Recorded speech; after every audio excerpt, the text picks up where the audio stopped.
Boo! Boo! Get off the stage! Boo! Dude, you guys think you're so fucking funny because you timed that shit. Like, right when my stream goes live, let's boo him. Boo his ass. Like, dude, you don't do this shit to other streamers. You don't start the stream with a boo and then a...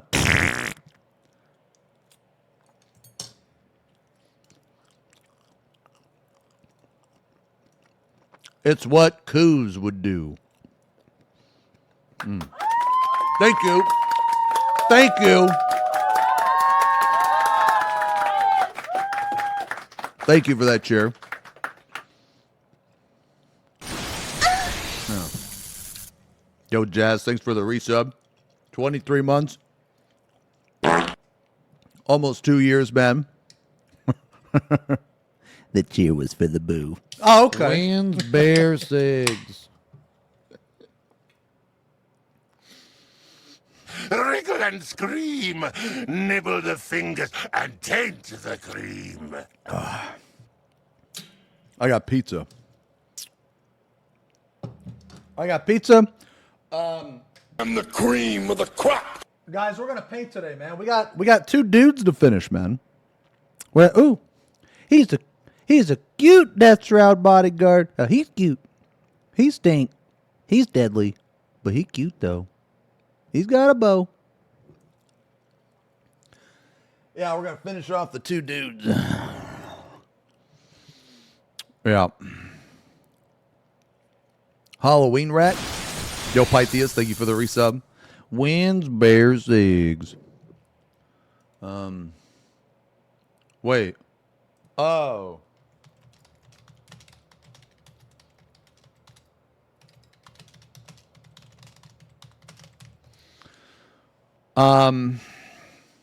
Oh, am I? Yeah, I'm kind of white. Yeah.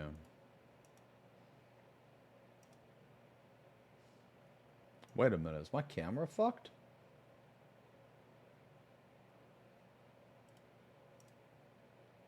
Man, I had to order a new green screen, man.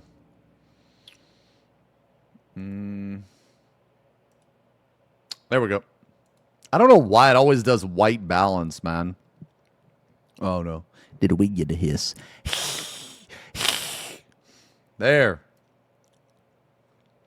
Jeez. Man, we got some good videos, man.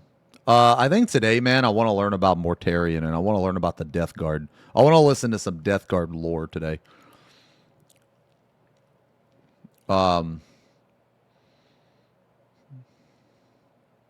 Oh, we got this too. This is an update.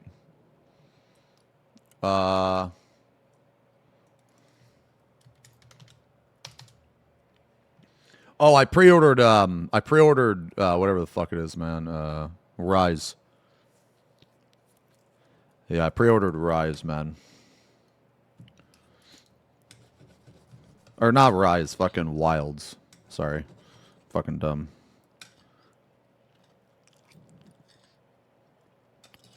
When's that demo? Next, like, Tuesday? Yeah, I can't wait either. Yeah, beta's like next week.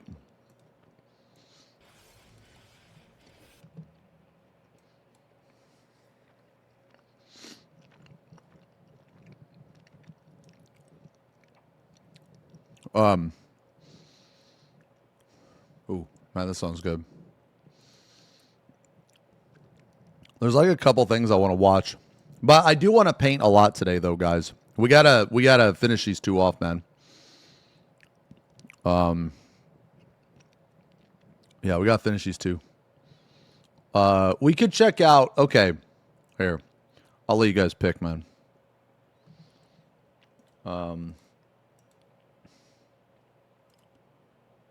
Okay.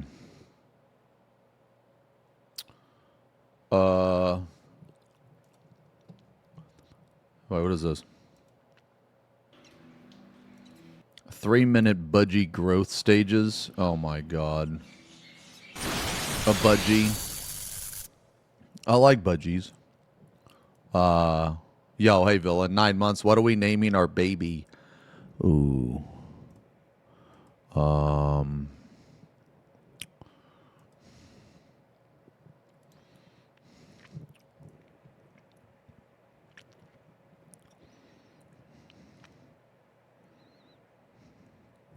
about T? Name it concern after chat. I guess we can name it.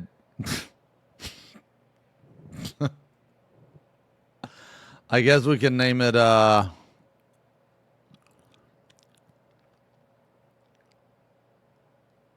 Worry Bigger. Let's call him Worry. FP Pong Alligator. I don't know, man. We might be a Warhammer channel. Yo, what do you... Okay. What do you guys think of this, man? What do you guys think of this? So, what if I, like, take some footage? Okay. I want to do a video on painting. So, what if I take some footage from yesterday, take some footage from today? Well, I don't do it, but I asked Leo to chop it up, edit it, and make it into like a 5-minute video on how to paint those two Death Shroud.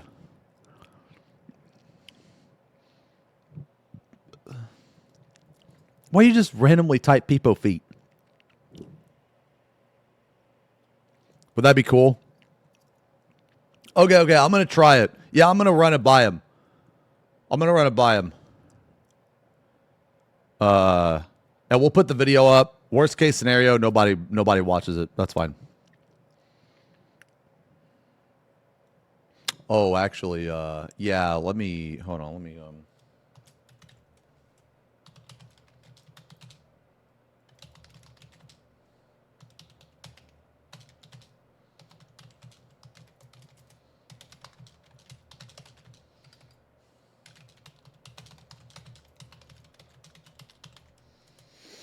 yeah, no, I asked him.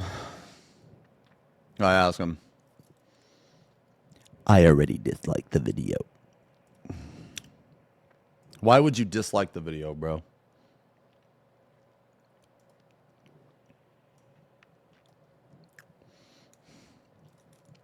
Oh, Jesus.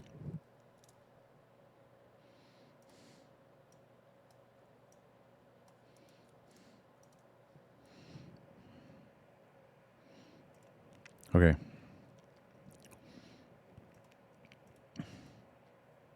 Good God. Woo! Help. Help, I'm drowning. Help. I need help.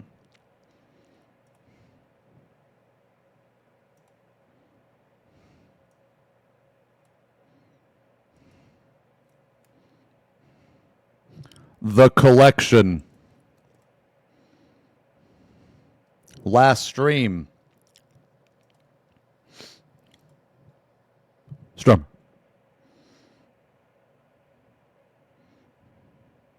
Strummer. What was that? Oh, nice, dude. You playing Rogue Trader? One day my reports will work. Yeah, okay.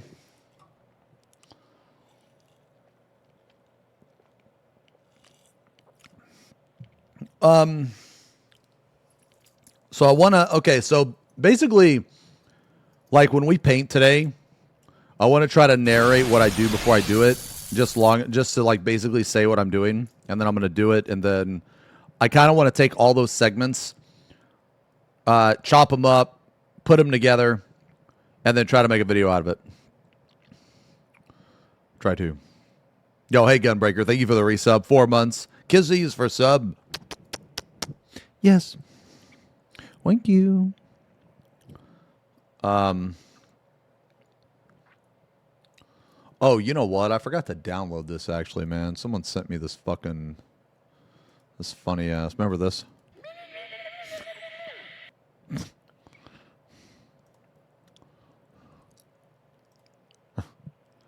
Okay.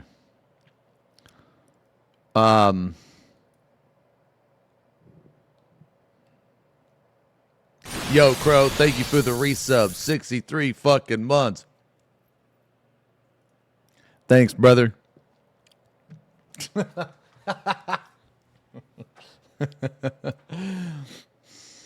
Okay, what do you guys want to watch, man? Holy shit, yo, Neo with the 96 months. Just passing by. Thanks a lot, man.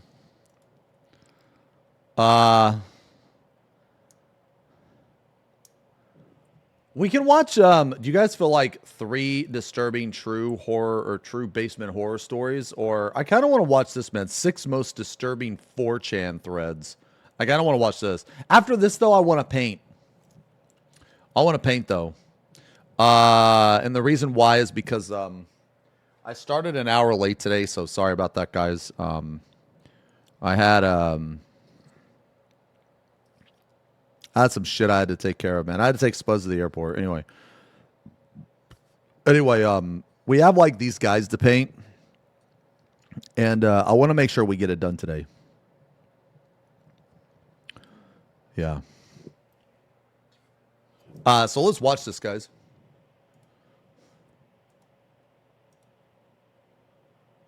Let me see. Okay. Oh, wait. Actually, let's check this out first. Yeah, let's check this out first, man. This is an update. Dawn Trail update. Dude, that's Shoha? Okay.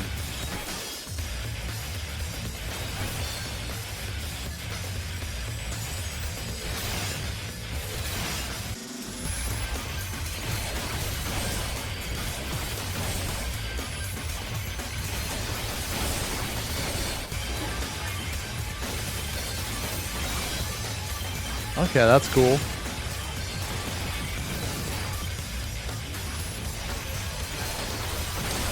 That was quick. Quick update. Play the Burge video. Wait, what Burge video?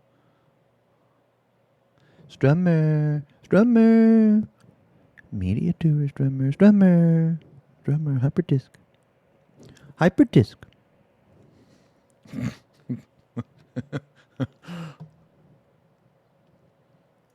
Okay. All right, let's watch this, guys. 6 most disturbing 4chan. On November 29, 2007, an anonymous 4chan user uploaded a disturbing post with the words, "If anyone can correctly guess their own post number, I will tell you where she is buried." Eerily, the post was accompanied by an image of a teenage girl.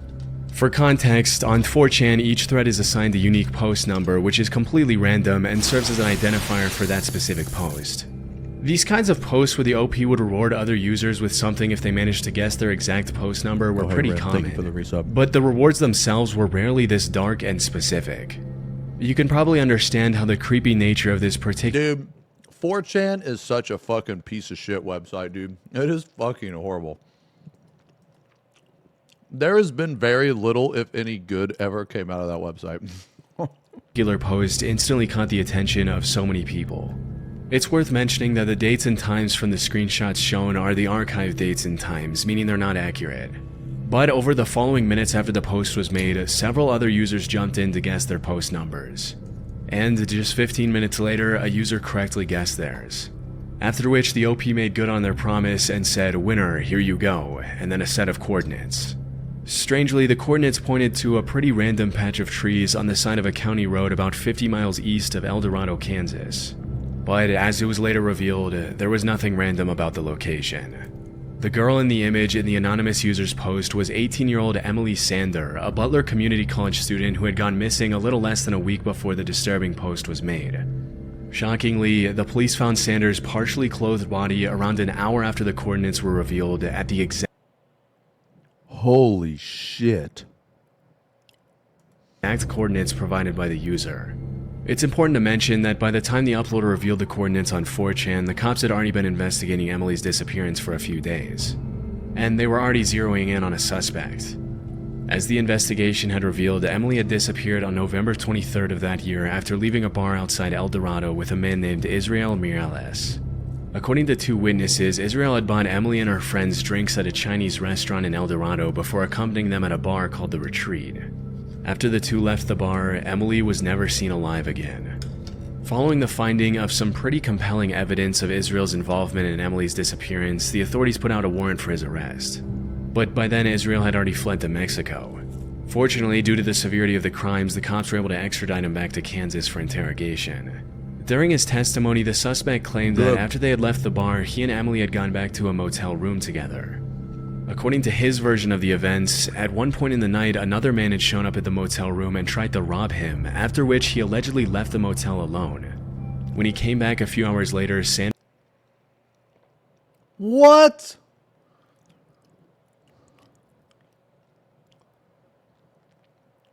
Dude. Like, all the hotel door. I mean, unless he took her to like some fucking bootleg ass hotel, dude. How the fuck you gonna bust in a hotel room?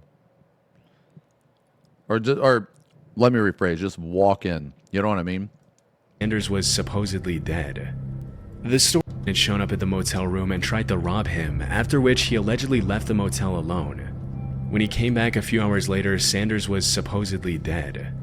The story is already kind of hard to believe, especially when you factor in that after allegedly finding the lifeless victim in the room, Israel claimed that he panicked, put her body in the trunk of his car, and headed to a house where his 16-year-old pregnant girlfriend was staying in nearby Baxter Springs.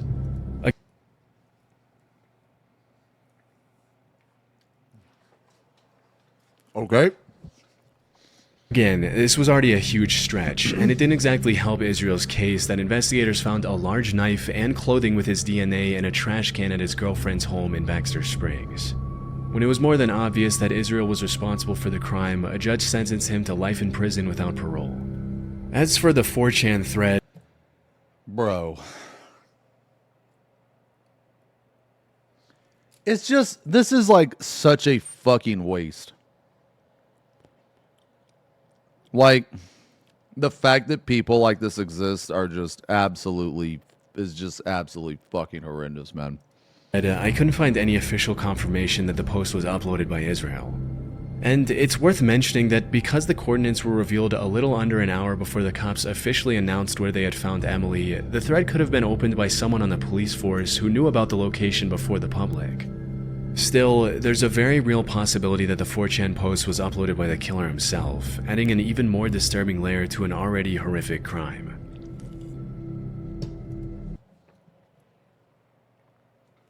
That's insane. Couldn't they track who fucking made the post? Can't they track that shit? I mean, I don't know how it works, but I imagine it can. I don't know. On August 25, 2009, a 4chan user opened a thread with the title, "Look What I Found." The caption read, "So, I was looting through some stuff my dad left when he died, and I found this. The old bastard had a live grenade. It seems kinda old, but looks okay to me. What would the random board do with it?" Next to the caption was an image of the OP's hand holding what appeared to be a live grenade. For the next 15 minutes, the thread was flooded with all kinds of comments from users all around the world, with some claiming that the grenade was fake and asking the uploader for proof that it was made out of real metal and wasn't just a plastic imitation. Let me see the bottom of it. Bottom. It's plastic, lol. No plastic, dimwit, it's all metal. With this comment, the OP included an image of himself holding up a lighter to a grenade, which is obviously a horrific.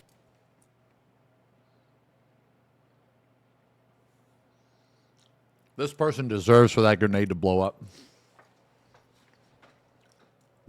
This person deserves for that grenade to just fucking blow up. Why in the mother of fuck would you hold up fire next to a potentially live grenade just to prove someone wrong on the internet? Idea. Still, it was nothing compared to what was coming. Disturbingly, some of the other commenters encouraged the poster to throw the grenade in the toilet, saying things like, "Toss in toilet, don't flush, wait for epic fountain." You would think that the OP would be able to interpret the comment as a joke, but sure enough, a few minutes later he posted another image, this time showing his hand holding the live grenade over the toilet along with the caption, should I? This is where the story gets pretty disturbing. After posting this image, the OP suddenly went silent. Over the following minutes, other commenters jumped in to ask him what he ended up doing with the grenade, but there was no response from the OP. Shortly after, a commenter uploaded a screenshot of an article that had been published by a news station in Guatemala that same day. Chillingly, the article broke the story of a 17-year-old boy named Oscar Lopez who had passed away after detonating a live grenade in the bathroom of his house. According to the article, the boy's dad had I feel sorry for him. I feel sorry for him. He's a fucking idiot. been involved in the military at some point, which explains why it was in his home. Because of the timing, most of the commenters concluded that Oscar Lopez was the OP and immediately condemned the users who encouraged him to throw the grenade in the toilet. In the weeks following the incident, several news stations from Spanish-speaking countries published the story, which brought a lot of attention to the original thread on 4chan. Over the It's time to taco about it.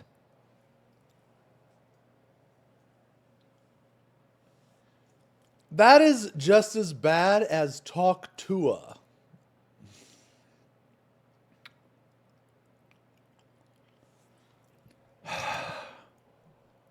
years, the story of Oscar's grenade has been reposted all over the internet thousands of times.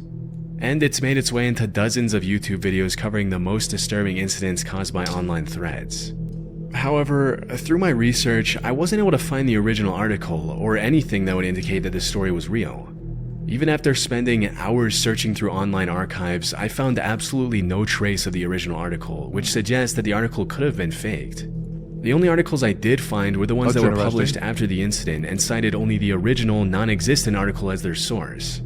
It's also pretty suspicious that the article was allegedly published pretty much within an hour of the OP's last comment, which further supports the idea that the whole thing was faked. It's possible that the OP himself I mean, journalists and stuff can work fast. There was a fly in my room earlier. I told him about you, and he said he was going to pay a visit. His name is Jerry. Jerry. The fly? Bro, flies don't have human names. Okay? No. Okay, that's like naming a fly Chris. You know, there ain't no fly named Chris, bro. There ain't no fly named Jerry, bro. Get his ass, Jerry. And who are you to decide that?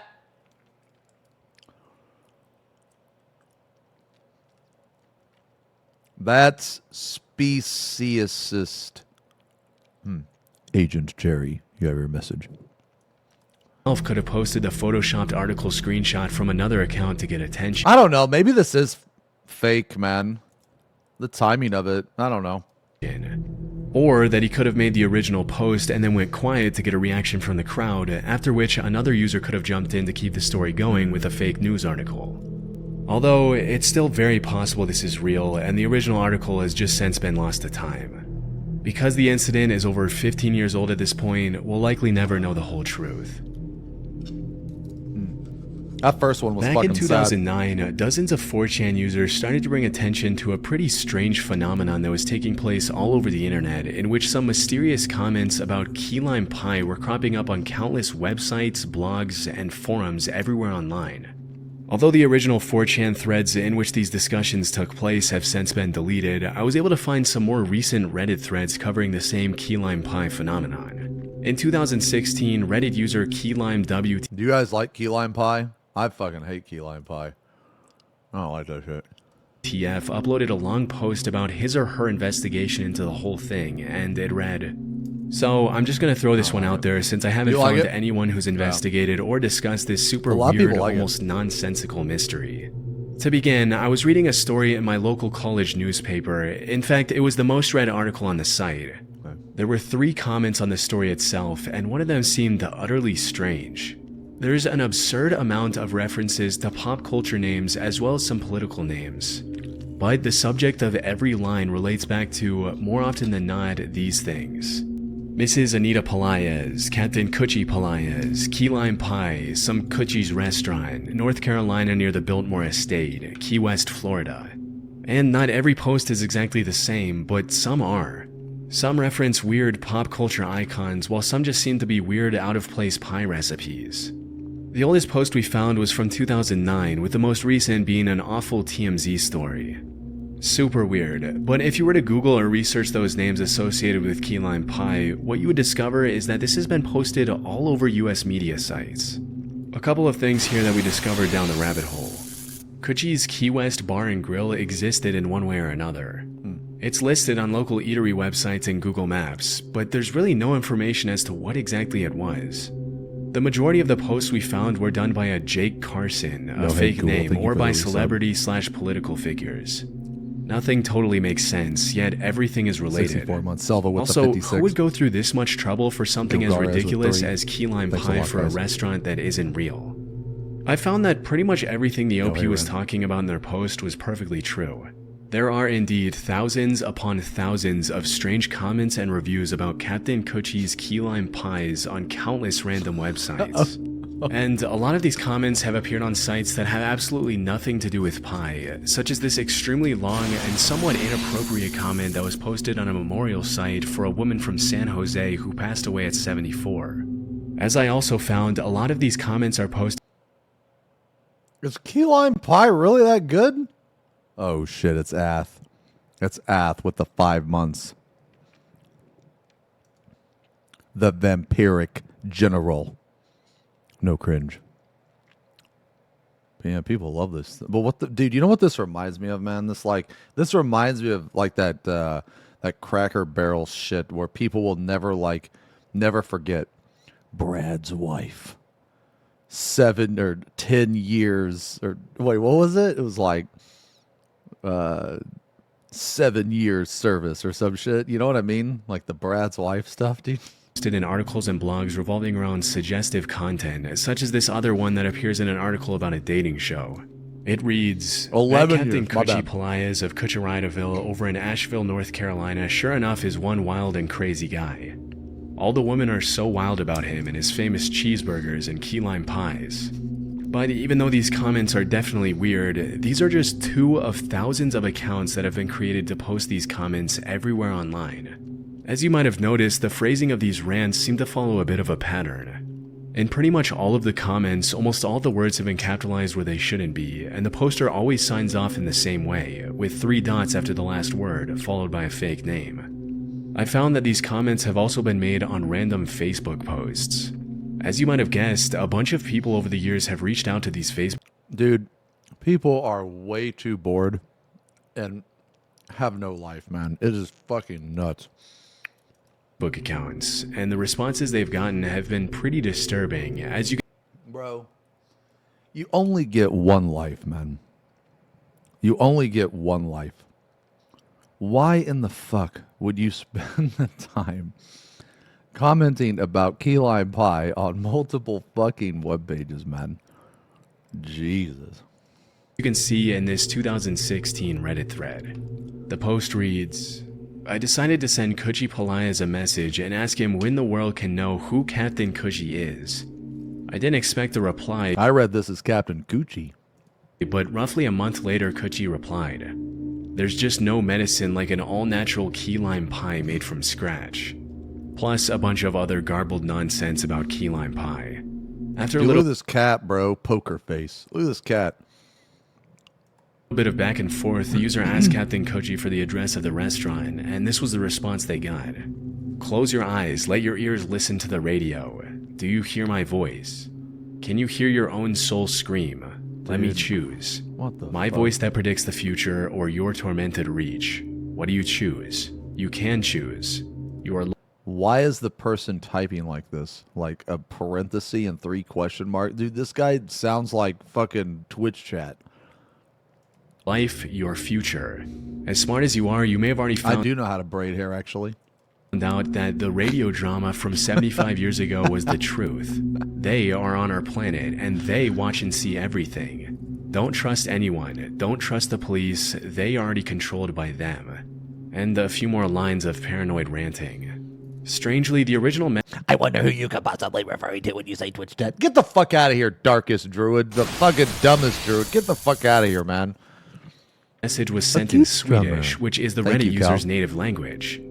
What makes this disturbing is that there was nothing on the user's profile indicating that their first language was Swedish, which indicates that Captain Coochie could have stalked the user. And eerily, this wasn't the only time this happened. Whenever people reached out to these accounts to ask for information about the key lime pie phenomenon, they would often receive strange responses with very specific information about their lives that the key lime pie people had no reason to know. That first one was crazy. The rabbit hole in this mystery goes pretty deep, but some things have been confirmed to be true. For example, as mentioned in the Key Lime WTF's Reddit post, Coochie's Key West Bar and Grill was a real place in Asheville, North Carolina. According to dozens of Reddit users, the original owners were Oswald C. Pelaez, aka Coochie, and his wife Anita Pelaez. But interestingly, even though the random comments and reviews are almost all about pie, the restaurant was actually known for its burgers. Still, despite this information, it's hard to understand where the connection is between the restaurant and the 15-year-long campaign to flood the internet with strange reviews about their key lime pies. Over the years, this has led thousands of people all over the internet to come up with all kinds of theories to explain the phenomenon. The first theory is that all of the comments and reviews are coming from a single poster. Technically, here's my fucking take, dude, or whatever. It's just some guy, probably bald, living in the fucking basement, that's fucking talking about key lime pie. He won't shut the fuck up. Maybe he really likes it. Maybe he is insane. I don't know. This is a possibility. I mean, Good take. Good take. Yeah, great. Great. It's not uncommon for people with extreme obsessive personalities to become fixated on something as random as key lime pie and dedicate years to spreading bizarre content across the internet.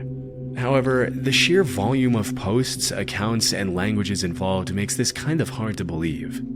If you think about it, this would require the poster to individually open and verify thousands. Attention, my lord.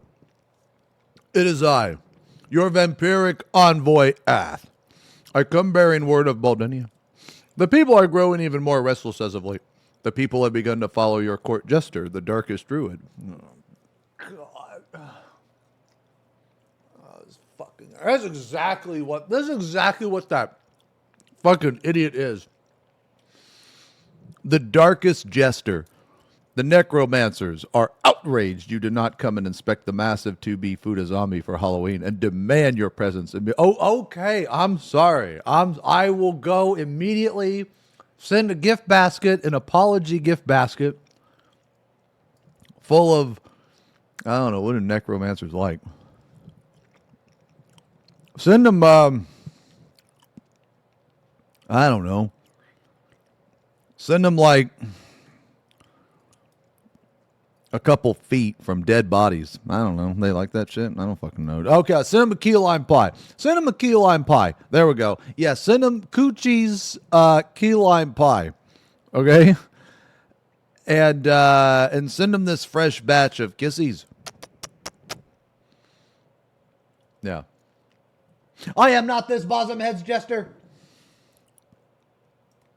Get the fuck out of here, man. Right. You're not a jester. You're the band chatter.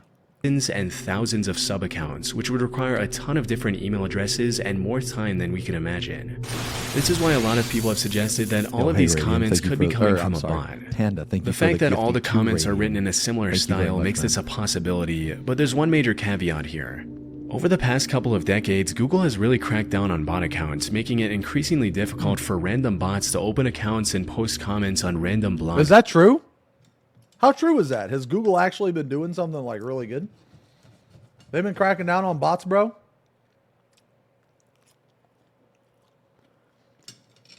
Man, I feel like 50% of the internet is bots. Maybe even more.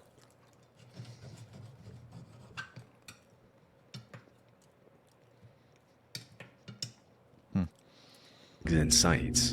And sure, this could be a pretty advanced bot that's been updated over the years to beat Google's security measures, but there's really very little motive for anyone to take the time to design something like this.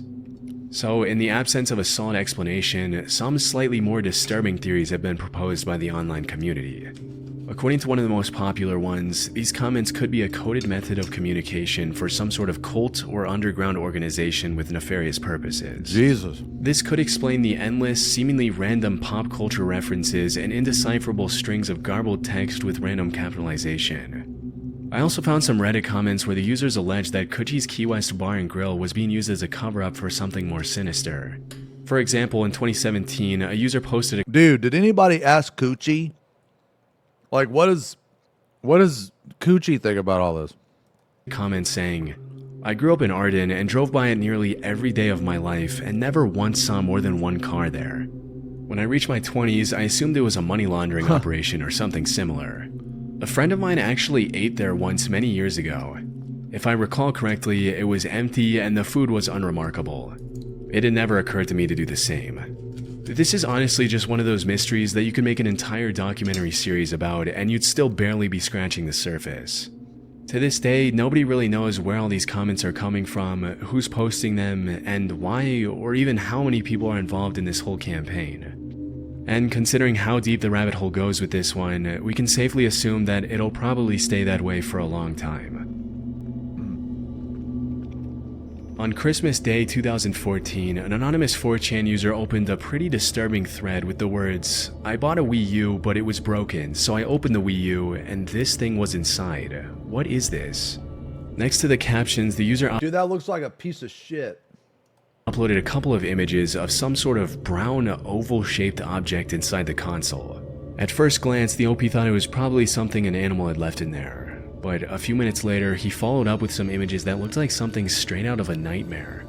Apparently, the brown object was some sort of spider nest, and as soon as the OP cracked it open, it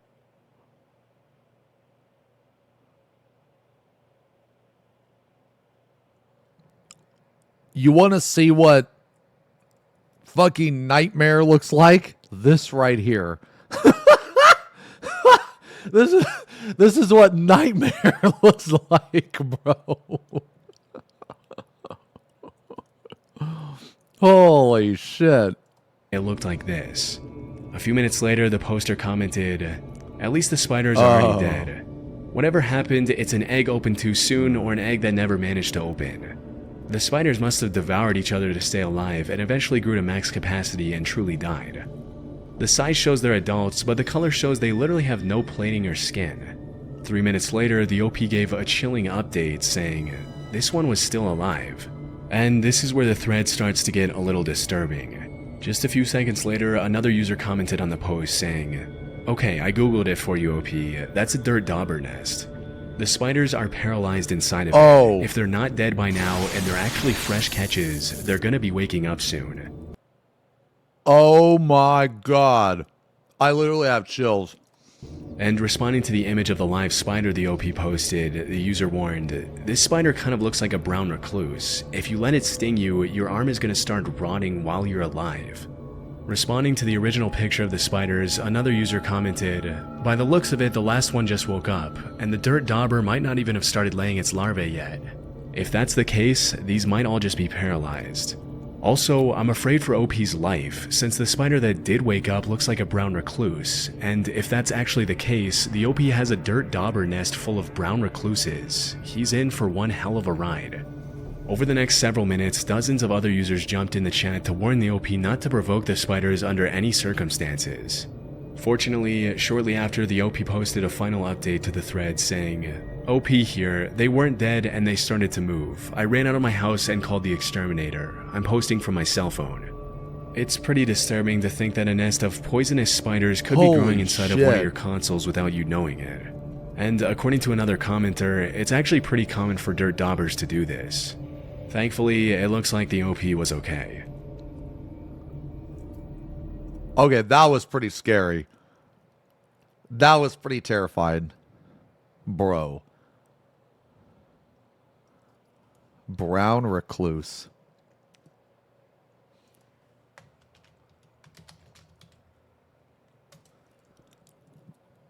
Oh my god.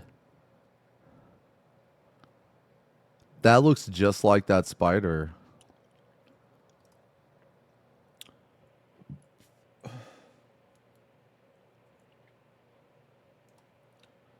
Victims of brown recluse spider bites can experience fever, convulsions, itching, nausea, and muscle pain.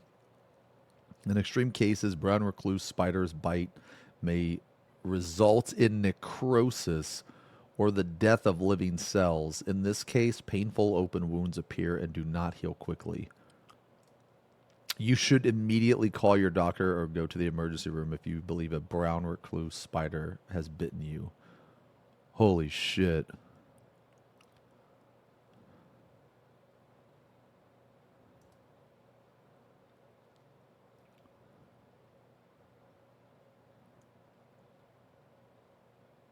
Oh, the OP was scared and wanted his post to get some attention, so they made up the Wii U thing. Okay.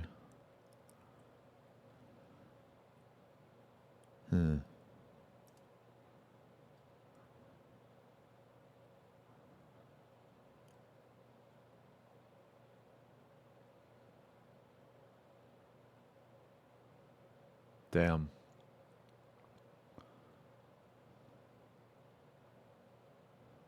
Oh. There was a picture down there, but it wasn't bad.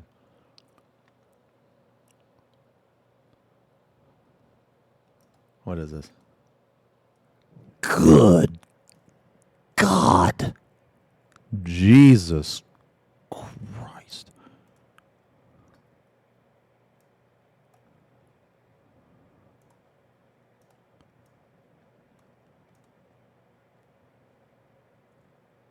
The collection grows. Okay. In March 2020, an anonymous 4chan user posted an image of a missing girl named Lisa Irwin, along with a set of coordinates that Oh, God, dude. Not another one.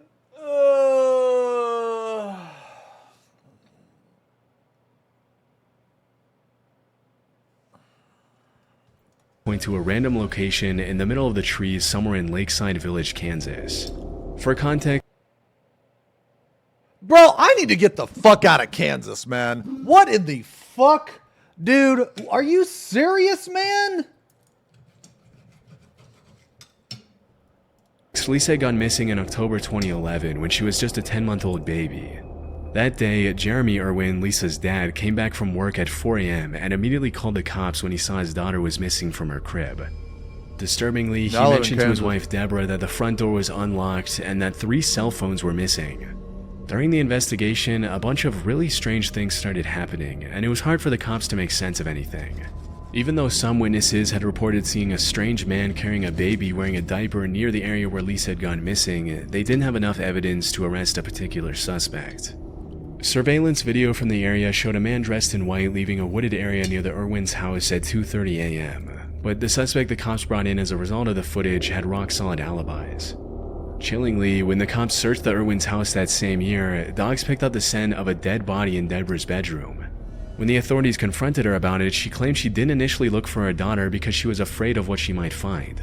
This was just the first in a series of strange claims and contradictions that Lisa's mom would find herself in. What the Later, fuck? she would allege that the last time she had seen her baby, it had been around 10:30 p.m. But after, she confessed that she had been drinking with a friend and didn't remember when the last time she saw her daughter was. Investigators also accused Deborah of failing a lie detector test, and even her own best friend told the police that Deborah had a dark side and that she believed she could have been responsible for the disappearance of her own daughter. Strangely, the cops later found that one of the 3 cell phones that were taken from the house had made a 50-second call late on the night Lisa went missing. But both Deborah and Jeremy denied making the call. When the cops investigated the call, they found that it had been made to a Kansas City woman named Megan Wright. Interestingly, Megan had once been in a relationship with a suspect in the case, a drifter who lived in a halfway house close to the Irwins. Still, she denied being the one who had picked up the phone on the night of Lisa's disappearance. To this day, the cops are convinced that whoever made that call is responsible for whatever happened to Lisa, but in the absence of new evidence, the case went cold for a very long time. The image you see in the 4chan thread is actually an age-progressed picture released by the authorities to help the public identify the victim, and it shows what Lisa would have looked like at 7 years old. As soon as the user posted the coordinates, some of the commenters started suspecting that the OP was the perpetrator, and that the coordinates pointed to the location in the middle of the woods where Lisa's body was located. One user commented, "I just emailed this thread to 2 local NBC affiliates in Kansas that cover the Thompsonville and Oskaloosa area. Hopefully this is legit and we can finally do some good and bring peace to a family." But even though a lot of people got in touch with the police over the leaked coordinates, frustratingly, nothing really came of them. And it's unclear if the cops just didn't investigate the coordinates, or if they did but they didn't find anything there. To this day, Lisa's disappearance has created more questions than answers. Was it the guy who was seen in the surveillance footage? Was it the parents? Or the 4chan user? We'll likely never. They found a dead body in her fucking room. What? No. That's what he said, right? Oh, just the smell? Oh, the smell. Okay. I thought he said body.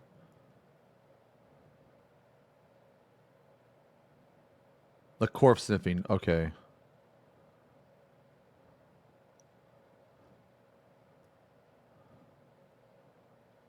Dude, that one was confusing. That one confused me. So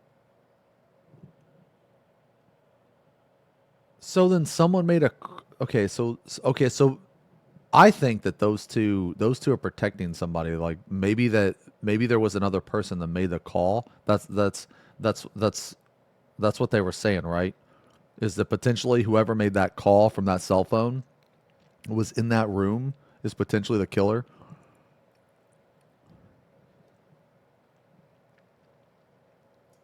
FP Pong confused as usual. Yeah.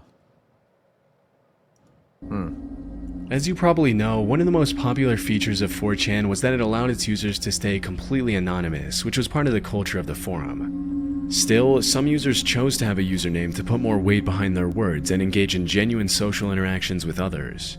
This was the case with user UTV, who was very active on the 4chan sports board back in the day. Based on his post, UTV was an Englishman who followed the Premier League, was a fan of Aston Villa striker Christian Benteke, and hated Manchester City. Most of his Do you know who UTV is?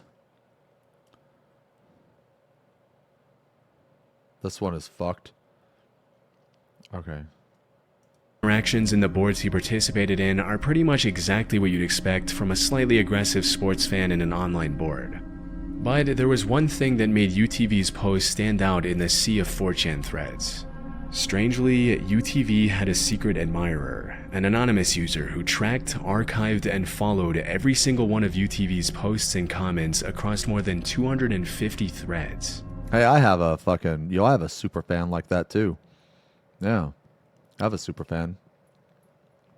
Yeah, he lives with his mom, and he's a psychopath, and he makes her sleep on the couch, and he owes me $23,000. Yeah, I got a super fan. Literally follows me on every social platform. Literally thinks about me day in and day out. Probably wants to fuck me. Ugh, a fucking weirdo. Whenever UTV posted anything, the anonymous user would archive. It fills me with joy knowing that when his mother is dead, he's going to be living in the street. Oh God! I can't wait for that day when that day happens and his mother can no longer support him and he's a fucking rat in the gutter. Holy shit, dude! I'm going to celebrate that day every single year. It's going to be Lionel Day. I'm going to celebrate that day. People are going to ask me, why you celebrate this day? Because this is the day where Lionel started living on the street and he had no one, and the despair and the fucking ruin finally fucking overcame him, and he just went into some fucking horrible dark place that he never can escape. Oh, that's going to be such a good fucking day, man. Oh man, that feeling of pulling newspaper over your fucking worthless fucking body because you're cold, because you're out in the street and you're sleeping in a fucking alley somewhere. That feeling of using newspaper as a blanket, oh, makes me very happy. Makes me very fucking happy. Anyway. Archive his posts, comment on them, and summarize his activities with perfect precision. At first, it was kind of funny, and it seemed like the user was just a troll who liked to mess with UTV for no particular reason. And it seemed like the trolling had the desired effect, as UTV would often blurt out some pretty aggressive comments at the anonymous user, frustrated with the level of He can use the court order papers as a blanket.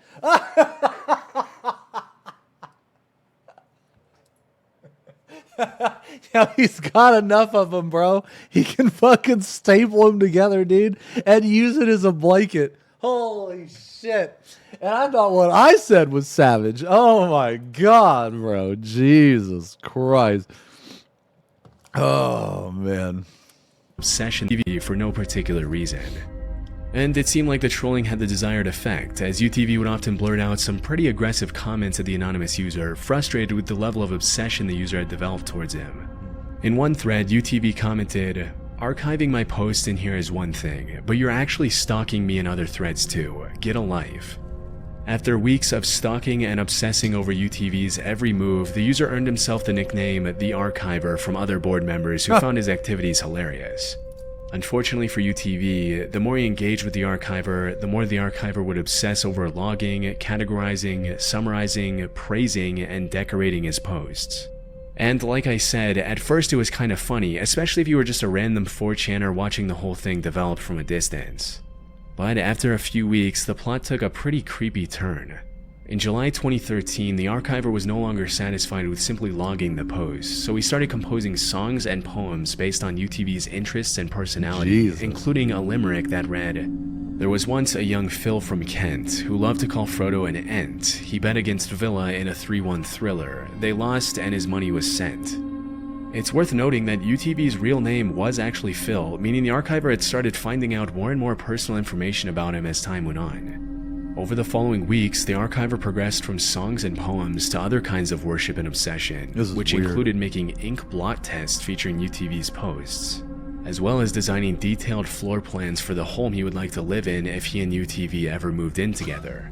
He even made— Dude, are you fucking kidding me?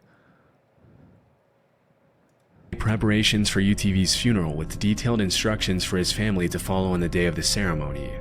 The madness continued for several weeks until on October 7, the Archiver made his final post about UTV in the TRB board saying, "I have been with UTV for 255 threads. This is the last one. My parents have discovered my UTV works and they have insisted I remove everything of the type from my computer and be done with it. They will be monitoring my activities now to ensure I cannot do it anymore. This is my final message. I'm sorry to UTV and I hope he sees this and understands. I have one more gift to share with him. This 97-page document contains every personal work I've created that involves UTV in any way. Jesus. It is for him. I do not want anyone else to read it. However, I cannot stop you from doing so." As the entire internet soon found out, the Archiver wasn't lying about the Racism maps. Bro, what the fuck? UTV and me, a tale of two detectives. What? This is weird. document. He literally compiled an almost 100-page PDF featuring everything he had written and designed over almost 5 months of insane obsession over a random dude on 4chan. The Phil Marillion, as the Archiver titled the document, contained detailed information about Phil's posts, his interests, and his interactions with the Archiver. On the front page, an explanation for the document reads, "Why am I doing this? Because UTV is my passion, my hobby, and my social life. I love him, and I love archiving his posts. Archiving his posts isn't enough. They are my bread and butter, but this is the salt and pepper on the sandwich that spices it up." The rest of the 97-page document is about as crazy as you'd expect from a guy who spent all his waking hours stalking another guy on 4chan. It contains detailed stories and fantasies involving the Archiver and UTV, a detailed plan to make UTV like him more, pictures of inventions and gadgets the Archiver designed using snippets of UTV's posts, an incredibly dark and meticulously planned blueprint to abduct UTV and hold him hostage for £40 million, and so much more stuff that you can't even imagine. When the Archiver shared his masterwork, Phil responded only with a question mark and then vanished forever from 4chan. To this day, the internet still doesn't know what to make of the Archiver or his motivations behind obsessing over a stranger to such an insane degree. Some allege mental illness, others think the Archiver just genuinely loved Phil. But whatever the case, the PDF served as a wake-up call to be careful Lionel's not smart enough. Nah, it's like, okay, so like a psychopath like Lionel, it's like a fucking blessing that he's actually an uneducated fucking donkey. It is so good that he is such a fucking brain damaged idiot. And because like if he was smart or like, you know, meticulous or, you know, had money or something like that, a person of his, I guess, how do I want to word it? Like craziness could actually do a lot of damage. Who you talk to. I mean, he's already done a lot of damage, but I guess what I mean is he could do even more damage. You know what I mean? Give information about yourself online because Yeah.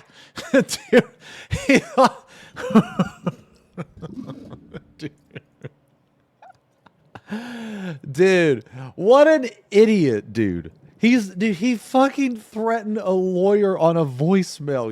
Dude, you can't make this shit up. You can't make this shit up, man. That is one of the stupidest things I've ever heard of someone doing. Like, not like ever, but like in my life. You know what I mean? Like someone involved in my life. You know what I'm saying? That has got to be in the top 3. Easy top 3. you never really know what they're doing with it. Has he been to court for that yet? Yeah, he has to take a plea. Yeah, he's going to take a plea deal. If he doesn't take a plea deal, the DA is going to offer him a plea deal where he has to plead guilty. Regardless of what happens, he will have a record after this. So that's good. If he takes the plea deal, he won't have to go to trial. If he doesn't take the plea deal, he'll have to go to trial. And if it goes to trial, it enters discovery phase. And I get to be I get to testify. And so does Katie. So does Todd. Everybody gets to testify. If he takes this to trial, he will go to jail for a while. Yes. He cannot take this to trial. He has to take the plea deal. He has to. He doesn't have a choice. Yeah. This was good.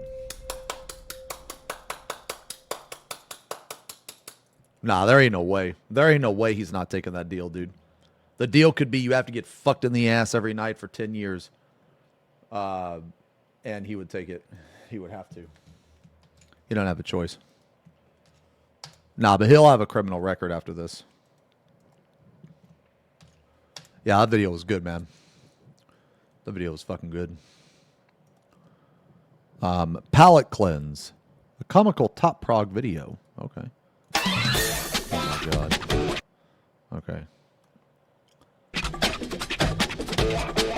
Even though top is, in my opinion, a significant step down from DSR design-wise, it was still a lot of fun to prog. Alphascape was my first raid tier. So the fight both made me feel nostalgic and put into perspective how far I've come from my beginnings as a Dark Knight, getting grays in 012 Savage. Hell yeah, dude.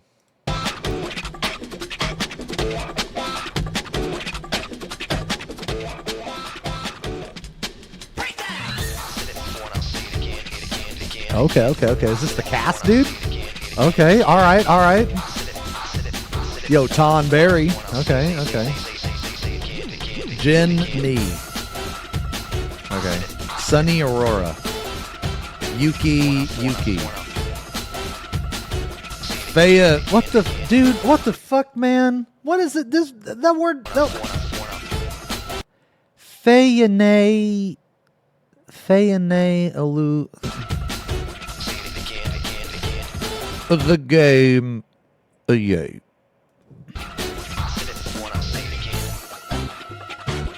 Okay.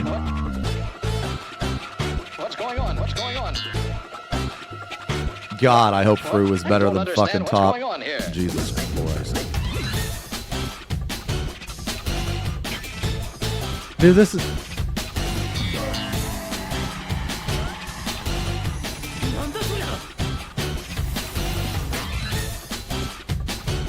Okay, I'm not a weeb, so I didn't get that reference, but I feel like that was funny. I'm not weeb, bro.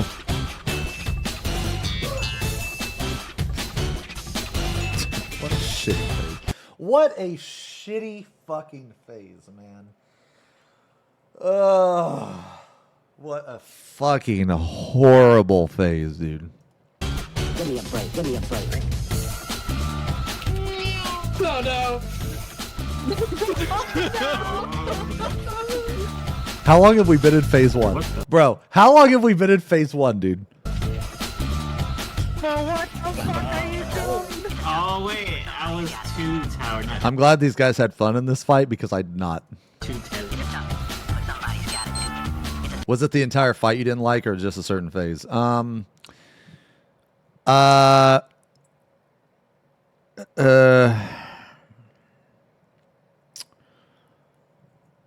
I didn't like phase 1 at all. Phase 2 was good. Phase 3 was good. Phase 4 was completely unnecessary. But, I mean, so it was okay. Phase 5 was the most horrible, horrendous piece of like pile of shit ever created. And P6 was good.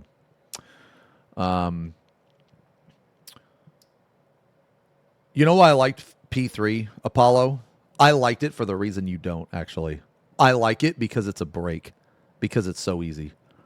Because after doing the fight for so long, when I got to P3, I was like, thank God I could turn my brain off. Yeah. P6 is really good. P6 is good. If you're not a weeb, then why do you have that haircut? Okay. Okay. All right. I have no idea what that means. I'm confused. I'm going to time you out. You're going to get timed out. That's the first YouTube frog timeout. This YouTube frog thinks he's a Twitch chatter. Party synergy is the hardest mech in the game. Nah. My biggest complaint about top though is that it's all random. Or sorry, it's not all random. It's that every job does everything the same. Or sorry, every job does every mechanic. And the reason why I don't like that is because it takes away from the Trinity system. And I'm a big fan of the Trinity system. You know what I'm saying? Oh. There's very few tank-specific mechanics. There's like 0 healer-specific mechanics. There's like 0 DPS-specific mechanics. It's not... It's just... I'm just not a fan of that style. You know? But... Holy shit, yo, hero, 100 months, brother. The triple digit 100 months hundo. Thank you so much, man. OG, massive resub. Hell yeah, brother. It's coming. It's coming. Yo, Kate, thank you for the 5 months. Thanks a lot for the 5 months, man. Sorry I missed that. The only time he's ever looked at YouTube chat, anytime someone out. I read YouTube chat all the time. Yo, Reg, thank you for the 45 months. Hell yeah, brother. Hell yeah.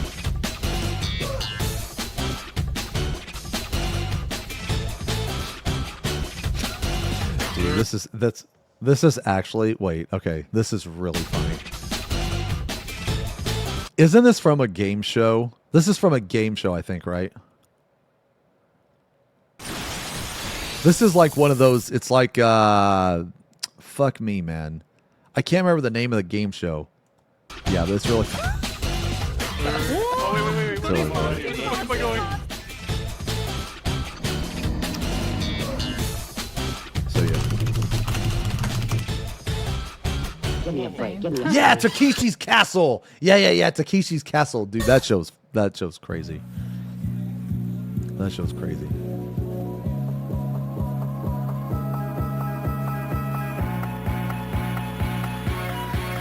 I like the synthwave filter. I'd like to return to the classics. Oh, shit! Man, party synergy was such a hard mechanic at first. You know what's crazy though? I feel like limit cut was harder. Limit cut from T. Double out. Oh no. Oh, it's later. Excuse me. Oh my god. Now you know why, man. No, limit cut in T. It's after P1. No, it took me longer to learn limit cut than it did to take this. But maybe I was a way worse player back then. Maybe that's it. But I feel like this, it's a lot more forgiving, I guess. I don't know. Well, I guess it's not more forgiving. You have more time. You have more time. But it could be that I'm just better. I'm just a better player than I was back in the day. Light Rampant Ultimate is going to be intense. You know, actually, I don't think so. No meme. I don't think so. And the reason why is because you can only make a mechanic so difficult before it becomes easy. So I know that sounds crazy, that if you keep adding shit to a mechanic, that you'll make it harder and harder and harder, but eventually it comes full circle. So look at Hello World, right? Look at Hello World. So they added like 3 things to Hello World. But Hello World is actually, because they added so much, you have to do it a very certain way. You can't really do it any other way. And it's very routine. So basically, they took Hello World and made it from a random mechanic with like RNG and different strategies to an extremely predictable mechanic. So like, let's say they take Light Rampant and add like towers to it. Okay, well, if they add towers to it, then that means that you're going to have to do the orb strategy a very specific way, because the only people that can take those towers are the people with the orbs. Well, like, let's say they add more towers, right? You know, because there's already towers in it, but the tether people take it. So let's say they add more towers. Let's say they add like, I don't know. Let's say they add like a dynamo and a chariot too. Okay, well, if they add all of that garbage, you know what I'm saying? Then it's going to solidify the strategy that you cannot do, that you cannot deviate from that strategy. If that makes any sense. So I think that Light Rampant might be easier.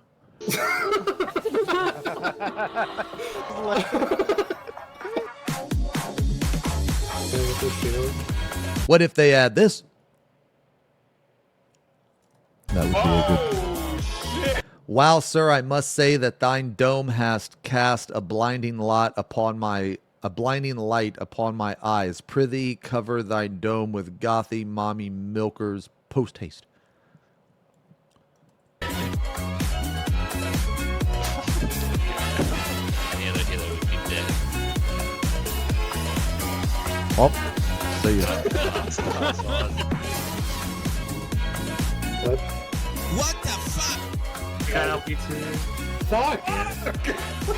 Theoretically, you could make a very complicated RNG mechanics people couldn't solve quickly, but I don't think anybody would like to play that if the entire player base can figure it out. They've gone to. Yeah. I mean, that's true as well. I just canceled it somehow. Or to burn everything up. Nah, they have to like Whoa.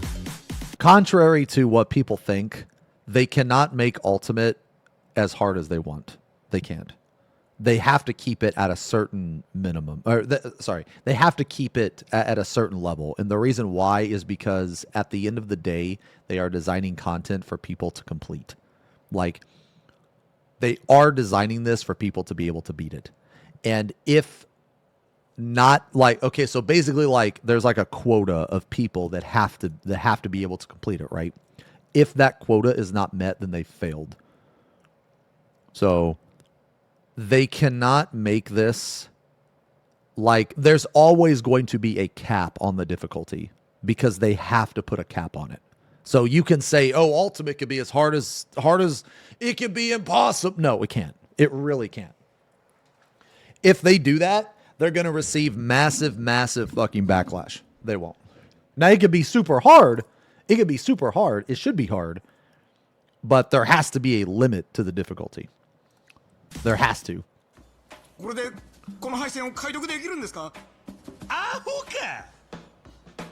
And there's so many references to this game. Yo, you guys remember? Yo, I want you to look at this picture. You guys remember? There's so many buffs and debuffs that they reached a limit. The buff cap. Yeah. Isolate Dragon Song is already proof of it, though. Combine Light Rampant, Diamond Dust, or something, and there's only one. Yeah. So, Yeah, isolate. Yeah, but it didn't have the it didn't have the orbs, right? So I mean, it's a good example. Yeah, it's a good example because they took basically the tethers and the towers, and they took the AoEs and the diamond dust. Yeah. I think they're gonna do the same thing for Light Rampant.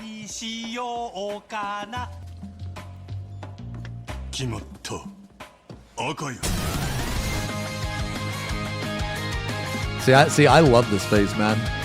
I love this phase because it was like really easy. So you left your groceries. Blue rots inside, red rots outside.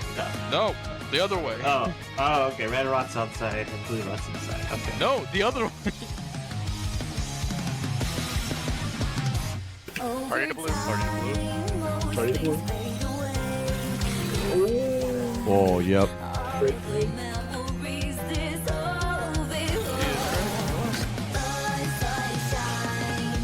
Party on red side. Dude, this guy's a weeb, bro. This uploader's weeb as fuck. Where you going?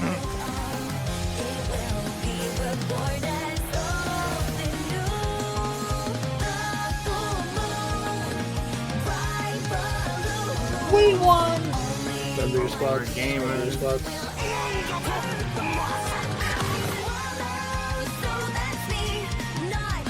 I also didn't like how early some of these bosses enraged, man. Oh fuck!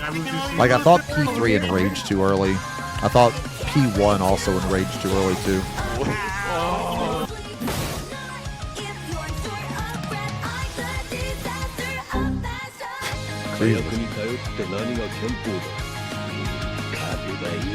Dude, I don't get any of these references, man. I don't get any of these references. I'm not weed, dude. So don't expect it to be more difficult than DSR. Yeah. Dude, he was so fucking wrong, man. He was so fucking wrong. Oh. Oh my god. Oh my god. Yeah.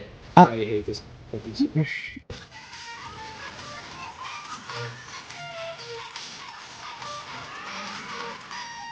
Does top have higher prestige than DSR? No. No, I actually think DSR is harder in Party Finder. As crazy as that sounds, and the reason why is because auto markers. I think that auto markers in the simulator. I think that now, because of auto markers in simulator, I think the DSR is actually more of a precision, like, execution fight. Now, if you take away auto markers and you take away the simulator, then I think top is significantly harder. But because those tools exist, then I think actually DSR is... Well, they're both the same at least. They're both the same difficulty at least. Holy shit. Wait a minute.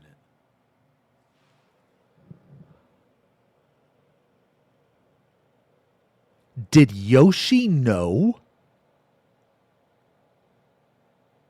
Did Yoshi know that we were going to use auto markers? Is that why he said that they're the same difficulty? Holy fuck, bro. No way. Did he know? Bro. All right, we got to talk about something. No, we got to talk about something. This is emergency. This is emergency, bro. Did you know? Do you know the player base better than they know themselves? Is that why you said that top and DSR are the same difficulty? Because you knew that these fuckers would be using auto markers in the simulator? My mind is kind of blown right now, actually. Holy fuck. Like, I've always thought you were smart. I've always respected the fuck out of you and thought you were a big brain. But I never knew that you had, like, astronomical IQ, bro. You can see the future. This is insane. You're insane. Is he insane, bro? Holy fuck. No, that's why. That's why. That's why he said that. Because he knew that people would cheat. Holy fuck. Okay. Okay, standard. Oh, that never happened to me ever. All right. I never really thought about it.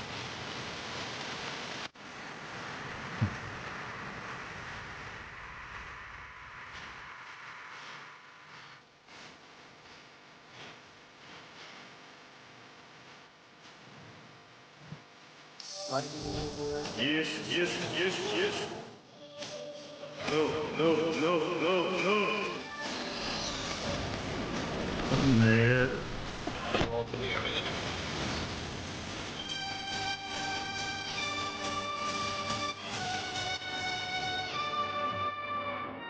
Restart, take the feather.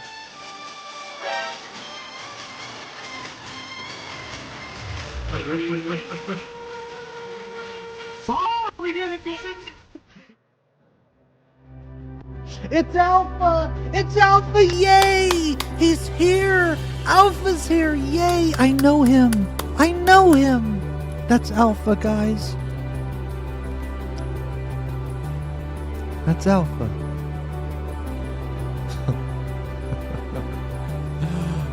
Okay, sorry. Channel points. Sorry.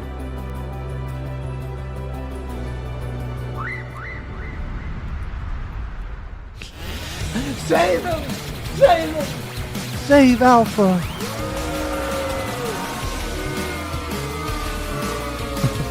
Save him, Summer!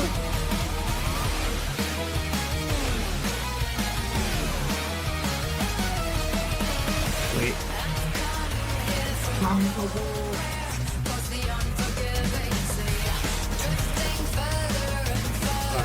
Jesus. Where the fuck was Tomberry going?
Woo!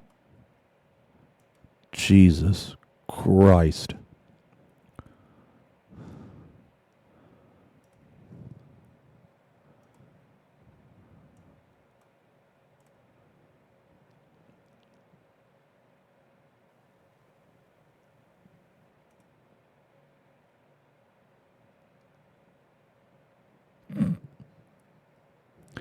Last stream.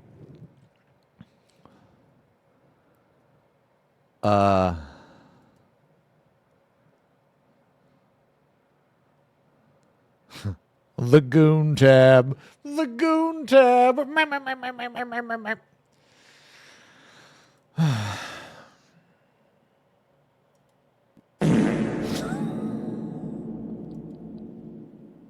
Jesus Christ.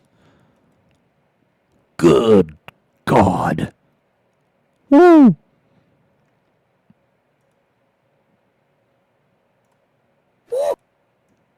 Woo!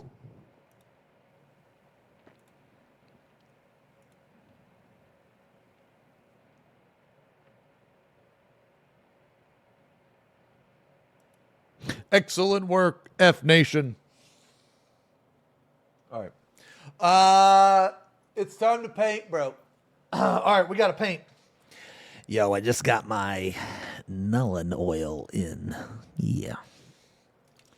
Oh, why did I stop doing DSR on top? Oh yeah, I got really tired of wiping. Honestly, I just got really tired of wiping, man.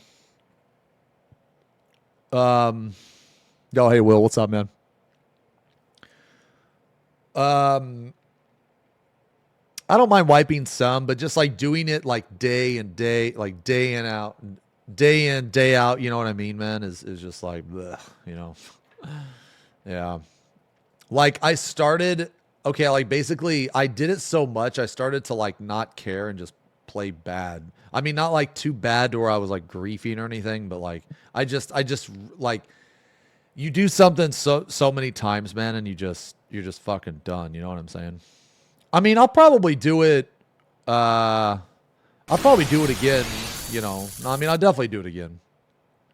But hey, Mozgus, thank you for the 23 months, man, almost 2 years. And Fuzz, thank you for the gifty. Sorry I didn't see that, man. Far True with the 62 months. Thank you guys a lot.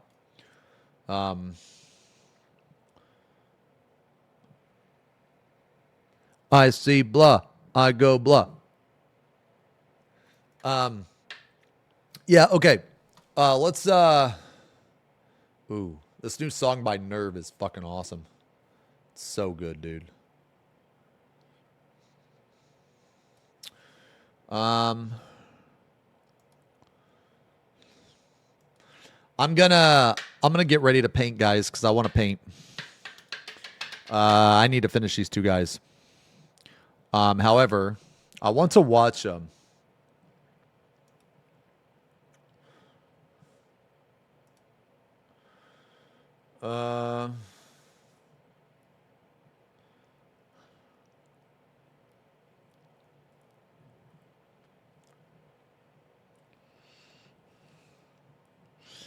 Death Guard Deep Dive. I want to watch this, man.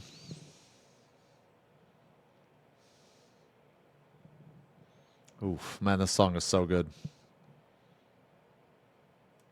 Personal bias here, but the Death Guard are definitely. I want to watch some Death Guard, man. The song's called Wasted by Nerve. It's really good, man. They just released it.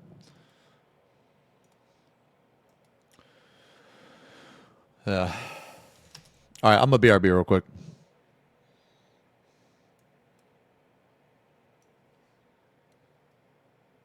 Jesus, man, I almost got jump scared by this fucking spider.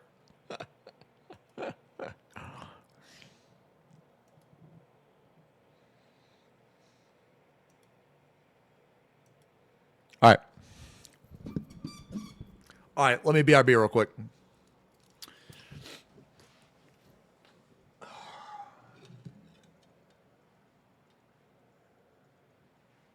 Where the fuck is my cup?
Okay, I have returned.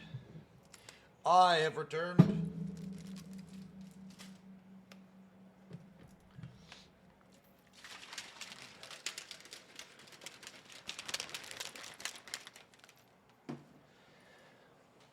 Okay.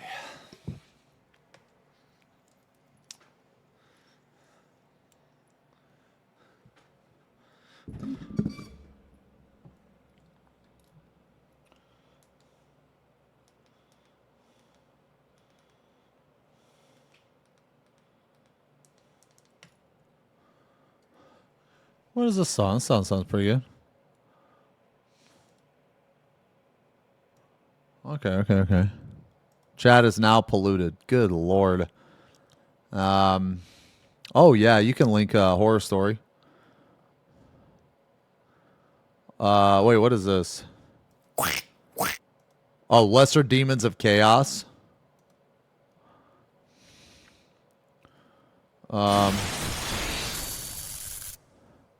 Yo, hey Pavel, thank you for the resub.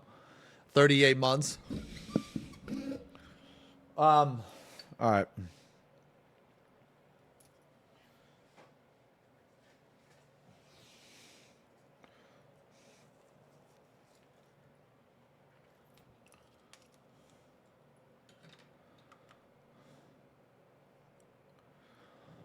Let me see.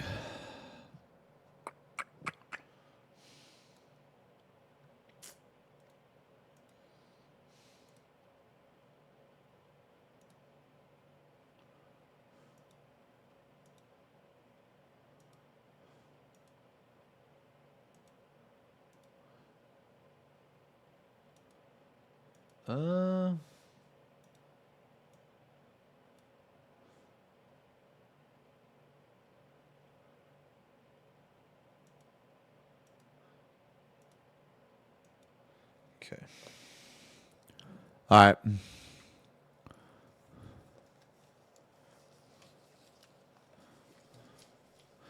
Strummer's head is too bald and shiny. I'm going blind. Oh, let me look. Oh, no, it's okay. At first glance, the Eloth 9 is horrifying. Grim Dark Story Hour. Ooh. Okay. Oh, this looks good too. Yeah. And Dark Eldritch. The Watcher in the Rain. There's also that one too.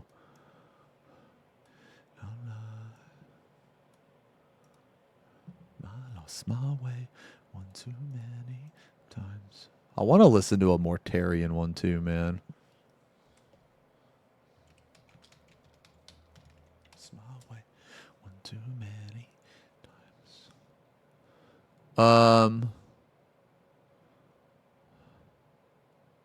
Mortarian and the Death Guard's First Crusade.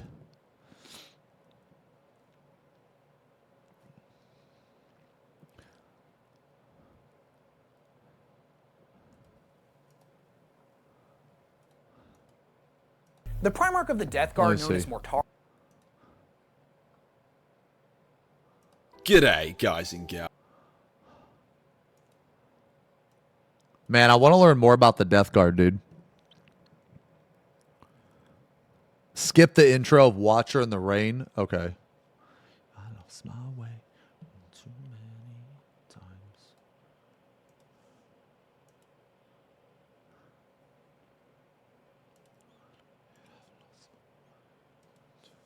Okay. This one's an hour. This one's 35 minutes. Mortarian and the Death Guard, Death Guard's First Crusade.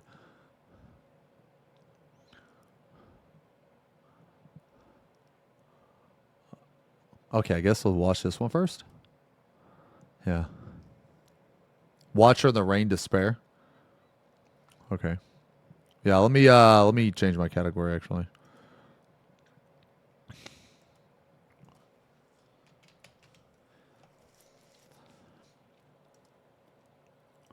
Okay.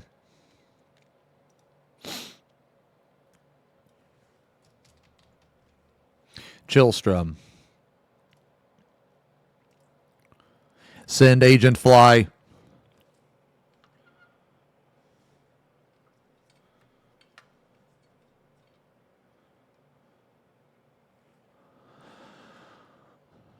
Okay. All right, you guys ready? All right. This is Mortarion and the Death Guard's first crusade. Oh, let's see the lore of Warhammer 40k's dirty, nasty space marines known as the Death Guard is pretty intense, and Mortarion is a pretty evil dude. But did you know he wasn't always like that? He was once celebrated as a slayer of tyrants and a breaker of chains. So what happened to him? Well, today we're going to be examining his Primarch novel, The Pale King. Dude, that sounds so fucking cool. The Pale King, bro.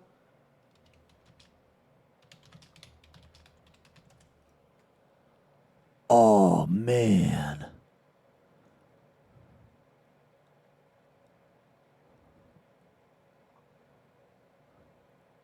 Mortarion. Dude, that sounds so... Dude, he's so badass, man. Okay, that's fucking cool.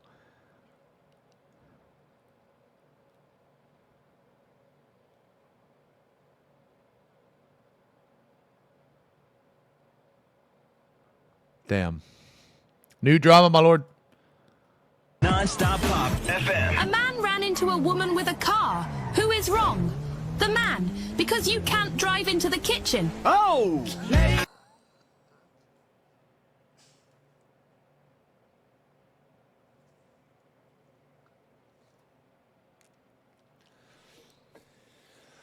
Okay.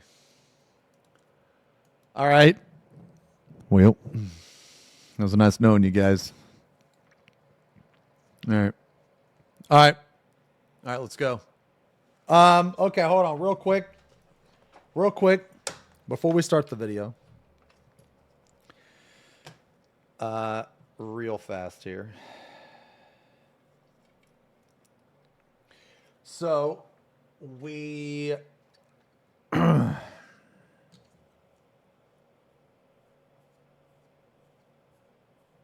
Ugh, I hate it when this happens on my palette. Anyway. Okay. Whatever. All right. Okay, so can you guys see this? All right. So we left off yesterday with this. We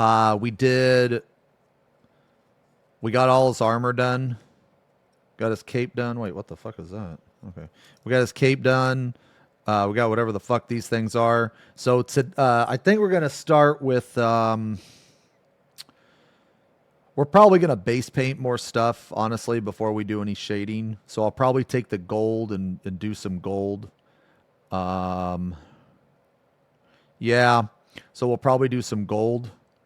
We'll do gold, silver...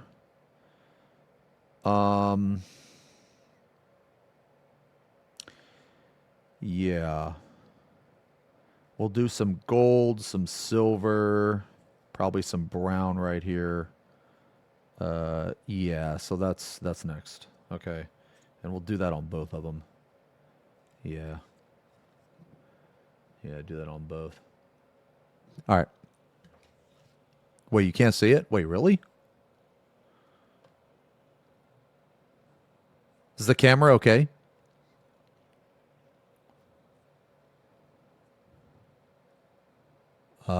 Well, it's going to be like copper. You'll see. You'll see. Yeah, it'll be like, it's going to look, oh shit, I don't have the other model on me. Nah, like, yeah, you'll see. You'll see. Yeah, it should be good though. All right. Are you guys ready? Okay. The Primarch of the Death Guard, known as Mortarion, is an absolute monster. He's the Lord of Death and the Plague God's chosen champion. Dude, that's so a fucking Reaper, cool. sent to bring death to the Imperium of Man. As armies march across the galaxy, drowning out any resistance. Dude, these pictures are so fucking cool, man. They come across in a sea of pestilence and disease. His ultimate goal, to let... Oh, this is Tyrus, or Typhus. I could tell because the white helmet and the horn. The galaxy rot. But he didn't always used to be this way. In fact, Mortarion was once known as a great liberator and a slayer of tyrants. Now, his methods were admittedly always brutal, But he used those methods to rid the galaxy of those who would oppress others. The man he once was has become a twisted and unrecognizable parody. The slayer of tyrants Lopo, and what's the up, bane man? of witches has become a psychic tyrant in his own right. Now, if you're a 40k veteran, you're probably aware of his origins. I'm how not. his homeworld of Barbarous was ruled over by necromantic alien overlords that saw humanity as playthings to be hunted and experimented on. And you're probably also well aware of that fateful flight towards Terra. Just real quick, this is the gold we're going to be using. Balthazar gold. And the silver is... So we're going to be using Balthazar gold. It's more of like a copper, and the reason why I really like this is because it's kind of a dirtier gold, and we're going to use Ironbreaker. These are the gold and silver we're going to use. Where Morty and his Death Guard were turned into the rotting legion we know today. But where did it all start? What was Mortarion's mission before he became corrupted? Well, today we're going to deep dive a novel known as The Pale King by David Annandale, as it gives us an excellent account of his very first crusade, after having been reunited with his legion. A crusade that even before the onset of the Horus heresy, the Imperium tried to cover up the details of. So let's take a closer look at the Death Guard's very first crusade, the liberation of Galaspar. But before we get into all of that, a quick shout out to this video's sponsor, and then we're gonna dive headfirst into the Grimdark. Stay tuned. Sponsor. I want to tell you about Let's the go. sponsor of this video, Established Titles. Established Titles is a company that... Dude, look at the background here, man. He's got the Silent King here. Holy shit, he's got a lot of fucking models. gives you the unique opportunity to become a lord or a lady. They're based off of an old Scottish tradition where landowners were referred to as lords, ladies, or lairds. So the way it works is Established Titles will sell you at least 1 square foot of land in Edelston, Scotland. And by owning that plot of land, you're technically a... Established Titles sponsor. I'm going to skip to the end of this, man. Use code WEST10 for 10% off. All right, check it out, dude. WEST10. 10% off your entire order. So don't wait around. Check out the link in the description of this video and become a lord or a lady today. Thanks again to Established Titles for sponsoring this video, and with that out of the way, let's get back into the Grimdark. The book begins with Mortarion meeting with his brothers Horus and Sanguinius in the aftermath of the destruction of Galaspar. Oh, this was fuck. a world that was set to be brought into compliance. However, their defenses were great and they were resistant. Mortarion had taken it upon himself to invade this world prematurely as the first crusade of the newly formed Death Guard after the Dusk Raiders had been reunited with their lost Primarch. Yeah, I heard those Horus were and scam. Sanguinius have come to witness the totality of his destruction firsthand. Dude, look at Horus's picture, dude. What a fucking bald Giga Chad. Dude, look at this picture, bro. Like, dude, come on, man. Look at this guy. From the smoldering... Dude, I bet you Horus killed Sanguinius because he was jealous of his hair. Of its cities to the countless piles of corpses their brother has left in his wake. They claim to seek only to understand what had happened and why Mortarion had done what he did. During the Great Crusade, the goal was to reunite all of the human worlds under one banner. However, it had been thousands of years since they had been united, and having had to fend for themselves for so long meant many of them were not willing to join the Imperium peacefully, and a war would have to be waged. But in such an undesirable situation, there were rules for the Astartes to follow. Wars were to be conducted with honor, and the end goal was to have the planet and its population willingly want to contribute to the Imperium and be loyal. What Mortarion's brothers witnessed here was nothing short of a massacre.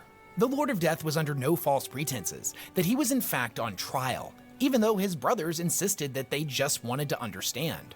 So Mortarion tells them of the death of Galaspar. There's a really interesting moment here that gives us some insight into who Mortarion is as a man.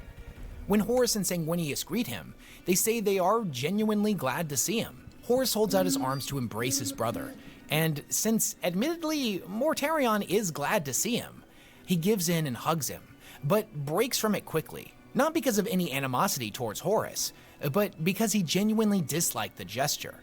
Mortarion is not much of a hugger. All right, yeah, not a hugger. Okay. Him, an embrace was a promise of unity. Are you guys huggers? I'm typically a hugger. I'll give a nice, give a nice short, brief hug. But if I like you, you're getting the bear hug. If I like you, you're getting the bear. You're getting the bear hug. And comfort, which from his perspective made it a lie. The narrator makes a point of telling us that he puts a lot more stock into the ceremonial drinking of poison that him and his death guard participate in. To share a draft of concentrated toxins with your brothers is to embrace the truth of the universe and war. Okay. That there were no illusions when drinking So Mortarian's a drunk. Okay. poison. It was an acknowledgement of risk and the inevitability of death. And considering that Mortarion and half of the Death Guard had hailed from Barbarous, a world coated perpetually in toxic fumes and ruled over by necromantic overlords that viewed the population as nothing but livestock, we can kind of understand how he adopted such a worldview. Mortarion asks his brothers what is it that they think he has done, and they tell him that they don't think anything. They're just here to observe and hear his side of the events, that they've simply come to understand. He tells them there is nothing to understand. There is no great mystery. He came here to bring Galaspar into compliance, and he had succeeded. Sanguinius tells him that the way he had gone about this was unprecedented, that it was unlike any other campaign the Space Marines had ever waged, and thus there may be something to be learned from Mortarion's methods. They tell him the scribes and the remembrancers wish to document the accounts from some of the members of the Order, and asks where Mortarion has kept his prisoners. He tells him that there are none, that every member of the Order was now dead. Holy he gestures shit. out towards the corpse piles in the distance. Sanguinius and Horus seem shocked by this, and he tells him that there is no need for them to have lived, as they kept extensive records. Anything the two Primarchs would possibly want to know could be found in the Order's archives. He tells them, you want to understand why I conducted this war and how. Very well, I'll tell you. Galaspar was a wasteland of a world. There were no oceans or greeneries, as they had all been destroyed long ago. The entire world was coated in virulent clouds of toxins, by all accounts making it completely uninhabitable. Yet even still, the planet was home to 30 billion souls. The world was dotted with dozens of enormous hive cities, their towers containing no windows, and it had been centuries since any other than Galaspar's elite had looked out on its toxic landscape. Despite all of this, there was wealth and grandeur here, but it was experienced only by Galaspar's elite, the members of the Order. These people lived in extravagant luxury, while the vast majority of the population was kept as slaves. Those are nobles. Yeah, we learned about those yesterday. Holy fuck, man. That was really hard to do, actually. Forced to live on top of each other in filth and squalor, deep within its underhives. It was a population that over the centuries had been completely broken. The Order doesn't even refer to them as people. They are simply known as labor units. Their lives measured only in their ability to produce. With every dull action above, suffering happened below. Here, the full misery of the Order held sway. Beneath the millions, there were the billions. The labor units, the items whose movements, dispositions, assignments, and distributions were controlled by the transfer up and down of parchment and its modification by stylus. The billions existed in the lower, broader halves of the hive spires. I say existed. They could not be said to have lived. When they slept, they curled into tiny alcoves in the walls, larvae in a honeycomb, or piled on top of one another in overcrowded holding tanks that stank of sweat and grime and suffering. They were like ants, said Horus. They were worse, Mortarion told them. Ants labor for a purpose. They are a collective. These people were not even maggots. They did not even have the freedom to feast on the carrion of the planet. They were lower than any insect. They were property. He goes into much greater detail on just how horrifically these people were treated, but I won't get into that here. You can just fill in the blanks with your imagination. As he tells his brothers of Galaspar's sins, Mortarion finds his silent anger boiling up beneath the surface. He tells them this is why he had come here.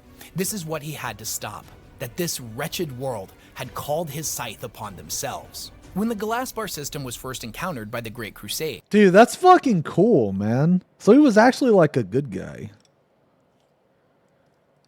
Huh, okay. I mean, it probably was slavery. No, I haven't done any Sisters of Battle yet. No, I want to, though. They're one of my favorite Imperium factions. I love Sisters of Battle. They're awesome. Exploratory ships were sent to herald the good news that the Imperium had come to reunite all of humanity. These ships were immediately attacked by the Order and destroyed. Now, at first, these accounts didn't really register with Mortarion, as a world refusing to join the Imperium upon first contact was not exactly unheard of, but there was something that troubled him. Perhaps it was a premonition of sorts. Whatever it was, it made him take a closer look at the planet. Its striking resemblance to his homeworld of Barbarous caught his attention immediately, and when he saw how its people were treated, the horrors the Order was perpetuating against its own citizens, and the horrific conditions they were kept in, Mortarion became obsessed with this world. The reports were missing a lot of key details, but he saw the slavery and the tyranny, and that was enough. Mortarion used a series of holograms to speak with other military commanders about Galaspar, and the human forces in... Dude, this makes me like dude, I fucking knew right when I saw Mortarion, he was my favorite, man. I fucking knew. Dude, this is like... The fact that he was like a good guy, you know what I mean? That is like so fucking cool to me. That's my favorite type of character. Is like villains that used to be good guys, like the anti-hero kind of, you know, some shit. Or like villains that turn into good guys. I love that shit, man.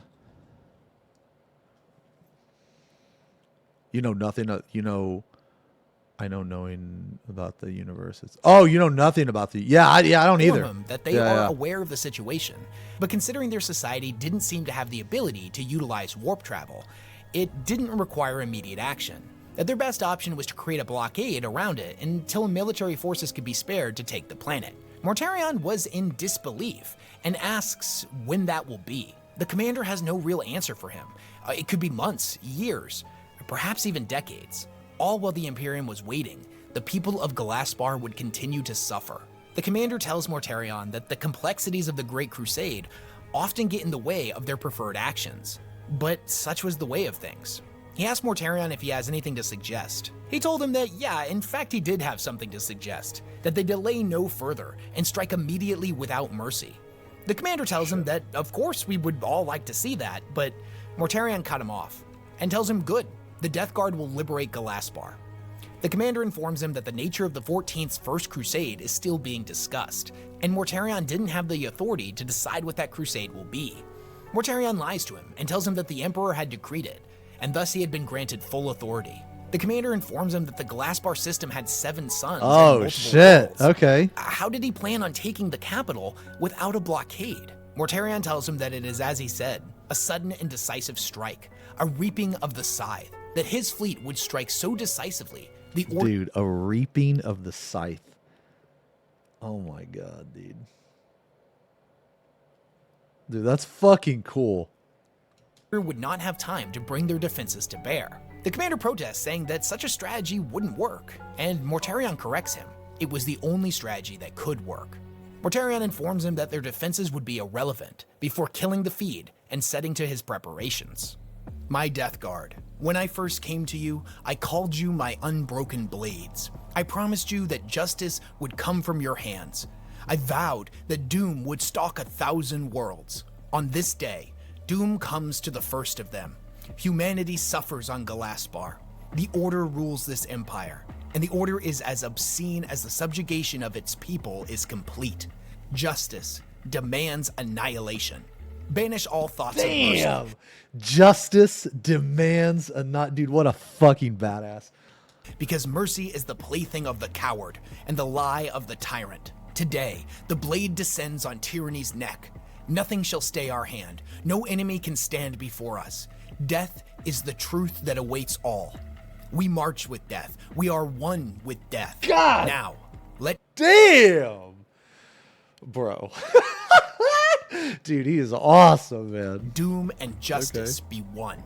From the Order's perspective, the attack came as a straight line of blinking stars in the night sky, moving towards the planet. An attack like this was unprecedented. The Order had never been attacked, and they weren't ready for it. None of the Order's vessels were in the position to engage them, so they very quickly started to scramble together to mount a defense. The orbital guns were brought online and fired against the line of approaching vessels. Batteries of cannons with barrels hundreds of meters long rose from the planet's toxic soil to fire on the intruders. It took less than an hour for the entire planet to be bristling with guns, all of them aimed towards the heavens. Galaspar open-fired. The High Council of the Order's holographs bloomed with light, indicating impacts and nothing short of complete destruction.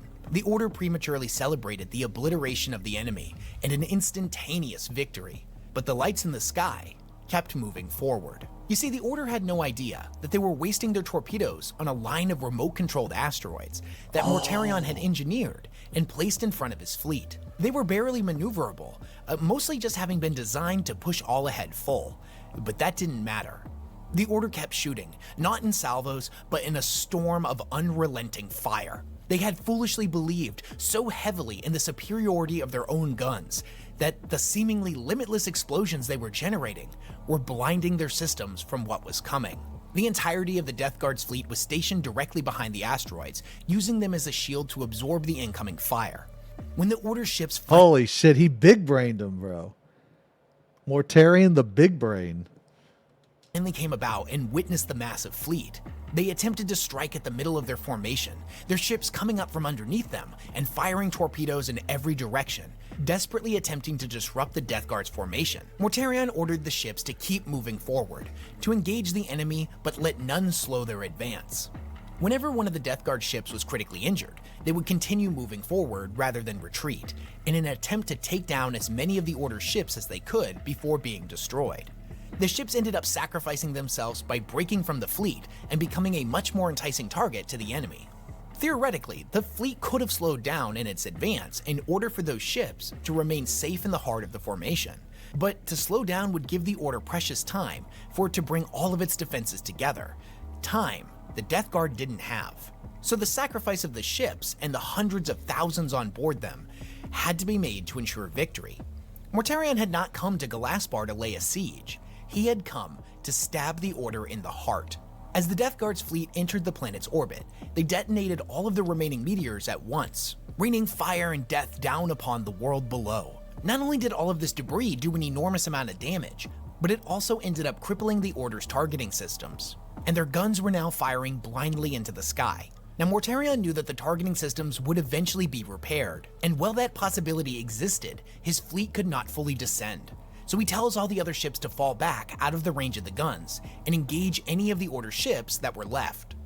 The Fourth Horseman, Mortarion's flagship, then descends through the planet's atmosphere and rammed itself directly into the upper portion of the Hive, doing an inconceivable amount of damage and spiking the battle's death toll by tens of thousands with a single blow. With this, the ground invasion began, the Fourth Horseman unleashing its deadly payload of Astartes directly into the city's spires. There's a scene immediately after this, where two of the labor units are witnessing the Death Guard marching through the halls, armor-clad giants, unlike anything they had ever seen before. At their head was the largest of the giants, a man who wore no helmet, but a cowl, and wielded a massive scythe. They watched as the Order's warriors descended upon them in the thousands, Dude, that's so but seemed to be fucking doing badass. little more than offering themselves up for slaughter, as Mortarion's scythe reaped through the masses and bolter fire detonated within their ranks, sending gory chunks flying in every direction.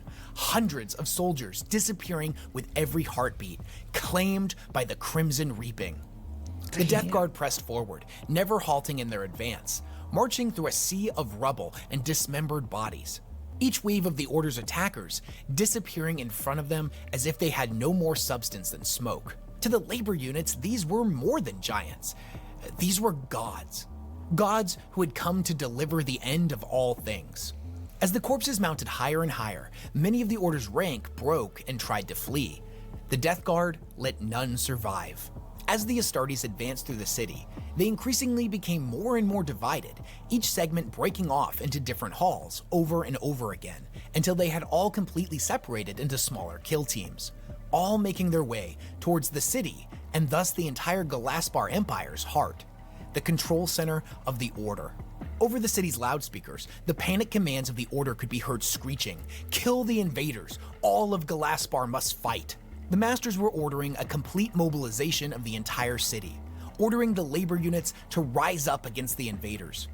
The Death Guard continued their march and through their own Vox systems shouted out to the civilians that they had come to free them, that they had come only for their masters, and no harm would come to them.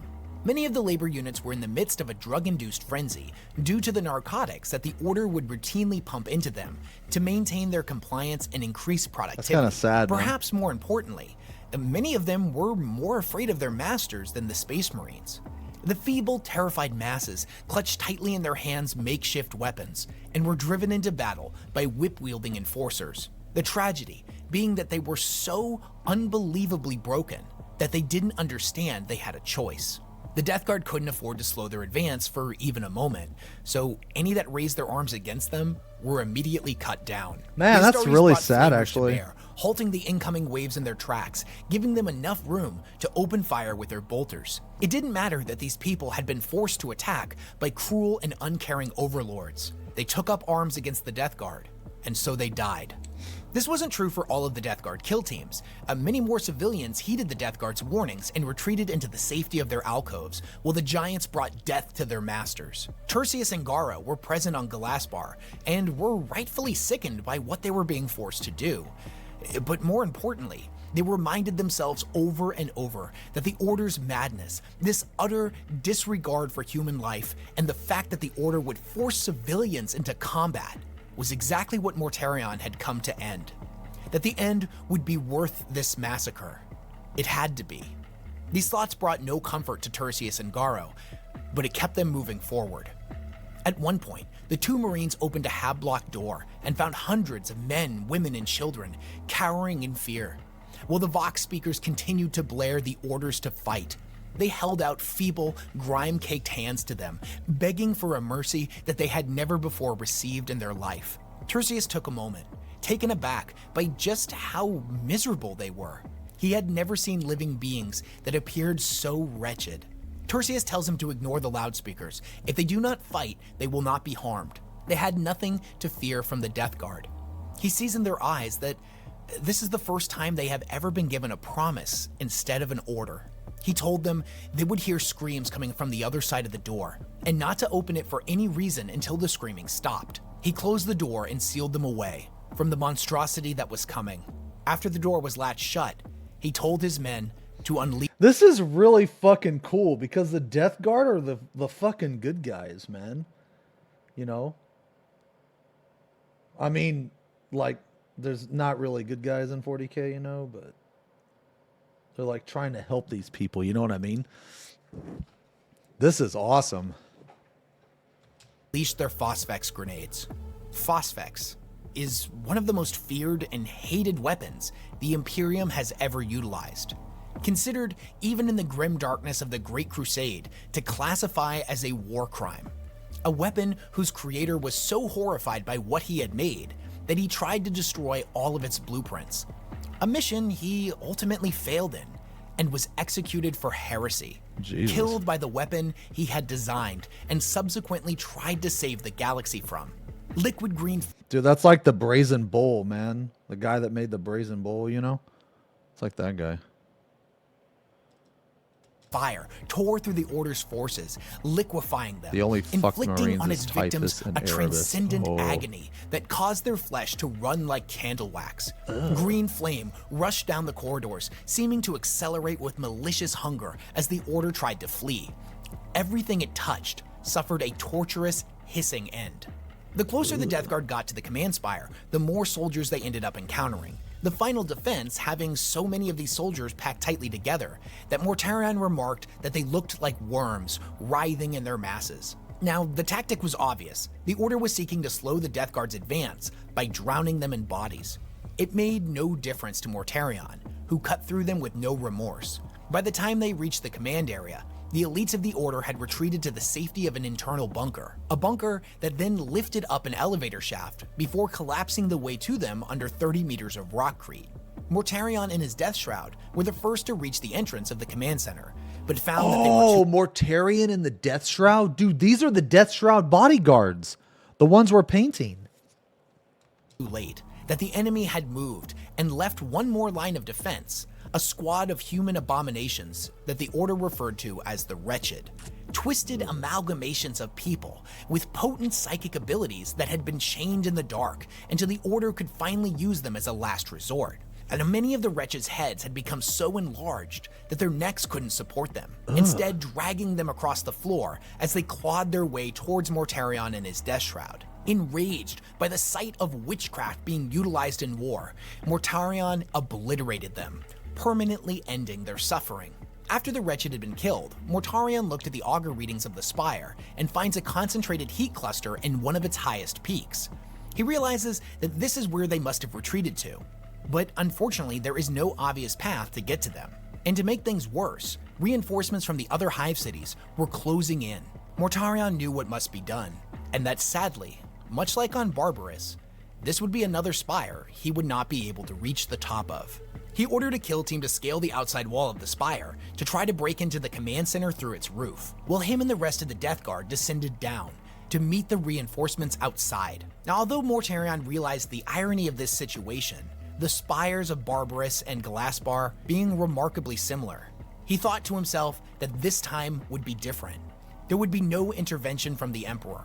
Victory or defeat, whatever the outcome, it would be his and his alone. The Death Guard that were on Galasbar were around 10,000 strong at this point, but the enemy was in their millions. They deployed in what they call the Scythe Blade Formation, a single line of Marines with enough space between each warrior that an enemy explosion would only take out a couple of them. The formation served the secondary purpose of creating the illusion of a weaker force, ensuring that the enemy would foolishly overextend. Dude.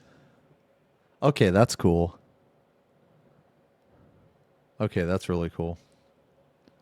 The Death Guard advanced on the approaching reinforcements, deploying rad and phosphex weapons that scorched and blackened the enemy front lines, the roiling green flames engulfing enemy soldiers and tanks alike. The reinforcement army was forced to slow their advance as the Death Guard counteroffensive marched on them. The phosphex weaponry caused the skin of the enemy soldiers to slough from their bodies, and any who would try to tear off their envirosuits to escape its wrath would breathe in the toxic air of Galasbar, causing their lungs to disintegrate. The Blade of Death picked up its pace and cut deep into the enemy defenses. Oh, dude, the Blade of Death. Dude, he is so fucking cool, man. I'm like, dude, I'm having such a good time, dude. Just listen to this, dude. Mortarion is my favorite Primarch, dude.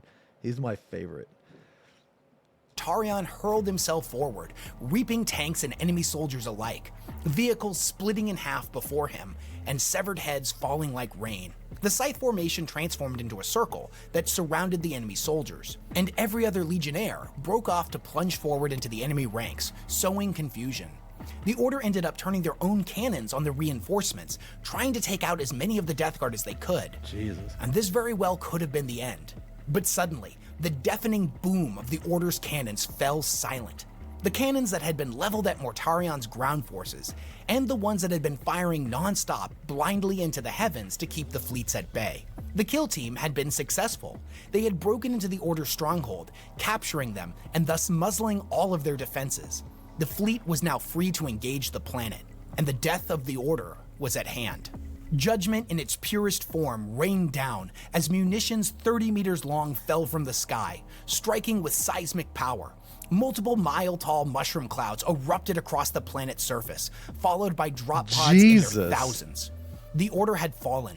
The Death Guard were victorious, even if the surviving members of the Order stationed in other cities hadn't realized it yet.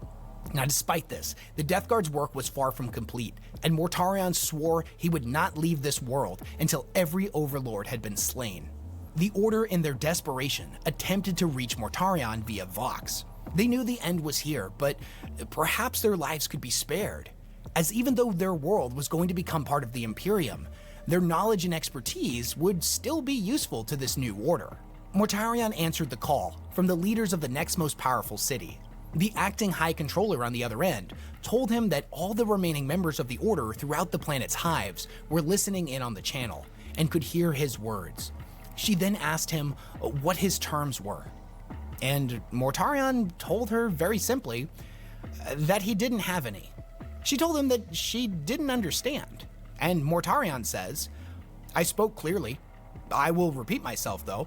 There are no terms." She said that, but they wish to surrender. And Mortarion told her, "You can't." She said, "But we no longer wish to fight you." And Mortarion tells her, that was never your choice. I came to destroy you. Oh, oh my fucking God. Holy shit. Okay. All right. What you do in response to that is up to you. It's no concern of mine. The Death Guard reinforcements made their way through every other hive, eliminating any member of the Order that they found, leaving the labor units untouched. The Order's pleas for mercy being met with the flashes of bolters. The Astartes, who had broken into the command center, dragged the High Council out into a massive chamber. They were bound and forced to their knees in front of a massive horde of labor units. Mortarion strode forth and gave this speech to them. You are free. The Order is no more. It can never return. These wretches before you are the last of your rulers in this hive. Now see their end. His death shroud rose their scythes and beheaded the former masters. In all the other hives of Galaspar, the Pale King continued, this is the fate of the Order. Not one of your former masters will be left alive. He paused. Our task here is done, but your task is beginning. Others will come, he announced. They will bring you fully into compliance with the Imperium of Man. I give you a final command. Tally the dead of the Order. They numbered you. Now you number them. Find all their dead. Count them all. Know the measure of your enslavement. Know the measure of your freedom. And so they did. God damn, bro. Woo. Dude, he is so fucking cool, man. He is so fucking cool. Holy shit. Damn. Oh my God. All right. Labor units dragged the corpses of the Order out into the wastes, stacking them in massive carrion hills, setting to work on tallying the dead. Back in the present, Sanguinius says that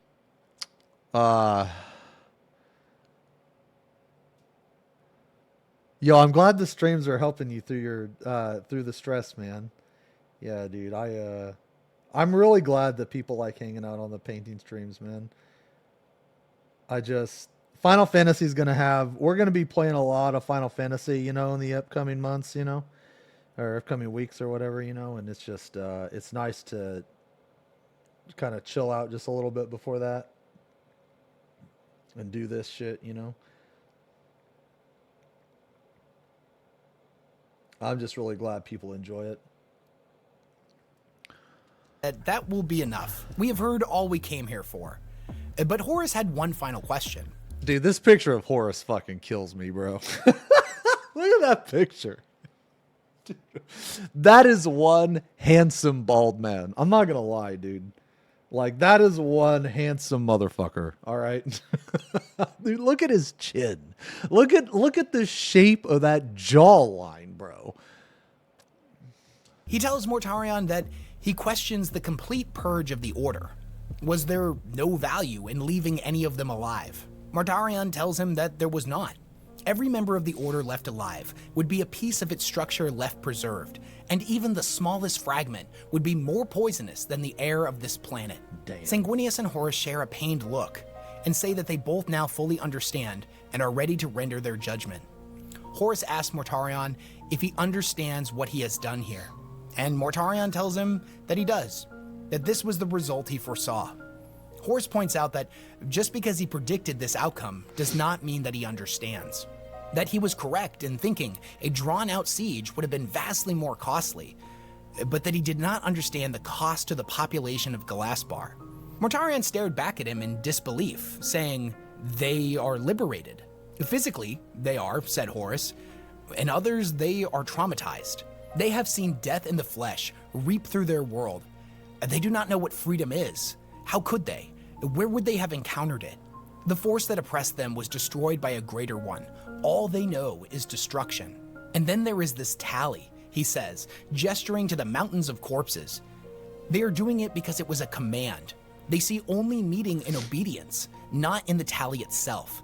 I do not know what will happen to them when the tally is done and there are no further commands. Do you see? Liberation is not just the destruction of the oppressor, We can't replace one tyranny with another. This is what our father wants you to see, Mortarion. He wants you to understand the need for nuance in the crusade. You cannot always be the scythe. Look down below, brother. Look at the hills of bodies. You can see them even from this height. He gestured to the hordes of labor units, swarming over the corpse mounds like maggots on carrion. Is that liberation? There's a moment where Mortarion considers Horus's words, but he quickly shakes off that moment of weakness and turns to face his brother once again. I see the people of Galaspar, he said. I see what I have done, and I would do it again. I have ended the tyranny that enchained them. The tally of the dead is the task of a people who must see and know that their former masters are truly dead. And the cost? Well, everything has a cost. What do you think would have happened if we had accepted the cost of a blockade and a siege? Would the liberty of these people be a sylvan paradise? Perhaps the likes of Rabute would believe in such a vision, but I am no such fool. Sanguinius said, you are if you imagine yourself unique in your experience of a lethal homeworld. As you are too, if you think the manner of your conquest has no impact beyond the end itself. You came to Galaspar as the angel of death, Mortarion, not as a liberator. That is the core of the matter. Does that displease you, Sanguinius? Mortarion asked. Perhaps it does not. Perhaps it is useful to use me to burnish your own self-image. You broadcast the execution of the Lord Comptroller to billions, said Sanguinius. You brought death to this world and began what you call its moment of liberation with death. And yet the 8th Legion spreads terror by any means it can. It has broadcast its share of executions. I have not seen them on trial. Enough, Horus shouts. Enough. It is all far beyond enough. We have seen enough. We know enough. Mortarion, you have done enough. Horus lowered his head for a moment, then looked up, regretful yet determined. Our father seeks the compliance of all inhabited worlds with the goals and the dreams of the Imperium. There is compliance here, but not with that dream. Instead, there is a wasteland and a population consumed by their fear of the Imperium, of the embodiment of death. Hear me, Mortarion. The conquest of Galaspar will forever be marked as a tragedy of the Great Crusade. It will never be celebrated. It will be the work of generations for the Imperium to undo what you have done here. You are censured, Mortarion, and your first command will be commemorated by mourning. Mortarion can feel his anger seething silently beneath the surface. And as Horus and Sanguinius turn to take their leave, Sanguinius tells him that he knows he won't believe him, but that he takes no pleasure in this judgment, and that hopefully the next time they meet, Mortarion will come to see their decision was the right one. Please learn from this, Mortarion. Learn that there is another path for you. Mortarion stayed on the planet surface. Nah, man. Mortarion was right, dude. Nah, he was right. He was right. Fucking Sanguinius and Horus, dude. Fucking Horus the bitch. Horus the motherfucking bitch, baby. Surface for some time longer. He gazed out over the destroyed landscape, over the fires and the bodies. Yes, there was ruin here, but ruin was better than the order.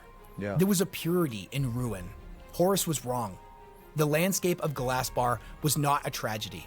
It was a victory. Yo, dumb, it bro. was Thanks the a lot, grandeur of ruin.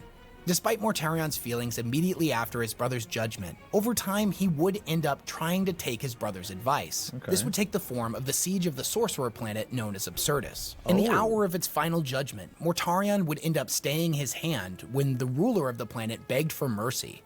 It was an experiment to see if victory through mercy was actually possible. Their compliance would come with the caveat that all sorcery was to be banned, something that the planet agreed to. But sometime later, Mortarion sensed that something wasn't right, and he returned to the world to observe them in secret, finding that it was still deeply corrupted with sorcery, its wicked arts still being practiced across the world.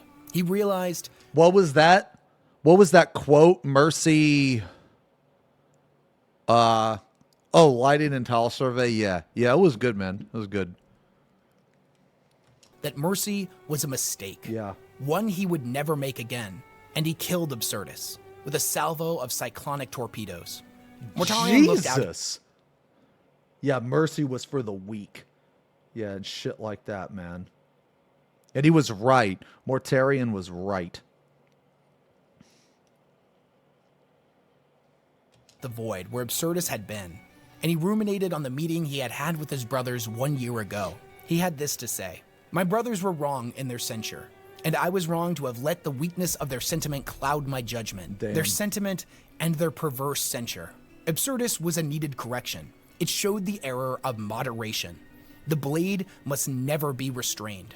He spoke the next sentence like a vow: "We shall always be the scythe." Perhaps we are drawn to the campaigns that require us. Maybe there were worlds where Vulcan's concerns were the correct ones, where Sanguinius's nobility was needed. Not the worlds that fall in my path. Doom shall stalk 1,000 worlds.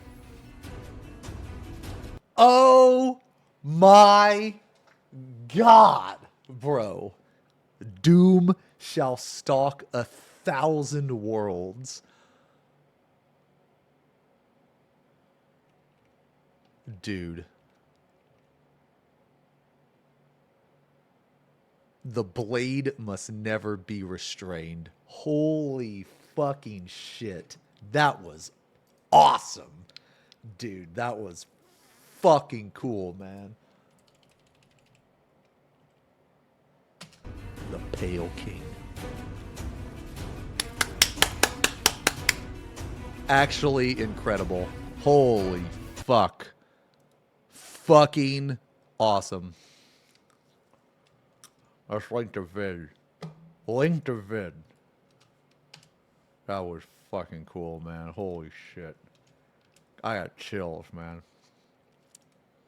That was fucking sick. Okay, what's the next one? Death Guard Deep Dive. Alright. Definitely some personal bias here, but the Death Guard are by far my favorite Traitor Legion. They take two of my most favorite things, the undead and badass power armor, and smush them together into a whole bunch of nasty abominations. Yeah. But they're more than a whole bunch of nasty boys, as their philosophies on one hand are actually really interesting, but on the other... You know what? Hold on. Let's just pause briefly. Let's pause briefly for a second before we jump into this next video. That was so fucking cool. I just want to talk real quick what we did.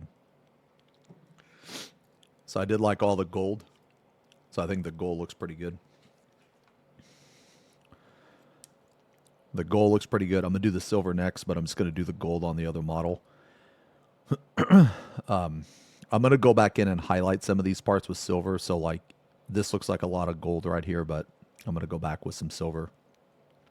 And I'm basically just going around the model and doing that. And then this guy pretty much the same thing. We're going to go back in with some silver and stuff later. But yeah. Okay. Anyway, let's go to the vid. Are downright chilling. Like, did you know that the Death Guard don't actually hate their greatest enemies, the Imperium of Mankind? They actually just think of them as deeply ignorant and misguided. And their ultimate goal is to show mankind how great the gross life can be when you give up showering. But how did the Death Guard go from being some of humanity's greatest heroes to Nurgle's special nasty boys? Who was Mortarion, and how did he go from being a country bumpkin sad boy who killed alien necromancers for fun to a giant 30-foot tall plague-induced abomination? What about Typhus and the Destroyer Plague? What role did they have in the Legion's downfall? We're going to paint him next. And I got him. what is that plague planet that the Death Guard now call home? Is it just a big stinky green rock in the Eye of Terror? Or is there something far more sinister under its mile-high layer of poisonous clouds? And most importantly of all, was Mortarion actually bald, or did he have some sweet heavy metal hair under that cowl? Now we're talking about the right question, bro. Okay. Okay, Wes knows what's up. Now we're getting to the important, we're getting to the meat of the matter. Okay. Yeah, he's 30 foot tall. His model's insane. Here, I'll show you his model real fast, man.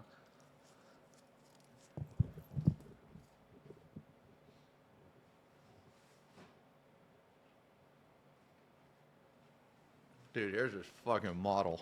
Look at this shit. Look at this. We're painting him. Painting this bad motherfucker. He is so fucking badass, dude. Yeah. He's so fucking cool. I did see the Magic Final Fantasy cards, man. That picture of Kefka was legit. Yeah, we're going to paint him as the 30th model. My 30th mini. These are like 20, 24, and 25, I think. Yeah. Anyway, all right. We're going to get into all of that and a lot more, because there's a lot to cover with the 14th Legion. But before that, I'm going to give a quick shout out to this week's sponsor, and then we're going to get into the galaxy's smelliest Legion. Stay tuned. Okay. This video is sponsored by X Sheets. After a long day of gaming, you need rest. Yeah. And now you can get it with X Sheets, the only LED-powered bed sheets made for gamers. Enjoy maximum nighttime visibility and supercharge your circadian rhythm. 13 million lumens of soothing night.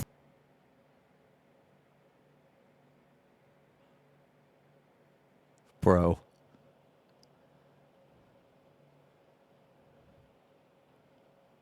Glow. Okay, wait a minute. No. Hold up. That is going to be the dumbest thing I've ever heard of. But you know what's not dumb? Raid Shadow Legends.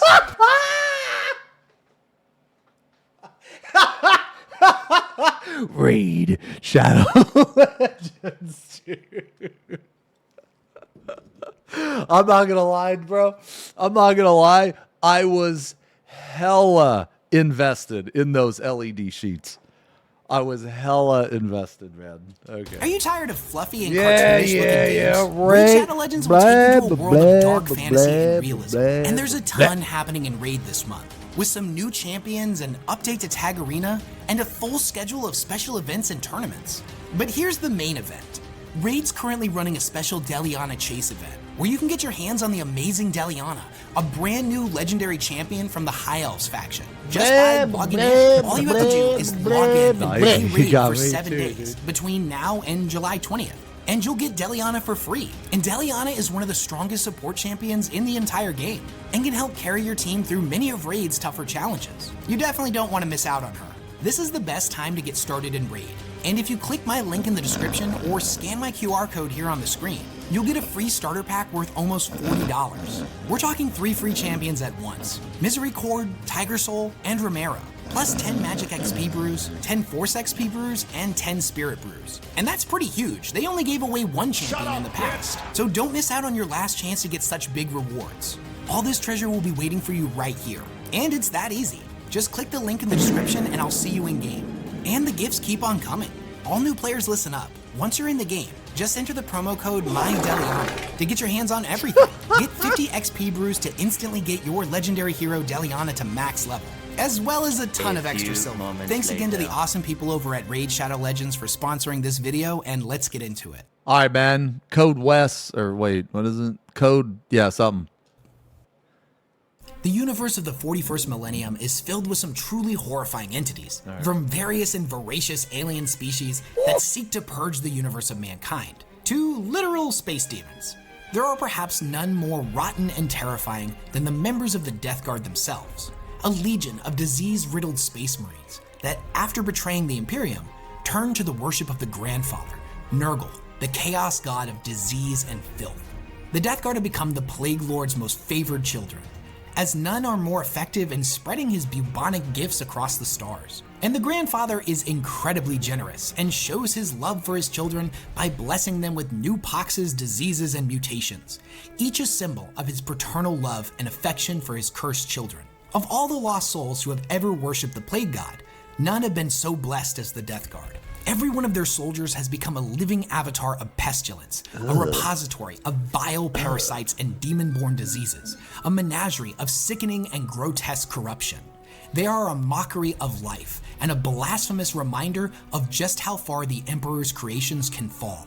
Their bodies are in a constant state of rot and decay. In many cases, they have become so swelled with Nurgle's gifts that they are literally beginning to tear apart at the seams. Bloated and rancid organs spilling forth from them in a pestilent tide, their insides dragging behind them through the mud and muck of 1,000 battlefields, swollen with maggots and parasites. Their stench alone is enough to cause a human in their vicinity to convulse and spasm and be unable to fight back, making them easy prey as the Legion descends upon them. Their forms are truly horrifying to look at, but the gifts of the Plague Lord render them completely immune to pain and most injuries. They are trapped in a moment between life and death, frozen in time before their demise, cursed to live forever and endure constant demonic mutation and entropy. And long before they became what they are today, the Death Guard were a legion of space marines that excelled in attrition-style warfare. They utilized tactics that favored massive waves of foot-slogging infantry that would grind their opponent into dust. They had no need for speed or an over-reliance on massive war machines like other legions. The Death Guard were by far the toughest and most resilient of all Astartes legions. These guys were virtually immune to any... Dude, they're tanks, man. They're tanks. That's what they are, dude. They're tanks. That's what I mean. Tank main. Warrior fucking main, bro. Warrior main. Form of disease or poison. And they made sure of this by subjecting themselves to the most vile concoctions and diseases in the galaxy. The Death Guard even had a ritual where they would ritualistically drink poison to celebrate certain achievements, much like a normal person might pop a bottle of champagne. Now, thousands of years later and in their corrupted state, they still utilize the same philosophies of war that they did back in the days of the Grand Crusade. Their intense training, combined with the grotesque blessings of the Plague Lord, have created a legion of unkillable monsters. Any rounds that manage to penetrate their rotting and rusting armor are absorbed and dissolved in the disgusting chemical concoction of their insides. Melee weapons that manage to break through their defenses get caught in folds of rancid flesh, unable to be pried free by their assailants. Disarmed and vulnerable, they are easy prey for the Death Guard's disease-riddled blades. The Legion marches to war to the sound of funerary bells, every toll sending out psychic waves of dread. Thick, pungent miasmas filled with disease and rancid spores flow from ventilation systems and the billowing smokestacks of their war engines. They retch and gargle prayers to the Plague Lord as they lay down barrage after barrage of disease-riddled bullets, and they literally melt their enemies under the contagious cocktails of their chemical throwers. Fetid and rancid sorcerers breathe deep lungfuls of diseased air from the Garden of Nurgle itself, exhaling a foul plague wind. Clouds of toxic spores and a miasma of decay billow forth, corrupting all caught in its snare. Any who take a single breath of this plague cloud have their lungs rot and their innards rupture, their bodies becoming... Holy fuck, bro. Dude, this has been like a 3-minute rant on how disgusting they are. Host to all forms of demonic insects that will rapidly grow to maturity before bursting forth from their victims in a horrifying swarm, eager to go forth and spread further disease through the enemy's defenses. Cults of diseased and leprous human masses follow them into battle, weeping tears of pus through scab-covered eyes, desperate to witness the Plague Lord's angels in hopes that they too shall be blessed as their lords. While those of them who have already gained such blessings drone ahead of the Plague Marines, swarms of plague zombies and poxwalkers shuffle across the battlefield.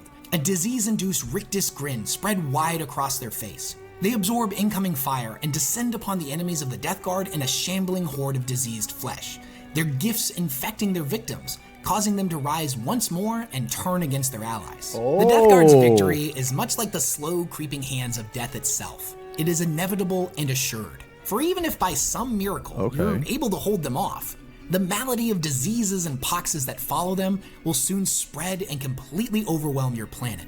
The battlefield becoming ground zero for a menagerie of plagues and pandemics. Their enemy's victory is always short-lived. It may take weeks or sometimes months, but eventually, the first victims will begin to vomit up clouds of flies. And within a matter of days, the demonic sickness will spread to every corner of that world. Governments and nations will begin to collapse, and the planet descends into a plague-induced anarchy. Inevitably, this world will grow into a fetid, rotting paradise. And those that try to flee from here will in turn spread the Grandfather's work to any of the worlds they seek refuge in. The Death Guard represent the death of hope, that there is no point in struggling against their inevitable victory. Jesus Christ. The Death Guard represent the death of hope. Holy shit, man. That's fucking metal.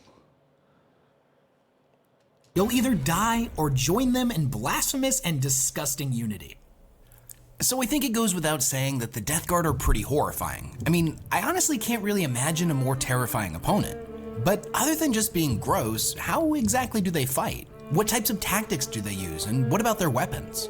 So the Death Guard are an army that normally favors tactics utilizing massive waves of infantry.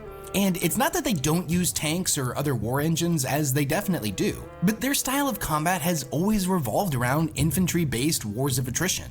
Tanks and artillery like that of the Plague Burst Crawler, or demon engines such as Defilers and Forge Fiends are definitely used by the Death Guard, but they're normally seen as more of a supporting unit.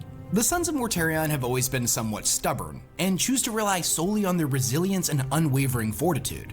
And this was the case even before their disgusting transformation. Now, every Astartes member of the Death Guard is what is known as a Plague Marine, but not all Plague Marines are part of the Death Guard. There are definitely Plague Marines that have fought for different legions, as Chaos Space Marines are inherently pretty selfish and kind of ununited, so sometimes they switch back and forth, choosing to join with whoever's ideology or goals fit them better. Now, this definitely isn't the norm. Oh, okay. So those Chaos Space Marines that I painted, they were the Black Legion, but there can be Chaos Space Marines of the Death Guard too.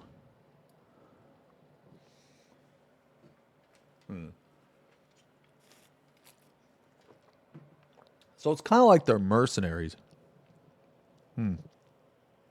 As the majority of Plague Marines fight for the Death Guard, but it does happen, so I figured it was worth mentioning. Now, a Plague Marine is a Space Marine that has been overwhelmingly blessed by Nurgle, and Nurgle sees all of his poxes and diseases and mutations as gifts.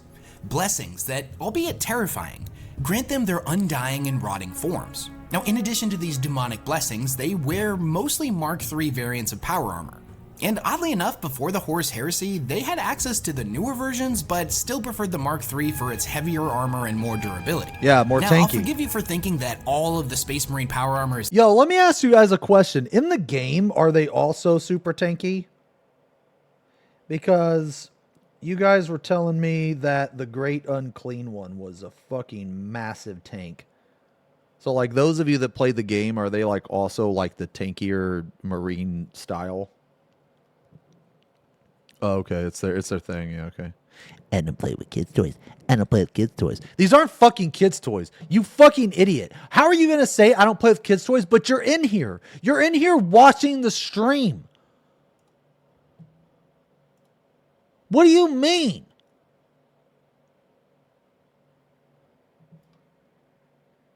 It's the same with just a different helmet, but honestly this couldn't be further from the truth. Every version had a different use, and the Mark III had a lot of armor, and was ideal for Space Marines that were fighting in environments where cover was minimal. So legions that specialized in frontal assaults tend to utilize this variant more, and the Death Guard definitely fit this bill. That being said, the armor that the Plague Marines wear is kind of a shell of what it once was. Thousands of years of battle and decay have seen the once revered armor become rusted and pockmarked. However, all of those disgusting mutations that Nurgle has granted them kind of make up for the ancient armor's shortcomings. Blood and filth has accumulated so heavily on it that it is said that some Plague Marines have layers of filth several inches deep. Now, even before their rebellion, the Death Guard rarely ever actually cleaned or polished their armor. They saw the battle damage and the blood and filth of 100 different battlefields across 100 different worlds as a badge of honor to be displayed with pride. So the Death Guard have undergone a couple of different iterations. When they were first formed, they were known as the Dusk Raiders. This was due for their propensity for attack. Dusk Raiders? I never knew that. Was Dusk Raiders a legion? Or a, was it a faction?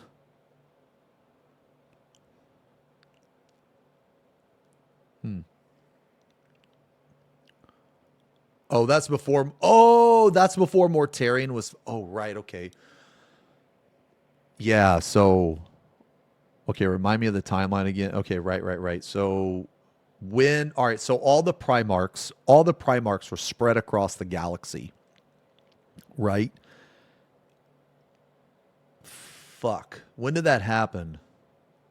That happened after the Emperor killed those one guys that he hired, those warriors that he hired to take that planet over. Right. Okay. Yeah. Okay. The Thunder Warriors. Yeah, Thunder Warriors. Okay. Yeah. At night. Now, it was said that fighting them was such a horrifying experience that many worlds would completely surrender just before the sun went down, rather than have to face the Dusk Raiders in combat. However, when their Primarch Mortarion was found on the world of Barbarous and subsequently reunited with the Legion, he brought with him new styles of war derived from his experience fighting against the alien overlords of his homeworld. And the overlords were basically like gigantic alien necromancers that preyed upon humanity like cattle, but we'll get into them a little later. The human soldiers that Mortarion led on Barbarous had to get used to fighting on pretty much every form of terrain, but in particular mountainous environments. Due to the world's feudalistic nature, they utilized infantry primarily, rather than focusing on tanks and heavy artillery. And cavalry really wasn't much use fighting in the mountains. Barbarous was a pre-feudalistic world, so the humans living there really didn't have access to any kind of great technology. The vehicles that they did have access to were steam-powered at best, and thus the men of Barbarous had to get used to fighting on their feet with whatever weapons they could hold. Mortarion referred to his soldiers as the Death Guard, and when he eventually joined the Dusk Raiders, he would have the Legion renamed to that in order to honor the men of Barbarous. Mortarion and the Death Guard believed that victory is not achieved through trickery or treachery, but instead from a relentless determination and painful stubbornness. There was no hell that the Death Guard would not march through to get to their enemy. They never stopped, never fell back, and would relentlessly hold their ground no matter what the enemy threw at them. The Space Marines of the Death Guard had weapons and tactics. That's fucking awesome. That may not have been flashy or fancy, but much more importantly, they could be relied upon to serve their purpose without fail. Why utilize stealth or some kind of fancy tricks to beat your enemy when you can simply overwhelm them through sheer force of will and determination? The Death Guard were relentlessness incarnate, a slow march of soldiers that never faltered and never stopped, all while laying down massive salvos of bolter rounds. No matter how well entrenched the enemy was, there was no stopping the Death Guard if they were between them and their objective. However, much later in the Legion's future, when they were corrupted by Nurgle and turned into Plague Marines, their tactics changed once again, but admittedly not by much. They became way more fixated on closer range engagements, utilizing more melee weapons and various plague weapons like the Plague Belcher or even the horrific plague grenades, also commonly referred to as death heads. And for a very good reason. You see, these plague grenades were truly disgusting. It's not so much a grenade, rather a severed head of one of the Death Guard's enemies. What? That has been hollowed out and filled with every contagion imaginable. Now, these heads were then sealed with wax and allowed to fester for months, or sometimes years or even decades. When thrown, the plague grenade ruptures, releasing a massive wave of spores and poisonous gases that spread over a pretty large area. Those not in thick armor with a sealed ventilation system will become affected almost immediately and face a horrifying death as their insides convulse and rot away. Even heavily armored foes really don't fare much better against these things, as the plague released from the grenade's core has the ability to rust. Are those in the game? Plague grenades? And eat away armor in minutes. The plague weapons of the Death Guard are pretty messed up and definitely terrifying in their own right, but oddly enough, this isn't something that's new to them, as even before they betrayed the Emperor, the Death Guard were known for utilizing certain types of weapons that most would consider to be a war crime. Radiation shells, virus bombings, and even the dreaded FFXIV weaponry. I don't watch this guy enough, but my boyfriend loves watching Xenos for some reason. Is he bald? Is your boyfriend bald? Maybe we got a bald connection. And those were flame-based weapons that projected a highly corrosive, toxic incendiary compound that could eat through heavy armor and burn a target to ash incredibly quickly. It was said that nothing could extinguish its flames except No, I just think he loves your toxicity. That's messed up. That's messed up. Also, what's even more messed up is the fact he's not bald. Tell him to shave his head. The cold vacuum of space. And these things would leave long-lasting effects on— I'm not, what do you mean I'm toxic, man? No, I'm not. You know I try to be a cute strummer. You know what? I try to be cute.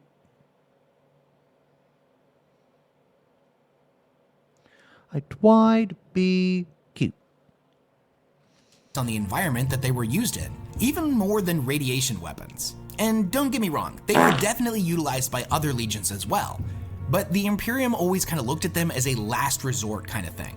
And fun fact, they were so horrifying that a rogue tech priest actually destroyed the only known STC for them.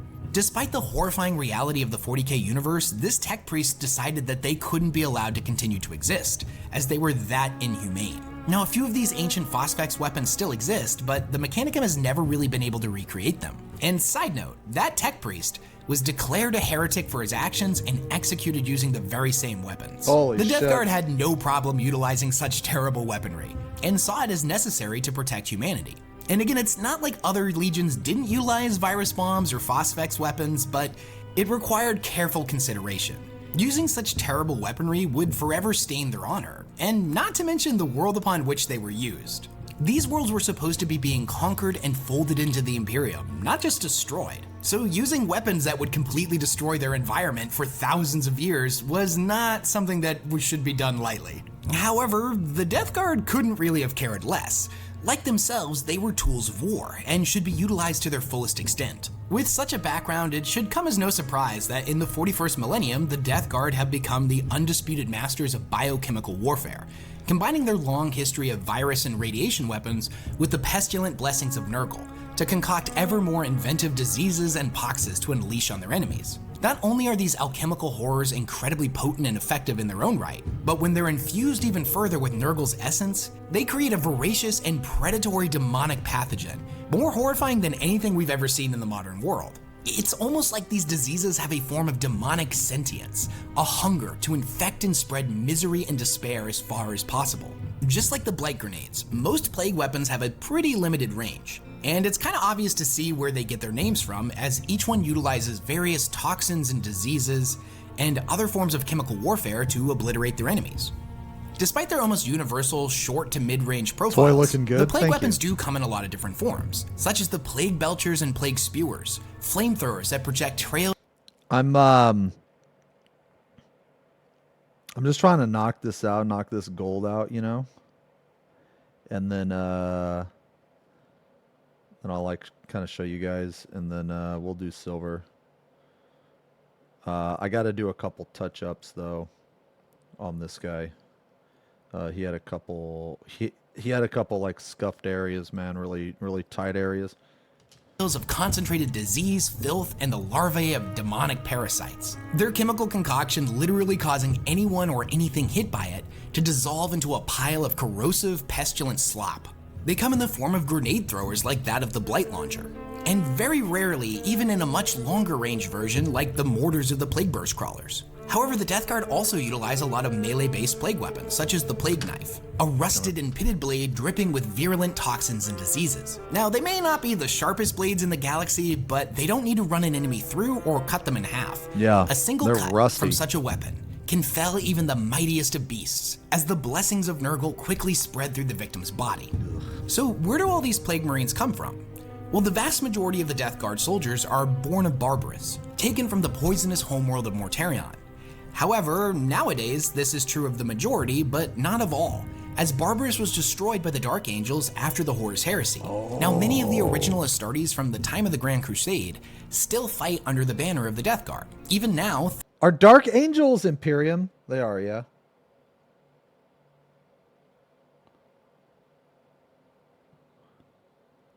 Lionel, yeah, Lion Johnson, yeah. He's like actually a badass, right?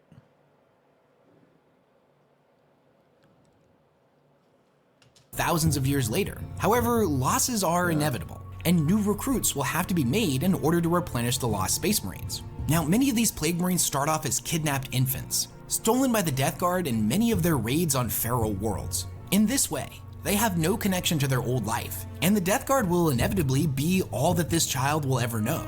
Additionally, many Death Guard soldiers are turncoats and renegades from other chapters, who for whatever reason have turned traitor and sought out the Death Guard specifically. Now, these individuals are already Space Marines when they join, but even coming from a different legion with different gene seed, over time, they assimilate into the Death Guard nearly perfectly. They adopt Mortarion's tactics and embrace their new life of despair. Over time, the overwhelming corruption and guidance of Nurgle twists and turns their bodies and minds to be more like that of their Plague Brothers. Their insides begin to rot as the corruption seeps into every corner of their body. Their minds slow down and their armor grows heavier. Their organs begin to fuse and mutate, and their skin begins to merge with that of the multiple tubes and interfaces found throughout their armor. Eventually, this armor becomes an extension of their own body, a second metal skin. and they even lose the ability to remove their helmets, as it basically becomes their new face. As the corruption spreads and intensifies, vicious demonic mutations can sprout up all over their body. Their arms can fuse into tentacles, gaping maws may begin to sprout all over their body, and all manner of other horrific corruption can take place. So is the varied and unpredictable nature of the Grandfather's blessings. The change is slow, but it is inevitable. It is said that joining the Death Guard is like sinking into a deep, cold ocean. The substance of it seeps inside sooner or later, down to every crack and orifice, and you lose the things that once made you what you were. And there's actually a pretty funny scene in the Lords of Silence novel, where one of these new recruits is reflecting on their life after joining the Death Guard. He has not become nearly as mutated as his brothers, and he can still remove his helmet. But he can feel the change coming on. His emotions are mellowing out, he doesn't feel hatred anymore, and he's even beginning to lose his memories of life before the Death Guard. He can't remember what Loyalist chapter he was a part of or any of the battles he took part in. And in a moment of clarity, he's looking around at his new brothers that have been with the Legion since the beginning and are far more mutated than him. One of them vomits flies with every word that he speaks. Another has tentacles for hands and a butthole for a mouth. And Yo, you know what, man? You know what? That's you guys, the Death Guard. All of you have buttholes for mouth because of all the shit you fucking type, all the shit you say in this chat. No, that you know what? That's a perfect fucking summary of Twitch chat. Fucking mouth buttholes. That's you. That's not funny. Chat reflects the streamer. And he's just kind of like, yeah, I definitely should have picked a different Legion. So now you understand a bit more about the Plague Marines, but I feel it's important that we talk about their father, the Primarch of the Death Guard himself, Mortarion. So Mortarion is the champion of Nurgle and the demonic Primarch of the Death Guard. He's an avatar of pestilence and disease, Dude, he's and so the embodiment cool. of fear and despair. Like the other traitor Primarchs, he's been infused with the corrupting influence of chaos, his tremendous strength and endurance having catapulted even past the demigod levels of a Primarch through the multitude of gifts and blessings he has received from the Grandfather. Mortarion strides forth onto the battlefield, held aloft by massive fetid moth wings. Everywhere Mortarion treads, he is followed by swarms of demonic insects and billowing clouds of disease. It is said that a mortal man would succumb to disease and rot and suffer the most horrifying of death just by standing in the Primarch's presence for but a moment. In battle, he wields two signature weapons, his massive scythe known as Silence, and an energy pistol of Damn, his scythe has a name? Silence. mysterious origin known only as the Lantern. Now, interestingly enough, despite the fact that he has ascended into demonhood, Mortarion always had a passionate hatred of Psychers, and anyone who would manipulate the warp. Yet in a spectacular twist of fate, the Death Lord himself has become a Psyker, wielding potent plague magics with which to decimate his foes. And the irony is certainly not lost on him, as there's a part of him that despises what he has become. Even as a man, Mortarion was an imposing figure, taller than anyone around him and bristling with corded muscle. But in demonhood, he has swelled to monstrous proportions, standing well over 30 feet tall. God damn. His mind is noted as being incredibly gifted, as he's a master tactician and has spent thousands of years studying every form of warfare. That being said, in the most recent lore, it seems like he's going a little bit insane. The ascension into demonhood has taken its toll on his mind. Now, most that manage to become a demon prince eventually go insane, becoming little more than a slavering beast. Now, depending on the individual, the amount of time this takes to occur can vary. For a standard human that the gods have decided to make... Let me just double check something real fast.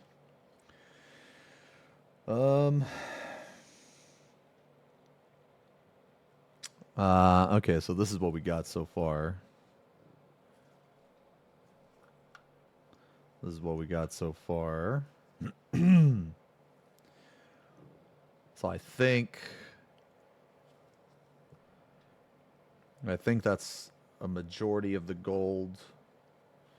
I need to do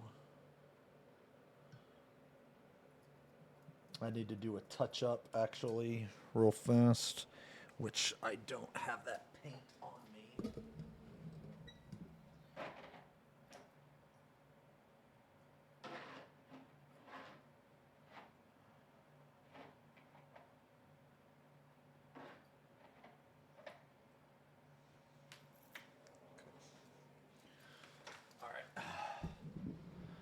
Wait, Mortarion is considered the second best tactician to Gilliman. Okay, that's cool. Gilliman's he's the Ultramarines guy, right?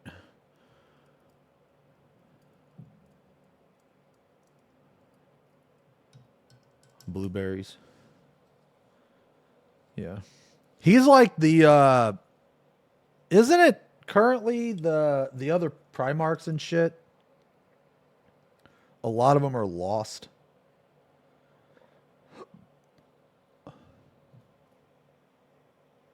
Like, is Mortarion around currently?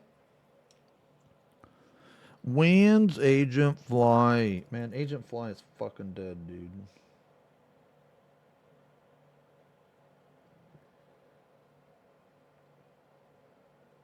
Alright, I'll throw some shade on that. You know, only getting a little bit, there were some really tight areas there. Only fucking up once, just a very, very mild fuck up. Not bad. Yeah, not bad. I'll go over that shit. I'll go over that again. Mortarion, Angrom, Fulgrimy, and Perturabo are all around, but they are all traitor Primarchs.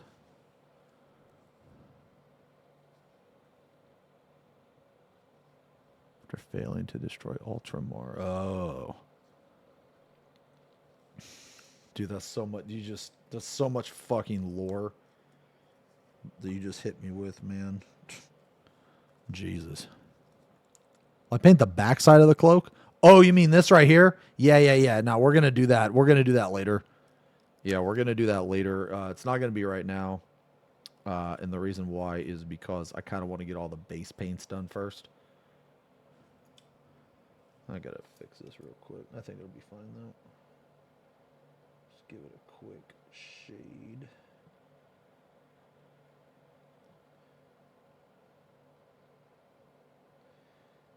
Yeah.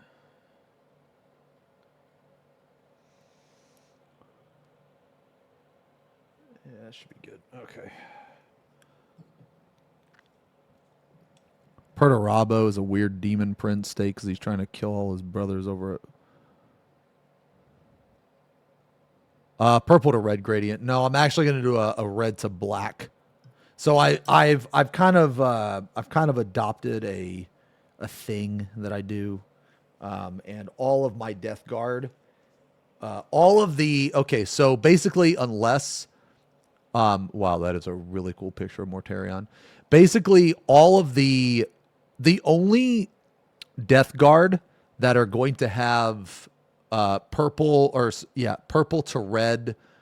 Wait a minute.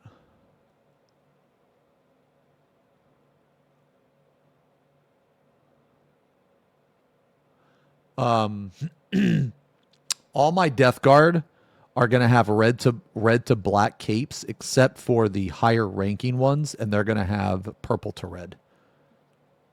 Yeah. Wait, Mortarion killed Gorilla Man with the God Blight, and the Emperor revived Gilliman to literally burn Nurgle himself.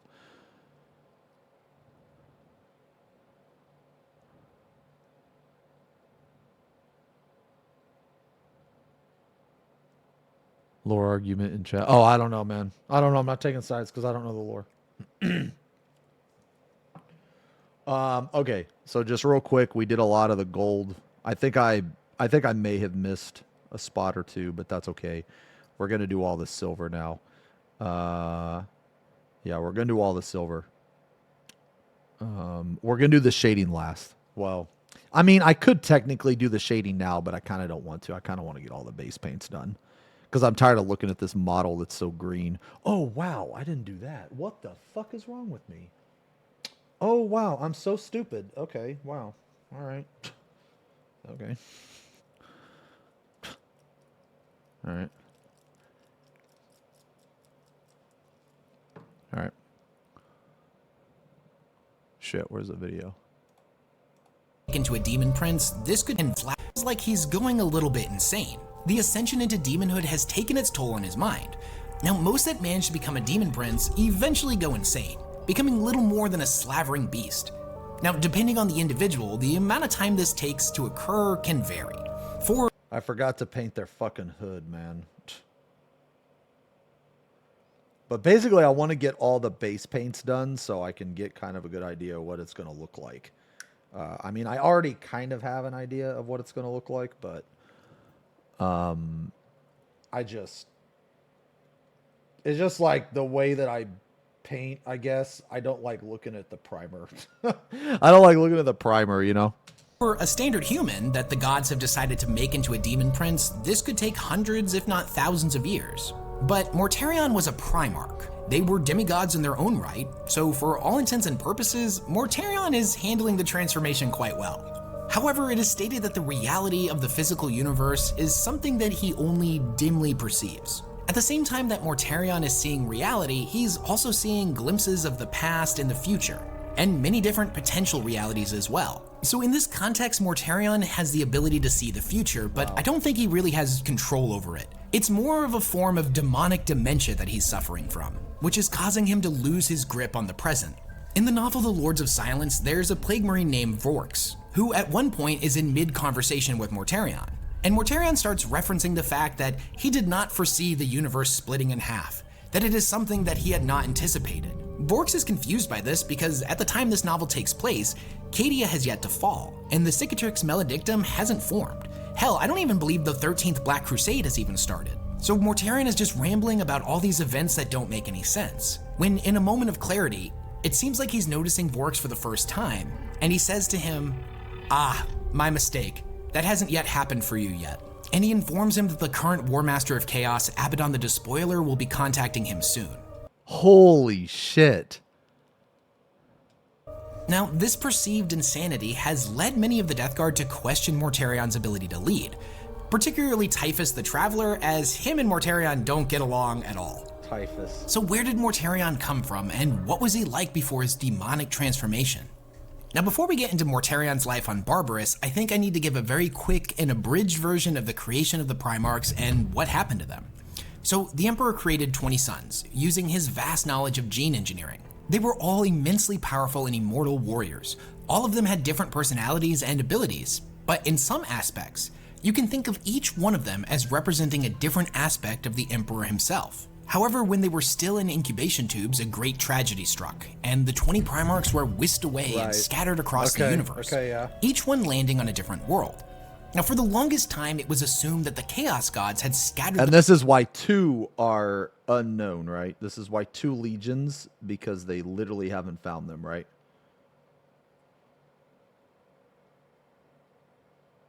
Those are the two. Those are the 2, like. Oh, they found them? Oh. Oh, they were stricken from all the records. Oh. Okay. The Primarchs after the Emperor reneged on some form of deal he had struck with them. Recently, though, in the novel Saturnine, the female perpetual named Urda claims that she had a major role to play in this, that the Emperor would not have created functioning children without a female donor. So in this aspect, Urda is claiming that she is the mother of the Primarchs. When she inevitably learned what the Emperor's plans were for them, she was horrified, as she saw them as her children, and she couldn't allow him to follow through with what he intended to do. So Urda was the one that scattered them. From her perspective, she had no choice. For the sake of her children, she had to set her sons free. Now, whether Urda is telling the truth or whether she was being manipulated by Chaos, we don't really know.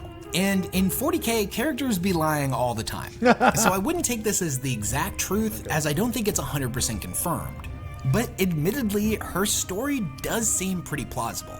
And as far as I can tell, she really doesn't have a reason to be lying about this. Unlike the story we heard a few years ago when the Silent King came out, where an Eldar emissary basically said that him and the Necrons were the ones that created the Tyranids. You can never trust what an Eldar is telling you, so I don't believe a word of that. Regardless of how the scattering happened, Mortarion was one of these Primarchs. And he had the misfortune of landing on a death world known as Barbarous. Having to deal with such horrible living conditions, rampant monster attacks, and the ever-present threat of the Overlords meant that humanity here was never really able to prosper. The humans of Barbarous lived in a pre-feudalistic society, one where advancement really wasn't an option when you were struggling for survival on a day-to-day basis. The most powerful of the overlords was named Nakari, and one day, he was standing in the middle of a massive battlefield, surrounded by the corpses of humans that had dared stand against him. His evil and triumphant laughter, however, was interrupted by, of all things, the cries of an infant. Now this didn't make any sense to Nakari, as the air surrounding the battlefield was incredibly poisonous, and no human should be able to breathe it without a respirator system. Yet here in the middle of it all were the sounds of a crying child. Oh, is that Mortarion? Now he searched for days and strode through thousands of corpses until eventually the baby boy was found. For a moment, the Overlord considered killing him and being done with it. However, he was deeply fascinated by this creature and realized he was much more than any normal human. So the Overlord scooped him up in his arms and carried him away from the scene of death. For all the things the Overlord had and everything at his disposal, the one thing that he lacked was a son, and more importantly, an heir. He was born of death in a field of death. So the Overlord christened him Mortarion, the child of death. Now, as Mortarion grew, Dude, that's so fucking cool. Mortarion, the child of death. Proved to have an intellect and an obsession for knowledge like no other. He spent his days studying manuscripts of war and pretty much any book he could get his hands on. His adopted father figure built him a massive spire to live in, constructed at the absolute highest peak he determined that Mortarion could survive, making Dude, Mortarion is like the definition of no cringe, dude. The fucking definition of no cringe, man. So fucking cool. Everything about Mortarion, you can follow it up with no cringe. So fucking cool, man. His own home miles away at the top of a mountain. All right, just real quick. Okay, hold on. Sorry, guys. Just real quick. So, we painted the hood, the hood. I forgot to paint that yesterday, so I just painted it today. We're going to do the silver, and then after that, we're going to go in with, there's some blacks that I need to do and some browns that I need to do. There's not very many black, not very many brown, but I guess I can make this gun, and I'm going to make this gun silver, I think. Yeah. Anyway. Yeah, so we're going to do that. Black, brown, silver first, black, and then brown. Anyway. Where the poison was its strongest. He wanted to make Mortarion any book he could get his hands on. His adopted father figure built him a massive spire to live in, constructed at the absolute highest peak he determined that Mortarion could survive, making his own home miles away at the top of a mountain where the poison was its strongest. He wanted to make Mortarion's life as awful as possible without killing him. And Nakari proved to be vicious and cruel, said to be the most brutal and feared of all the overlords.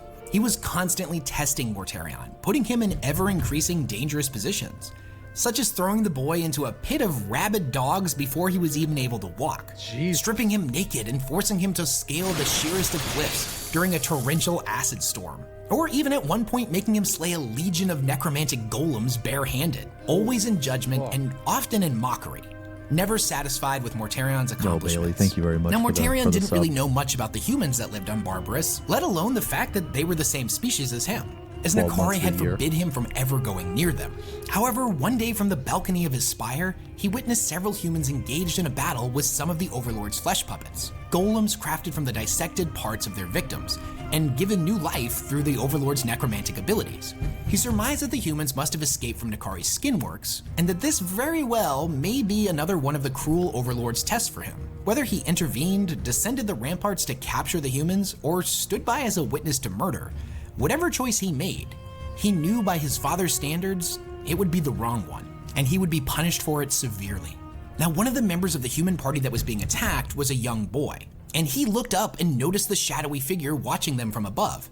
He screamed out for him to please help them. Mortarion didn't know what to do and was incredibly conflicted, as the only life he had ever known had been underneath the Overlords. Yet these people were asking for his help. Now, after a brief internal conflict where Mortarion went over pretty much every horrible thing that Nakari had ever done to him, he leapt from the spire and slaughtered the golems, breaking the proverbial chains his father had on him, and sealing his fate with a defiant act of treason. Now, after the battle, the young boy asked Mortarion why he bothered to help them. He knew who Mortarion was and that he was a thrall of the Overlords. In fact, all of the humans knew about him. This surprised Mortarion, and he looked at the boy and said, "I did it because you asked me to." The boy says he doesn't understand, and he's incredibly confused by that statement. And Mortarion actually smiles. He laughs. He says that you offered me a choice, and no one had ever done that for me. He didn't have to intervene. He could have watched all of them die. He wasn't being given an order. And this was a profound moment for him, because for the very first time, Mortarion realized that he could make his own decisions. Mortarion tells a young boy to run as Nakari and his army were in pursuit, the sounds of his war sirens blaring in the distance and swiftly approaching. Oh, God. I already know what's going to happen, man. I already know. That little kid's going to die and Mortarion is going to fucking lose it. Mortarion is going to absolutely fucking lose it and go into a rage like of it's going to be bad. Their location. Oh, Mikey, thank you for the 3 years, man. Him 36 and demands months. that Mortarion come with him. Oh, also, Urkash, thank you for the sub, man. As clearly we were in pursuit, the sounds of his war sirens blaring in the distance and swiftly approaching their location. The boy refuses to leave him and demands that Mortarion come with him, as clearly he is human just like him. Mortarion asks him his name, and the young boy says that it's Callus. Callus Typhon. With what Mortarion had done, he had turned his back on everything he had ever been, everything that he ever knew, and began his life as his own man. Now, I think it's apparent that Mortarion saved Typhon's life this day, but I think more importantly, Typhon actually saved his. Many years would pass, and eventually Mortarion would rally the human population of Barbarous. He would train them in the art of war, distilling into them the wisdom he had gained from all of those books in his spire. He had intimate knowledge of all of the overlords as well, their strengths and their weaknesses, and one by one, he led a militia of human resistance fighters to take them down one after the other. Eventually, only Nakari was left. But before Mortarion and his men could make the assault on the Overlord's fortress, they had a very unsuspected visitor. One day, one of Mortarion's men informed him that a guest was waiting for him in the lodge, and that he needed to speak with him. The stranger had traveled to their world in some kind of glorious spacefaring vessel, the likes of which none of the feudal population of Barbarous had ever encountered. The man informs him that the person is unlike anyone they've ever encountered before.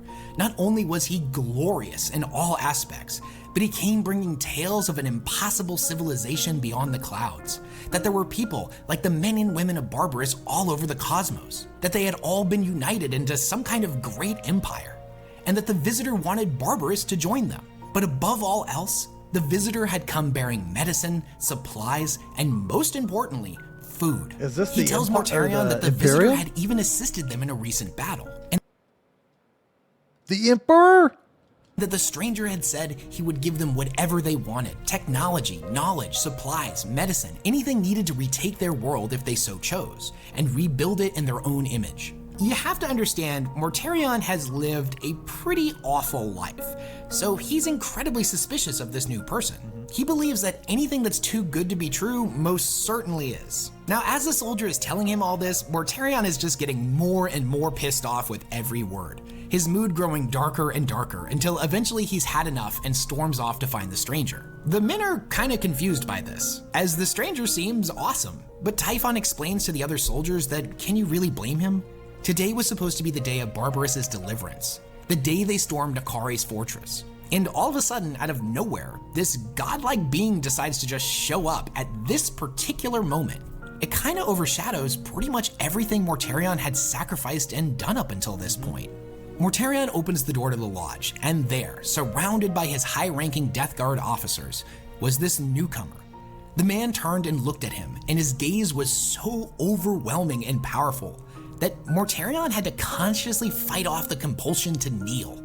He was unlike any person he had ever Holy shit. Okay. seen, the complete opposite of the pale and gaunt men of Barbarous. He had long sable hair, bronze skin like hard leather, and deep dark eyes that were hopeful yet sorrowful. And he could see that behind those eyes was an impossibly ancient wisdom. He was tall and muscular and clad in ornate golden armor. And despite its clearly enormous weight, his movements were fluid and flexible. Despite the impossibility of it all, he was very clearly not from this world. Yet, he was also unquestionably human, just like the rest of them. The stranger tells him that he comes seeking noble souls to reunite the humans of this world with the rest of their people, that he has come offering Barbarous its deliverance, and that in joining him, Mortarion would gain glory and prosperity. Now, despite the fact that Mortarion is very clearly shaken by the newcomer's presence, he angrily states that him and his men have been under Overlord rule for hundreds of years. Where were you then, he demands. The Emperor looks incredibly disheartened, and he says that he regrets it taking him so long to come, but that he can tell Mortarion of his origins and what his purpose was. Mortarion claims he doesn't care about his origins anymore, and that Barbarous was his home. Mortarion tells the stranger that him and his charity were not wanted, and that he should go back in his metal bird and fly away. Damn. The Emperor contests this and asks him if he's sure, because from where he's standing, the main Overlord was still alive, and they hadn't yet taken him out. And that statement definitely pissed Mortarion off, and he tells him that Nakari will die by his hands soon enough. The Emperor asks him if he is sure of this, so sure that he's willing to make a wager. He tells him that Mortarion right now is claiming to speak for his entire planet, and if he's willing to speak for all of Barbarous, then he must prove his resolve to him. He tells Mortarion that if he can lead his men and defeat Nakari on his own, then the Emperor will leave and the Imperium will never bother their planet again. But if he fails to kill him, then Mortarion and his Death Guard would swear loyalty to the Emperor. Okay. And all of Barbarous would Oh God, so now the Emperor is gonna help the other guy. join the Imperium. And strangely enough, Mortarion agrees to this challenge. In this moment, he's not thinking 100% clearly. No. He's definitely pretty upset. Who was this Emperor, this stranger, to show up unannounced at the moment of their hard-fought victory to make any kind of demands of him? He didn't have to prove anything to this guy. He was the Reaper, the Lord of Death, and the Emancipator of Barbarous. But there was Hear that? The Reaper, the Lord of Death. something about the way the Emperor was speaking that made him want to prove himself to him. Ultimately, however, Mortarion would fail. The rebreathers he had designed for his men were not strong enough to compensate for the sheer ludicrous level of poison at the peak of the mountain that Nakari had called home. One by one, his soldiers fell to the defenses of the mountain or were forced to retreat, until only Mortarion was left. Eventually, even he could go no further, as the poison and the Overlord's defenses left him unable to move, spasming in the mud and rain. He has a moment of realization where he understands that this is the end, and that he had ultimately failed. But then something happens. He hears the stranger's voice, and he opens his eyes to see the Emperor standing above him. The stranger says that you will not perish this day, my son. His voice is overflowing with love and compassion. And as Mortarion's vision begins to fade, he sees the Emperor striding forward into Nakari's lair. Before unconsciousness can overtake him completely, Mortarion whispers, "I will always hate you." The Emperor succeeded in killing Nakari, thus ridding Barbarous of the Overlords forever. And the planet and Mortarion followed through with their word and swore loyalty to him. But even years... Dude, so the Emperor is like, you don't fuck with the Emperor. Like, you just don't fuck with the Emperor, man. Dude, he seems like such a fucking badass, man. Years later, Morty still held a deep hatred for the Emperor, as he had robbed him of his ultimate victory. He had stolen the vengeance that was rightfully his. The Overlords had tortured him, stolen his normal life, and they had preyed upon his people for hundreds of years. This was supposed to be the moment of their final victory. Everything that had happened had been working towards that moment. And yeah, the Emperor definitely followed through and helped make their goal a reality. And it's possible that without his assistance, Barbarous would have saw another several thousand years under the rule of the Overlords. And part of Mortarion understands this, but even still, that bitterness remained in his soul forever. So after the events of Barbarous, Mortarion would join the Imperium, and he would be reunited with his legion, the Dusk Raiders. He would have them renamed to the Death Guard in honor of the men and women that had fought by his side on Barbarous. He would then instill the wisdoms and teachings of the Death Guard into this new legion. And as more recruits were folded into their ranks, the Death Guard would recruit them almost exclusively from Barbarous. Many of the men that had fought beside Mortarion against the Overlords, including the young boy Callus himself, would become Space Marines. Mortarion and his Death Guard would fight in many battles in the Emperor's name, and were actually one of the most successful legions when it came to reclaiming worlds during the Grand Crusade. They may not have been the most efficient legion, but they were absolutely brutal in their crushing pursuit of victory. However, Mortarion always had a deep-seated hatred of Psykers, and you can't really blame him, considering that his entire planet had been enslaved by a bunch of alien necromancers. But the Emperor had created the Librarians, and one of the Death Guard brother legions, the Thousand Sons, was made up exclusively of Psykers. He saw the Emperor as a hypocrite for utilizing such dangerous witchcraft that did nothing but bring corruption. His testimony against the Thousand Sons during the Council of Nicaea was a pretty pivotal and crucial speech that... Who's the... So the Thousand Sons are the Psykers. Who's the anti-Psykers? The Grey Knights? Right?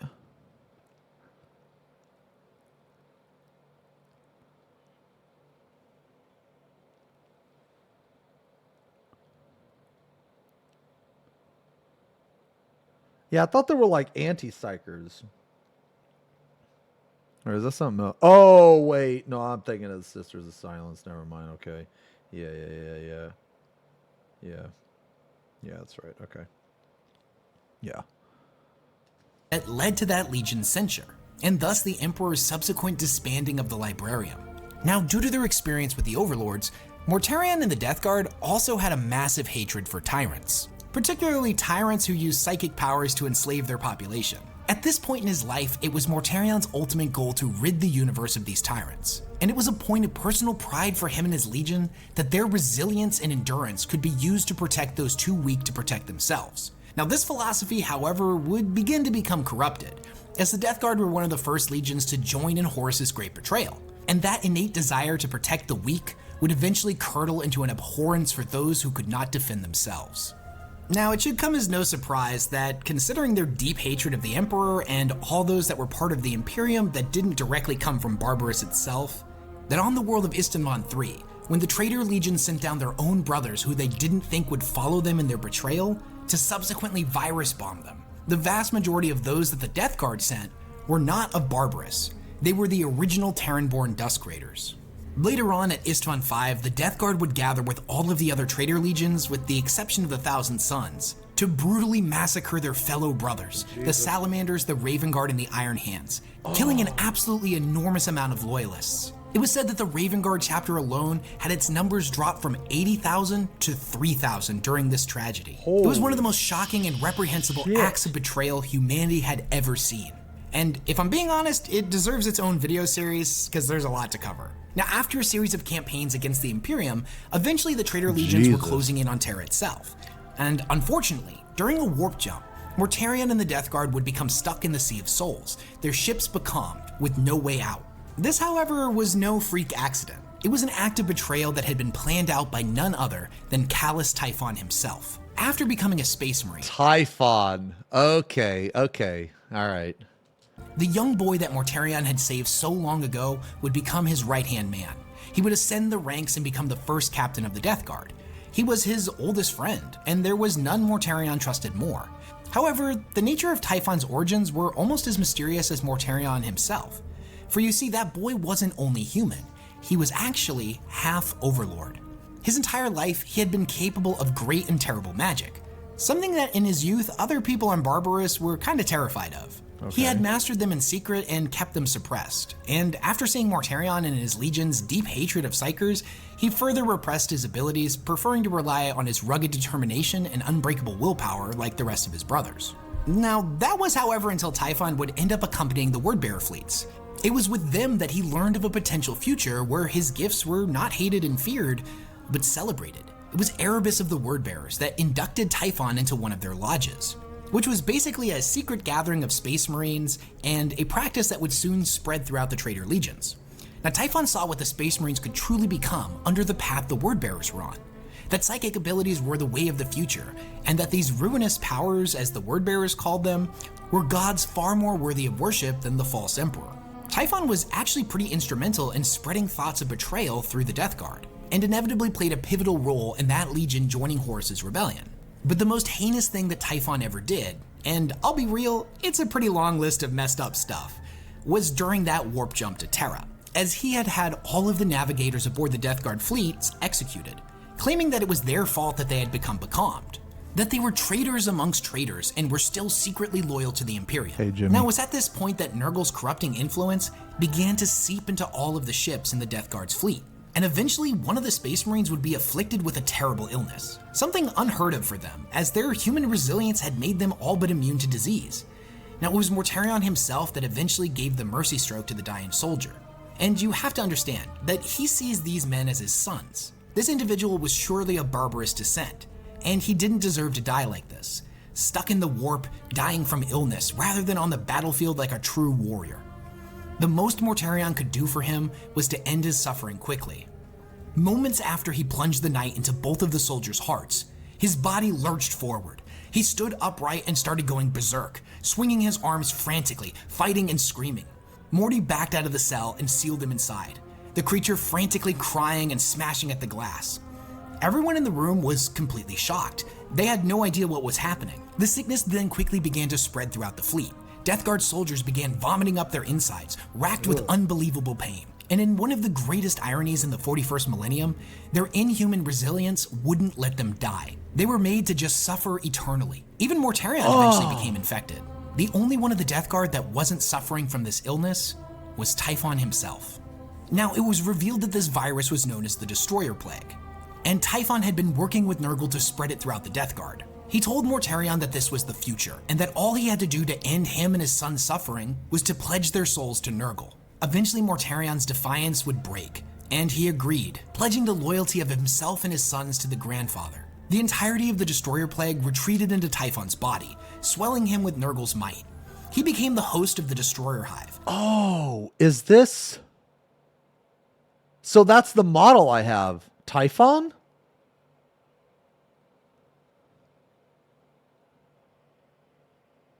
That's the model? A horrific weapon that took the form of a living nest of demonic insects, infected with Typhon is typhus. Okay. This plague that literally lived inside his body. And he's actually able to summon out a swarm of these insects from these bone-like tubes erupting from his back at his command. Having taken his place as the Herald of Nurgle, Typhon abandoned his old name and was from that point known only as Typhus. Okay. And with that, it was done. The pain and horror Mortarion's sons were afflicted with disappeared, but their bodies remained mutated and unrecognizable. They had become the Plague Marines. They were the personification of the Legion's teachings and ideals, and they were now truly undying, a legion of immortal, nearly indestructible warriors that from this day forth would spread the blessings of the Grandfather across space and time. Now, I don't want to defend Typhus here, but we have to kind of understand his point of view. He thought he was doing what he had to, that the Death Guard were marching on the most well-defended planet in the entire Imperium, and that through subservience to Nurgle, they would become the ultimate weapon. They would reach the pinnacle of perfection like no Astartes had ever done. He knew that Mortarion and the Legion would not agree with him, and due to their deep distrust of the warp that— Damn, that's crazy. That's crazy. So Typhus was the little boy or whatever, and so that's fucking crazy, man. They couldn't be convinced to see the truth of the universe. They had to be shown what Nurgle could do, that his gifts would have to be forced on them. Unfortunately for them, the Death Guard and the rest of the traitor legions would ultimately be unsuccessful and were pushed back from Terra. And stubborn as always, it is said that the Death Guard were the last to abandon the siege. Like many of the other traitor legions after the Horus Heresy ended, the Death Guard fled into the Eye of Terror to escape their loyalist hunters. Mortarion and Typhus would survive these events, but their relationship was shattered beyond repair, and Typhus would eventually take off to lead his own warband. And although it's not like a Primarch to suffer discontent or rebellion in any form, he allowed Typhus to go, and the two of them still work together from time to time, although they don't see eye to eye. Typhus, by all accounts, is the perfect puppet of Nurgle that the Plague Lord wishes Mortarion would be. Morty to this day is still incredibly distrusting of the Grandfather, but he'll still utilize his blessings in war as much as he would with the ancient FFXIV weapons. The power of Nurgle is a tool, and tools are meant to be used. Now, needless to say, this leads to a lot of interesting headbutting between Mortarion and Typhus, but that's neither here nor there. Now, interestingly enough, it's not I have Typhus. I'm gonna paint him next, I think. That makes me want to paint him more, dude. So, like, if you paint Mortarion, you gotta paint Typhus. You have to. The lore demands it. Or vice versa. Common when reading 40k novels to hear Chaos Space Marines bickering and arguing with themselves, many of them going as far to speak ill of their Primarchs, disagreeing with their decisions and even laughing at them behind their back. Or even in some cases, like with Angron of the World Eaters, his Legionnaires outright hating him. There is a pattern of this in the Death Guard as well. Typhus openly mocks him to his face and to anyone who will listen. They disagree on pretty much everything. His beliefs about his Primarch have spread not only to his own warband, but to many others as well. However, with the Death Guard, distrust and malcontent for their Primarch is not as widespread as it is with other traitor legions. And this is something really important about the Death Guard that you need to understand. The majority of them are natives of Barbarous. The men that fought by his side during the reign of the Overlords still remember just how horrifying it was.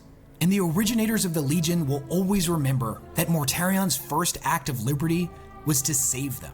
He rescued them from a mockery of existence, from a planet-sized prison where they were nothing more than animals to be fed upon. And despite the sneers from Typhus and other warlords, the true Sons of Barbarous will never forget what Mortarion did, and they will always be in his service, no matter what flaws he may have. And when it comes to Callus Typhon himself, regardless of the fact that the Death Guard's emotions have been kind of muted by the blessings of Nurgle, and they no longer really feel hatred, they still remember what he did, and they will never forget.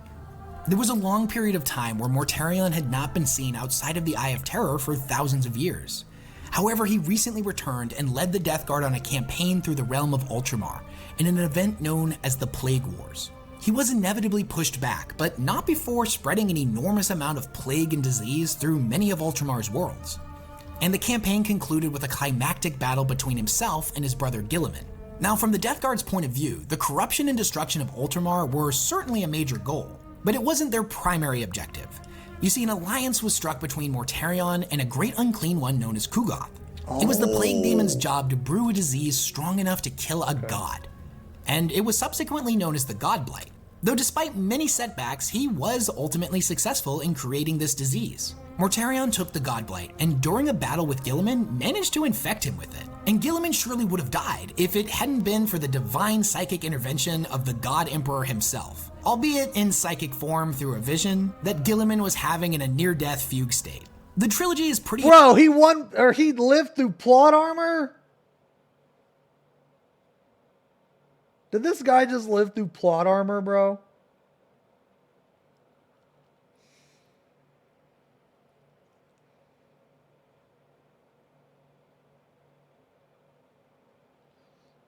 Kinda. Yeah, I saw the. I want to look at it, Cerrone. Yeah, I want to look at it. Matter of fact, man, after this video, let's look at it. Can you link it? Entertaining and gives a lot of deeper insights into Mortarion, Typhus, and the Death Guard as a whole. My favorite of which being at some point, Mortarion actually managed to pluck his Overlord father's soul from the warp and now keeps it in a jar on his ship, so he can torture it whenever he likes. Holy Now this doesn't fuck. quite nullify his anger over not being able to kill him himself, but it definitely brings him some form of joy, if he's even capable of feeling that now. I guess even the Primarchs need a hobby. Now, I personally think Mortarion is a lot more complicated than people tend to give him credit for, as there's nothing really straightforward about him, or the hatred that he feels, and how he even really interprets that hatred. He doesn't have the saint-like calm of his brother Lorgar, nor the frothing single-minded rage of his brother Angron. And it is said that he carried a much heavier burden with him through the ages since the time of his upbringing. It is said that for Mortarion, everything came for him late, and with great difficulty. He was the last to be corrupted by chaos, the last to arrive on Terra, and the last to flee from the Imperial Palace. Just beneath the surface, there's a simmering rage that Mortarion feels. For the Emperor, his Overlord father, for his brothers, for the Imperium, and in some respects, even his own Legion. Mortarion was deeply damaged by his past, and even if the course of history had changed and went in a completely different direction, his psyche would always have ended up in a fractious state. This is something that one of the Plague Marines in the Lords of Silence is ruminating on right before he meets his Primarch. He understands who and what Mortarion is, flaws and all, but he states that even if Mortarion is damaged, that this is something to be celebrated. For you see, what the Death Guard understand that their Imperial counterparts have yet to grasp is that trying to fend off corruption is nothing but a source of great disappointment. It's impossible to keep out, and although very difficult to do so, Learning to embrace it is incredibly profound. Otherwise, you're signing yourself up for a long and grueling, and most importantly, inevitable defeat. And if there's one last fact about Mortarion that I can leave you with that I think is incredibly important for you to understand who and what he is that he actually wasn't bald. I know, shocking, as a lot of the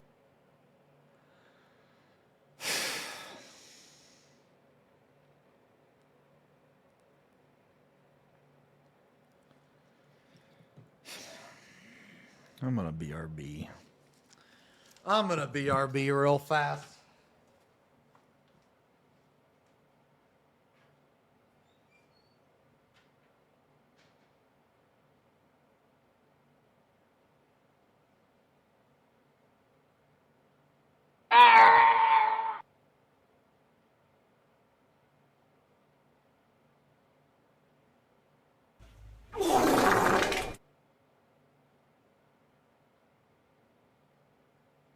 A few moments later.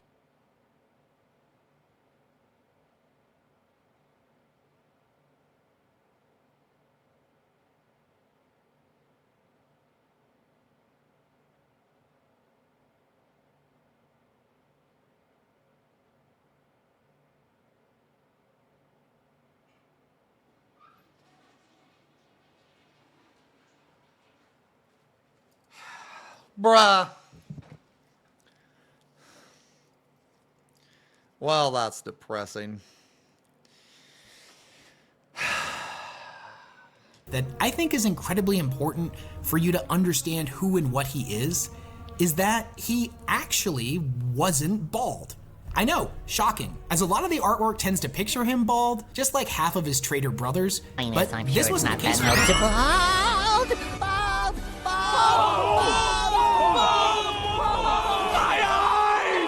Oh, that's depressing. Shocking, I know. Shocking. Oops. Book 52 of the Horus Heresy, The Buried Dagger, describes him with long black hair, amber eyes, and pale skin. Of course he's got long hair.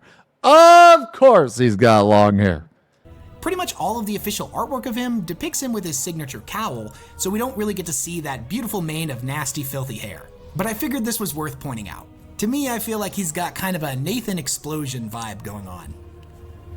Alright, moving on from Mortarion, let's talk about the terrible place that the Death Guard now call home. So the Death Guard's original homeworld of Barbarous was actually destroyed by the Dark Angels after the Horus Heresy, as it had become a breeding ground for corruption. However, in the Eye of Terror, Mortarion created a new world referred to only as the Plague Planet. This was a world that was once known as Eliathada, but no one has called it that in a very long time. It's an ancient Eldar word that means Sublime Soul Garden, but it can also be translated as meaning Prideful Wasteland or the Dry Valley of Dreams, as the Eldar language is quite complicated and words have multiple interpretations. Yet somehow, all of them are kind of fitting for this place. Okay. You see, Mortarion shaped this planet to his will, and he fashioned it in the image of old Barbarous.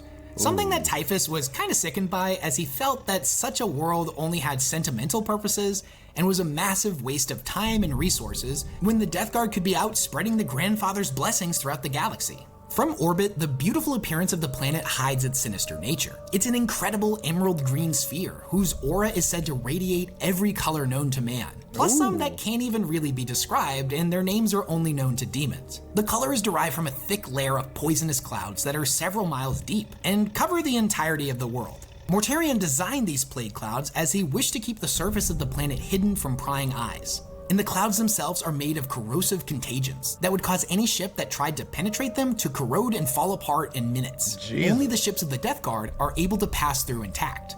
The planet is a plague-riddled hellscape. Massive black spires stand erect over the entire surface of the world. Unnatural mountain ranges of black rock and dark iron, slick with slime and rot. There are so many of them that it is said that viewing the landscape from above resembles a giant black porcupine. Now, in between these spires live hordes of plague-ridden barbarians that cling to their miserable existence among the entropic forests and fetid swamps. Massive diseased beasts roam amongst the trees and through the planet's disgusting valleys, preying on the humans and mutants that call this place home. Atop the fetid spires, the Death Guard have built countless bastions and fortresses, ironically making them resemble the overlords of ancient Barbarous, which is an irony that is definitely not lost on them. Each of the Death Guard's great plague companies maintain a colossal fortress here, the largest of which being known as the Black Manse, or the Whispering Tower, which is Mortarion's personal bastion. It's said that the Black Manse is a twisted parody of the Imperial Palace, everything being bleak, dark, and twisted, and not to mention every aspect, from the gates to the walls to the towers, are precisely 7 centimeters taller. Mortarion was pretty petty like that. The Plague Planet is covered in disease factories, laboratories, and all manner of rusted forge where every day, numerous demon engines are crafted, as well as thousands of new plagues and poxes. This is a world completely consumed by disease, where thousands die every day down in the muck. And deep within the disease factories of the Plague Planet, the foul Blightspawn of the Death Guard oversee the construction and design of ever more terrifying poxes. These rotting laboratories are filled with overflowing vats of contagious liquid, and hundreds if not thousands of captured slaves that are used as test subjects. These terrible places are overwhelming with the blessings of Nurgle. And the Blightspawn that are in charge of crafting these maladies also take them into themselves, as it would be unfair only to allow the test subjects to be so blessed. In the short run, this makes them stronger and gives them an enormous amount of insight into the nature of disease. But over time, the corrupting influence of these plagues mutate their bodies, and they'll eventually reach a breaking point. It is said that in these laboratories, Master Blightspawn can be seen stuck to the walls, having taken root within the factory itself, like a sentient fungus. It is here that the new foul Blightspawn come to seek wisdom from their predecessors, before returning to their warbands with their new creations, ready to be unleashed upon an unsuspecting universe. And a fun little side note about this world. It's said that the Death Guard control one of the largest fleets within the Traitor Legions, and this is because when they're forced to leave a ship behind or it's destroyed, the drifting hulks somehow always find their way back to the Plague Planet. Whether by Nurgle's will or their own twisted machine spirits, they always make it back to their heretical overlords, eager to serve and act as a the pettiness and 40k is always 20 out of 10. Their horrors. And the Death Guard see the Plague Planet as beautiful. It is a vindication of their esoteric creed, the belief that through entropy comes apotheosis, of the wholehearted embrace of mortality in all of its truest and most honest aspects. The Legion will only rest when all worlds are plague planets, and the bells toll out across a galaxy made into the image of spectacular decay. So in closing, I can think of no better emotion to describe the Death Guard than that of irony. Mortarion had a deep-seated hatred of Psychers and the Warp, and yet now he is a mutated plague demon and a Psyker in his own right, ruling over a planet within the Eye of Terror. The Death Guard began their long journey as men seeking to overthrow their demigod-like overlords, only to now find themselves in a very similar position, ruling from amongst black spires. They spent their history building up their immunity and resilience only to be infected with a plague of horrible proportions. But due to this training, could not die from it. Typhus kept his powers hidden because the Legion feared them, only to use those very same powers against them in the most horrific way imaginable. The story of the Death Guard is undoubtedly tragic. The proud and noble Legion that once existed has been replaced with plague-ridden monsters, a vector of disease and death through which the Grandfather spreads his blessings across the cosmos. So much of who they were has been lost. Their honor, their chivalry, their desire to rid the universe of tyrants, it's all been replaced with the blasphemous need to spread corruption and death. And to me, the most tragic thing of all is that Mortarion, the breaker of chains and the emancipator of Barbarous, the noble Primarch who sought to rid the universe of tyrants and use his son's strength to protect the weak, has become a mockery of his former self, a twisted parody, a ghoulish plague-ridden wraith. He had always been referred to as the Reaper, but now that title fits better than ever. As this He's so noble fucking hero cool, of man. mankind, who united a world to overthrow their oppressors, has become a tyrant more vicious and cruel than all of the overlords combined. He is now the aspect of death itself. Him and the Death Guard are an infection upon the galaxy, one that if left unchecked will continue to spread, until there is nothing but decay and entropy. And if the Imperium refuses to see the truth that the Death Guard offer, then they will let the galaxy rot. And I'll leave you with a passage from the Lords of Silence that I think is pretty enlightening. You see, there's a scene where a captured guardsman has been forced to live aboard one of the Death Guard ships, and he ends up in a pretty interesting conversation with one of their tallymen. This guardsman is beginning to be corrupted by Nurgle against his will, and his body is going through some pretty awful changes. But at this moment, he still has his sanity and is ultimately loyal to the Imperium. He asked the tallyman if there was a path to redemption, Would the Death Guard take it? Would they come back to the Imperium? And the Tallyman tells him, there are no ways back. That is the only unchangeable fact of the universe. Even the gods do not break that law. Tread the path to its end, or tread no path at all. There are no resting places, and there are no ways back. The guardsman tells him that they'll kill you. The Emperor's angels, they'll kill all of you. And the Tallyman tells him that they might. But as you've begun to discover for yourself, there are far worse things than an honest death. Damn. Dude, that was good, man. That was fucking good, dude. That was good. That was good, man. Here's a vid. That's so good. Man, I want to learn about more of these Primarchs, man.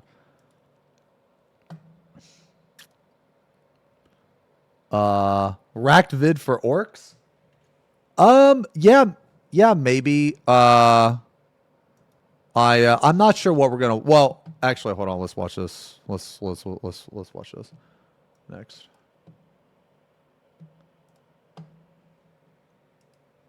Let me see. I've only watched like 1 or 2 vids on orcs, actually. Yeah, I want to learn about the Primarchs first.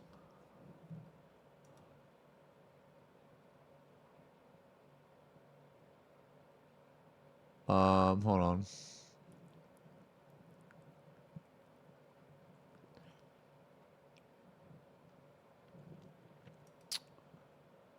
Okay. Let's look at this. Let's look at this. Hold on. Wait a minute. Okay. Let's watch this. Let's watch this.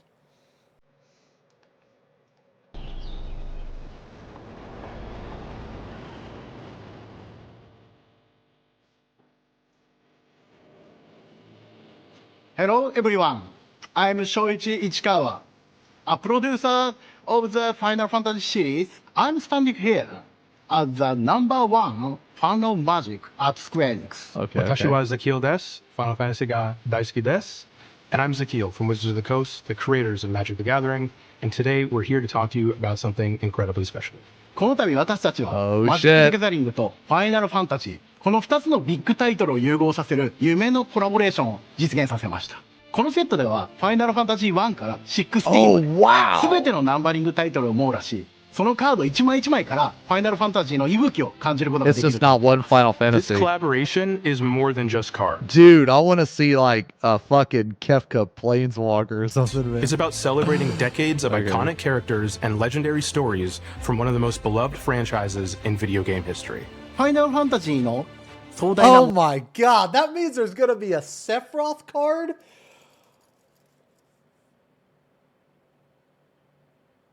Bro.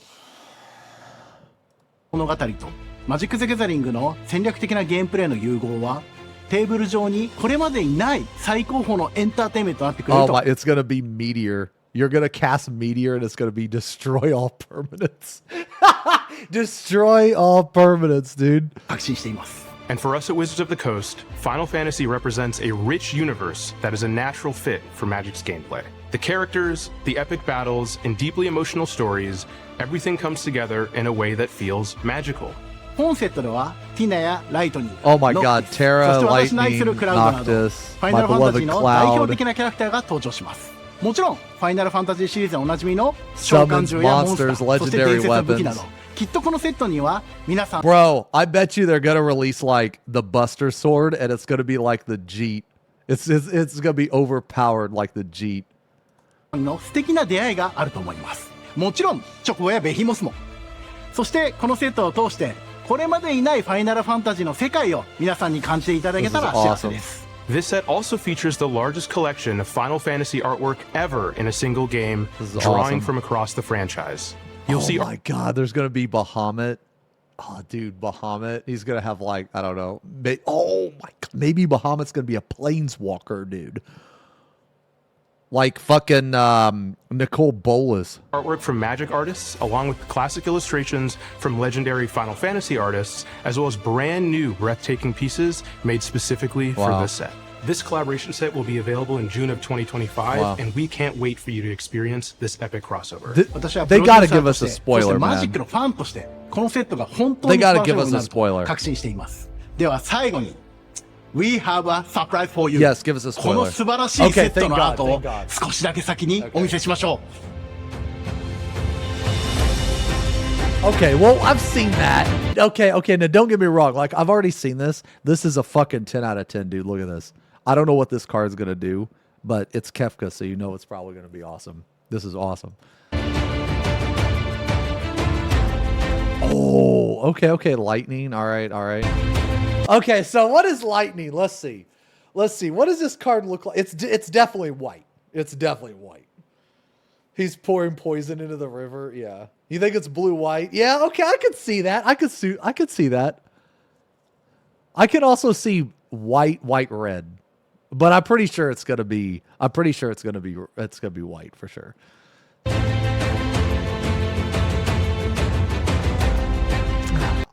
The Moogle Mail. Oh, it's a Moogle Mail. Oh, here comes the mail. Oh, it's a Moogle Mail. Oh, stupid card.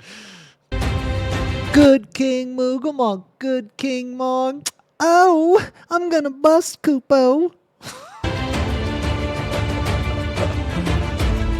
Oh, okay. Oh, dude.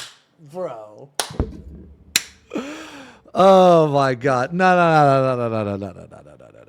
This scene in Final Fantasy X was the best. I remember when we got kissies. This scene in Final Fantasy X was the best scene. It was the best scene, man.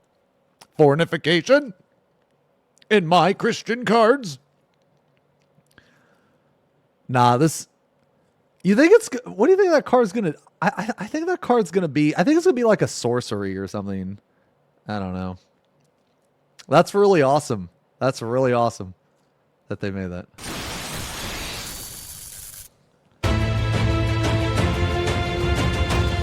Show us. Oh my god. Okay. All right. This is fucking insane, bro. That art is phenomenal. Holy shit. That's definitely a black card. That looks like a Planeswalker card. That looks like a Planeswalker. Oh my god. That's like black, white, fucking Planeswalker shit, dude. Yeah. Holy fuck. This art is insane. That is insane.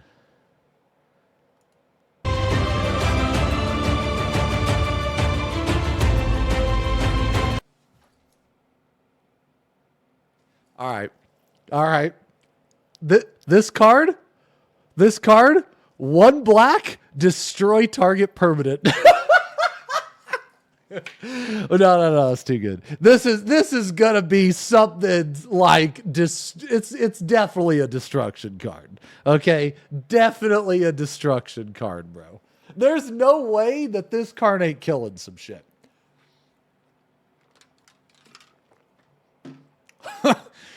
Exile target Aerith from the game. That's fucking cool.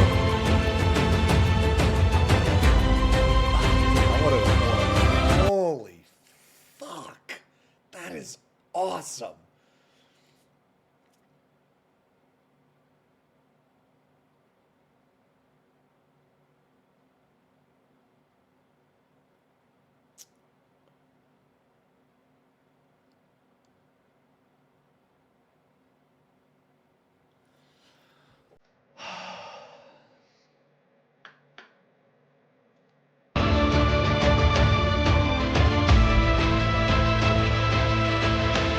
That's awesome.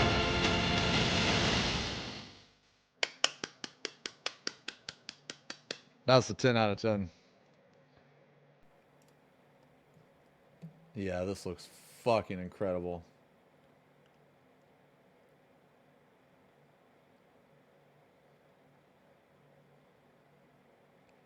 Holy shit.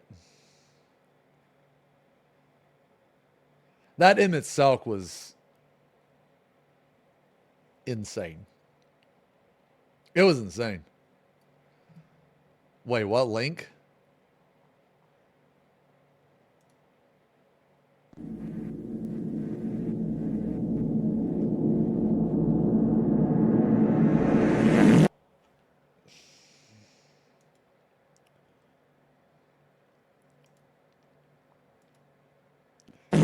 Yeah, it's going to be illegal in all formats, yeah. Free redeem. Free redeem. That was pretty fucking cool. Holy shit, man. I would definitely be buying that shit. Okay.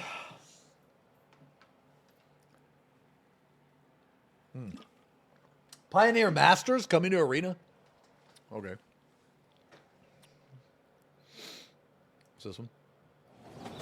Oh, I already watched this. Yeah, I already watched this. Yeah, we literally just watched it.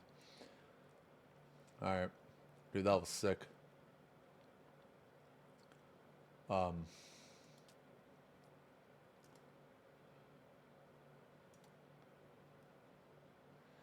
don't know. Okay, what? Yo, do you guys want to look at the 10 worst apocalypses in Warhammer? Yo, the Ultramarines? You wanna do the Ultramarine? Oh my god, that's 2 hours, 141. What about the Salamanders, bro? What about the Salamanders, man? Wait, the resurrection of Gilliman? Okay.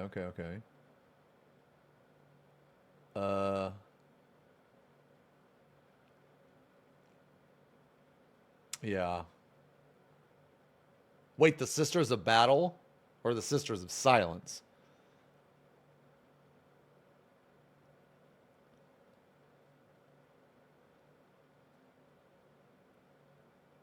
I mean, I personally want to do Vulcan or the Salamanders. Because the Salamanders is my favorite Imperial faction.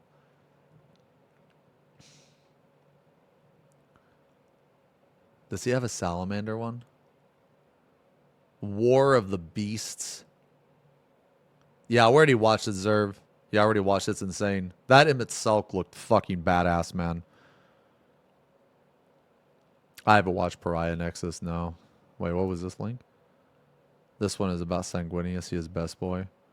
Hold on, let me see this one. Sanguinius. I mean, I'll like put it in, yeah, like I'll like save it for later.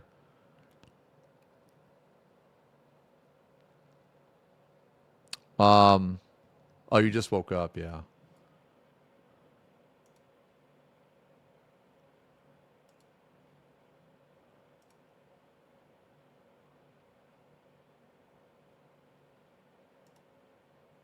Hold on. Okay. I want to, dude, yeah, I want to watch, man, I want to learn about Vulcan. Yeah, I want to learn about Vulcan, man, because he's bald. He's bald. There's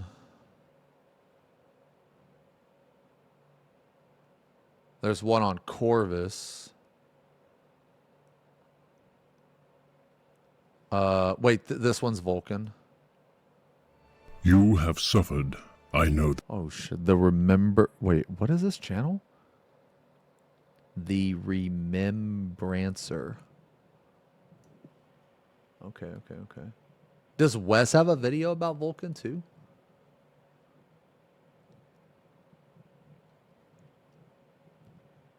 Top 10 most disturbing 40K characters. Oh wow, that's okay. That seems like a cool one. By the end of this, that sounds like a cool one too.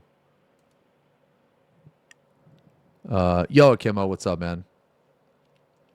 Wait, what's this one? Oh, you have shit. Sorry. No, we'll watch this one.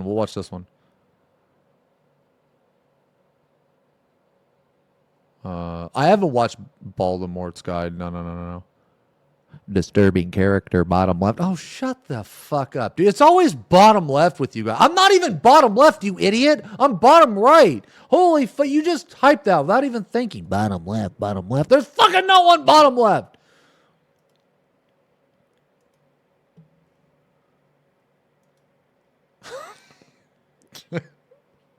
A cute drummer, bottom right. No, you. Cute chatter. Above bottom right.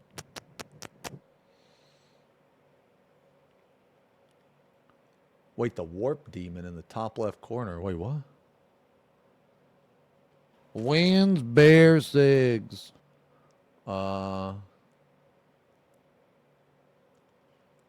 Abaddon the Despoiler.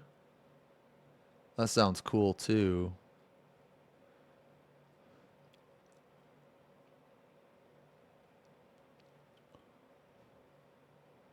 Five horrifying fates caused by demons.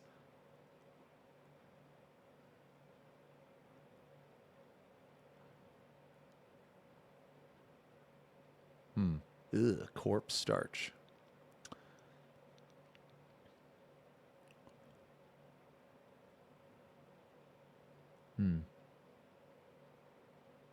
Oh, he leads the Legion now. Oh, Abaddon the Despoiler. Failbadon. Oh, is he fucked? Okay. All right, let's just. Okay, does Wes have a video about? All right, so I want to watch this one. I want to watch this one about Vulcan. Yeah, I want to watch this one about Vulcan. Does Wes have one about either the Salamanders or Vulcan?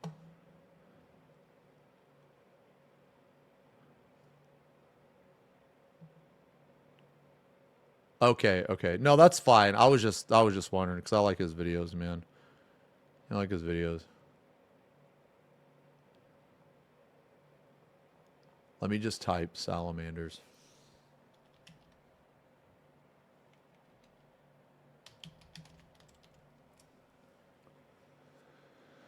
Faction deep dives.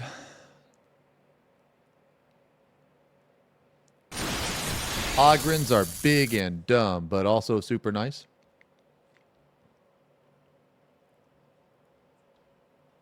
Oh, they haven't really done much? Okay. Hey, Rompery, thank you for the 2 years, man. 24 months. And also, Fairy, thank you as well for the... yeah, 24 months and 24 months. Thank you guys a lot for the 2 years. Yo, hi, Karen. FP Pong sit. A chat time. Salamander. Okay. Let's just watch this one first, man. But we'll put another one on. What about the 10 most disturbing 40K characters? Let's watch that one second. Then I guess we can. Let's queue up a third one too. There's a third one. What was that one about the resurrection of Gilliman? Oh, I am interested in Necron. Every single character in 40K. Galaxy's biggest troll. Trazen explained. Okay. I like Necron a lot. FP Pong Sit hopes the salamanders don't secretly have hair. Nah, we're not overworking. No. I'm going to try to finish these guys today. What time is it? 6? Yeah, we still got... Yeah, I'm going to... Oh, wait. Let me turn my light back on.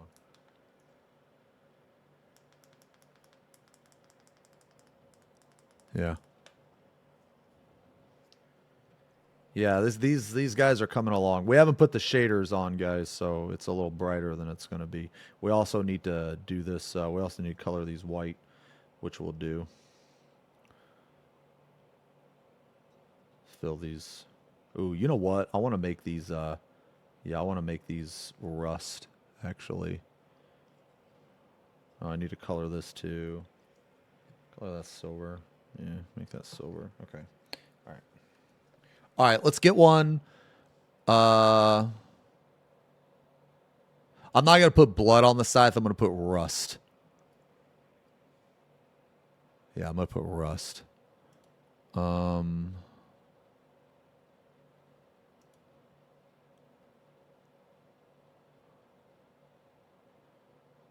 Give me one sec. Hold on.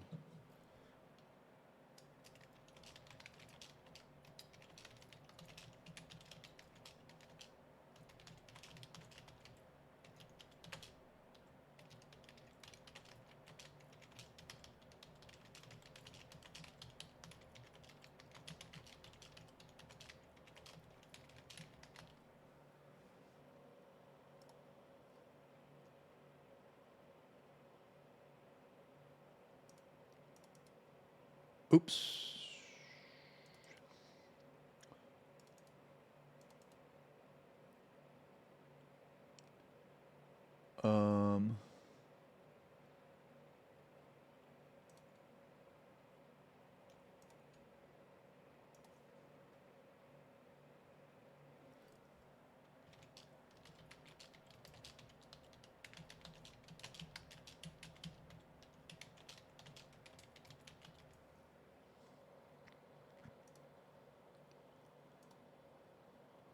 Okay. Sorry.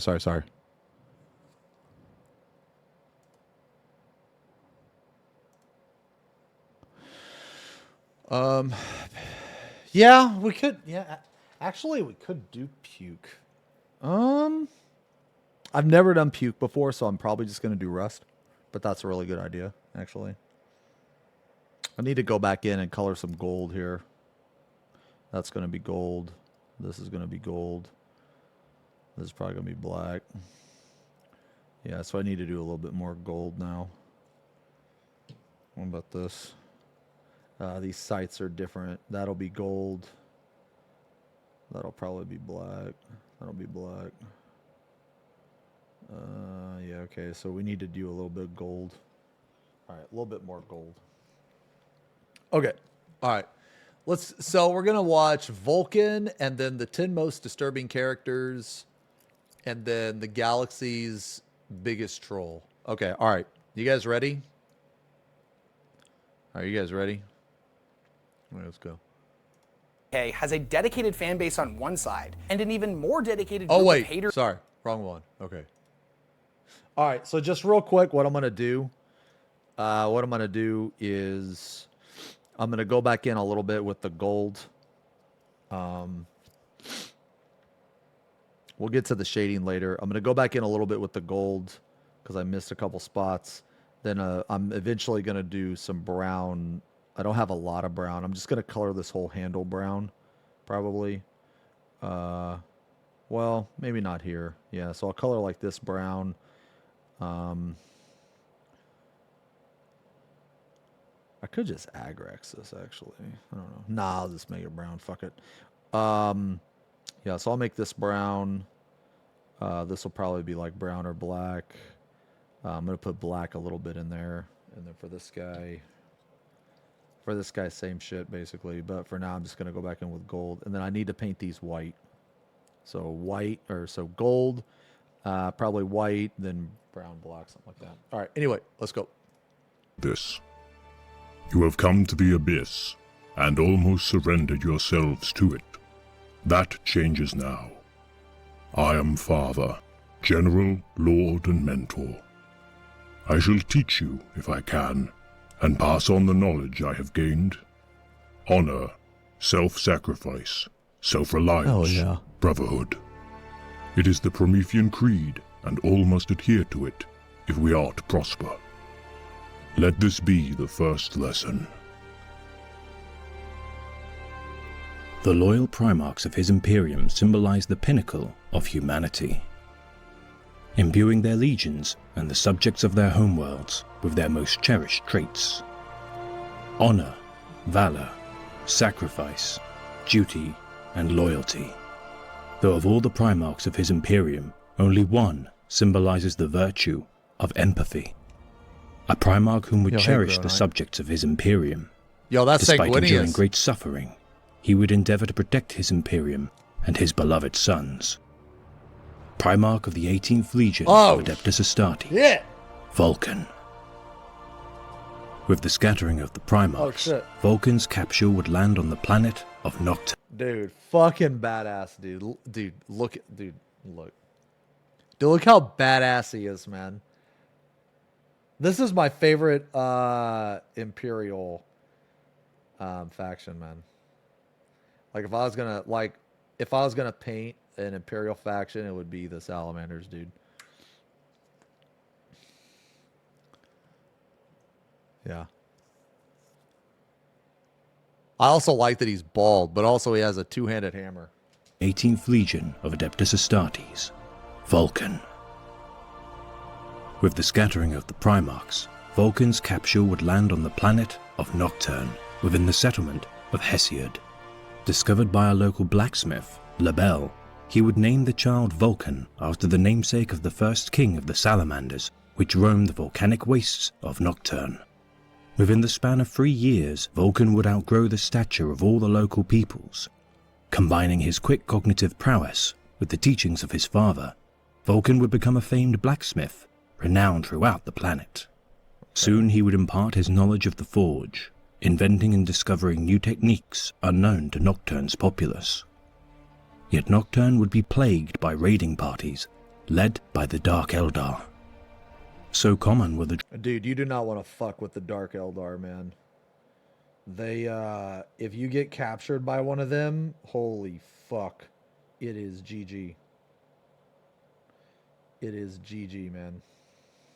Drukhari raids that every person of the town had picked out a space to hide to avoid capture. On the 4th year of Vulcan's arrival to Nocturne, a raid would begin. The young Primarch would refuse to hide. Standing at the center of the settlement, he would wait.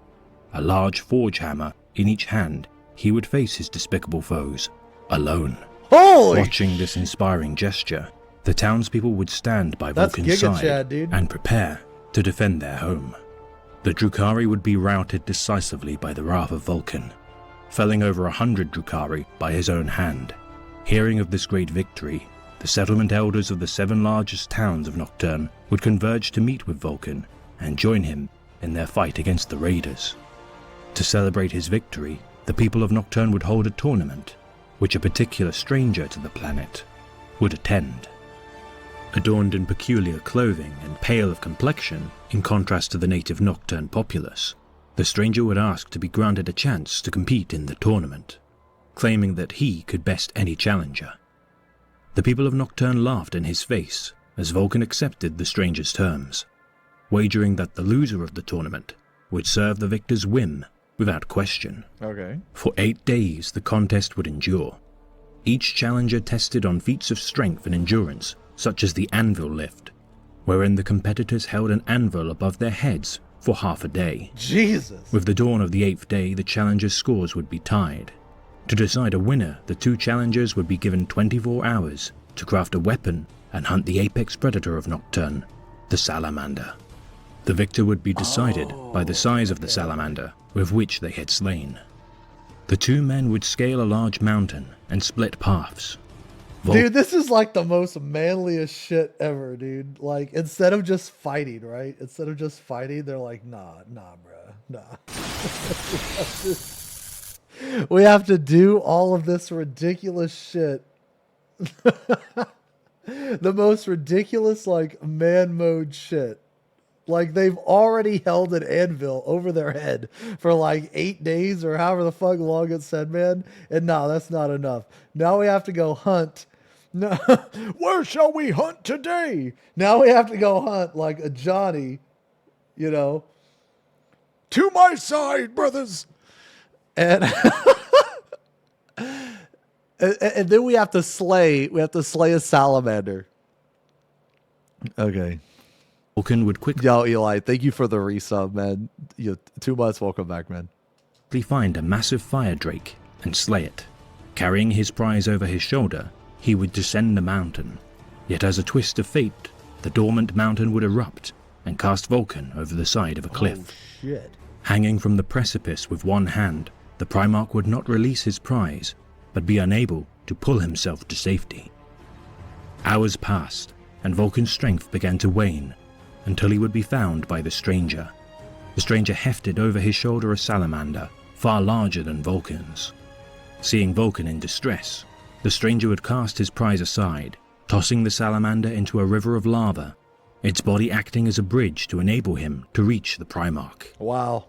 Hoisting Vulcan away from The stranger's going to be the Emperor. precipice, the stranger would aid him in walking back to the town, his superior prize now melting on the molten rock. Returning to the people empty-handed, the stranger would lose the tournament, with Vulcan declared the winner. Yet to the surprise of his people, Vulcan would bend his knee to the strange man and pledge his life. The stranger, casting off his disguise, revealed his identity as the Emperor of I mankind. fucking knew it, dude. I called it, bro. I called it, bro. Now reunited with his long-lost son.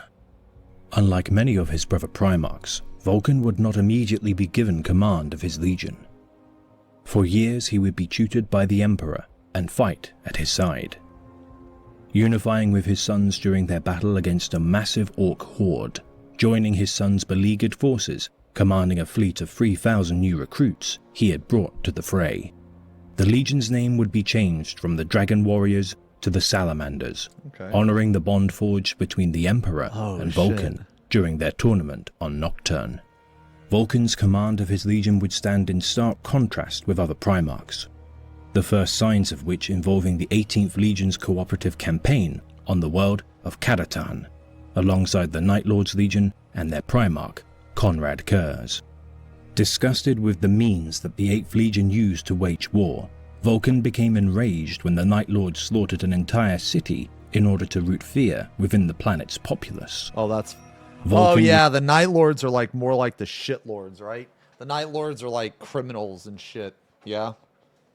would continually be scarred by the ravages of war, the planet of Karatan being inhabited by humans coexisting with Eldar Exodites, rejecting the intervention of the Imperium's forces. Vulcan surmised that the humans of Karatan would never turn from their Exodite liberators and would never accept the compliance of the Imperium. Combined with the death of his personal remembrancer, Seraph, he would become enraged, leading to the death of an innocent Eldar child. Racked with guilt, Vulcan would nonetheless order the planet to be cleansed of life, knowing that the human Eldar coexistence that flourished would never be compatible with the Imperium and its creed. Vulcan's misfortune would continue to grow with his legion's intervention during the Istvan V dropsite massacre, a full-scale assault of 9 legions sent to quash Horus Lupercal's fledgling rebellion. Hey Barry, thank you for the 21 commanded by Ferrus Manus. Oh my god, per pirate with the 33 months. Thank you guys very much. Good guy, by the way. Well, I mean, yeah, but he had to kill the fucking... He had to cleanse that shit. Of the Iron Hands, Vulcan and Corvus Corax of the Raven Guard would aid the 10th Legion in the initial assault. Against the combined traitor forces of the Emperor's children, World Eaters, Death Guard, and Sons of Horus. The battle waged, the Free Loyalist legions holding their ground until the arrival of their inbound allies of the Iron Warriors, Night Lords, Word Bearers, and Alpha Legion. The second wave of legions...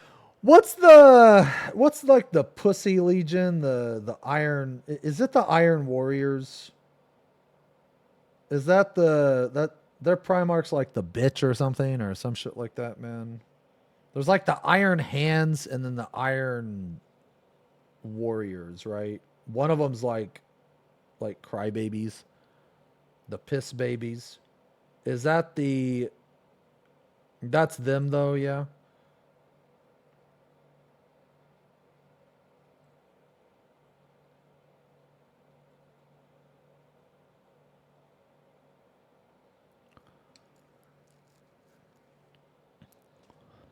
Iron Warriors, Perturabo. Yeah, Iron Warriors is one of the piss baby ones. Yeah, okay, yeah. Oh, they're not that bad. All right. Oh, Perturabo has a sad story. Legions would turn on their brothers, decimating the Free Loyalist legions in their ensuing battle. Vulcan's forces would be targeted by the Iron Warriors Legion, firing nuclear missiles into the midst of the Salamander forces, targeting their Primarch. With the fallout subsiding and the battle over, Vulcan would awaken from the blast, his flesh healing itself amongst the ashes of his fallen sons. Vulcan was evidently a perpetual, a being almost incapable of dying. God damn. Surrounded by hundreds of legionaries of the Iron Warriors and Night Lords, Vulcan would be stabbed, shot, bludgeoned, and eventually beaten unconscious. Conrad Kurz, Primarch of the Night Lords, would relish the opportunity to torment his brother. For months, Vulcan would be tortured by the Night Haunter, dying over and over again. His head cut from his neck, his throat ripped out, his limbs torn from his body and riddled with bolter fire. He would be jettisoned into space and left within the venting shaft of a starship engine. However, Vulcan would rise from death every time. Holy Growing shit. bored of the It's like a torture, phoenix. Kurz would utilize the powers of the priests of Davin. They would conjure scenarios within Vulcan's mind. He would face trials destined to fail and watch as the illusory innocents' lives at stake would perish. Yet Vulcan's mind would not break. Tiring of his brother's resilience, Kurz would imprison Vulcan within a maze constructed by the Primarch of the Iron Warriors, Perturabo. At its center lay Dawnbringer, the personal weapon of Vulcan, surrounded by the dead sons of his legion, a tempting prize in a futile His hammer is called the Dawnbringer. Dude, that's fucking cool. game. However, after many attempts, Vulcan would reach Dawnbringer and overpower Kurz.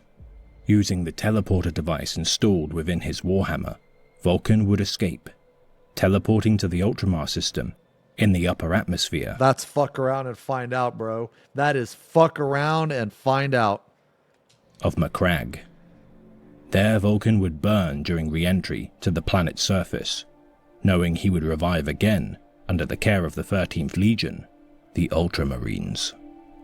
The Ultramarines would discover Vulcan's charred body, and within days the flesh and bone that remained would regenerate, summoning their— Dude, he fell from space knowing he would burn up in the atmosphere. And he's like, nah, it's cool. I'll just heal, bro. So the Ultramarines they're bros.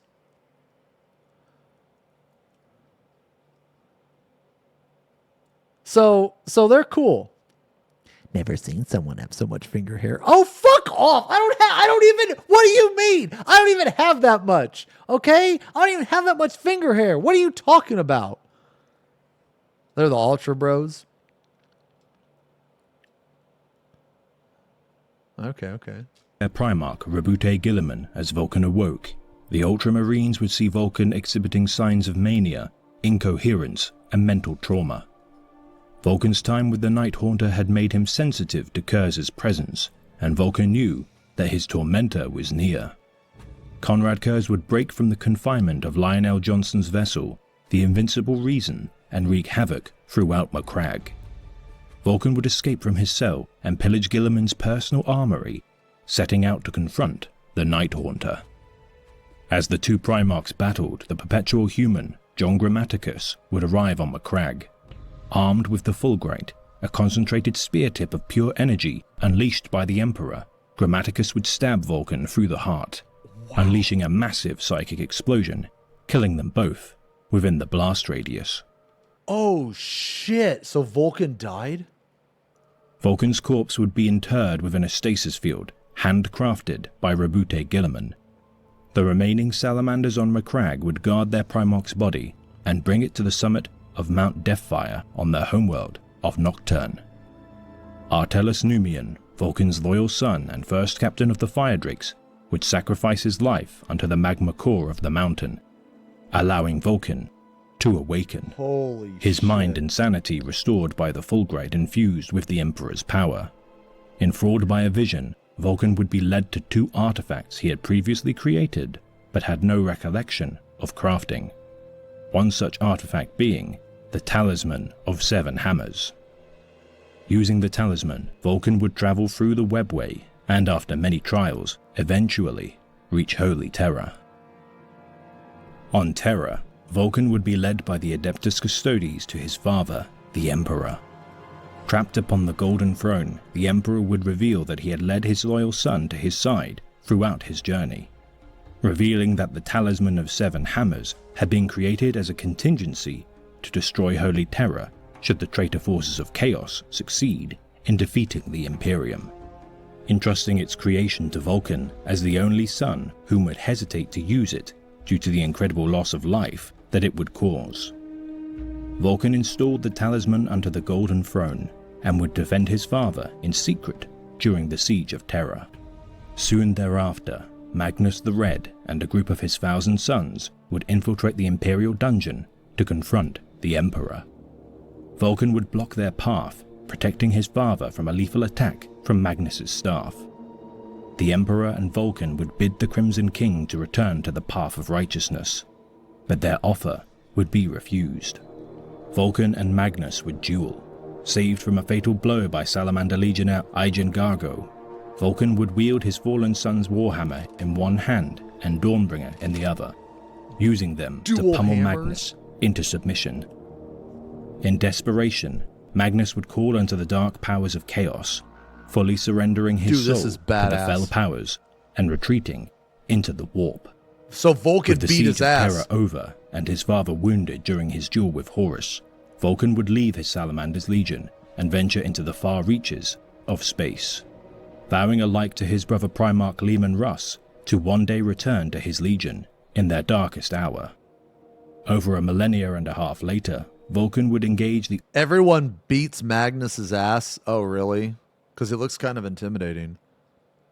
Dear Strummer, if you had to rank the minis you've painted thus far, which would be the most enjoyable in the category of anus insertion? A cousin of mine is getting into the hobby, so just looking for advice where to start. Thanks, concern. Well, worry bigger?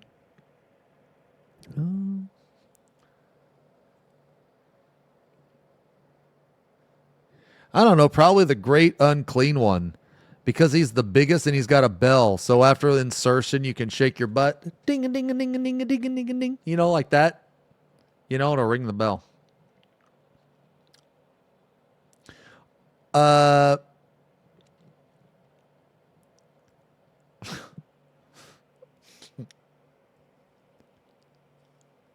Sir, you are live. You really didn't need to answer that. Cease.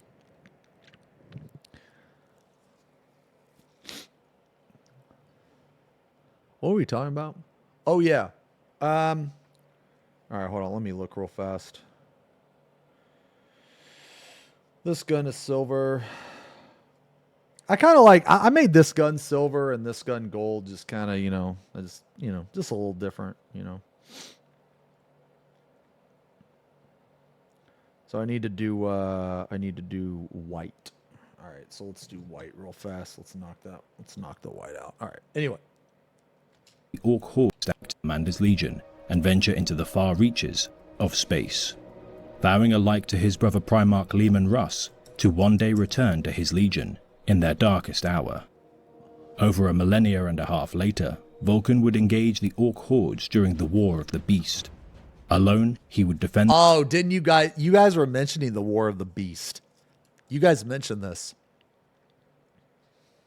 The world of Caldera from the Orc invasion, dying over and over again, yet reviving and facing his foes with relentless ferocity. Crafting the Warhammer Doom Tremor, Vulcan would rally the Imperium's forces, Doom Tremor, leading the counterattack against the mighty Orc war boss, the Beast, on the planet of Ulanor. Vulcan would face the Beast, tackling the war boss into a large power generator, absorbing the Orc energy within, known as War. Vulcan would unleash its raw power through Doom Tremor, ending the War of the Beast and obliterating himself and the war boss. In the years since his passing, no trace has been recovered of Vulcan, his Legion maintaining that he shall one day uphold his promise when all 9 artifacts of Vulcan have been gathered. Their Primarch shall return. Ours is a violent calling, but as adherents of the Promethean Creed, we believe in the Circle of Fire. None can come back as they once were, but in death we are returned to the ash from whence we came to be born anew. Our blood and bone bonded with the earth. Through fire are our remains made protean. Through fire and their union with earth do we experience rebirth. After death, after our duty is ended, we give ourselves to these elements, and in doing so, become part of them. This is the nature of the Circle of Fire. So he's This dead has been right a tale now, of currently. the great Imperium of Man, read by the Remembrancer. Sons of Deliverance, sharpen your claws, for in my next and final transmission of Primarch, I shall extol the deeds of Primarch Corvus Corax. Yo, that was a good video. That was a good video. Yeah. That was really good.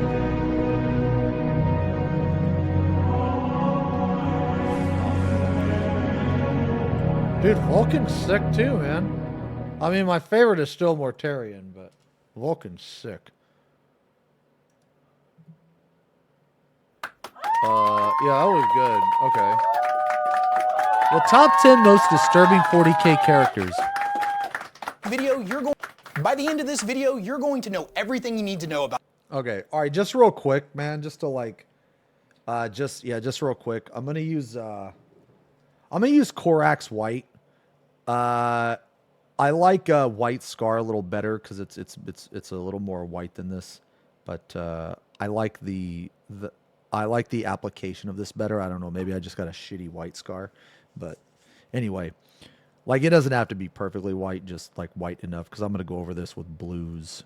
I'm gonna go over this with blue and make a really cool effect, but that's later. But I'm just gonna do these are like, I guess, kind of like toxic clouds that are coming out, and the colors that they are like blue, light blue, and white. So I'm just gonna do that, and there's like a couple flies in there. So anyway, so that's what I'm doing on these two models. About 10 of Warhammer 40k's darkest characters.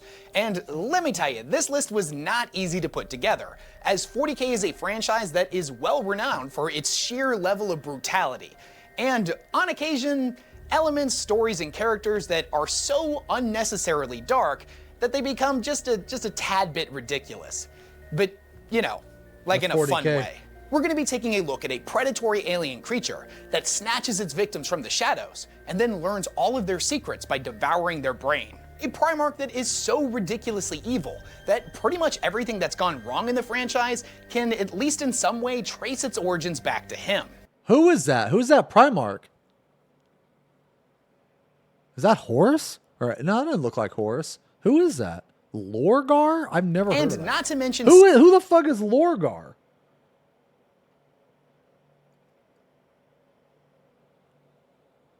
Choir boy.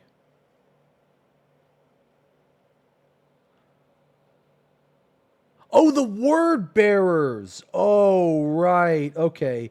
Every single thing I hear about them is bad. Like, nobody likes them. Remind me again, man. I'm sorry. I'm trying to remember all this shit. Are they the guys that they like... They're really shady and they talk a bunch of nonsense and they try to like get people, like mind fuck people or something like that?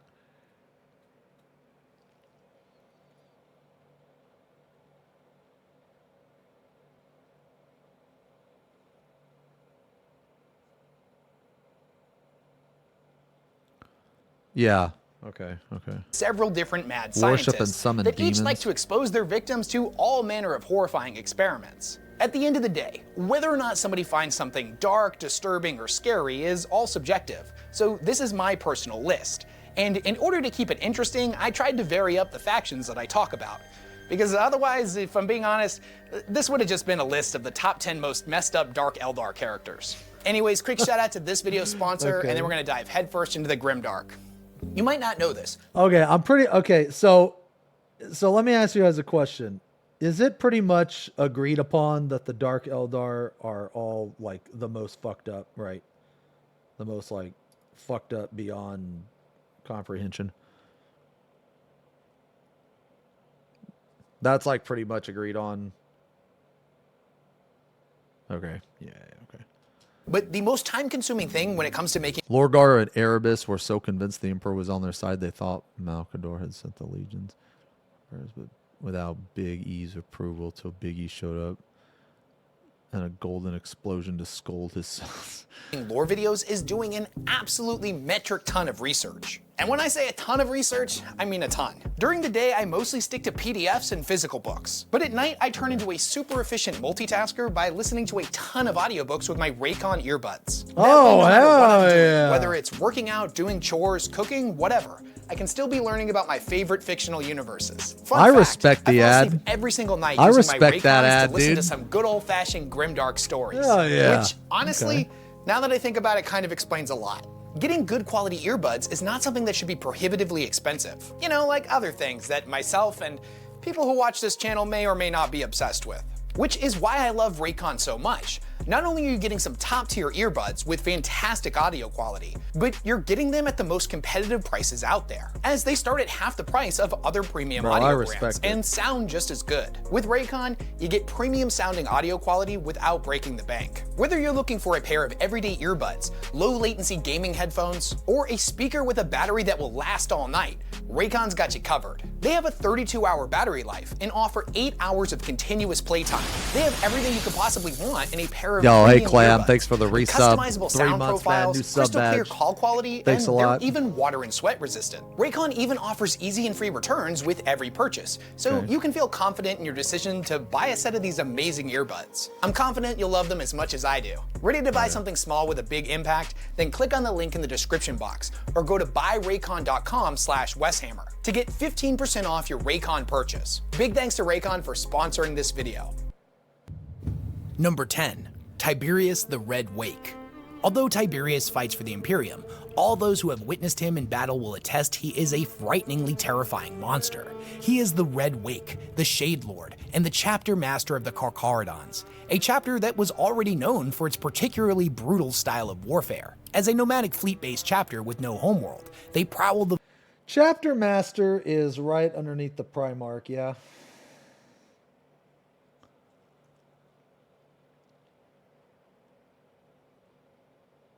Okay. void like a pack of hungry sharks, drawn to the most brutal of war zones by the scent of fresh blood. No call for reinforcements is ever issued, no request from other chapters, and yet they appear where they are needed, to carve a gore-soaked path through all those that would threaten the Imperium of mankind.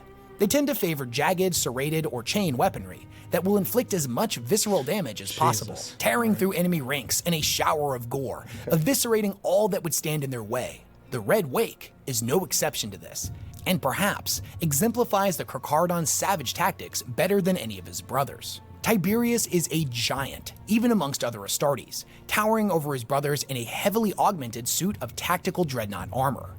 Despite his enormous size, the Red Wake is said to move so quickly in battle, it's nearly impossible to track him with the naked eye. He is a blur of flensing claws and unrestrained butchery. He is a blood-drenched killing machine that cleaves his way through the enemy ranks, leaving mountains of shredded and mangled corpses in his wake. On both of his hands is an artificer power. Who the fuck is this guy again? I've never heard of this guy. The Red Wake? I thought that was the faction. Okay, all right. Gauntlet, each of which is equipped with an oversized retractable lightning claw. The claws are named Hunger and Slake, and have been stained red with the blood of countless enemies. The hunger for the blood of the enemies of the Emperor, and the slaking in the spilling of it. Not many have seen the naked face of the Red Wake, but to those who have, they say it is a visage of pure terror, the face of death itself. It is a pale, jagged nightmare of deep scars and exposed bones, with jagged teeth that hunger for prey. If that wasn't disturbing enough for an Imperial Astartes, there are even rumors circulating that the pair of lightning claws he wields are the very same one that were owned by the Primarch of the Night Lords, Conrad Kurz. Though, as of right now, those whispers remain just rumors. Number 9. Lorgar. On a bit more of a personal God, note, you guys were mentioning Lorgar. Okay.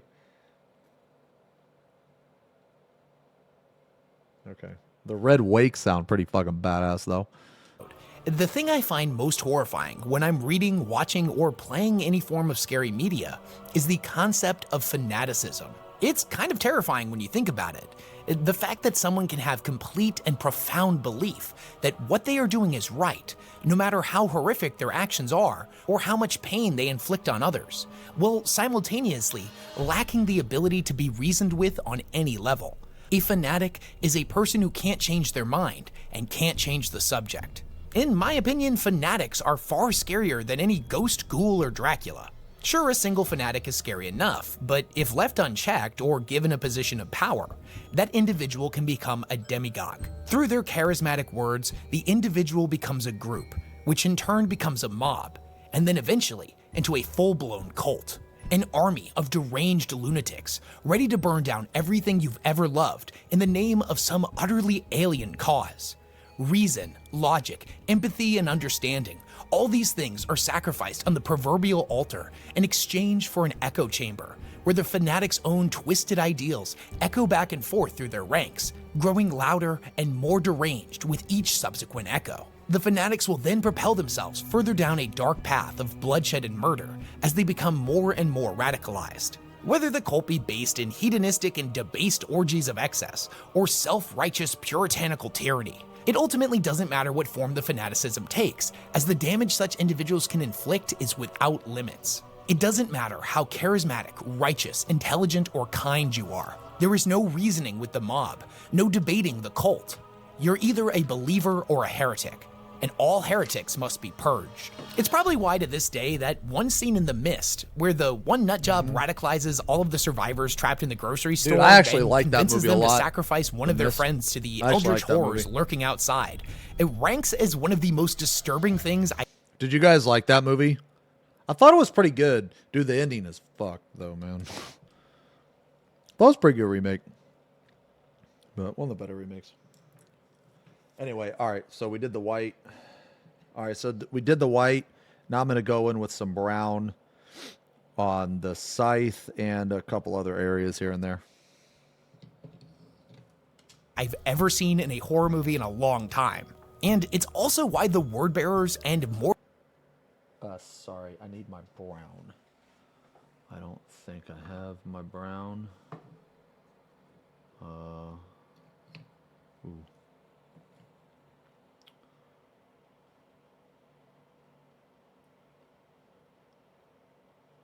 No, well, give me 1 sec.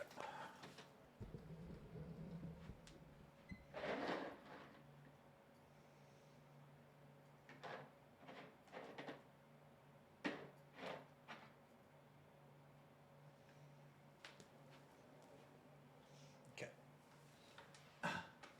Feet for free.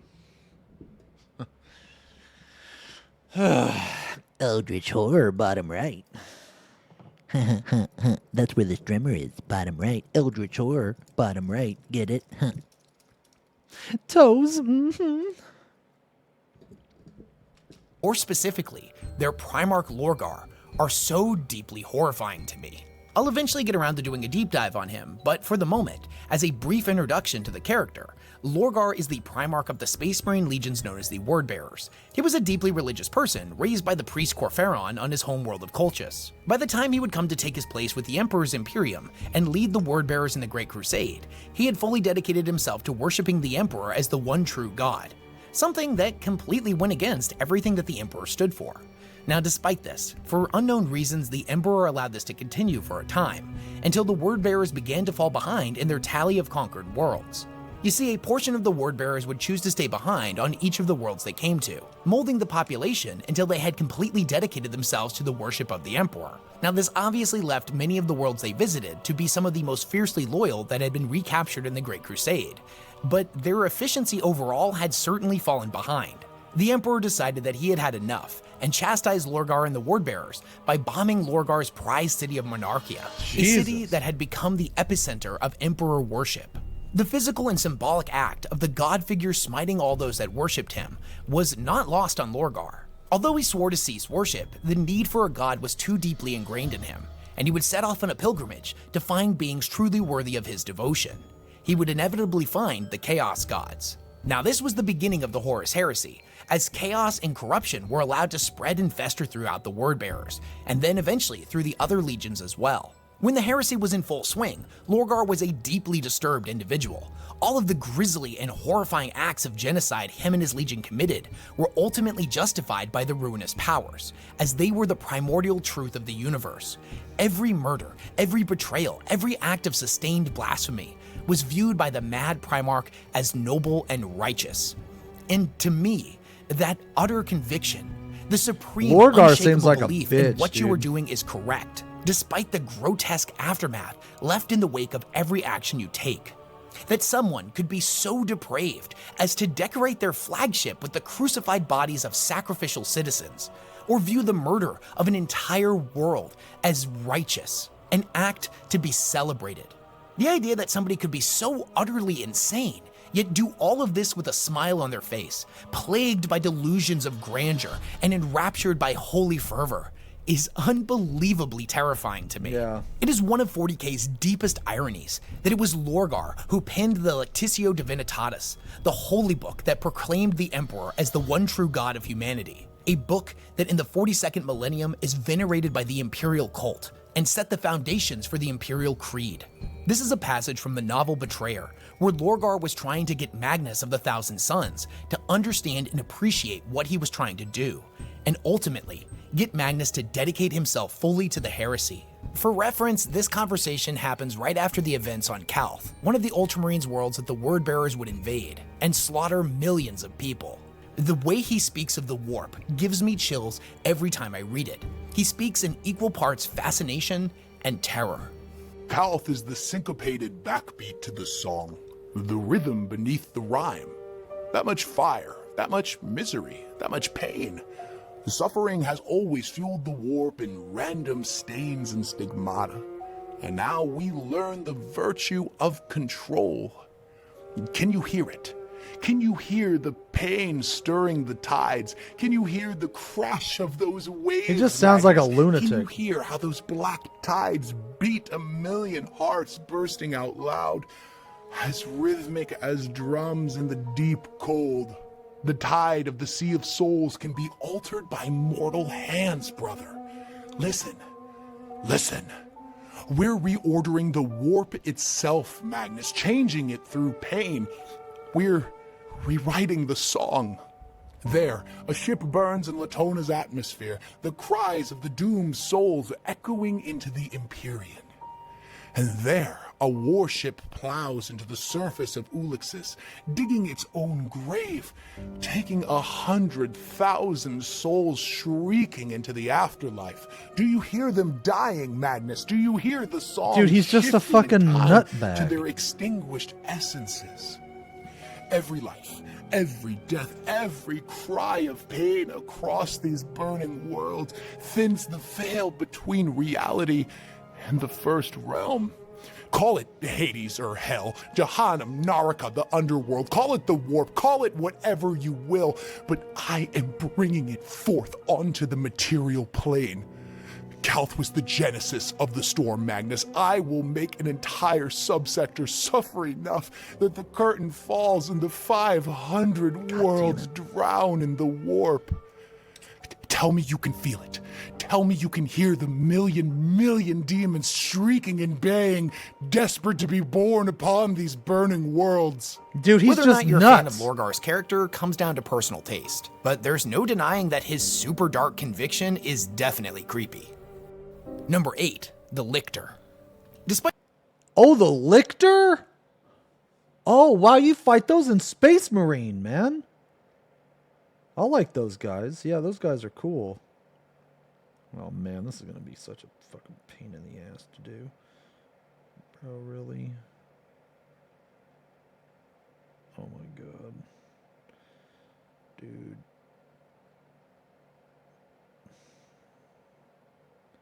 Lictors are really cool, man.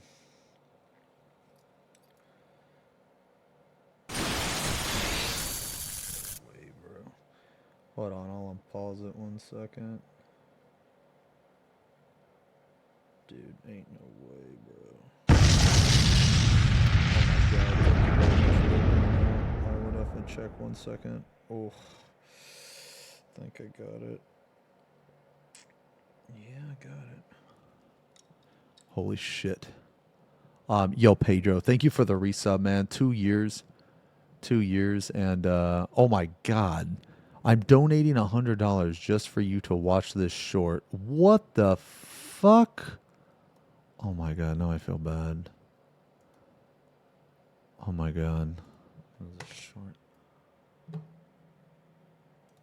You don't have, dude, man. No, thank you for Z. Thank you very much. You've never seen a Primarch 180 like Lorgar did when he realized the Emperor had himself come to punish him for the crimes of his people's religion. They chanted my father's name in the streets. They honored him with each sunrise. Lorgar came closer, his eyes wild. Answer me, human. Justify this. When statues of the Emperor adorned every this.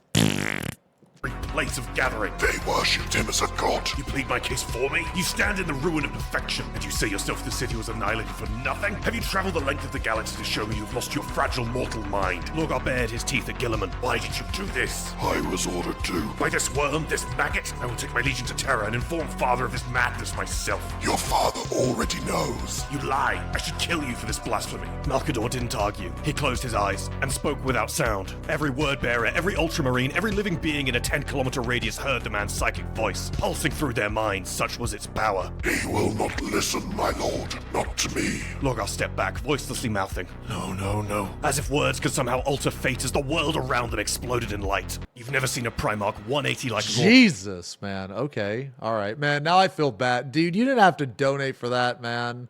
I feel bad. That is an insanely generous donation, dude. What the fuck, man? Thank you very much. Thank you very much, man. Refund him. I mean, he can... man, now I feel bad, dude. Hold on, what was I doing? Hold on, just give me 1 sec. Let me reevaluate shit here. Is this all brown? I'm gonna do this white. Actually, I've decided I'm just gonna do this white because there's not really any brown underneath. It's all wrap.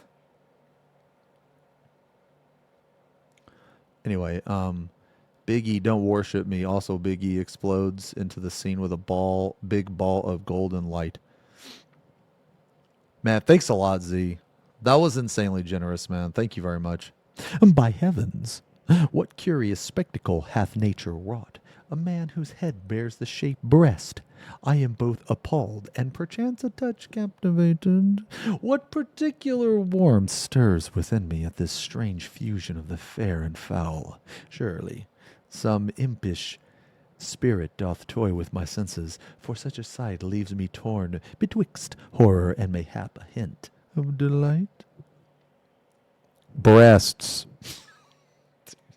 It's so stupid, dude. Where do you guys get this shit?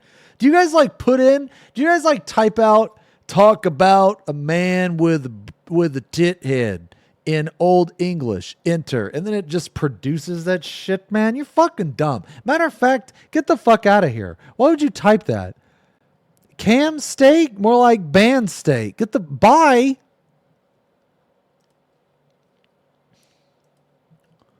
Anyway, Lictor. Despite the fact that you've probably seen a lot of different lictors throughout the lore, and if you're a Tyranid player, you've probably fielded several of them at once in the 40k tabletop game. It's important to remember that all Tyranids are the same organism. Every lictor that has ever lived is the lictor, each one containing the memories, experience, and evolutionary advantage of every lictor body that had come before. The lictor is the apex of evolution, a perfect killing machine, honed over... Just real quick, man. I'm not really a fan. Well, okay, so I think the Citadel Black, the Abaddon Black, I think it's okay, but it takes a lot of fucking with, man. I got to put a lot of water in there, and I got to put a lot on the palette. I found that I like the contrast Black Legion paint a lot better than Abaddon Black. I still like Abaddon Black, but not I find myself using this a lot more, just because it's a lot easier to use. So, I'm going to use a little bit of black on some of these parts. On some of these parts, I'm going to use black.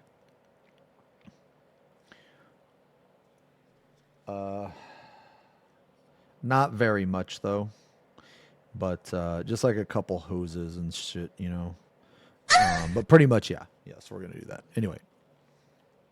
Countless millennia. They act as scouts for the Tyranid swarm, moving ahead of the Hive fleet's advance and gathering crucial intel. They locate pockets of resistance and determine any and all weak points within an enemy's structures. They are solitary predators that prefer to hunt from the shadows, picking off key targets one by one, leaving the survivors with an overwhelming feeling of dread, knowing they are completely helpless against the unseen enemy. Its seemingly random and utterly lethal attack patterns sow dismay and terror throughout the ranks of its enemies, in some extreme examples leading to a complete breakdown of the enemy's morale and command structures, as the prey begins to accept the inevitability that it is only a matter of time before the lictor comes for them. This has given the lictor a particularly fearsome reputation amongst members of the Guard. They are remarkably patient hunters that can maintain perfectly still and undetected for days, weeks, or even months on end, waiting for the perfect opportunity to strike. When that time comes, they are horrendously efficient and are equipped with an entire arsenal of bioweaponry used to quickly eliminate and dismember their targets as quickly and quietly as possible. For example, the feeder tendrils that hang from a lictor's mouth are strong enough to penetrate their prey's eyes, drilling directly into the brain cavity, and then being used to quickly devour its brain while it's still alive. Through the consumption of its prey's brain tissue, it is able to learn everything the individual knew in life, key command posts, military secrets, and any and all information that would be beneficial to the Hive's attack. This is a passage from the Devastation of Baal that follows a lictor that has moved behind enemy lines and is scouting out the Blood Angel's defenses for the incoming Hive fleet. The lictor looked like a creature unto itself. It moved as a solitary organism. It had operated on its own for years, far away from the Hive fleet, but it was not apart from the Hive mind. That was the mistake the prey always made. Even at this corpuscular level, it was a mistake to see the lictor as a lictor. One of millions. There were not many. There was one. The lictor was the lictor. Every iteration was a copy, better than perfect for eons of improvement, party to the actions, mistakes, and successes of every other lictor that had come before. Welded to the very genes of its being were untold millions of years of experience. It was on Baal just as it was simultaneously on 1,000 other worlds throughout the galaxy. It put ancient lessons into action. Sight was the easiest sense to fool. The lictor moved at night when it was harder to see. Chromatic microscales lent it near-perfect chameleonic ability, even in the full light of day. Deformable organ clusters embedded in its skin allowed it to change its shape somewhat, enabling it to take on the rough texture of stone or mimic fronds of vegetation. Smell was a more primal sense, harder to deceive because of it. The lictor managed that too. It had virtually no scent. Only when it flooded the air with pheromone trails to guide its kin beasts did its emissions become noticeable. By then, it was too late, and most prey could hear, so it made no sound when it moved. Special arrangements of hair baffled the whispers of its limbs moving over one another, and more esoteric senses were equally well accounted for. Its electromagnetic profile was minimal. Its brain case was shielded by eternal bone structures against energy leakage. The nerves in its body were similarly cloaked. Its hooves were shaped to make the minimum of vibration. And although it could not entirely stop the perturbation of the air made by its movements, its chitinous plates were fluted in precise molecular fractal patterns to minimize its wake. It gave off no heat, it shed no cells unless damaged. Its psychic link with the hive mind was like spider silk, gossamer thin, strong, and almost impossible to detect. More adaptations heaped on top of more. Unlike a natural organism who loses certain gifts in favor of others as evolution pushes it down a particular path, the lictor's advantages were retained. New gifts stacked atop the others. Its genetic structure was incredibly complex. Within every cell was billions of years worth of adaptation, culled from every lictor, coiled up one over the other. Anything useful to its role, and no matter how inconsequentially seeming, it retained forever. Every machine and psychic ability the Imperium had geared towards its detection, the lictor could evade. The hive mind had consumed far more advanced races than mankind. Infiltrating Baal was child's play. There was no need for it to employ a fraction of its considerable talents. Number 7, the Nightbringer. Dude, let me tell you, the lictor's not that tough in fucking Space Marine, man. Yo, I beat the lictor's ass, bro. I heard about the Warhammer series briefly. Yeah. Asterian Moloch. I have no idea who the fuck that is. Is this all the black we're gonna do? You know what, actually, maybe make that black, yeah. I feel like I need to add a little bit more black just to mix things up. Yeah.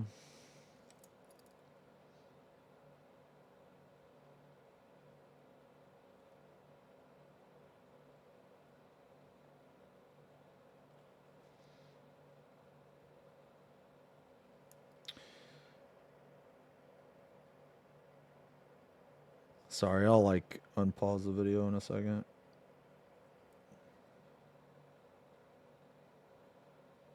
This is a contrast paint, so like once I put it on, I have to like, I don't necessarily have to rush, but I have to be a little bit faster because contrast paint creates this like, it's almost like a second skin on top of the model. And if you pierce that second skin, it kind of fucks up. It kind of fucks up where you paint, I guess is what I'm trying to say. Yo, Slim. Slim. Already, holy, that's almost 2 years. You get cuter and cuter each time I'm writing my resub message. Amazing con, amazing drummer, feels good. No, you. Thanks a lot, Ice. 21 months, Ice Slim. No, that's actually Xeno. That's what I messaged. Leo about. I'm gonna have a paint video. I'm gonna have a time elapsed paint video of this guy, I think. Where that's why like I'm telling you guys like what I'm doing, because I'm gonna try it and see if people like it, because if people like it, then I'll keep doing it. But basically I'm just gonna have a video where I say, hey, I'm doing this, and oh god, like, hey, I'm doing this and here's how I'm doing it, this is the color I'm using, and maybe somebody will find something useful, you know.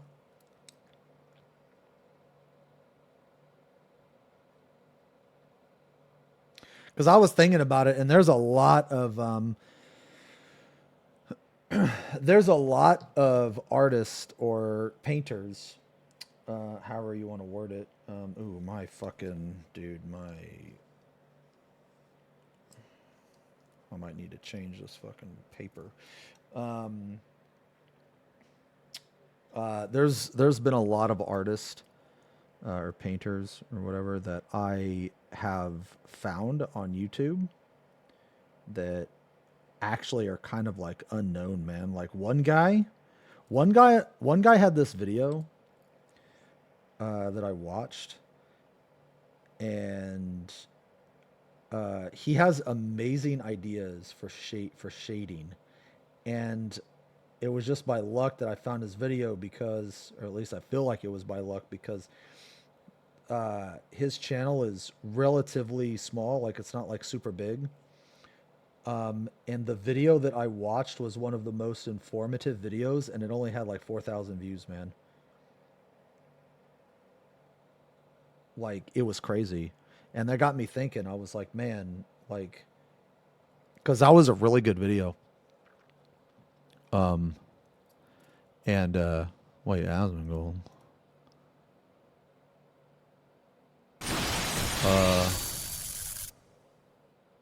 Oh. Yeah, I'll check that out.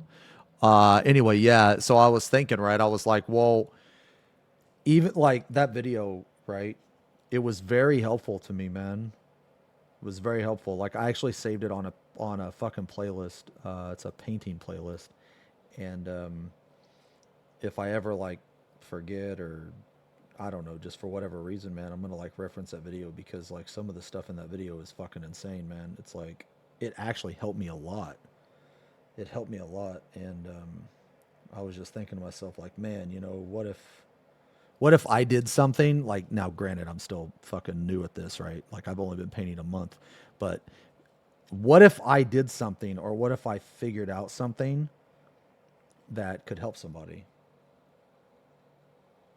You know, I think that would be pretty cool. Because I do really want to be good at painting, man. I want to try really hard. But anyway, yeah. That's my yeah, but I'm gonna like look into it though, actually. Yeah. Yo, Tigre, thank you again for the resub. 27 months. And Ice, thank you, man. Let me I've been, man, how long have we been streaming? Oh, okay. I'm gonna get up for a second, guys. If that's cool. I'm just gonna kind of get up. I'm actually gonna change this. I didn't really use too much of it, but it's like starting to dry out here. Yeah, it's starting to dry out. I'm gonna like I'm just gonna get up and kind of stretch, you know? I'd really like to finish these guys tonight. I think we can. I'm pretty sure we can. We're kind of done with the base paints. I'm just going to add some white right here. And then after that, it's all shading, baby. It's all shades. Man, okay. I want you guys to like look at this shit now before the shading. We're going to have a before and after comparison, man. We're going to have a before and after comparison because, dude, this is going to be insane. This is going to be insane. Like, for those of you that paint or know about shading, man, shading, dude, changes fucking everything, man. It's fucking nuts. We're also going to do a nice black contrast on this fucking cape, dude. So anyway, thank you for Elliot. Thank you. And also Isu, thank you. So I'm going to take a break, guys. I'm just going to get up and kind of like move around for like 5 minutes, man. If that's cool. Here, we'll put on bins, bro. Some bins. Put on some bins, dude. Yeah.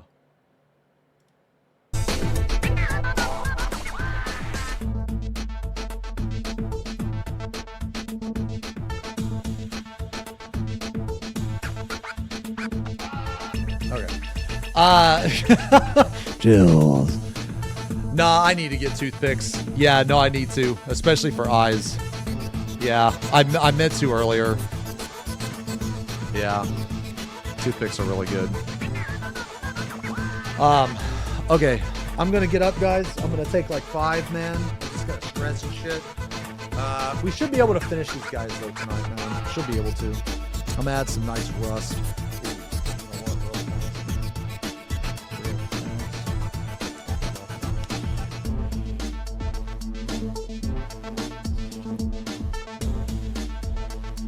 Oh, I didn't do this guy yet, did I? Oh, yeah.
I guess I missed more black.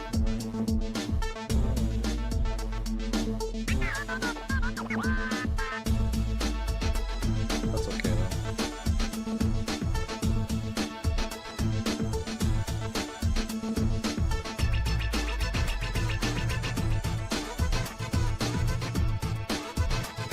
Ah, fuck, there was one more spot.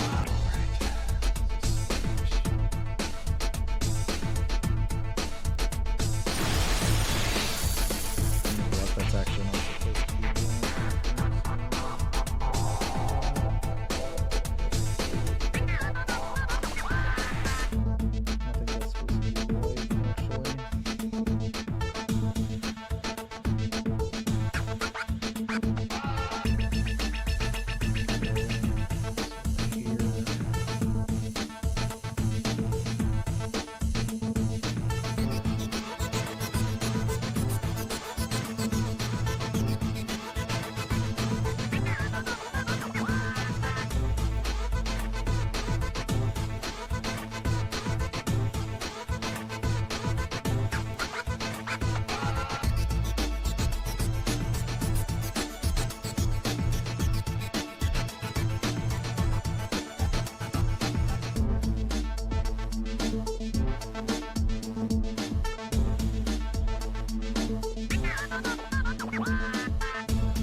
trying to make sure I got all the black, dude.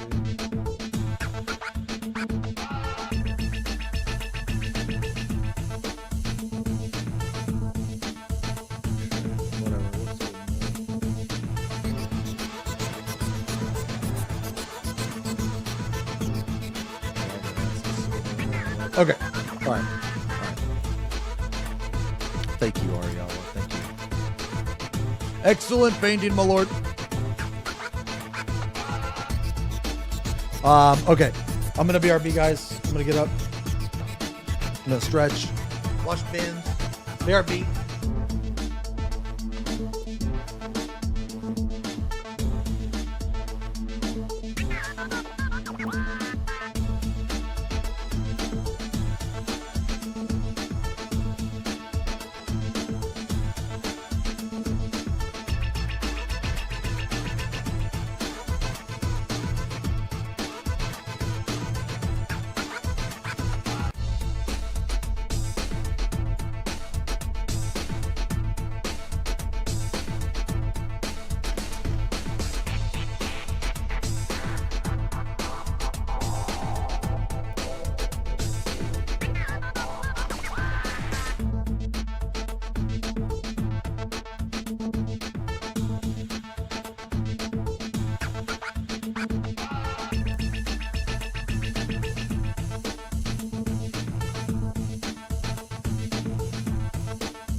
Okay.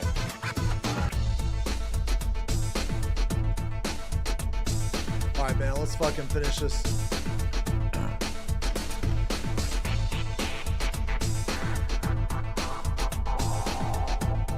Dude, this is a good fucking song, man. All right. Anyway. All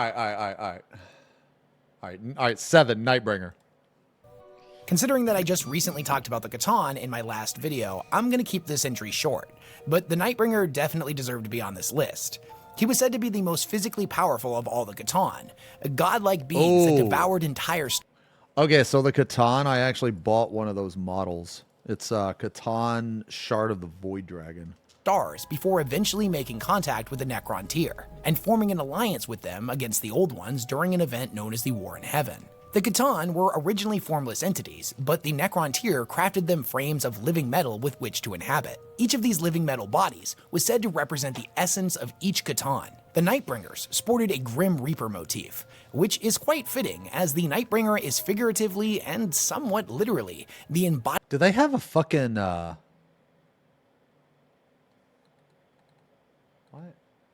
Do they have a hold on one sec, man.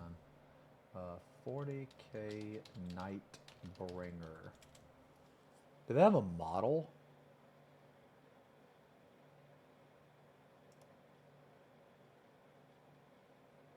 Ooh.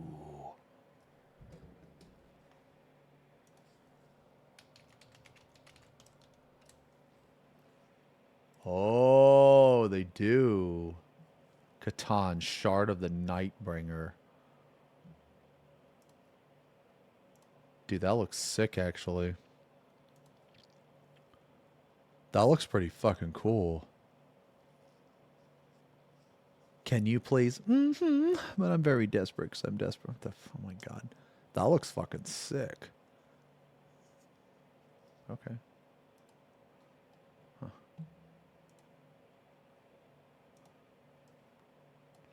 Yeah, all right. Embodiment of death itself. He was said to be the one that introduced the emotion of fear to the physical universe. This creature would prey upon entire systems, taking a sick and twisted delight in the suffering he would inflict on untold billions, gorging himself on the terror of his victims. During the time in which the Necrontyr worshipped the Catan as gods, the Nightbringer was seen as the god of death, an entity whose hunger for the souls of mortals. Sorry, one sec. All right, so we are going to. Is it time to shade? No, not quite. Oh, I need black right there, I guess.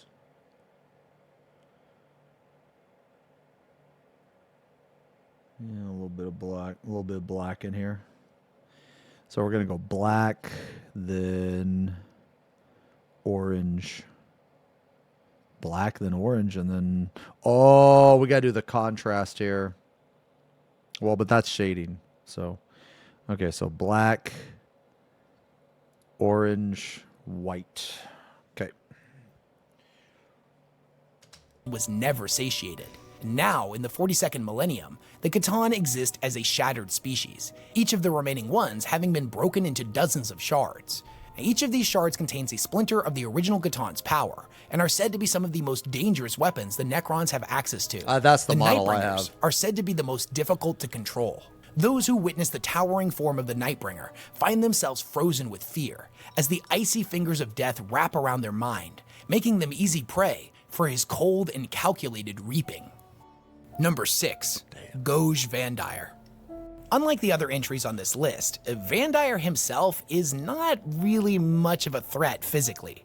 He's an old man that through a huge campaign of coordinated assassinations, backstabbing, and blackmailing, managed to become the head of not just the Administratum, but also the Ecclesiarchy at the time, making him single-handedly the most powerful person in the entire Imperium, and next to the Emperor himself. I actually had a pretty lengthy segment on his entire backstory in my Sisters of Battle deep dive if you're interested. What makes him creepy is his utter insanity. The dude was a vindictive monster who in his later years was known to babble gibberish to himself at all times. And any who witnessed such a display were told That's what the drummer does. That's what this drummer does. Yeah, that's him. That's him. I already know you guys are gonna fucking say that. that the Emperor was directly conversing with him, or more commonly, Vandire would just have them executed. At one point, he would discover a faction of warrior women known as the Daughters of the Emperor, who would one day become the Sisters of Battle. Oh, he shit. deceived them into thinking he was the chosen of the Emperor. The creepy bastard renamed them the Brides of the Emperor, conscripting them into service as his personal bodyguards.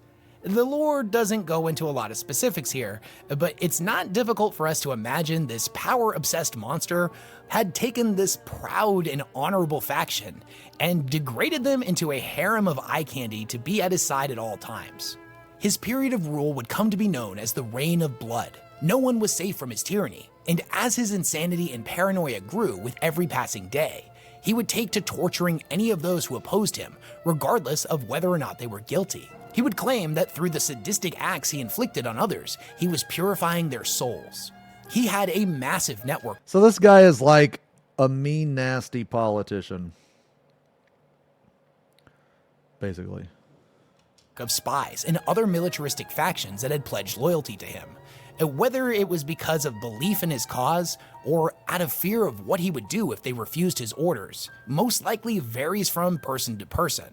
That fear would have been well-founded, however, as he would unleash his armies against countless worlds within the Imperium if he detected even a small percentage of a planet not being completely under his control. Whether that take the form of virus bombing innocent worlds, to melting a planet's polar ice caps in order to drown its entire population. Jesus! And there was no limit to the profound levels of cruelty the mad ecclesiarch wouldn't condemn entire populations to.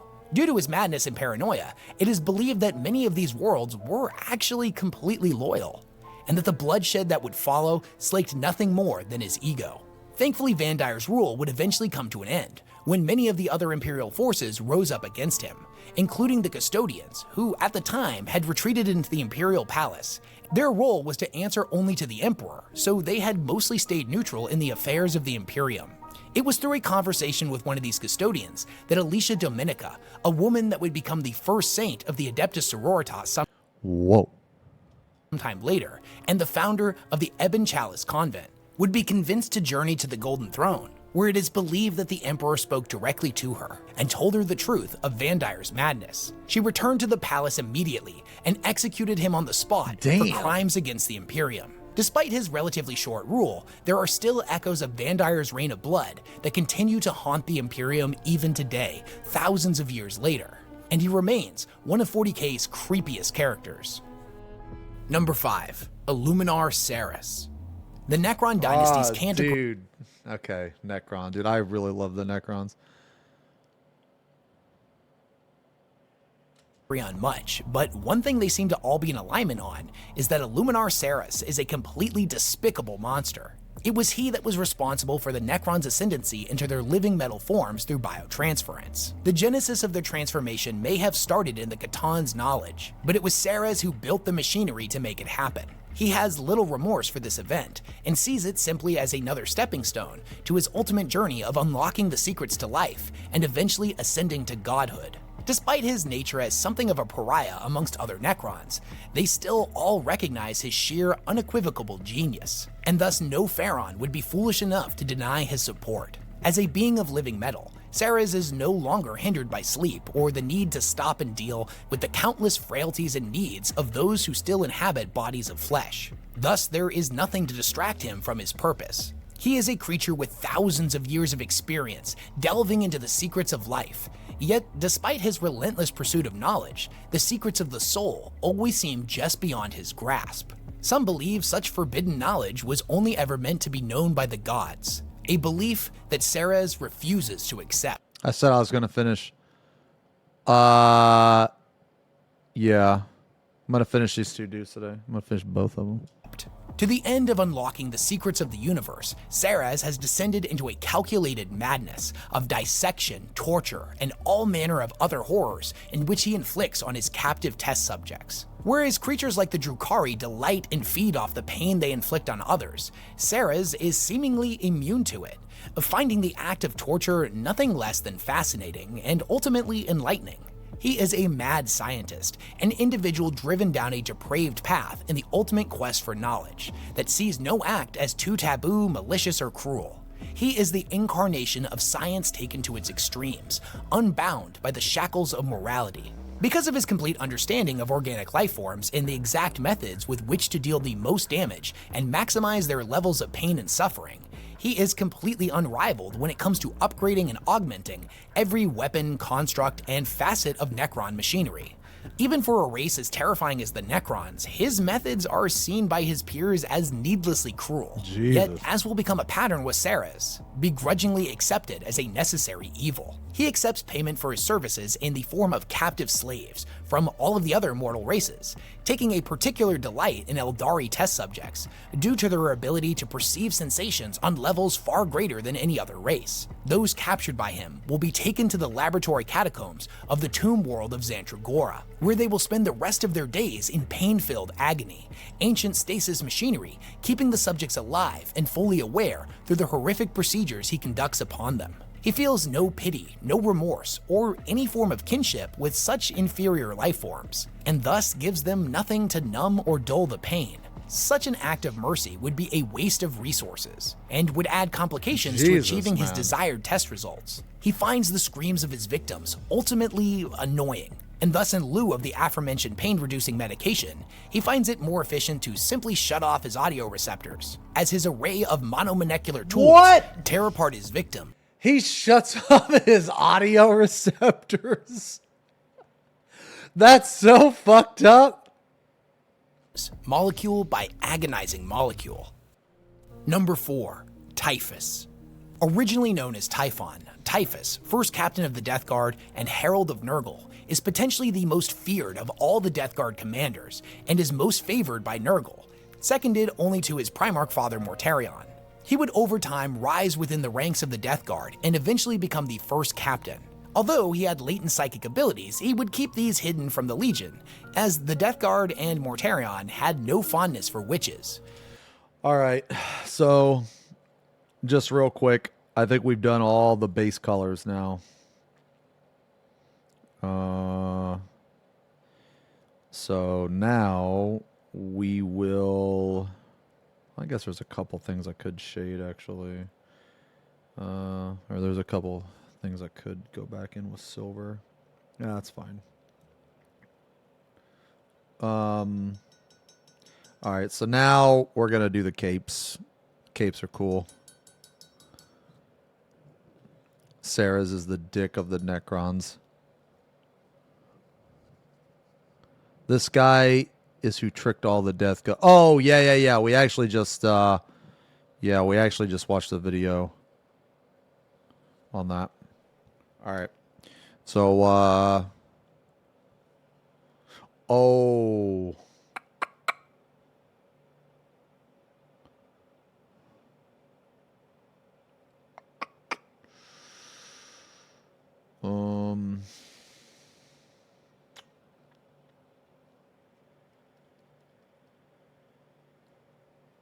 guess I could do the boils.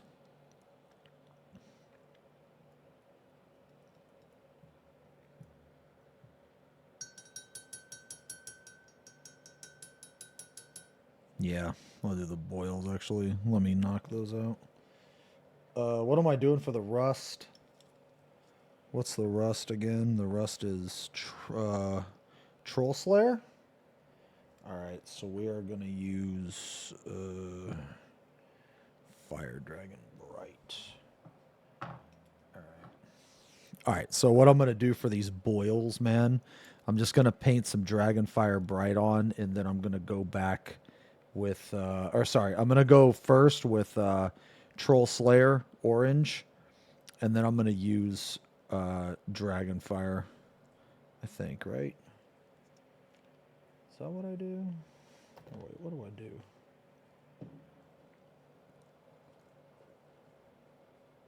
Yeah. So I go Troll Slayer first, then I go what is this, Fire Dragon? Yeah, Fire Dragon. Okay. All right, anyway. During the Horus Heresy, he would find himself being pushed further down the path towards chaos, and eventually into the arms of Grandfather Nurgle. He would end up betraying his legion during their flight to the invasion of Terra. He did this by unleashing one of Nurgle's gifts, the Destroyer Plague, a horrific disease that caused the Death Guard to rot and mutate, inflicting profound levels of agony. Yet due to their superhuman levels of resistance to poison and disease, they could not die. It was only through Mortarion eventually giving himself and the Legion over to the service of the Plague Lord that the Legion would be spared. They may have survived, but whether or not they had been saved is up for debate, as this was the event that turned the Death Guard into the Plague Marines. Typhus then absorbed the entirety of the malignant power of the Destroyer Plague into his body. The act of taking the disease within himself swelled his body to ridiculous proportions and fused his armor shut. He is now the host of the Destroyer Hive, an insect hive that grows inside of his body and is home to thousands of demonic insects that are each afflicted with the Destroyer Plague. Despite his act of betrayal, What did that say? Swollen, maggot-filled something? and most of the Death Guard view Typhus's actions as something that, albeit unforgivable, is in the past. There's no point in dwelling on that which cannot change. Over the last 10,000 years, Typhus would deliver Nurgle's blessings to countless worlds. It is said that 7 times 7 times 7 tallymen have dedicated their entire lives to counting the billions that have been slain in his wars. To this day, their tally has not caught up to the last 3,000 years of slaughter, and considering the tally of the dead increases every day, it is a never-ending pursuit. Though, despite this notion, those slain by Typhus in the Destroyer Hive do not stay dead for long, as they rise back up as one of many different strains of plague zombie that will then in turn spread Nurgle's blessings even further. At one point, Typhus was said to have turned every living soul within the overpopulated world of Jonah into one of these undead monstrosities, creating a shambling horde of the dead that stretched across continents. The most disturbing thing about Typhus to me, other than the grotesque body horror, is his utter fascination with the proliferation of disease. There's an interesting passage from the Dark Imperium trilogy, where one of the commanders within Ultramar is dragged before Typhus. He planned on giving the captured individual Nurgle's blessing, even though he knew someone as stoic and rigid as an Imperial commander would surely die from the affliction before the pain induced by the disease would enlighten them. The profound revelation brought on by Grandfather's love was ultimately going to be wasted. Before he could do this, however, a demon who wished to speak with Typhus began to manifest through the captured man, twisting and contorting his body in all manner of terrifying ways, seemingly as if he had been inflicted with every disease at once. The hideous mutation and untold agony presented in front of Typhus elicited nothing less than sheer fascination. A glorious display of Nurgle's love, rather than a blasphemous and horrific act of plague-induced torture. Number 3. Urian Rakarth. The individuals known as homunculi are said to be some of the most revered people within Dark Eldar society. They are wise and ancient monsters, geniuses of insane and unnatural technology, who command just as much fear as they do respect. Each and every one is a master fleshcrafter that offers a wide range of disturbing services to any within their society that can afford them. These services come in all different forms, but most commonly, disturbing potions, poisons, and elixirs, body modifications, or all forms of esoteric weaponry that are designed to inflict as much pain and suffering as possible. The homunculi are the undisputed masters of pain, as they have dedicated their entire lives to its study. Each one of them is completely unique, and no two homunculi are exactly the same. Deep within the bowels of their grotesque laboratories, they conduct all manner of terrifying experiments on the still living test subjects they have captured. These places are grim abattoirs filled with racks of gore-splattered torment slabs. Many of them are furnished with the stitched-together bodies of living slaves, complete with walls and floors made of living flesh. To enter into a contract with such a monster is no small feat, and the price can be incredibly high. That being said, as the homunculi have unlocked the secrets of life and death, and are able to regenerate any member of their species, no matter how catastrophic the damage, those who can afford it quickly become addicted to their services. Urian Rakarth was said to be the wisest, oldest, and most powerful of the homunculi. He is a wrinkled and unhealthy-looking ghoul that is said to have a completely depraved soul, one that has twisted and ripened over countless millennia, filled with abhorrent practices. It is believed that he has lived since the fall of the Eldari and has been killed countless times. Each time he crosses the veil into the immaterium, he gets another glimpse into the untold secrets of the universe, returning with a plethora of new profane knowledge with which to hone his craft. It's gotten to the point where he has died so many times that he actively looks forward to it, savoring each death like a fine wine. However, mysteriously, over the last several cycles of death and rebirth, his form has regrown with a piece of his old body still intact, twisting in such a way that the outside now represents the true horror within his soul. He is covered in grotesque limbs, some having been weaponized through his experiments, while other vestigial ones beckon all those in his presence into his embrace. The rumors insist these newfound mutations are due to a flaw in his practice, but the truth is they are by his own design. The Mad Prophet looks at his own body in the same way he looks at all of his victims, as a canvas to conduct his sickening art upon. He is the undisputed master of flesh crafting, gene splicing, and the brewing of ever more disturbing poisons. Recently, Rakarth and the Prophets of Flesh have begun a... Dude, look at that. Look at that. That's pretty gross, huh? What do you guys think? That's pretty gross, huh? grand mission to capture living space marines from every Primaris chapter. He's fascinated by the degradation of the Emperor's original gene crafting work over the millennia. For what dark purpose he seeks this information still remains unanswered. Number 2. Fabius Bile. Over the years, Fabius Bile has gone by many names: the Primogenitor, the Clone Father or Clone Lord, the Man-Flayer, and perhaps most famously, the Spider. A derogatory name the other Emperor's children called him due to the whirling system of mechanical limbs upon his back known as the Chirurgeon. Bile is a blight upon the galaxy, and one of the most deranged, nightmarish figures to have ever haunted the physical universe. He is a twisted yet ingenious molder of flesh, and sculptor of ever more nightmarish bio-golems. And he literally wears a cloak of human skin if you needed any further indication of just how disturbed he is. Originally one of the Emperor's children's apothecaries during the Great Crusade, it was Bile's ingenious and disturbing personal search for perfection through surgical augmentation that gave rise to the many deranged upgrades that would come to infect the Legion. He did this through a complex web of terrifying surgeries and cocktails of synthesized chemicals that allowed each legionary to experience sensations to ever more extreme heights. Yet despite his ever-increasing escalation of more... He got impaled by a tank and was still alive as it drove around with him on it till he got pulled off. Okay.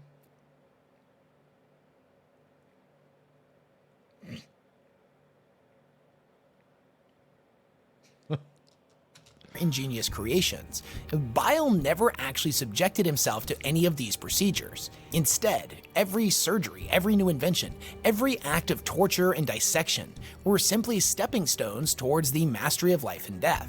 A journey that would one day lead him to the dark city of Komorra, where he earned the prestigious honor of being the only human to ever study under the homunculi covens. Other than the skin cloak, I feel like the fact that the Dark Eldar took one look at this guy and were like, yep, I like the cut of his jib, should speak to the levels of depravity that old Fabulous Bill had sunk to. After the Horus Heresy, Fabius departed his legion and set off on his own to hone his craft, becoming a renegade amongst renegades. It is said that he moved through the Imperium like a shard of glass through an intestinal track, offering to sell his services and creations to any rebel warlords that could afford it. His payment would come in the form of prisoners, genetic samples, and ancient technology. He would eventually set up shop within the Eye of Terror on a fallen Eldari planet, wherein, over time, the world would become a flesh factorum of crawling madness. Many other renegade apothecaries from various traitor legions would come to this world in order to study under the Clone Father, thus building his reputation and power. It's kind of like a Doctors Without Borders thing, except way more horrifying. Any planet that has been blighted by the Clone Lord's presence can speak great volumes of his dark efficiency. He leaves a trail of twisted and grotesque abominations wherever he visits. All those that enter into a pact with him in order to procure his wares do so at great risk, as Bile has been known to demand entire hive cities worth of slaves as price for his services. And even then, it's not unheard of for him to unleash the bioweapons and grotesque monstrosities the bargaining party had requested upon their population simply to observe their efficiency. Despite his untrustworthy nature, the other traitor legions greatly respect the efficiency of his creations, whether or not they respect the Spider himself.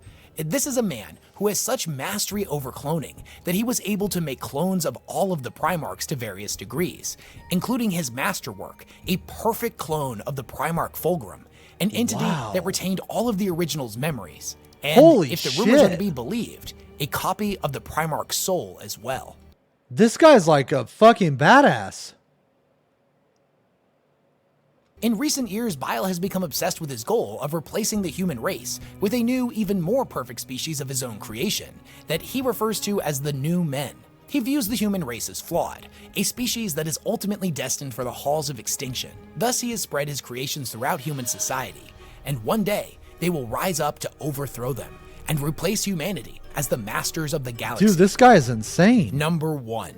Conrad Kurz. Conrad Kurz. If you know anything about the Night Lords, you know that they are probably the most horrific of all Space Marine legions. They are blood-crazed psychopaths that prey upon the weak, utilizing fear as their most potent weapon and striking at the enemy's said this most guy was a vulnerable pussy. positions.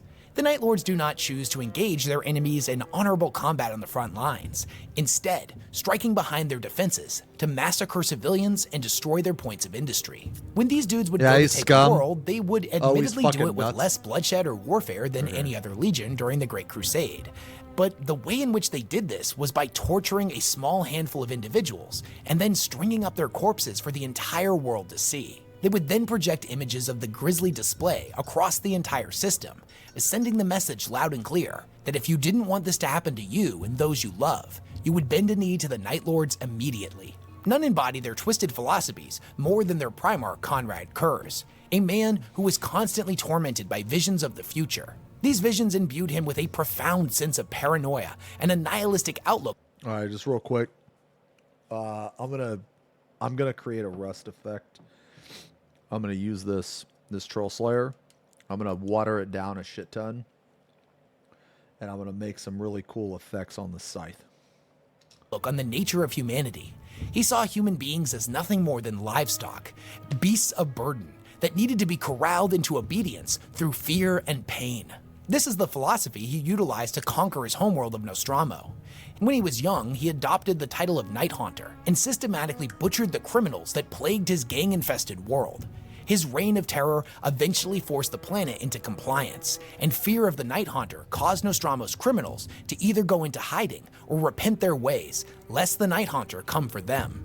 His philosophy of ruling through fear would eventually be proven to be a flawed one, as 10 years later, after his departure to lead the Night Lords during the Great Crusade, Nostromo would descend into its old habits, becoming a criminal's paradise once more. Before this, the youth that would be shipped from Nostromo to be inducted into the Night Lord's legions were from the noble families. Without the Night Haunter there to directly coax them into obedience, Rust is more brown the new than orange. aspirants would instead be taken from Nostromo's prison. I'm gonna put on orange because I'm gonna cover it with Agrax.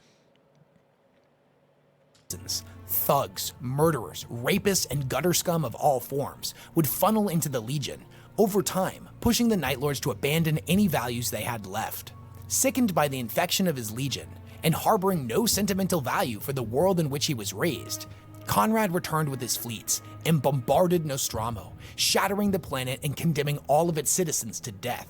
Kurz was a sick and depraved person who delighted in the suffering of others, mutilating and skinning his victims, sometimes as punishment for a perceived slight, but more often than not, just for fun. The throne room of his flagship resembled something more akin to a slaughterhouse. The floor, walls, and ceiling were all drenched in gore. His throne was surrounded by hundreds of chains and hooks hanging from the ceiling, upon which the bodies of his victims were placed, gently swaying back and forth.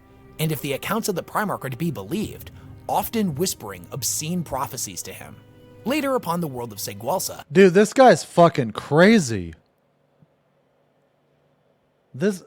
Man, I always thought the Night Lords were kind of a joke. But I guess according to this, they're like not. They're like really fucked up.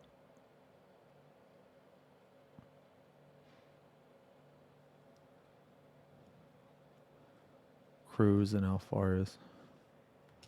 he would construct a similar throne room known as the Screaming Gallery that took this concept to a far more disturbing level. This is a passage from the Night Lord's Omnibus where Talos, who at the time was a Night Lord's apothecary, witnessed the horrors on display. The first scene comes from the antechamber outside of the Screaming Gallery. The walls, like so much of the Legion's fortress, were formed from black stone, sculpted into forms of torment. Twist-backed humans arched and writhed motionlessly, captured at the moment of supreme agony. Their wide eyes and screaming mouths shaped by sadistic devotion. Shaped, not carved. Talos hesitated by the doors, his fingertips tracing over the open eyes of an infant girl, reaching for the protective, worthless embrace of an older man. Perhaps her father. Who had she been before the Legion raided her world? What had she done with her short life before she was dosed with paralytics and coated with rockcrete? What dreams were quenched by her living entombment within the hardening walls of a Primarch's inner sanctum? This is what Talos saw when he entered the Screaming Gallery itself. Talos walked down the central pathway, boots thumping on the black stone, while the floor either side of the walkway rippled and tensed with the pliancy of human expression. Eyes, noses, teeth, and tongues poking from open mouths. The ground itself was a carpet of faces, flesh-crafted together, kept alive by grotesque Baroque blood filters and organ simulator engines beneath the floor. As an apothecary, Talos knew the machinery well. He was one of the few charged to maintain the foul ambience of the screen. A fucking face carpet, bro?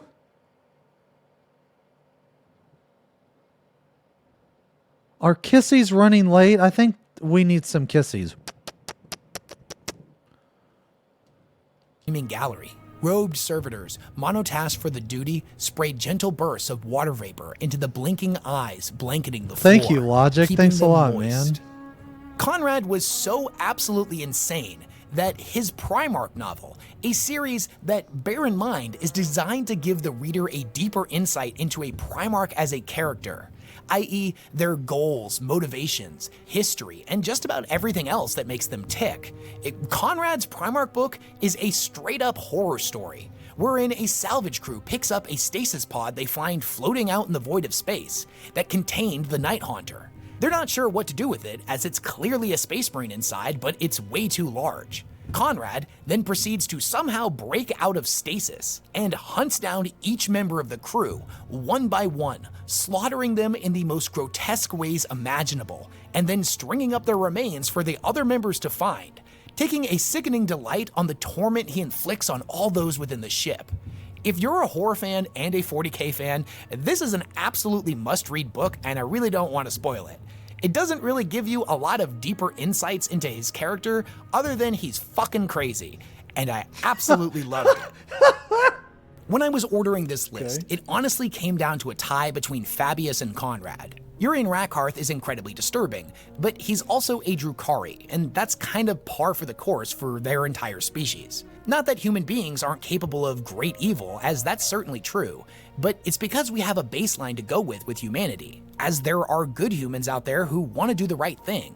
Seeing just how far these two characters have gone into their insanity, it kicks it up a notch on the creepy factor. For me, it really came down to their most recent novels. The Fabius Bile trilogy doesn't shy away from the fact that he is a monster, but it tries really hard to humanize him and makes you sympathize with the villain. That's not a knock against the series, it was incredible and remains as some of my favorite 40k books of all time. But with Conrad, it's the exact opposite. His Primarch book sought to dehumanize him, even more than the considerably low levels he had already sunk to. He is a monster. There is nothing redeeming about him. You can sympathize with him, that he is a tortured soul and had a rough upbringing, but that's about as far as it goes. He's not a character you're meant to understand. You're not meant to relate to him.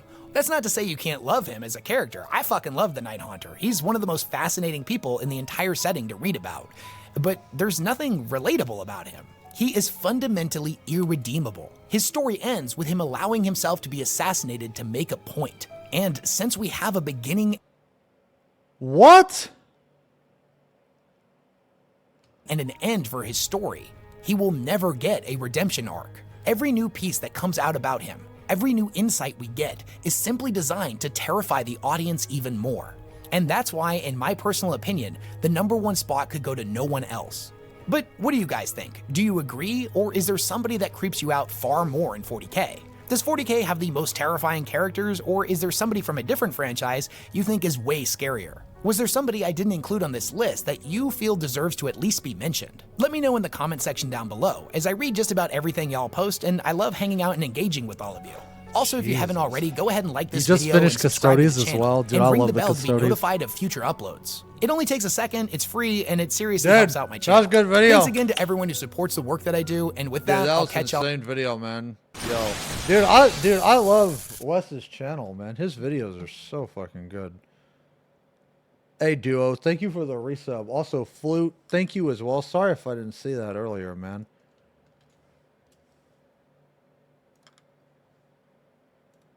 The galaxy's biggest troll. Man, let's take a second just real quick, man. Here, I'm gonna see the rust effect I got going on, man.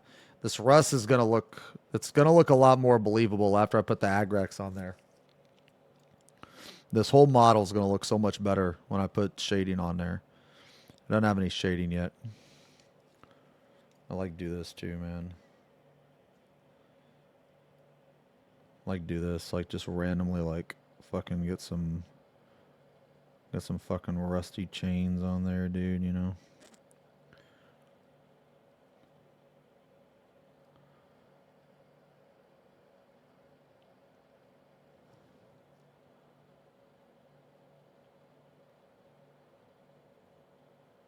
All right. That's enough rust on this fucking guy. All right.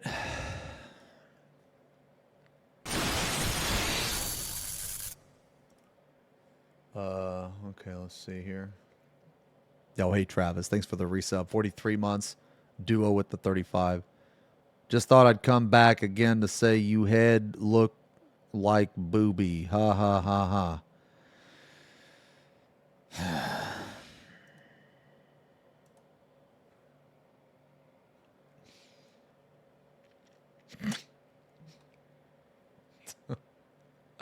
What do you guys think about these pustules, man? You want to pop that? You want to pop it? I've been in Warhammer for decades. You are already a better painter than me. You have talent, my lord. No way, dude. No way. Don't say that, man.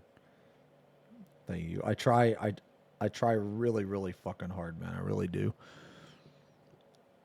Yeah, we're actually almost done with these two. I mean, besides the shading, we have some really nice gradient up here I'm gonna make, but I'm gonna try to make anyway, but yeah, man. Just put this rust on here and then I'll hit play.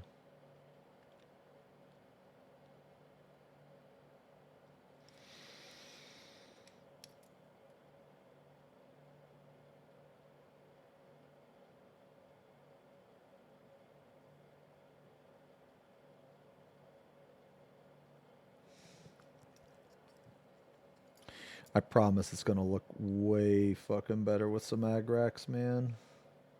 Because what the Agrax is going to do is it's going to put like a brown tint to it. And should make it look really, really fucking good. I'm kind of just doing extra shit, man. Like,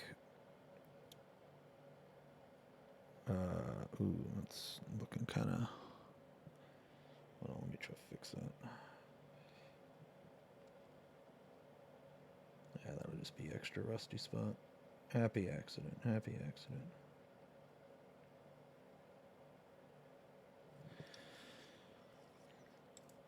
I'm not gonna do as many. Basically, like here, I'll try to.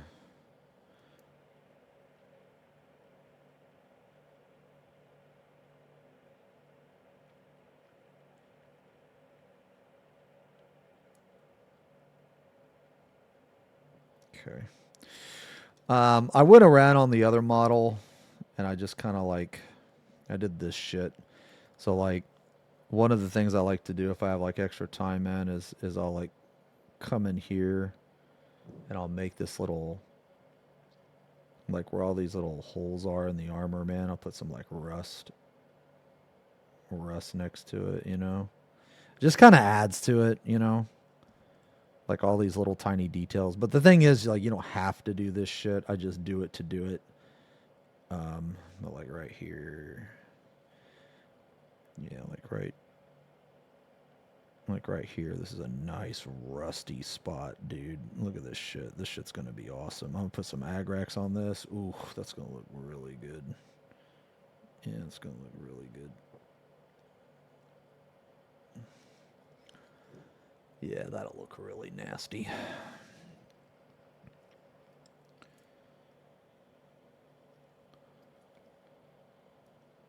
Basically, I just want to like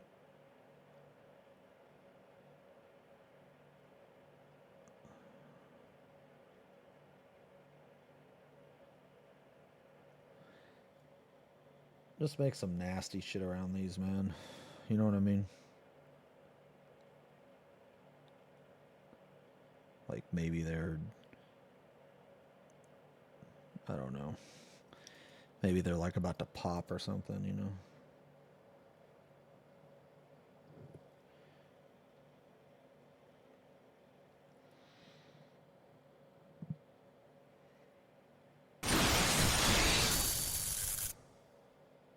Basically what I'm doing is I'm just making like a wash.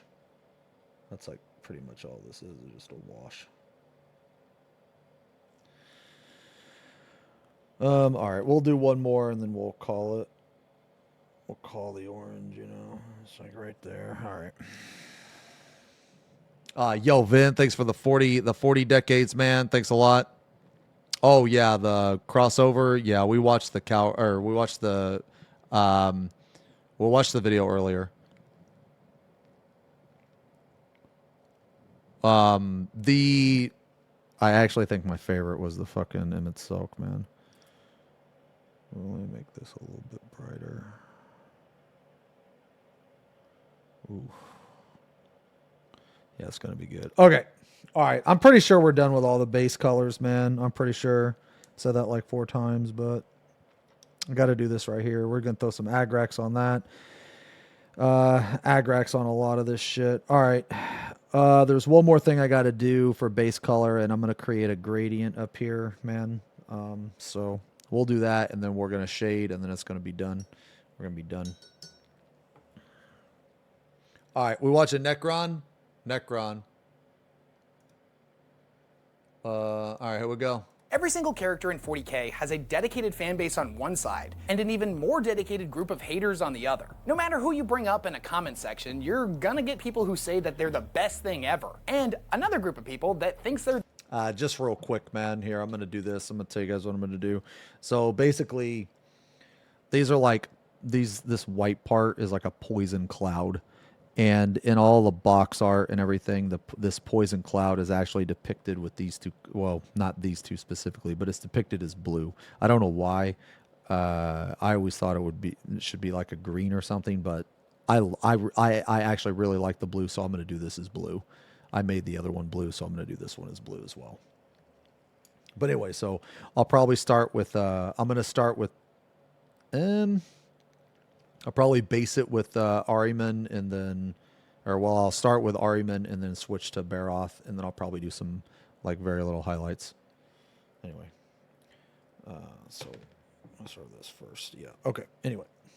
The avatar of mediocrity. Except, of course, if you're talking about Trazyn the Infinite. Somehow the galaxy's biggest troll is also Warhammer 40K's least contentious character. Sentiment on the whole with this guy seems to be overwhelmingly positive. And it makes sense. He's an eccentric collector determined to preserve the universe's history by liberating artifacts of impossible worth from lesser species that can't appreciate them like he does. Here's what happens when you take Indiana Jones, Marvel's The Collector, and Ash Ketchum, merge them all into one, and download their consciousness into an 8-foot-tall, 65-million-year-old metal skeleton. His antics are hilarious, admirable, and admittedly, a little bit disturbing. But who exactly is he, and where did he come from? What is he all about?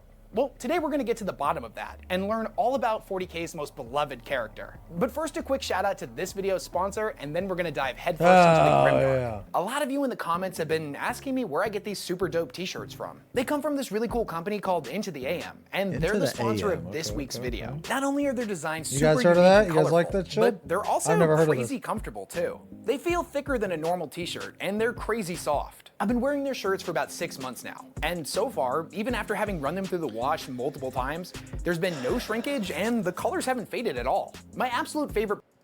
It's blue because it's actually clouds of millions of flies, not plague gas. Oh. Oh. Okay. I didn't. Okay. Tips on how to paint blue. Let's see. What is this going to be? This is either going to be some pipes falling, a fart, bald, boo, something.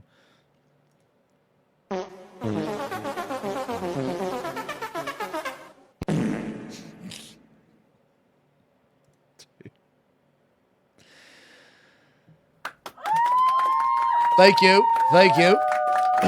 Thank you. Free redeem. Thank you. Excellent, excellent link chatter. Part about them is that they're actually longer than a normal t-shirt. And as a guy with a big chest and a long torso, I super appreciate that. I can't tell you how many times I've had a shirt that I really, really like, but after a couple of times through the wash, it ends up shrinking, and then every single time I lift my arms up, it just comes up past my belly button. So does Into the AM shirts pass the West test? The West test? Let's go, dude. Perfection. Not only do they look amazing and are super comfortable, but they're actually really affordable too. If you're like me and you're a fan of really cool graphic tees, you can get 3 of them bundled together for $60. But if you like something a little bit more professional looking, you can get 3 of their basic tees bundled together for $49.95, which is a great deal on its own. But if you use my link down in the description of this video, or use code WesHammer at checkout, you can save an additional 10% off your entire order. Into the AM is running a massive Cyber Week sale right now, with discounts from 30 to 80% off site-wide that stack with my discount code. So you can save even more money on some amazing shirts. So go to intotheam.com/WesHammer today and pick yourself out something awesome. Thanks again to Into the AM for sponsoring today's video. And with that out of the way, let's get into the Grimdark. The war-torn galaxy of the 41st millennium always seems to be one step removed from utter and total annihilation.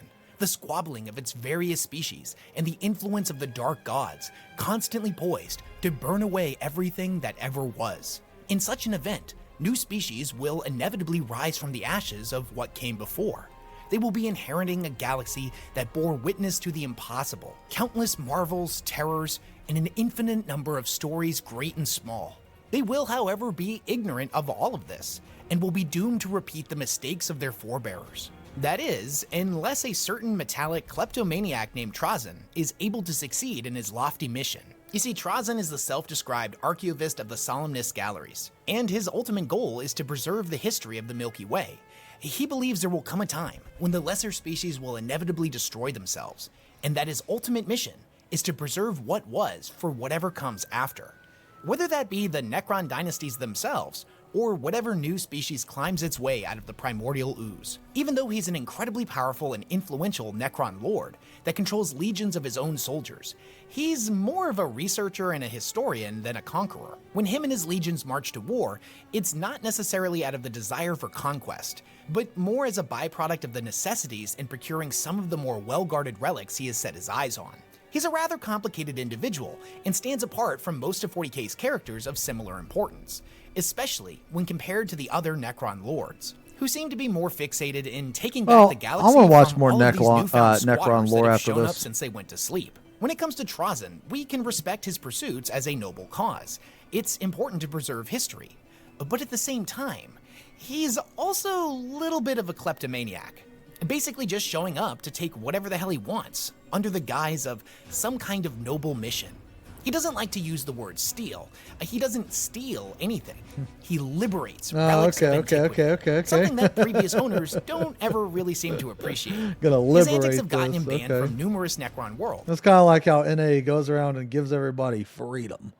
Okay. All right. Yo, I dig that. I can get behind that. Okay. I dig that. And he has very few contacts left that wouldn't immediately kill him on sight. Trazyn has lost count of how many times the other Necron lords have sent assassins after him. And unfortunately for them, through his remarkable cunning and the use of countless surrogate bodies, he never really stays destroyed for very long.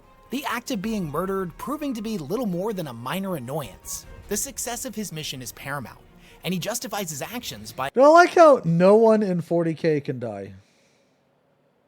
Or, well, very rarely, anyway. by claiming if he was able to find some way to explain himself to the lesser species, they would certainly come to understand the importance of what he was trying to do. But how would he even go about doing this? How do you explain to humanity and other species like them that their lifespans are so finite that to an immortal being like Trazyn, the purpose of their existence basically boils down to a handful of artifacts or important individuals, that they should be willingly giving them up instead of selfishly clutching onto them? To him, trying to explain himself to such barbaric individuals is unfortunately a pointless waste of time that could be better spent acquiring even more important pieces of history.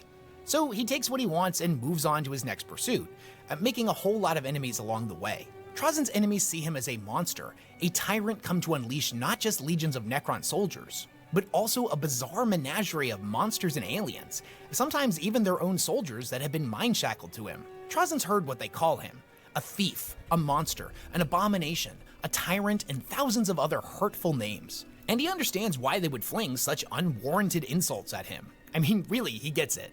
But from his perspective, he's the most altruistic person in the entire galaxy. It's just unfortunate that everyone else is too primitive to understand that. The relics that Trazyn has stored in his galleries are inconceivable, from ancient weaponry thought lost millions of years ago during the War in Heaven, to entire regiments of guardsmen and space marines, locked in stasis for all time. And speaking of those galleries, to understand Trazyn, we need to understand the world that he calls home, the world of solemnness. The things that Trazyn has taken and stored in his galleries are inconceivable. From ancient weaponry thought lost millions of years ago during the War in Heaven, to entire regiments of guardsmen and space marines, locked in stasis for all time. And speaking of those galleries, we need to talk about the world. Does this sound different now?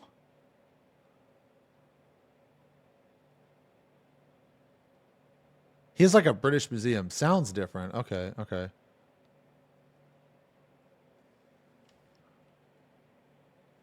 He just like, hold on. Maybe it's a slight fuck up. Is the place where Trazyn stored Oh, okay, his here we vast go. collection. Yeah. But Maybe with it's a book slight 2 of the fuck up. Fabius Yeah, Bile it trilogy, happens. we finally got a decent look at this place. So first and foremost, even though I'm going to refer to it as a planet from time to time, Solemnness really isn't a planet. It's an artificial construct, the world's atmosphere, consisting of lashing winds and toxic clouds, but for the most part seems as though it's left completely defenseless, almost as if, despite being a cold, dead husk, is welcoming to visitors. If one was to descend to the planet's surface, they would see nothing but silvery sand dunes stretched out as far as the eye could see. There are no ruins, vegetation, or any signs of life at all. If you were to pick up a handful of the sand and let it dribble through your fingers, you would notice that it's not sand at all. Each individual speck is a micro machine, so tiny that as they fell through your fingers, the wind would catch them and carry them off to a new destination. When Fabius Bile did this, he could have sworn he saw a skeletal face leering back at him in the cloud of nanomachines, almost as if whoever made this place had a pretty interesting sense of humor. Yo, did Metal Gear Solid fucking steal from 40k too? Dude, everybody steals from 40k, man. What the fuck, dude? Imagine a world without 40k, dude. We wouldn't have, like, WoW. We wouldn't have... You know what, man? Maybe 40k just shouldn't have existed. No, I'm just kidding. Machines act as trillions of minuscule solar cells, receiving transferred energy from a massively powerful star the entire world is formed around. And the toxic gases and winds are a byproduct of the tiny machine's synthetic photosynthesis. It's an impossible place that, even to a great and terrible mind like the one owned by Fabius Bile, makes absolutely no sense. Its technology is just on a completely different scale. When Fabius Bile journeyed to this world, him and his followers were trying to figure out how to get inside of it. They had worked out a system where if they used their ship's signal jammers, they might be able to interfere with the nanomachines. But before they could put their plan into action, the nanomachines directly beneath their feet all hardened together into a large circular platform. The platform then began to descend downwards, creating a massive tunnel through the dunes. Once they finally broke free from the undulating mass of nanomachines, what they saw was pretty spectacular. And I'm going to read a passage from the book That planet sounds describes really exactly awesome, what though. they were seeing. Or, Fabius well, that looked place, around rather. in growing wonder. Jade lumens flickered to life across the vast space that they now found themselves in. In the emerald radiance, Fabius saw that their platform was one among hundreds, each set equidistant from the others and at varying heights, mounted atop deceptively thin towers of smooth stone and featureless metal. All right, so real quick, we did the blue here. Okay, so what I'm gonna do now is I'm gonna put on another layer and then I'm gonna highlight. Or I could just, you know what? These things are so fucking tiny, man. I think I'm just gonna highlight with this. I think, yeah, they're so small, man. It's not even gonna matter. Like honestly, I could probably leave these clouds like this and it would be fine. But yeah, I'm going to put a little bit of higher, lighter blue on. Anyway. Instinctively, he activated the armor's augers, trying to get a sensor map of his surroundings. Each of the platforms was connected by a single walkway to the edge of an immense circular tier. There were thousands of tiers, each rising to impossible heights and descending to imperceptible depths, all along the vertical curve of what could only be a colossal sphere. Each of the tiers was occupied by what appeared to be a labyrinth of prismatic galleries, winding back into the heart of the vast structure. And all were slowly, almost imperceptibly, moving, rotating, the way a world might rotate in its place in the firmament. He murmured in awe despite himself. Questions sped across the surface of his mind. Yo, hey, one Hooves, after thanks the for the next. 61 This place months, was brother. nothing so much as a gargantuan Thanks a lot, orrery man. built around a caged power source of incalculable potency. I was right, he said, thumping the ramp of the gunship with the ferrule of his scepter. The sound echoed loudly in the silence. It's a Dyson sphere. I would guess that it has been here for some time, longer than humanity has prowled the stars.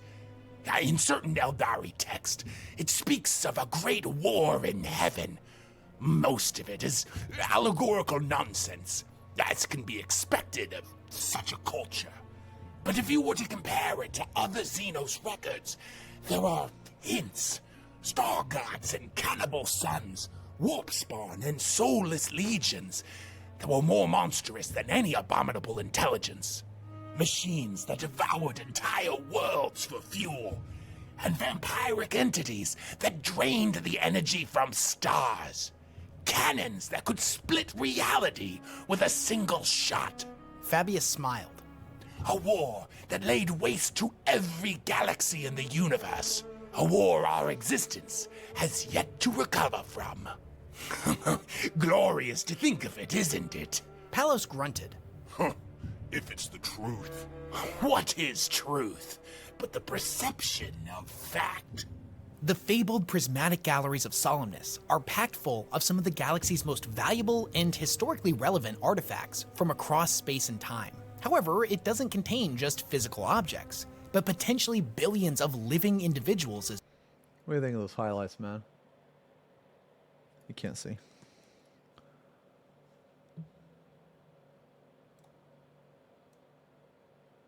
Yeah, that looks pretty sick, huh? That looks alright. I'm gonna do one more set though. Look kind of cool. Anyway. Alright. As well, whether they be figures of What model historical is this? This is the importance Death or entire Shroud battles, each bodyguard. participant frozen in time and snatched away to be stored in Trazen's mighty collection. He likes to walk amongst his exhibits, ducking underneath bolter shells frozen in the air and making minor adjustments to cloaks billowing in the wind, moving soldiers around ever so slightly to truly capture the emotional impact of a battle. He's not just a history nerd, but also fancies himself a great storyteller, making sure his exhibits don't just tell the historical facts, but also tell a great story and capture the emotion of the battle. Unfortunately, sometimes these ideas can conflict with one another, and he has to make concessions. If, say, for example, a soldier of historical importance is in the collection, and he's trying to represent their last stand, if the captured individual is missing an arm, but the moment he's trying to depict happened before he lost the limb. Trozen has no problem with taking an arm from another less important specimen and reattaching it to them to better capture the moment. Maybe his exhibit is supposed to feature 1,000 guardsmen fighting off against a horde of orcs, but he was only able to capture 500 of them. In this case, he may grab another 500 from a different gallery to fill out the ranks, even if those soldiers came from a completely different planet and time period. He may even grab some historically inaccurate outfits for the implanted guardsmen, if it matches the original exhibit, balancing historical accuracy, limited supplies, and a good story, all of which can prove to be a pretty difficult task, but it's... Alright, so real quick, man.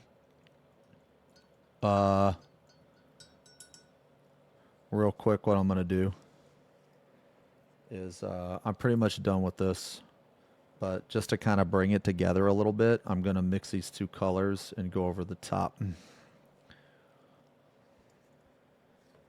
It's one that he is wholly dedicated to, and when you love what you do, it never really feels like work. Some of his treasures include an ossified husk of an enslaver and the fabled Wraithbone Choir of the Altanzar craft world, the preserved head of the Ecclesiarch Sebastian Thor, who took over after Vandire's reign of blood, a library of written documents said to be so vast it rivals even the fabled Black Library of the Eldari, the world spirit of an Exodite Eldar planet, regiments from just about every different Astra Militarum world, artifacts from the Necrontier's ancient past during the times of flesh, Astartes from various different chapters and legions, many of those individuals predating the Horus Heresy, an entire Tyranid splinter fleet, which we'll get into a little bit later, a preserved and possibly still alive Krork, complete with its impossibly advanced armor, an intact Catan shard, a damaged but still functioning webway portal, a troop of Harlequins, and a massive stock of uncorrupted Emperor's Children gene seed. Although admittedly, he ended up trading this away to Fabius Bile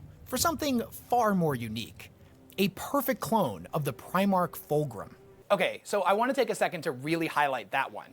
A perfect, uncorrupted clone of the Primarch Fulgrim. Yeah, that's complete nuts. With all of his memories and previous honor intact from before he was corrupted by Slaanesh. This is possibly one of the biggest additions to the lore in the last 5 years, and could be the beginning of one of 40K's most memorable storylines, the redemption of Fulgrim and the Emperor's Children. Can you imagine what it would look like if out of all of the Primarchs to return next, it was Fulgrim as a loyalist? What implications could this have for the future of mankind? What would it look like if Fulgrim returned to stand beside Guilliman and lead the Imperium against chaos? What would it mean for the Emperor's Children that followed him? The implications are massive, to say the least. But that being said, if I know anything about Trozen, it's that he isn't going to just give away a mint condition 2nd edition collectible. So we're probably never going to find out. The larger his collection grows, the more ambitious Trozen becomes, often setting up displays for future acquisitions. Now, one particular exhibit of note is a resplendent golden throne room, waiting for the day when he manages to obtain the centerpiece of his human exhibit and the crown jewel of his entire collection. Now, how he's going to manage to break into the Imperial Palace to steal the Emperor of Mankind is something that, admittedly, he hasn't quite worked out the details on. But he's working on it. It seems like out of all of the marvelous oddities and antiques that Trozen has managed to collect, the one thing he hasn't been able to obtain is a friend. Oh, wait, no, never mind. He captured one of those too. In the short story, The War in the Museum, Trozen is attempting to catalog a splinter hive fleet that he managed I was about to capture. say, One man, of the he's just specimens in the lonely. collection, a lictor, manages to escape and starts rampaging through his galleries. Trozen inevitably tried to capture it himself after his Lich Guard proved to be ineffective, resulting in the lictor getting the jump on him and ripping his head off. After he Jesus. wakes up in a new body, he decides that it might be for the best if he gets another expert to help him handle the situation.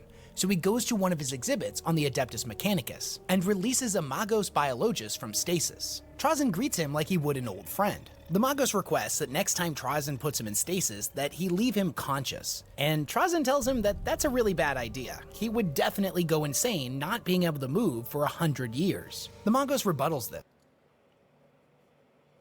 All right. I think this turned out really good, guys. I think these highlights turned out pretty good, man. Here, I'll show you guys. It's kind of hard to see, but I think these turned out pretty good.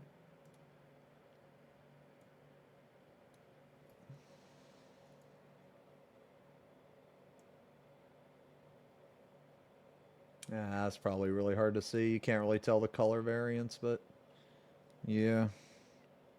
Yeah. I'll take a picture of it though so you guys can see a little better, but yeah, it turned out pretty good. All right, so now we're pretty much we're done with all that.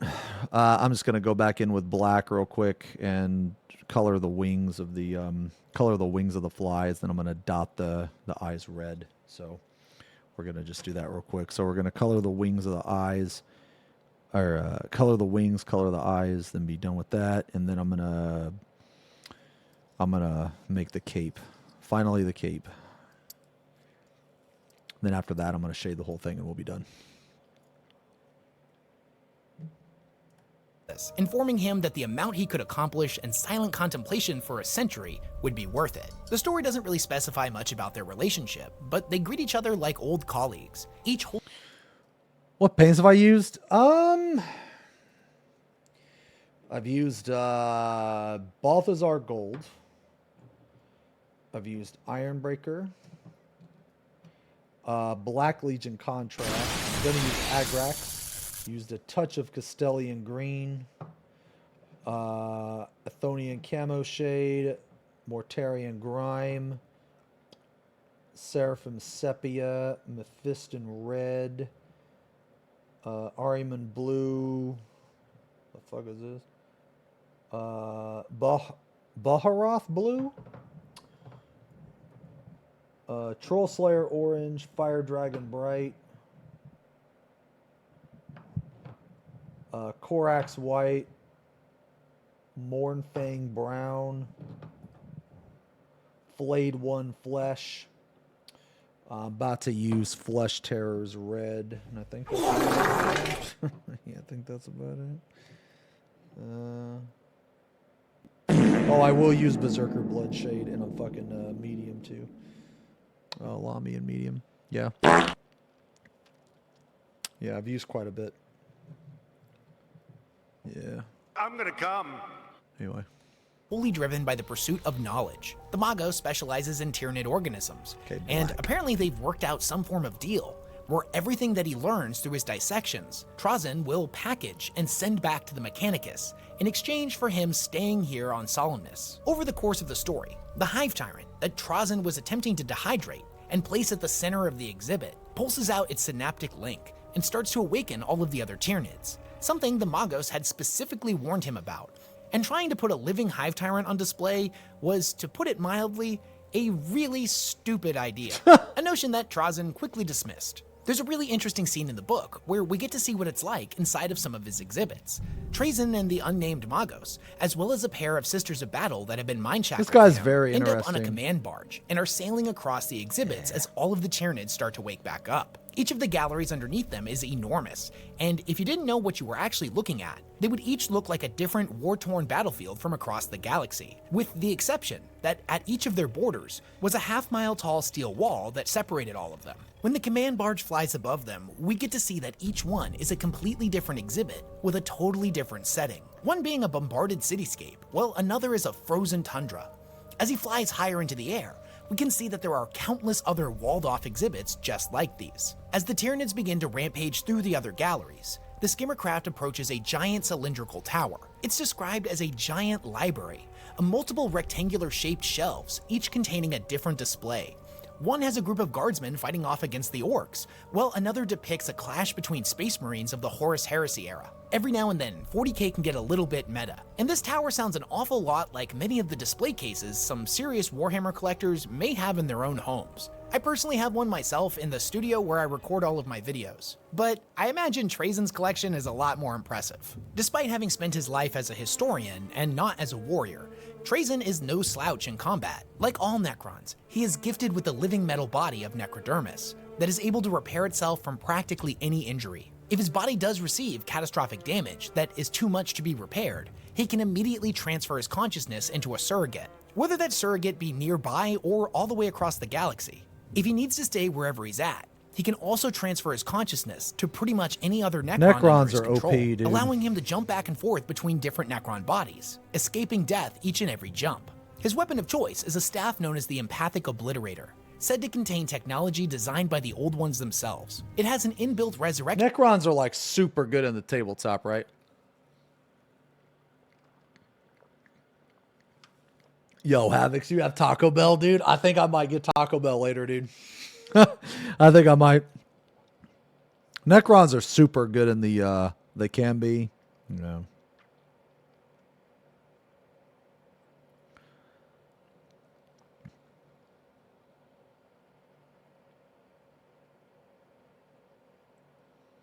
All right. I'm just going to use some ball red, I think. It's a contrast paint, if I have it, yeah. I'm going to use ball red for the eyes. And the reason why I'm using ball red is because I like contrast paints. I'm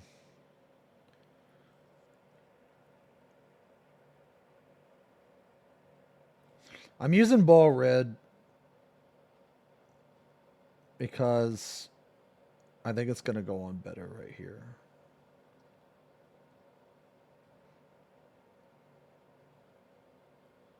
I say that as it doesn't really go on.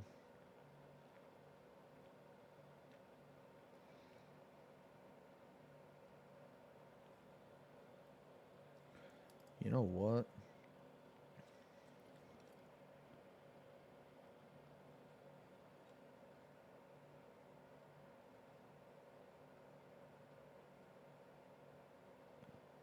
Yeah, it kind of went on. There we go.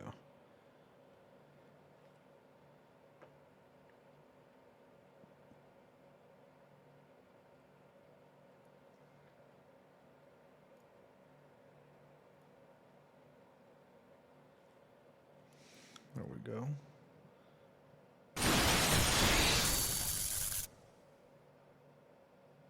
Ooh, there it is right there. Okay, okay. Yeah.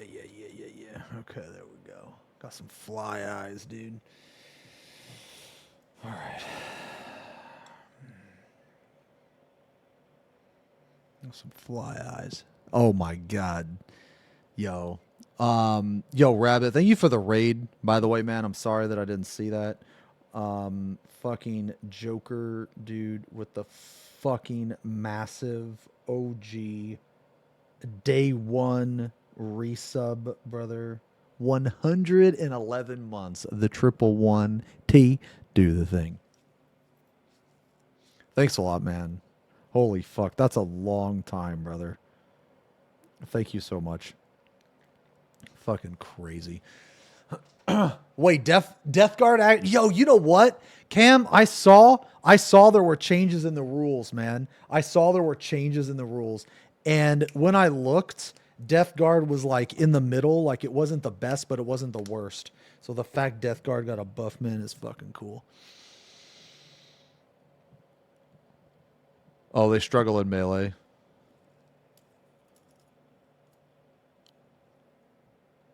I want to watch some videos on that too.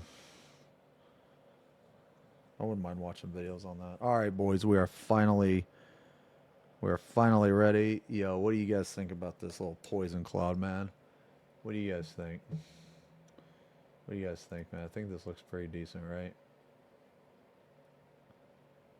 Looks pretty decent, right? The poison clouds, man. Got the flies on there.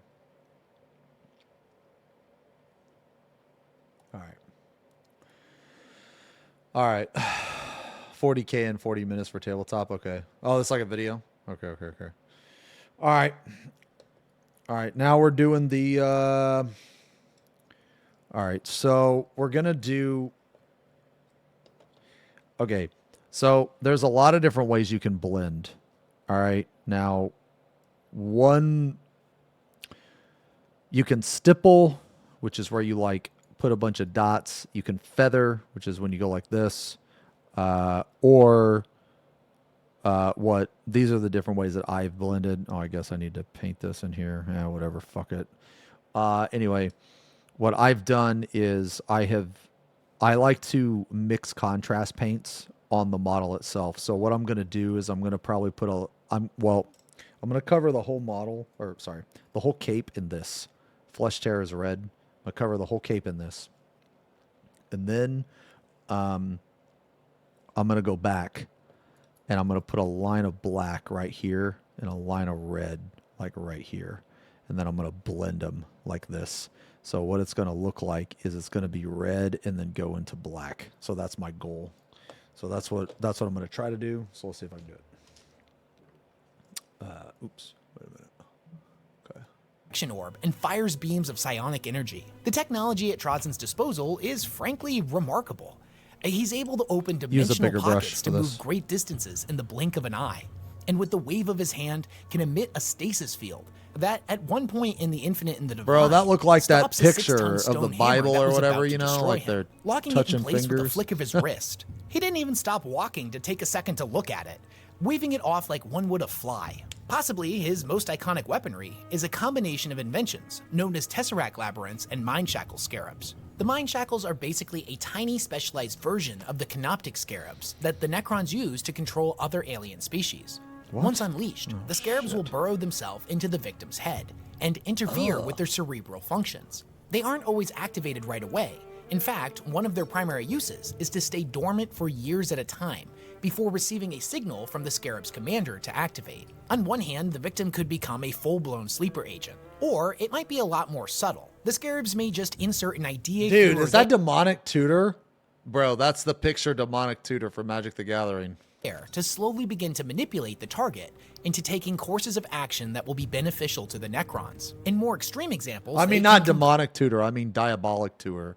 Completely control the victim. It makes them into a puppet that can be turned into attacking their own comrades, surrendering important information, or even just killing themselves. Cranking up the control like this has its drawbacks and can cause the tiny scarabs to overload after only a few minutes. Trozen tends to not utilize them in this way.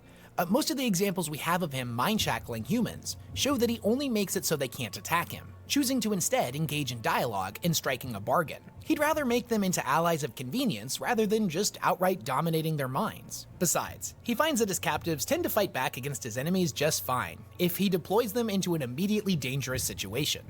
The second device that he uses is what is known as a Tesseract Labyrinth. They take the form of a small glowing cube, about the size of a human fist. But the reality is that they contain within them a pocket dimension, a prison with which the Necrons can store anything from a single person to an entire army. These are the devices that the Necrons use to store so it's like a intact bag of shards, holding. which are incredibly powerful when deployed into battle. Wherever Trozen goes, he brings an entire collection of these things with him, each one containing a different monster or regiment of soldiers. So at any given time, he's basically walking around with an entire army that he can deploy out of nowhere. This is why everybody jokes that he's the ultimate Pokemon master. Even though he's incredibly powerful, Trozen does have his weaknesses. He tends to get hyperfixated on things he finds interesting, and as somebody with the ADHD, I can totally relate to that. When this happens, his circumspection protocols tend to be diminished. And when it comes to warp sorcery in particular, it is said that he is like a deaf man at the dinner table, able to make out words through dampened sounds and lip reading, but not able to even notice the voices of any participants he's not directly focused on. Now, as I mentioned before, he's not really a warrior at heart. He's a man of science and history, but you wouldn't exactly know that by watching him fight. There's a pretty great example of this in The Infinite and the Divine, where at one point Trozen and Orkin come face to face and end up locked in combat. Both participants move so quickly that their bodies appear as metallic blurs that are impossible for unaugmented human eyes to track. Their machine minds processing information at lightning speed. Orkin is able to glimpse into the future and examines a million different possible destinies to determine the specific microsecond he needs to swing to deliver a killing blow. While simultaneously, Trozen's mind will jump to a new body the second Orkin's blade impacts him, and in the exact same second, the new surrogate body is already charging back into his foe, a blow aimed at his head. This battle seems absolutely insane. Dude, what the But the narrator fuck? of the story takes a second to remind us of something very important. He basically says, listen, what you're hearing described is definitely remarkable. The fight of the millennia. Two superhuman individuals buffed to obscene levels by ancient technology and techno-sorcery. But bear in mind that if this had been the time of flesh, this battle would be an unbelievable embarrassment. We as the audience are basically watching two metallic gods clash with one another, but the narrator is here to remind us that The reality of this situation is it's basically just two angry old men hitting each other with their canes. Frankly, I don't give a damn. And I'll tell you this, only one of us is gonna walk out of here alive. Bring it on!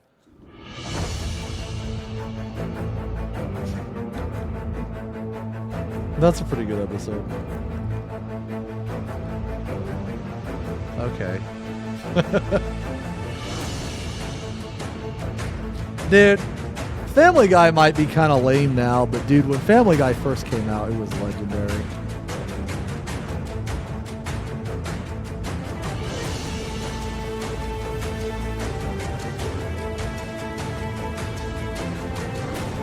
I fucking love this book so much. I also really don't want to spoil it for you, so if you like Trozen, if you like the Necrons, definitely check it out. Like with most Necron characters, their individual histories during the Times of Flesh are mostly lost to time. We're only ever given brief I haven't glimpses watched it in into who years, they used to but be through I used to fractured love and it, man. I used to distorted like go to memory sleep with It's it pretty on. common for Necrons to wake up with their minds in complete shambles, some being so far gone that they can't awaken at all. So that being said, most of these glimpses we get into their past are not inherently trustworthy. Trozen ruminates on the fact that he can't remember what he used to look like. Every now and then his mechanical mind reconstructs an image, or at least what he believes to be an image, for about a microsecond. These are images of things he saw during those times, looking down at his curved fingers around a stylist, or dark pupils staring back at him from a burnished mirror. As soon as his mind tries to focus on it, it's gone. The memories of the war in heaven, though, are a bit clearer. He remembers the titanic clashes, armies of metal marching with dire purpose into the fracturing lines of the reptilian Old Ones. We know that in life he was the Archaeovist of the Nihilic dynasty, and was a prominent member in their courts. Even all the way back then, he had a deep-seated rivalry with Orican, one a master historian who sought to learn the secrets of the past, and the other a chronomancer who sought to divine the future. They were polar opposites and contentious rivals. Now, we're not given an exact time frame on when exactly he emerged from stasis.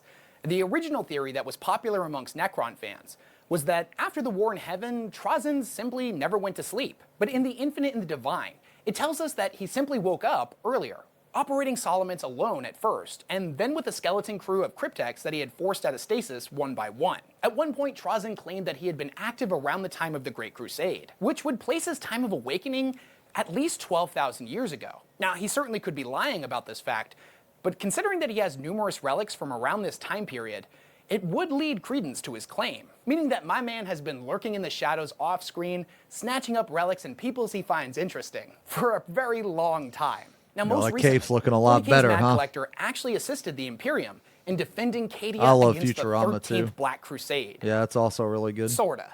In the 41st millennium, Trozen's expeditions take him all the way across We the gotta galaxy, wait for this to dry. and have seen him take part in many of 40K's most important events.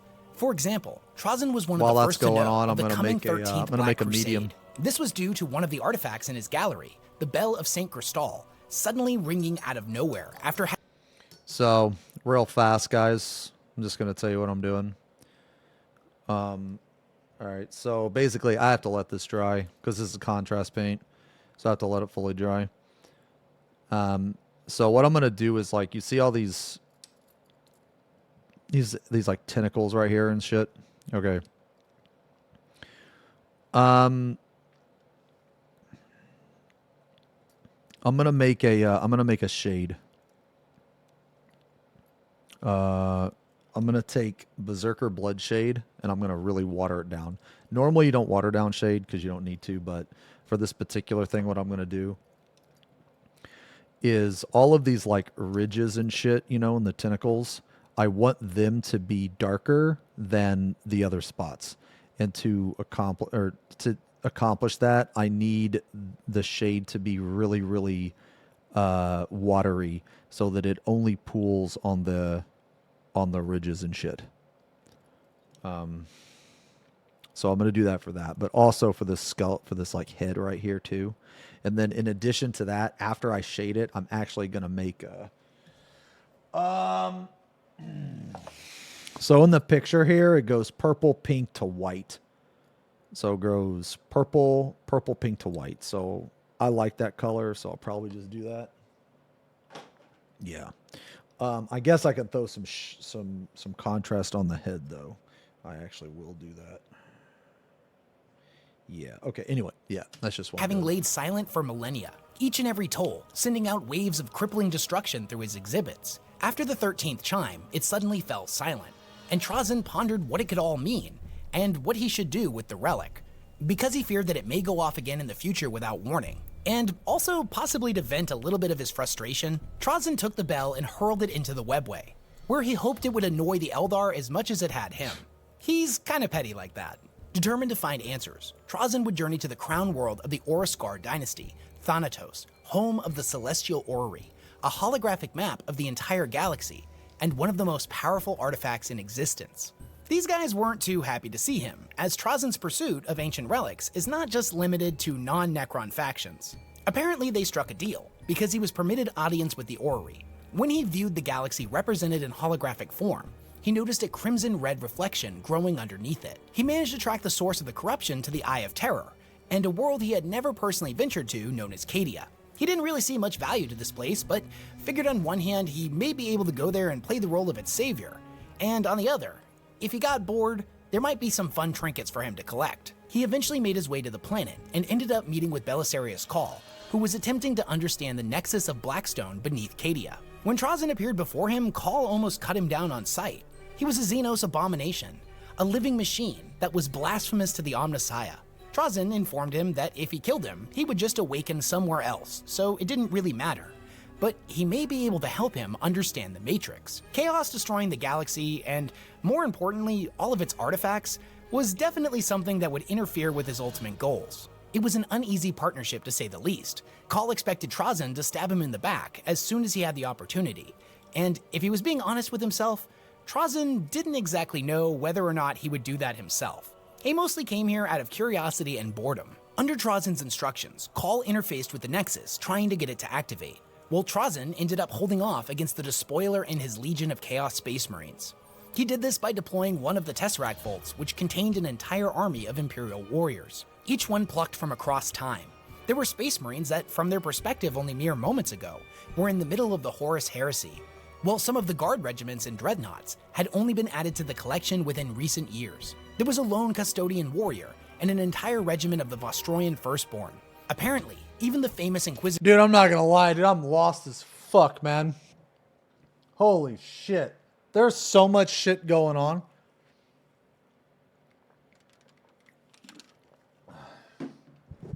I thought about painting some like Warhammer, like Skaven shit, like Skaven and Chaos stuff, because I'm a big Vermintide fan.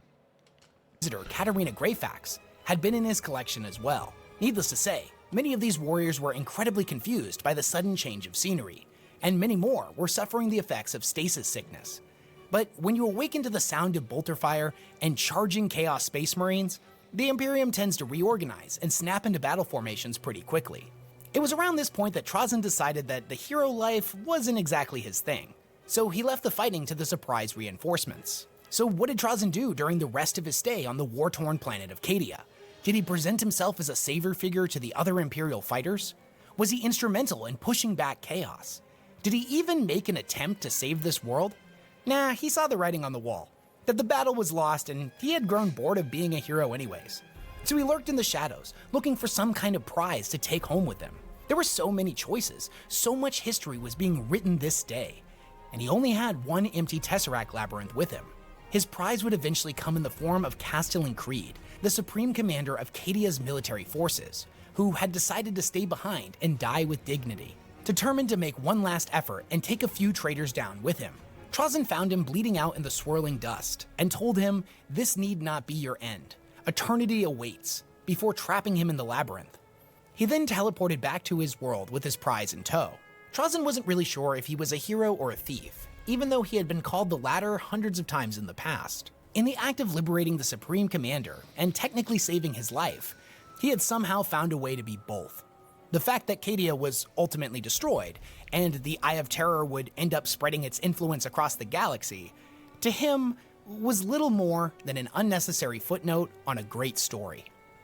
It's really no surprise that Trazyn is such a beloved character. He's hilarious, compelling, super mysterious, and his stories cover a pretty wide range of emotions. We love laughing at his crazy antics and general dickishness that tends to run in stark contrast to the super serious tone of 40K. But there's also a deep sadness with Trazyn. For the most part, he's completely alone, a being out of time, who's driven forward only by his mission. It's crazy to think that before 5th edition 40K, the Necrons really didn't have a personality other than kill all humans. And the even crazier thing is that we owe his creation to one of the most contentious literary figures in all of Warhammer. I'm talking about Matt Ward, the author of the Necron's 5th edition Matt Codex. Ward. Now, I'm not going to do Matt Ward. I've heard that name. You guys have mentioned Matt Ward, and I think you guys have said that he's bad. But maybe I'm misremembering. I know you guys said one of them was bad. How long have I been painting miniatures? I've been painting miniatures for a month. This is my 24th.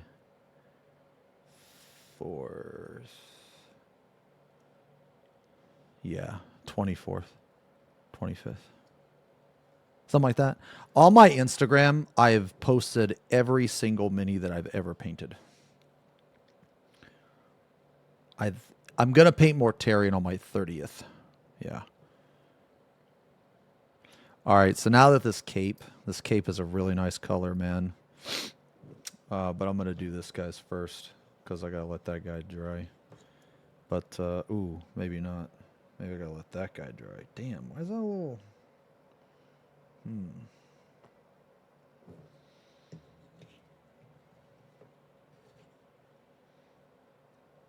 Okay. All right. So I'm going to go in here, man. I'm going to mix these colors now. All right. So this is going to look really bad. Okay. All right. This is going to look really fucking bad at the start. All right. But this is the bravery test. Okay. You ever heard Bob Ross say the bravery test, man? Okay. Well, that fucking bravery test is real. All right. And this is it. This is it, dudes. We're going to try to blend this shit, man. Oh, shit. Hold on. do a whole thing on him here because honestly, that's a video in its own right. Yeah, I gotta but trust if the you're process. not familiar with him, just know that he made a lot of changes to the lore trust the that old process school Warhammer moment. fans absolutely hated. And whether right or wrong, they tend to blame him for pretty much all of 40K's problems. Now, I would never dare to attempt to speak for the entire community, so I can only speak for myself here. But Mr. Ward, if you're watching this video, I just want you to know that I forgive you for all of the Ultramarines and Grey Knights nonsense. Oh, yeah, that's right. That's what you guys said. Yeah, Matt Ward was like super biased with the Grey Knights and he did some stupid shit and they had to like fucking, what is it? Change some of what he did. Specifically, Trazyn is kind of remarkable. So thank you for giving us such an awesome character. But what do you guys think? Is Trazyn the best character in all of 40K? Or is there somebody that you think is a lot cooler? What's an underrated That's character a good video, that you man. think I should make a video on? And what do you think about that whole Fulgrim thing? Do you think we're actually going to get a Loyalist Fulgrim? Or do you think that Dude, plot this line video's is good, kind man. of dead in the water? Thanks to everybody who watched this video all the way Yeah, through. ripping It out really more. helps my Yeah, channel out, and it then they means had the to world like go me. back And and if you fix it. Yeah, I remember that. Dude, the video's good, man. I kind of just want to chill for a little bit, man, and fucking listen to some music if that's cool, man. All these videos, dude. This guy's channel fucking rocks, man. Super fucking good. Yeah, kind of just want to chill just for a little bit, maybe listen to some music. Let me, dude, we got so much shit, dude. Holy.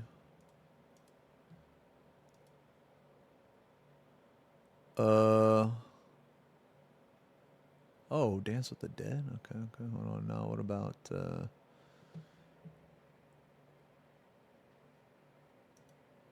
40K?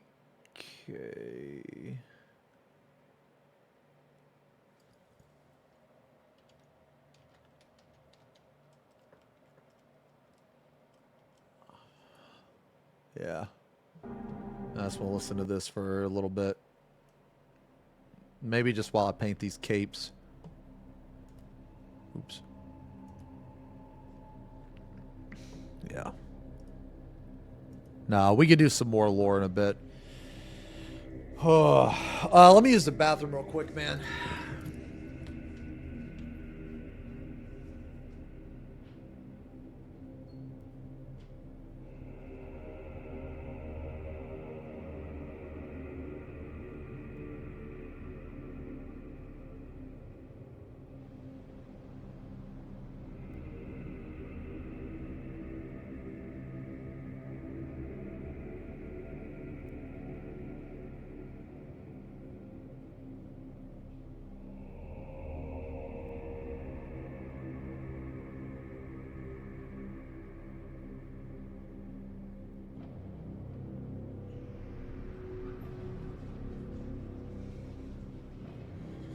All right.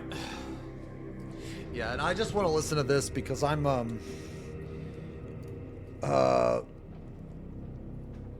I fucking blending is always super scary to me. And I just want to fucking knock this out, man, honestly. All right. We're going to two-brush this shit.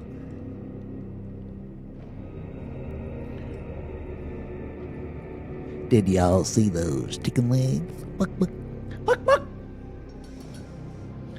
So fucking dumb, dude. So fucking stupid. You know I just did. You know I did stairs today, right? You know I did stairs today. All right, this is gonna be really scary, but here we go.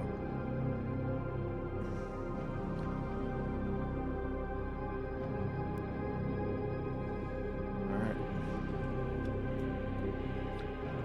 Whew. Here we go.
All right, we let that dry.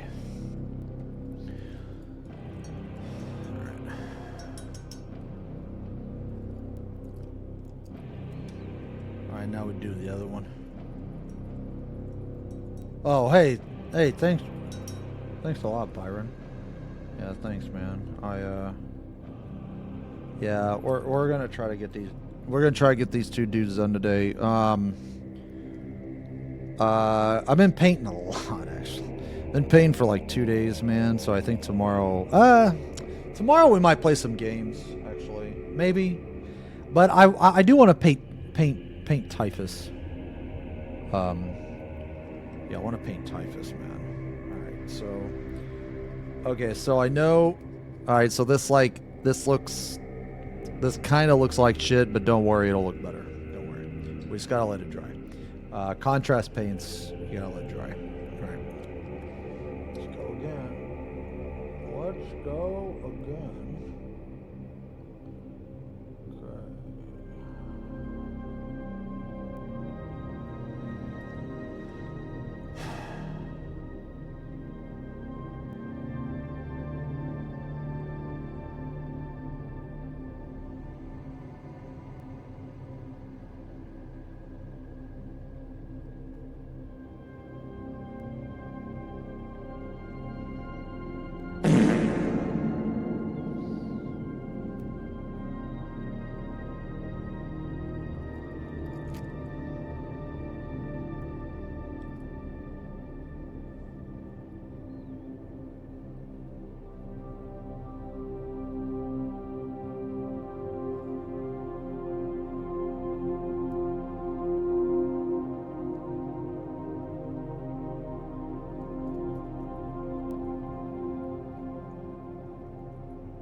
right, like I said, I know that looks bad, but it'll look better in a little bit.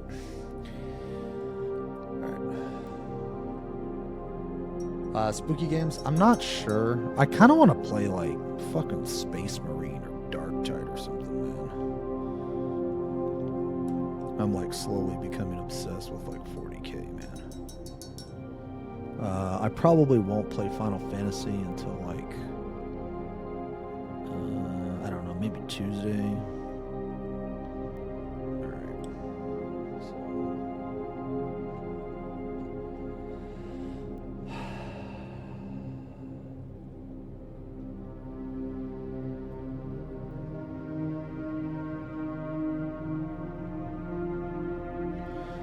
So what I'm probably gonna do with the hood here, actually, let me do it now. I'm gonna throw some Berserker Blood Shade on it, man.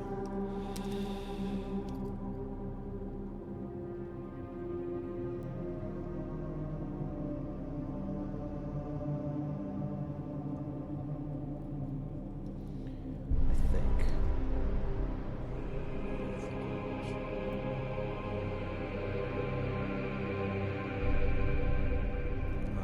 God damn, that's a lot.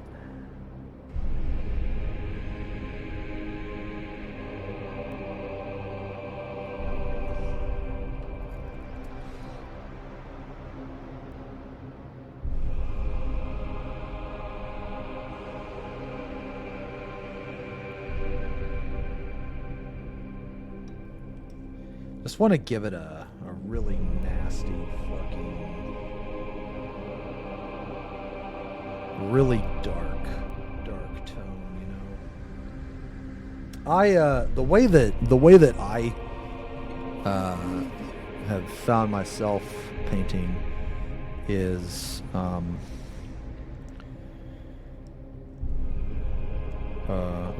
so yeah, you can see like right here, man, it looks really good. It just looks really bad here in the middle, but we're gonna fix that.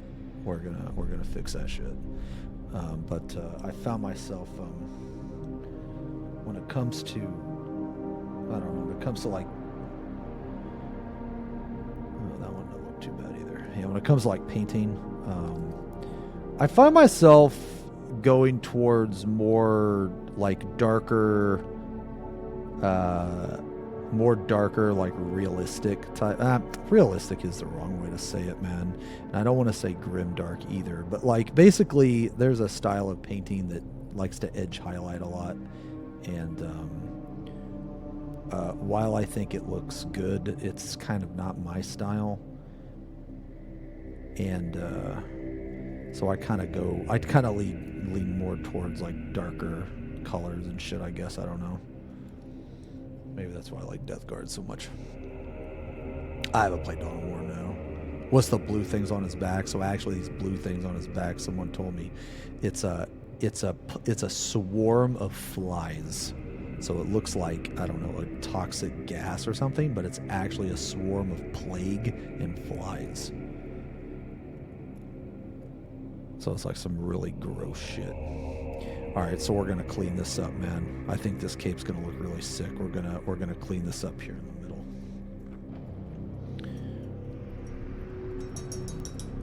I don't believe we don't really need any more black. What is this one?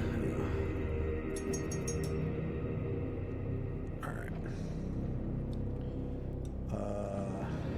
Let's just put that up for now. Put this black up.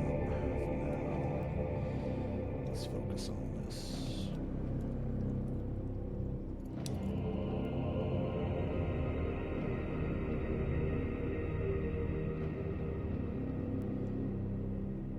Shit.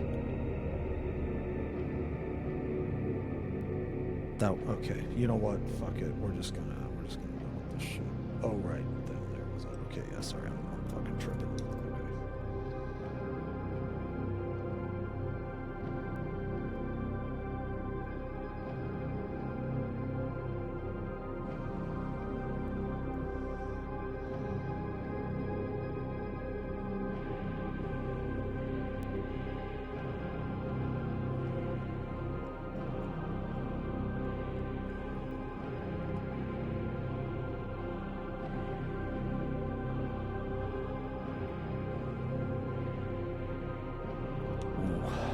Okay, it's looking better, looking better. Trust in the process.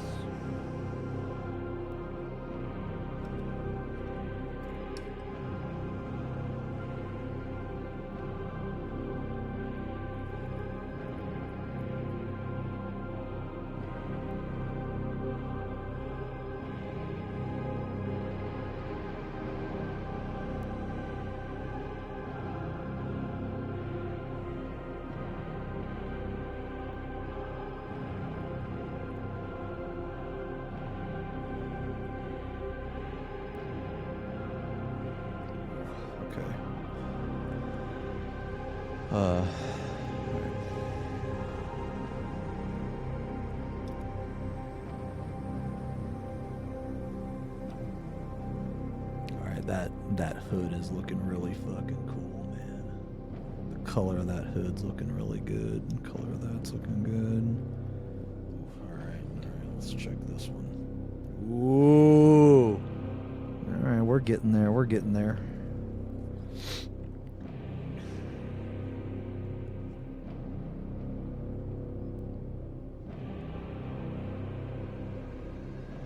Alright, while this dries in the meantime, I'm going to bust out the Agrax, I think. I'm going to keep the Zerker Bloodshade. I don't need any more black, I don't think. Put this up.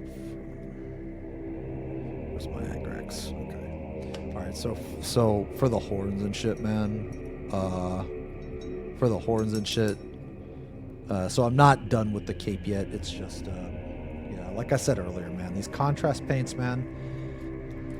These contrast paints are really cool in the fact that you can blend them on the model, but you have to let them dry.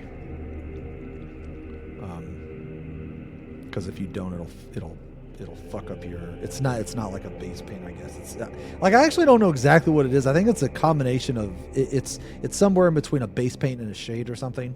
But anyway, it creates this second skin on the model, and if you don't let it dry, it will fuck with it. So, all right. So this is just Agrax, man. While this is drying, I'm just gonna do some of these horns. That's it. Some of these spikes. That's all I'm gonna do. I'm gonna take my Agrax to other parts of the model too, but right now I'm focusing on the cape. But I'm an impatient motherfucker, and I don't want to wait for it to dry. So, well, I don't want to wait to like. I don't want to stop painting. Sound like a fucking addict, dude.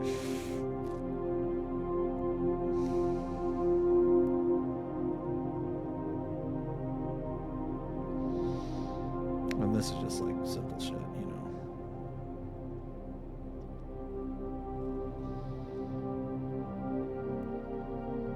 I like using a lot of Agrax, man, and the reason why I do is because I want these horns to be dirty. To be clean.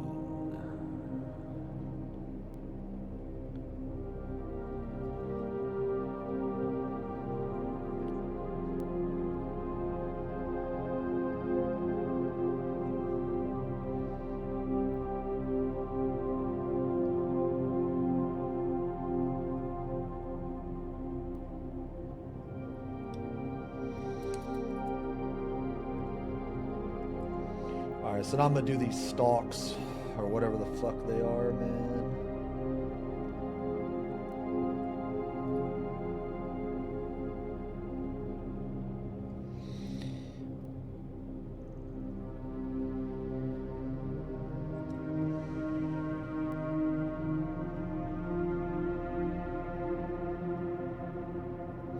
This is actually my favorite part of painting. It's like when you have everything set and then you apply the shader, and it's kind of like rewarding just to see like all of your, I guess like the shading really like brings everything together, like the shading and highlights, they really bring everything together. It's my favorite part of painting. I don't know, man. I'm still like relatively new. So to me, it's like magic still. It's like, wow, this is fucking cool.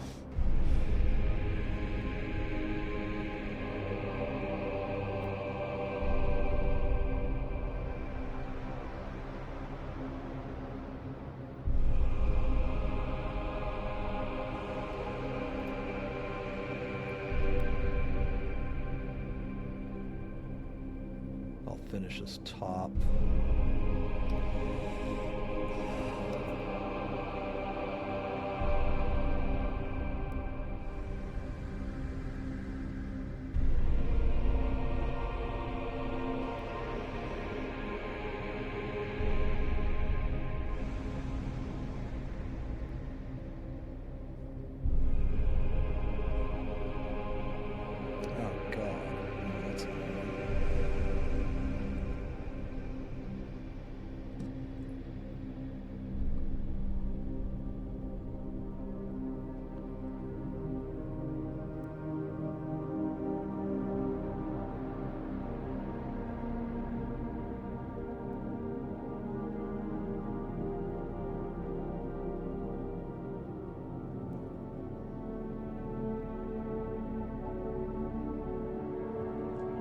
What I'm gonna do is, I like to do this on some of them, not all of them, but there's this other shade I'm gonna use. It's called Berserker Blood Shade, and instead of a brown, it's more of a red. And if you use that, it will make it look like some of the spikes have blood on it, which is fucking cool.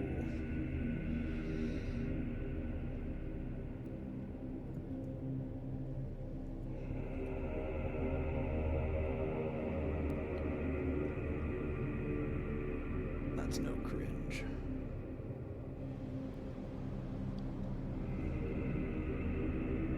It's just crazy, man, how much better stuff looks with shading and highlights, man. It's like, it's fucking nuts, dude. Like, you can be...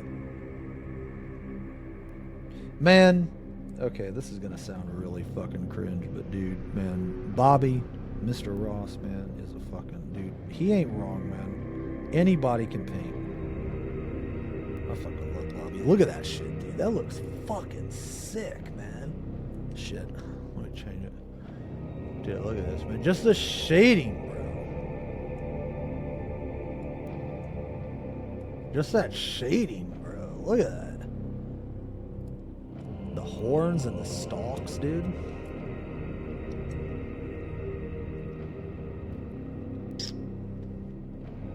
I just think this is cool, man.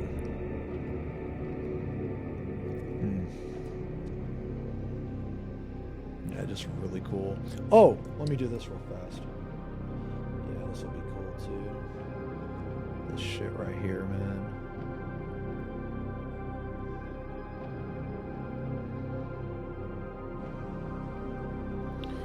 Yeah, this shit right here is really cool too.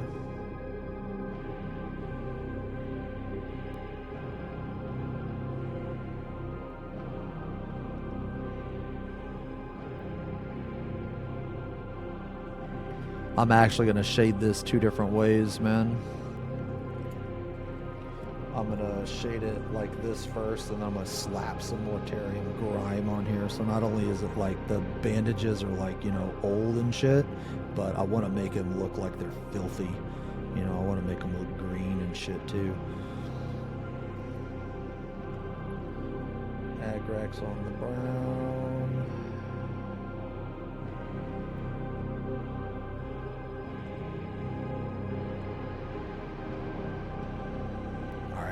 I'm getting ahead of myself, dude. I'm getting ahead of myself. Alright, we gotta work on the cape. Okay, cape. Cape time. Cape time. Alright. Thank you guys a lot, man. Hey, Coco, thank you for the resub. 52 months. A cute strum. Cute chatter. Alright, let's do this cape again. Shit, where's my collar? Okay. We need Flesh Terror.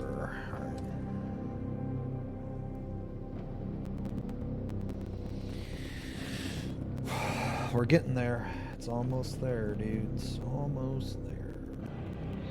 This might be the final layer. I don't know. Let's see.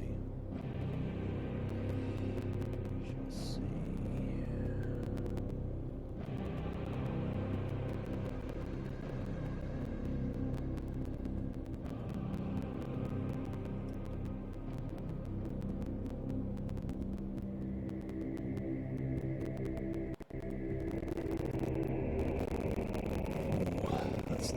nice, man. Pretty nice. Getting there. Might need one more. Maybe. We'll see. Let's see. Paint my own model kits while watching. Oh my god, really, dude? Oh, hell yeah, man. Hell yeah.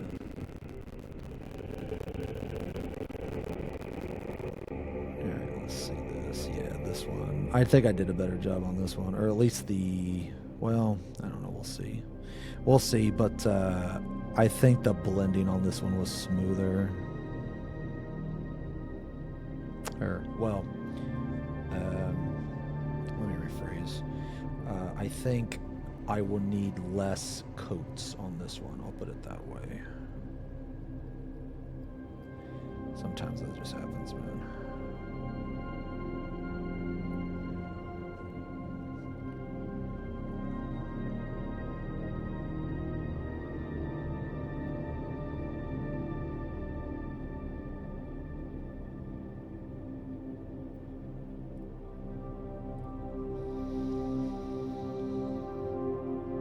This one's looking pretty good too. Alright, let's go back to the other one. Wait, really, Fuzz? Like, no meme? You know, I'm thinking about making a video. I'm thinking about making a. I'm thinking about making a fucking video on this, man. A video on how I. Ooh, okay, that's turning out really good. There's still a little bit left here. You can see. Like, basically my goal with blending and contrast and that type of stuff is I don't want the person to be able to tell where it stops and starts. You know what I mean? So this looks pretty good. There's a little bit more red here than I want. I would like the black to come up just a little bit more, but this is fine because on this one over here, well, I guess it's about the same, yeah. On my other ones, though, I'll show my other ones. I have the black coming up a little bit more, but I pulled the black up all the way here, but I guess I didn't pull up enough on the black, and so I pushed down on the red. But I mean, it's fine. I mean, I think it still looks okay. I just wish there was a tiny bit of red more, or sorry, just wish there was a tiny bit of black. But that's fine. Let's see. I don't really blend these like real small parts typically because it's way too tedious. It takes way too much time. If I was doing like a huge model or something like on Mortarian, I would, but not on these guys. Oh right, we need to do. I can't actually remember which fucking one I was working on first, so whatever. We're just gonna go back into the Agrax. Where the fuck is my Agrax?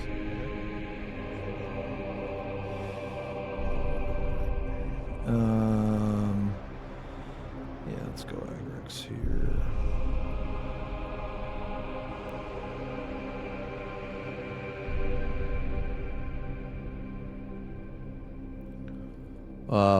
You're way too scared to start, man. Don't be. It's really, it might look intimidating, man, but it's really not that hard. Like, especially if you just start with a Space Marine, man. Space Marines are like so fucking easy to paint, man. It's insane.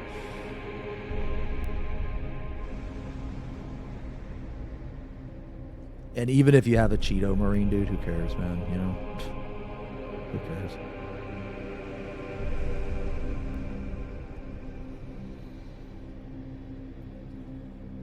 Like, you'll naturally just get better over time. I've still got a shit ton to learn, man.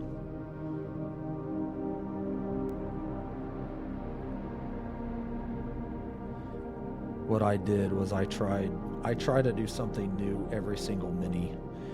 Well, at least I did for my first 10. I did for my first 10, and then after my first 10, I decided I'm going to try to solidify the techniques that I've learned. And then after about, I don't know, the next 10, I thought to myself, okay, well now I'm going to try to solidify my own techniques. Like I'm going to, basically the techniques that I like, the things that I like to do, like these capes, for example. Oh, that cape turned out pretty good. Like typically, like in a lot of pictures, man, you'll see Death Guard with like purple, and I do like the purple, but I like this. But I wanted to try this like red into black.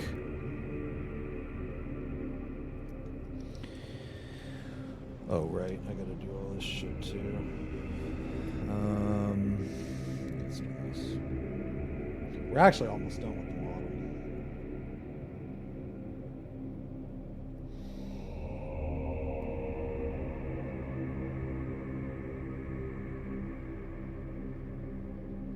Some of these horns I like to put more agrax on. And the reason why is to give it like that variance. Because like when you look at, I don't know, like if you were to look at like a fucking horn like in nature or whatever, right? You know, I don't know, like a fucking rhino or something. Like the horns are going to be different looking, you know what I'm saying, man? Like, so sometimes I'll purposely leave extra agrax.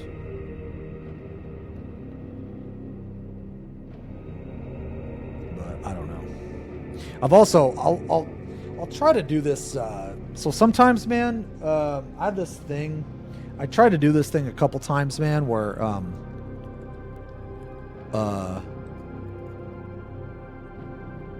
Marine that looks like Trump. I got a thing in the mail today. I'm gonna go vote soon.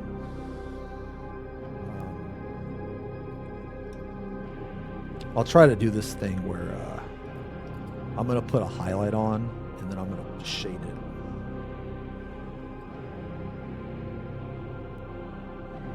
It has kind of a cool effect, actually.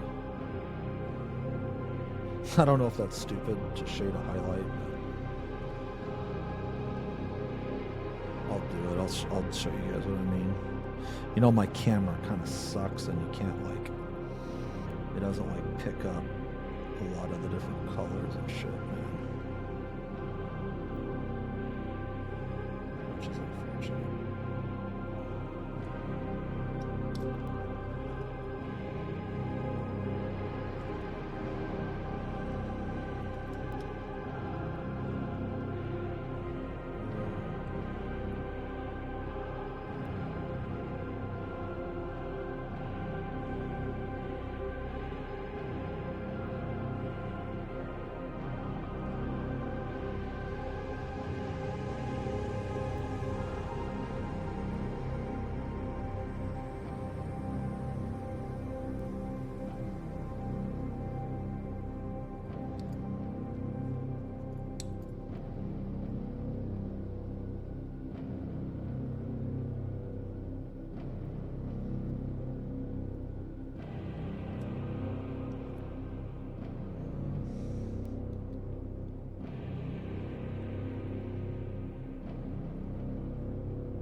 Got my Pro acrylic coming next week too, man. Can't wait to try those paints.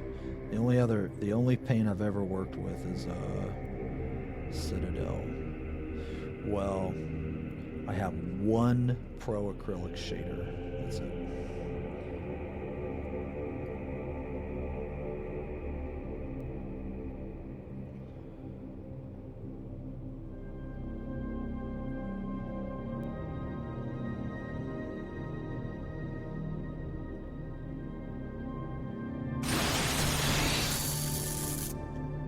Yo, Isu, thank you for the resub.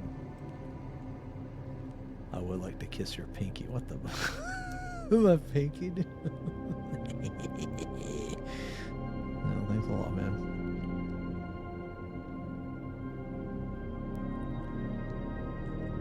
Thanks a lot for the resub, man. Alright, watch this shit. This shit's gonna be cool. So if I did everything right, this rust should look a lot better after this. Let's see. Let's see if I did this right.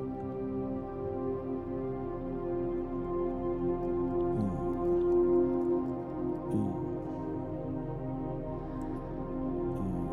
did.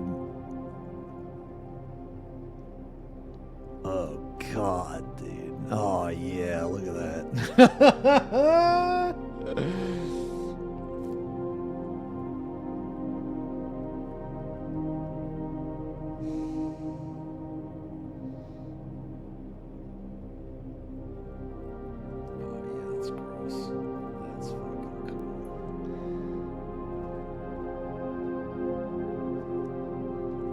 Look at that scythe, man. That looks cool.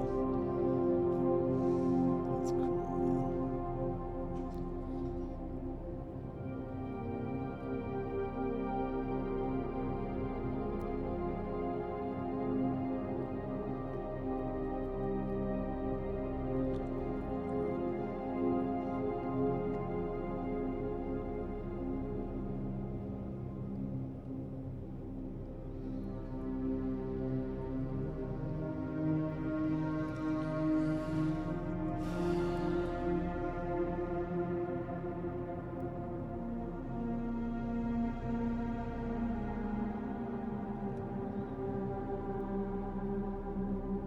yeah, honestly, guys, we're almost done.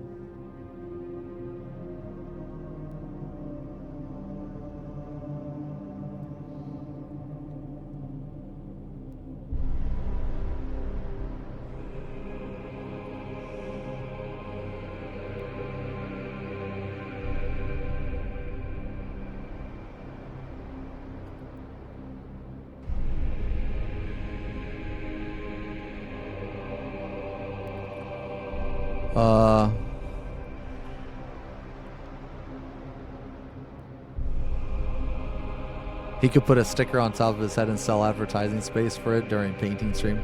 Wait, how much would...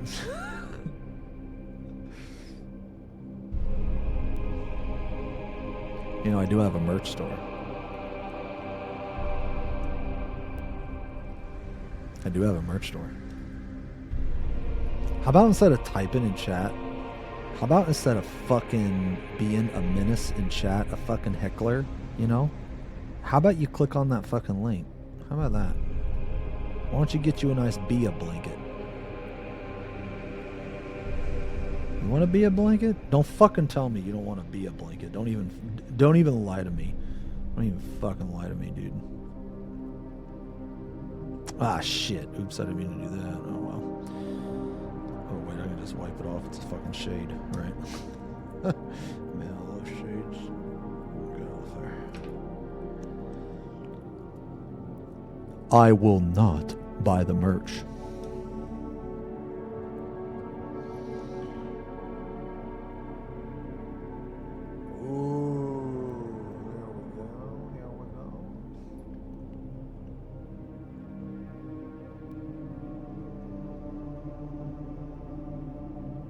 Oh yeah, bruh. Oh yeah, bruh.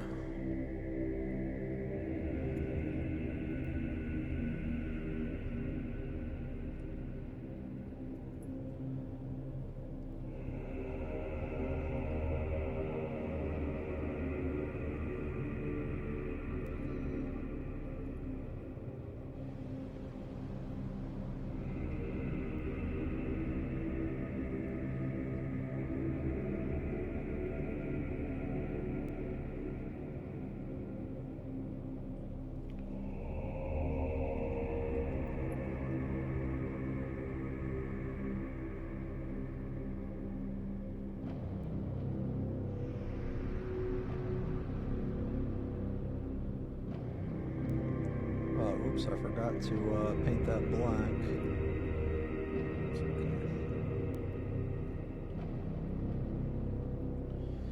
That is fine.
side wraps. I gotta finish up these capes, man. I mean, they're almost done anyway.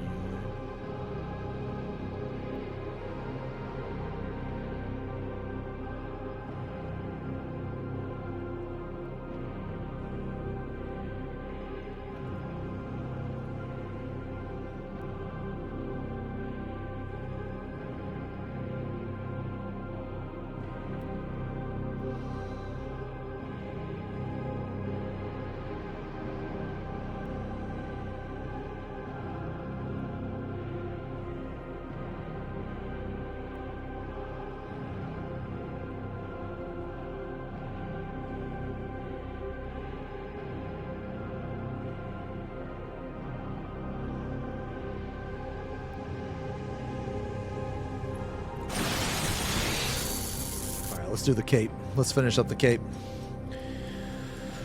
Oh, yo, Sock, thanks, man. Yeah, man. I've been paying for about a month, man. Hey, Random, thank you for the resub. 12 months of the year. The fucking year. Alright, let's finish up this cape. This cape is almost done.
Oh yeah, I don't know if you guys can see that.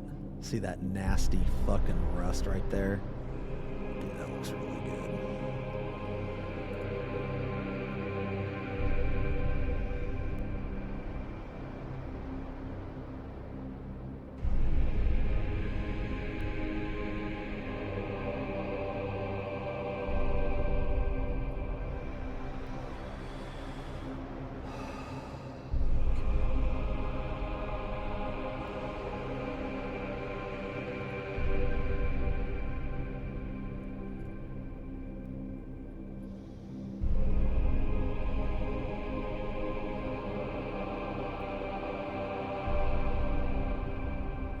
so now I'm going to go to all these little areas with wheels.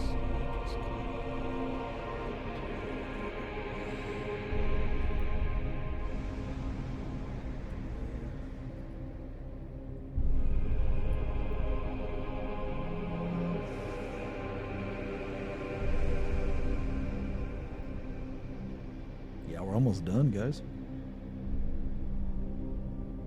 We just got to make our fleshy blend for this stuff over here.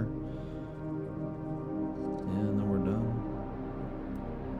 Wow, okay. Yo, look at that cape, man. What do you guys think about that cape? The cape looks a lot better,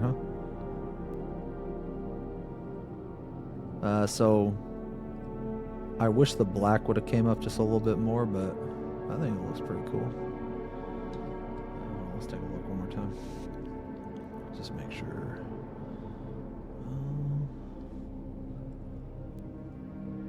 Tau except off.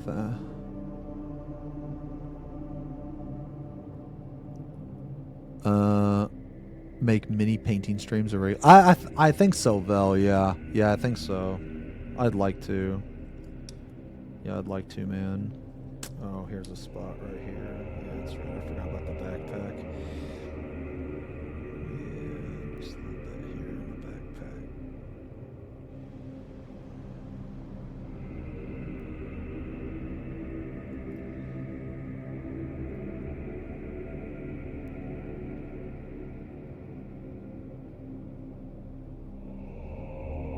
Okay, for this tube right here, I'm just gonna blend it with. I'm just gonna blend it with base colors. Because I'm gonna be honest, I fucking forgot about it. Okay. All right, that guy is done for a majority. That guy's almost completely done. This guy, let's go in here. Oh, I need to do the cape. Yeah, let's do the cape real fast. Glove, yeah. So something with like your oil, like the oils from your fingers or some shit. Yeah. It'll like fuck with the paint.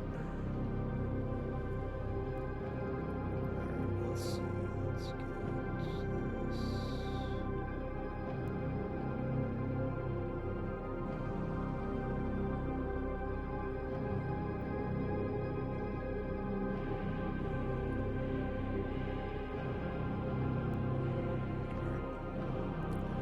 That should be done.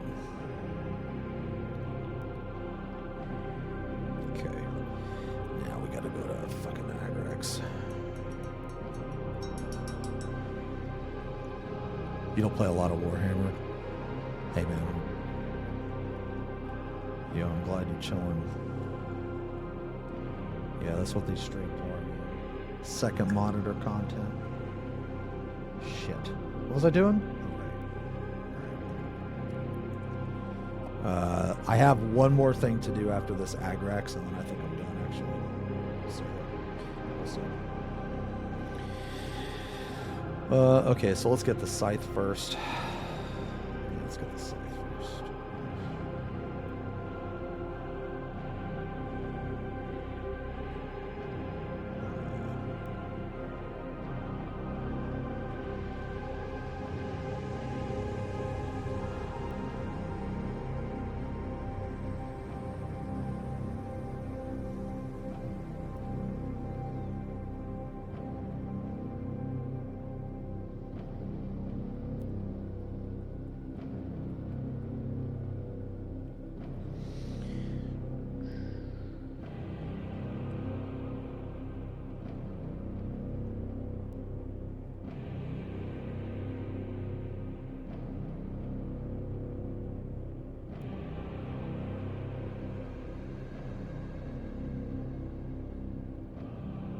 Coating all this because I want it to be grimy, you know? I want it to be filthy.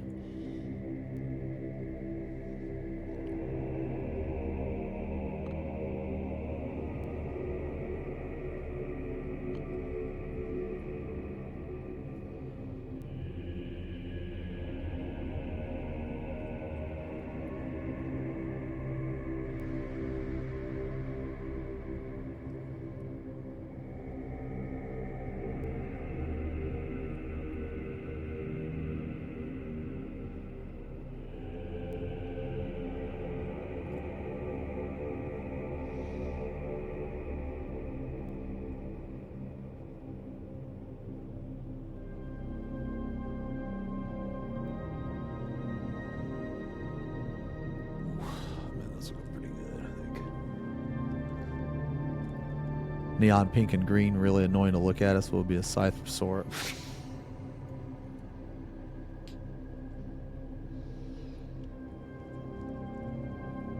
Somebody ban that guy, man.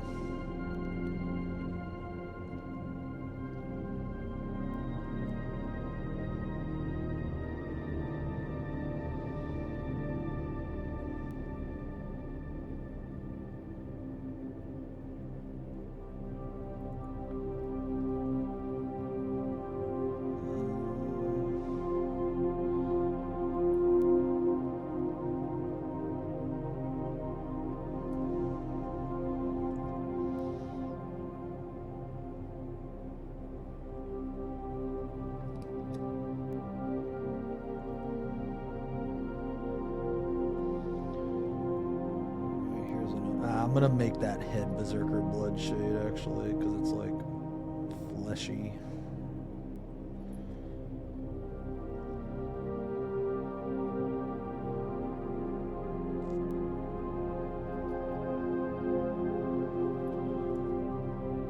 Let's cover the backpack. Whatever the fuck this is.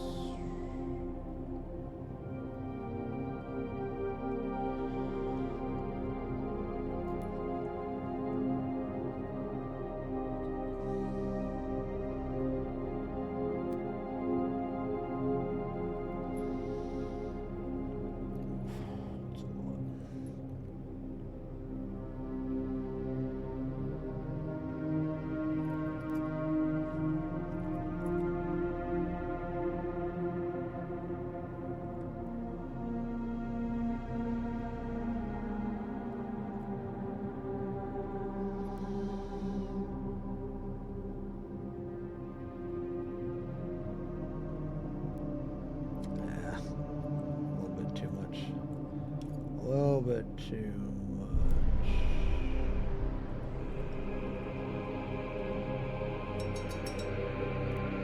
Oh, no, I don't like painting handles actually, Taco. Nah, alright. I actually prefer to hold it.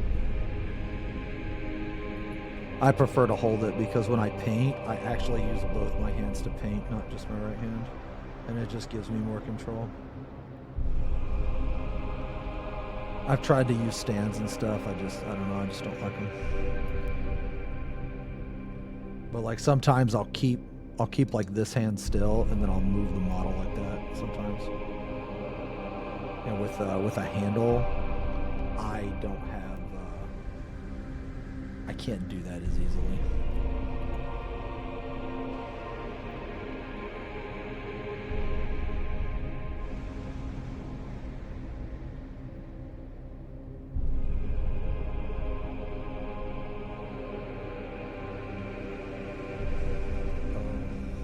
Did I not get this? Oh, no, I did. Whatever, let's get it again. Alright. Alright, so that turned out pretty good, man. Turned out pretty good. Alright, I think we got this right here.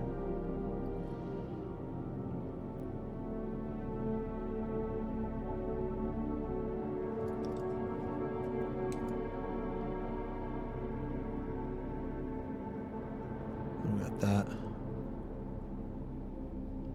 Oh, yeah, no, it's like, no, I'm not saying they're bad. I'm not saying the handles are bad. I'm just saying, like,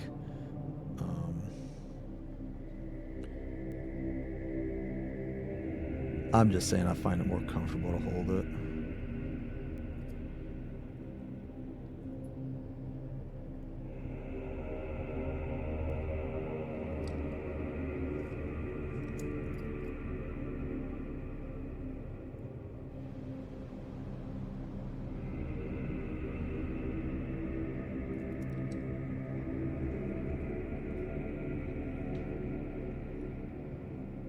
Am I missing anything?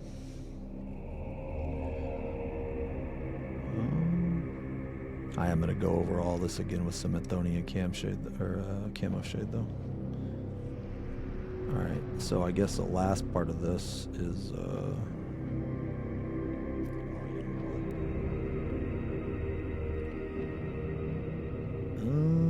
alright. So these tentacles here, man. Let's do something kind of cool. Let's go purple, pink, white. Yeah. Okay. All right. Check this guy real quick.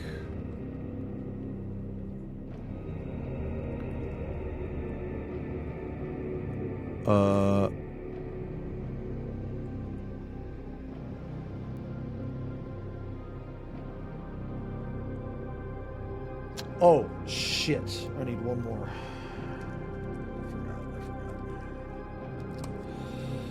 I need to do a little bit of Mortarian grime on the handle of this scythe. Just a little bit. Just oh, shit. Just a touch.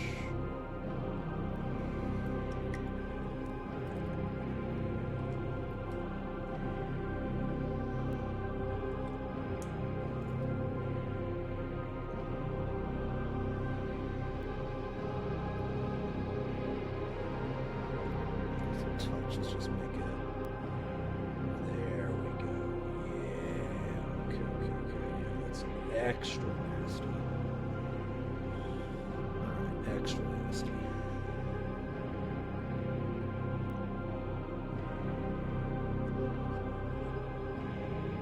I get a lot. Fuck it.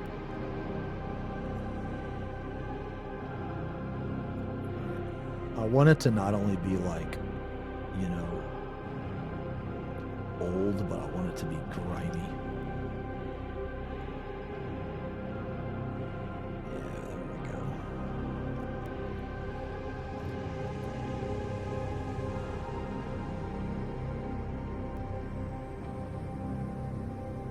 Okay.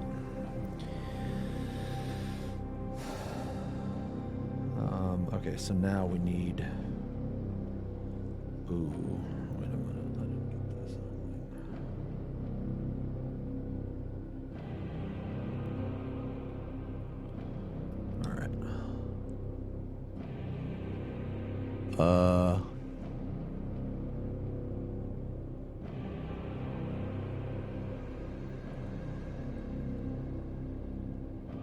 Yeah, that looks good.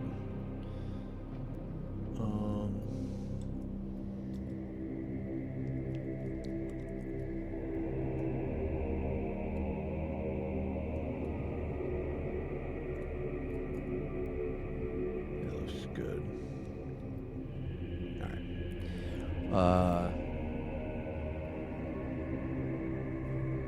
Okay, let's do. All right, let's do the tentacles. This could be the last big thing that we do. Well, correction, the last time-consuming thing we do. Okay, so what I'm gonna do is.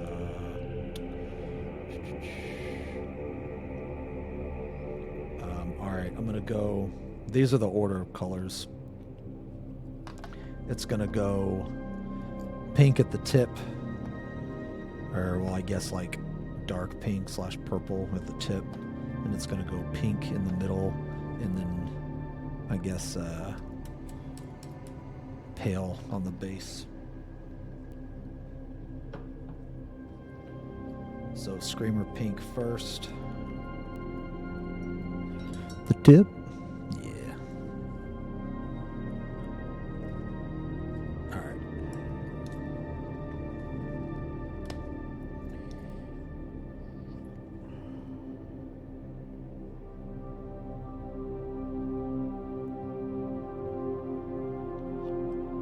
We shouldn't need that much.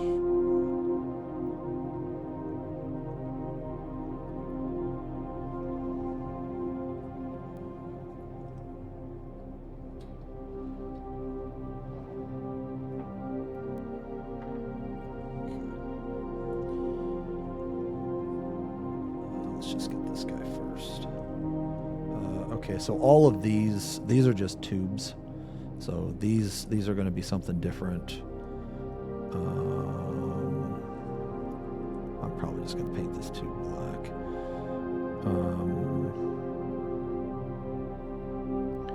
Okay, so this guy doesn't have any of the tentacles. All right, so we don't need to do anything on that guy. That guy's going to be different. Okay, so this guy has tentacles.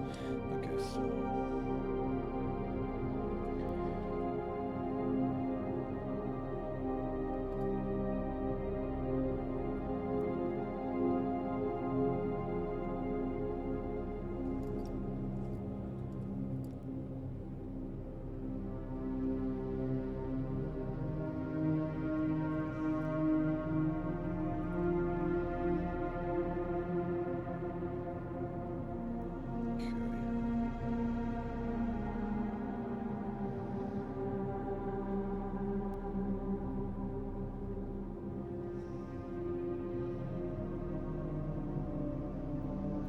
guess I could have used contrast paints for this, honestly, but that's fine.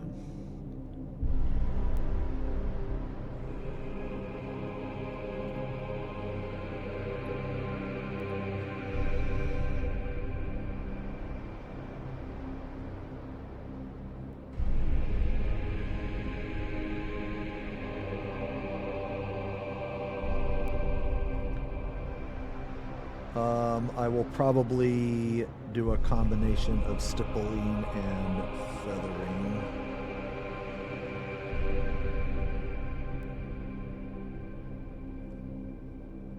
Alright. Oh, God. Dude, are you kidding me, man? This fucking tentacle wraps all around here, bro. Okay.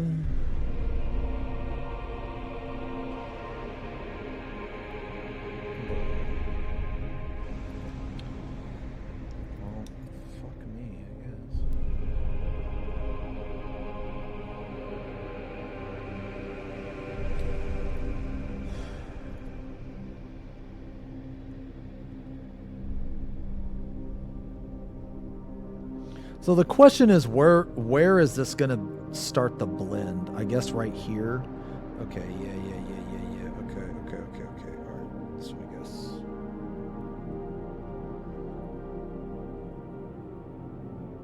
So I guess this tentacle is just gonna have like more purple to it than the others.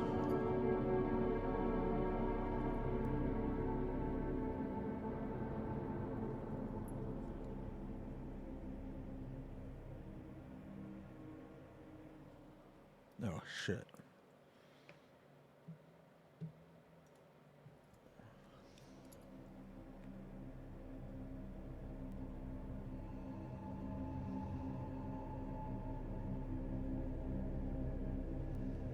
Jesus. All right.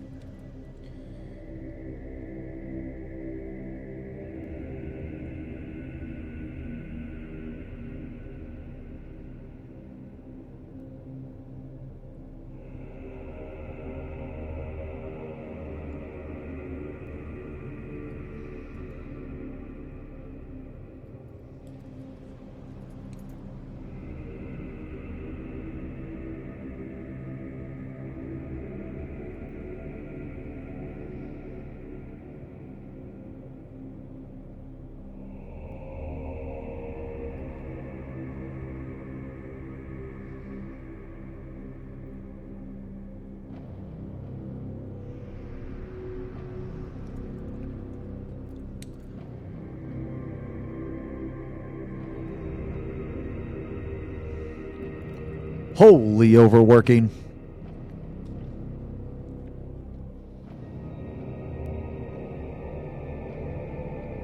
Now we're finishing these guys, man.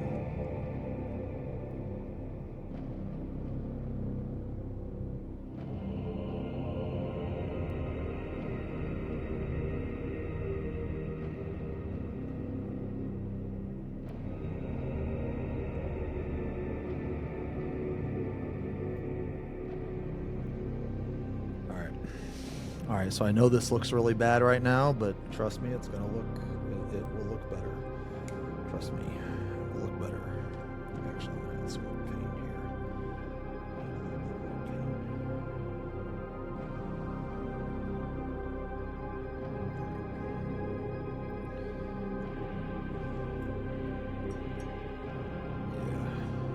That's like rule number one. That's like rule number one, man. Trust in the process, dude. All right. Now we're gonna do some pink horror. That's gonna be the middle section of the tentacles.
Yo, 9, thank you for the resub.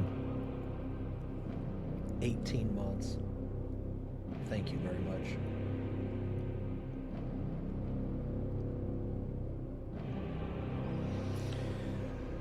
Alright, we will leave the rest of this tentacle white for now. Okay, well that is already looking good. Holy shit, I like barely even need to blend that.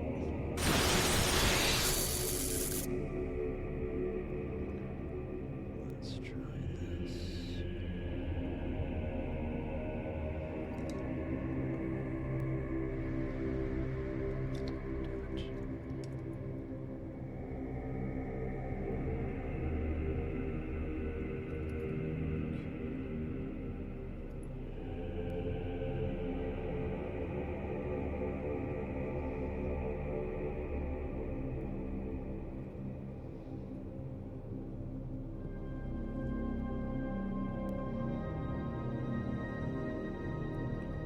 Yo, Max, holy shit, bro.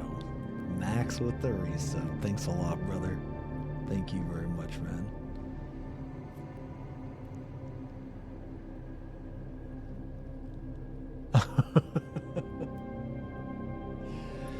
Hold on, man. I'm trying to... FP Pong Sit. A jet time.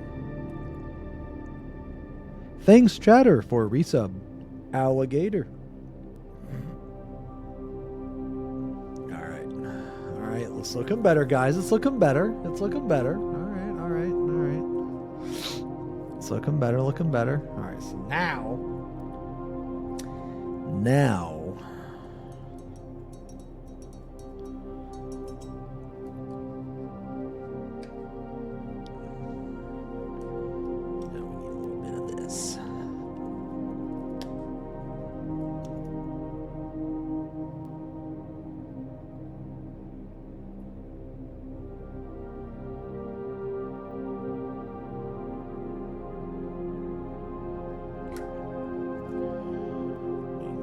This.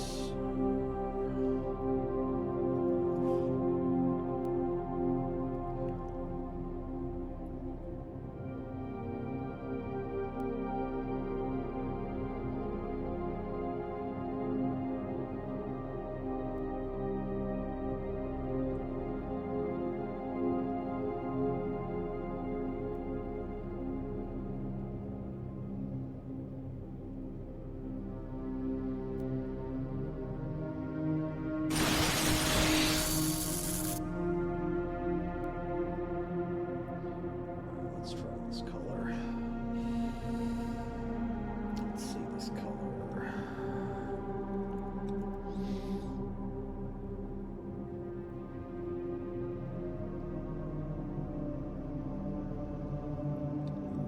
Okay. I'll see.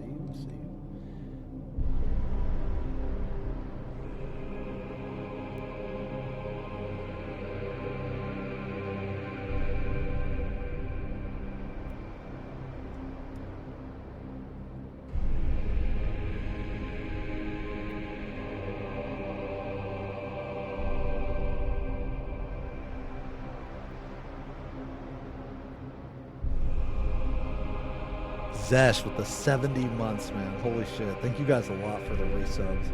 70 fucking months. Easy. I think this tentacle's gonna be looking pretty cool.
Sorry, I'm not really talking right now, man. Blending is very hard for me.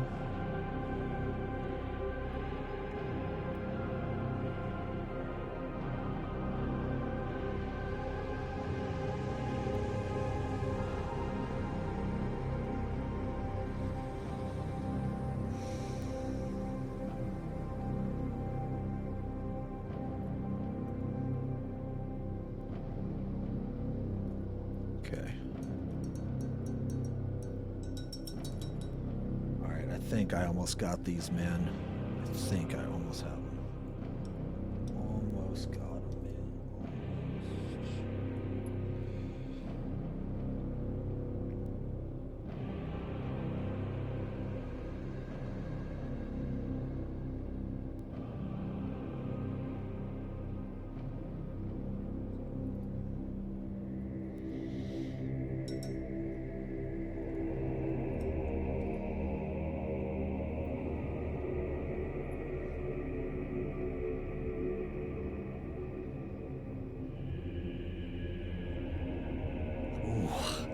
Okay.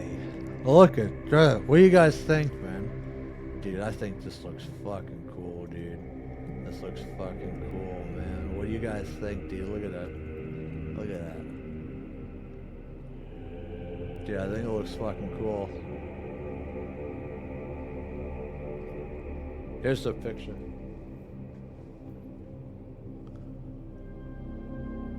Oh, you guys probably can't see the fucking picture, can you? Shit, huh? Yeah, I think that looks pretty cool, man. I think it looks pretty good. I'm happy with that. That wasn't too bad to do. Alright. That was the last time-consuming thing, really. Alright, so now, pretty much just the last thing that we need to do is, so this guy had tentacles, and on the other guy, so I'm gonna add one more. Yeah, I'm gonna add one more thing to this. I'm not, excuse me, I'm not entirely done. Okay, the last thing that I'm gonna do is, okay. So basically, this guy had tentacles. This guy has these like tubes. So like, you see these tubes right here? They're like flesh tubes. So basically what I need to make them look better than that, because that looks like chalky and dumb, right? All right, so what I'm gonna do is, I'm gonna take this shade, Berserker Blood shade, and I'm gonna dumb it down a lot with a contrast medium. Or sorry, not a contrast medium, but a medium. This is basically paint with no pigment.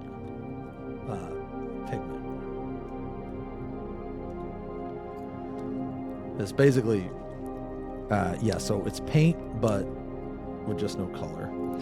Now, the reason you would want to do this is because, for those of you that don't know,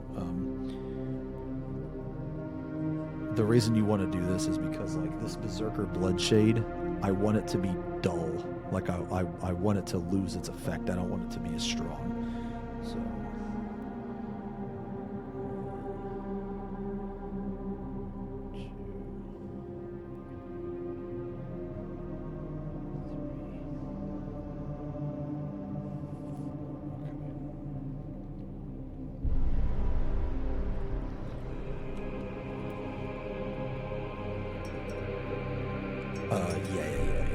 refocus. Yeah, sorry. It's like this fucking man. Sorry. Yeah, this camera's not the best. I'm going to actually invest in a different camera. Okay, so now that we have our medium, I'm gonna get some of this, and then I'm gonna mix it all with this medium. And this is really, really watery.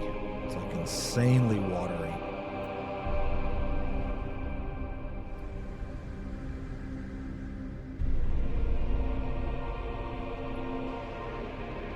That's what we want. You see how this is so clear? This is very clear, right? There's just like a tint. There's a very subtle tint of red.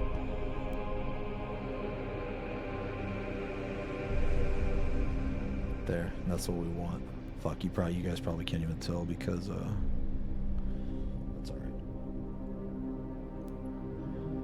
I'm gonna do this and then I'll take a picture of it and you guys will be able to see what I mean. This is one of those like things where it's like it's really subtle. And you need to be able to see it, or you need to be able to, like, I guess take a picture of it to get a better idea.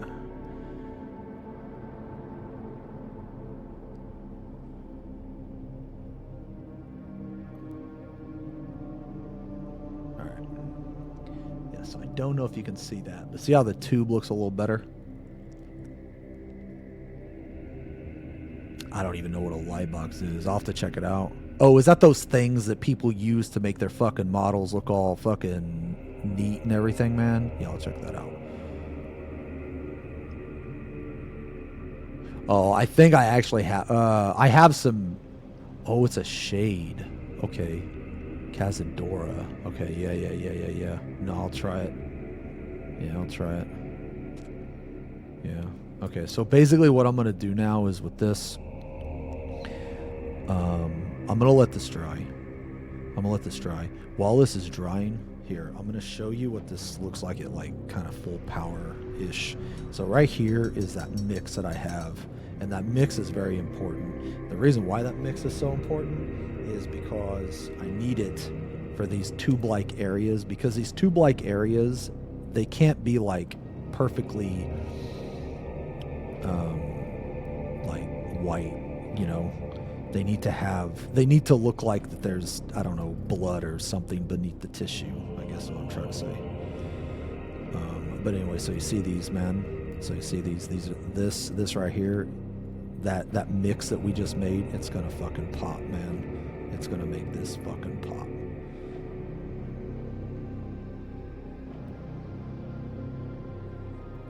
Look at that. Holy...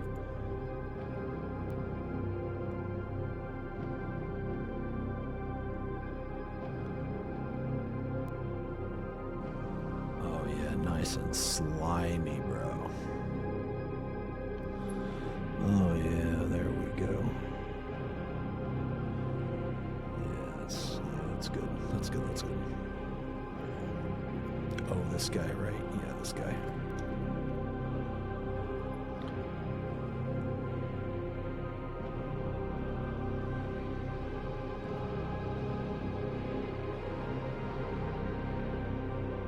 Oh yeah, look.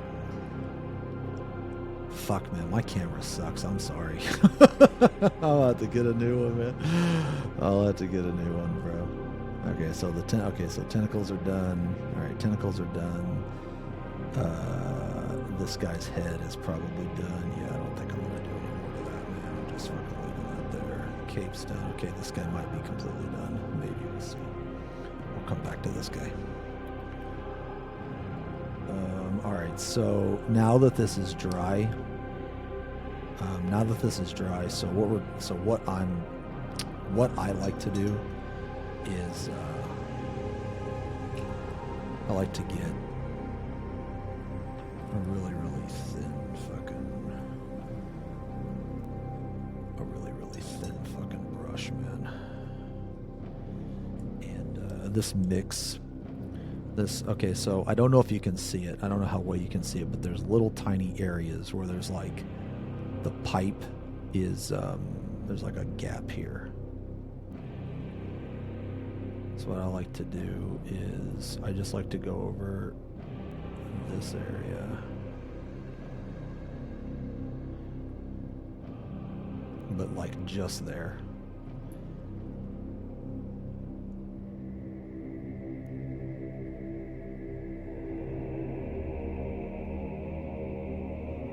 And what that does is like it kind of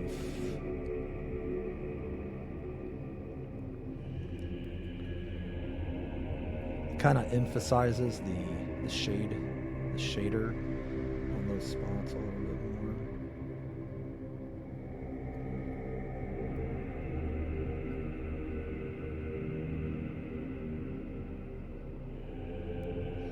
you could do this like, I don't know, a lot more times than just once if you want, but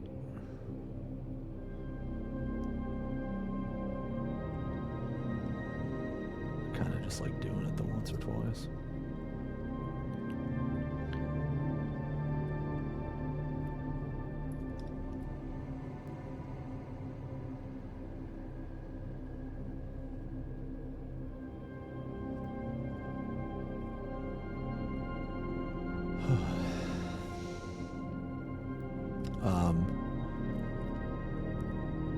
Oh, Hard on Warhammer, dude. Yeah, it's just been really fun for me, man. It's just been really fun.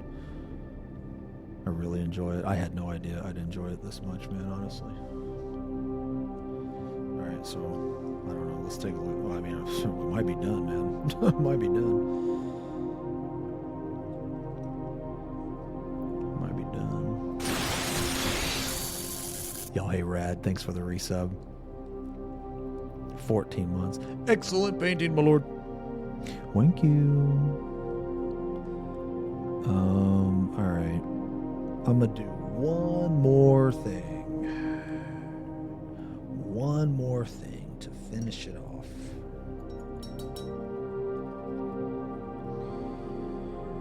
I'm gonna go over this again with one last layer of Athonian Campshade, and the reason why is because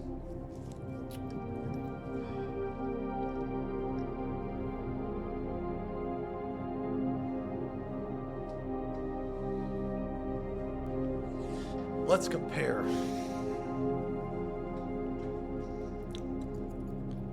Let's compare. You know what? I just had another idea. You know what? No, I got another idea. So this is the one that I made maybe a few days ago. Last week. This is the one I made like last week. See how the black on this cape is much higher up? Yeah, I like this a lot. The other two are like lower. But I kind of like the difference, man. Yeah, I kind of like the difference.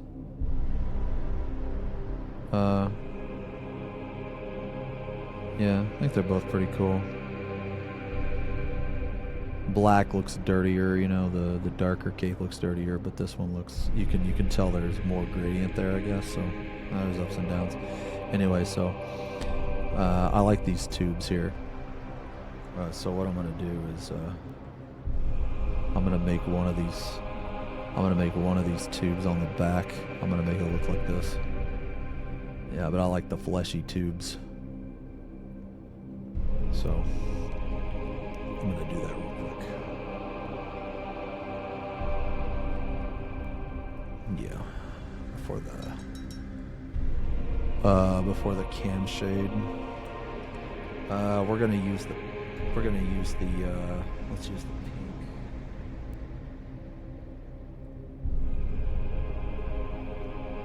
Let's use this pink mix. Let's just make one of these. Which one? Let's make this one, I think.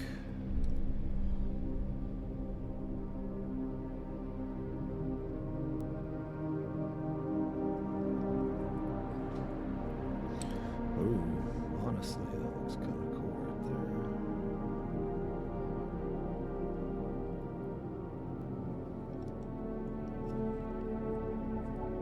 Huh. It's interesting. You know what? Let's do this. Let's just blend this shit, dude. Let's do some feathering, man. I want to do some feathering.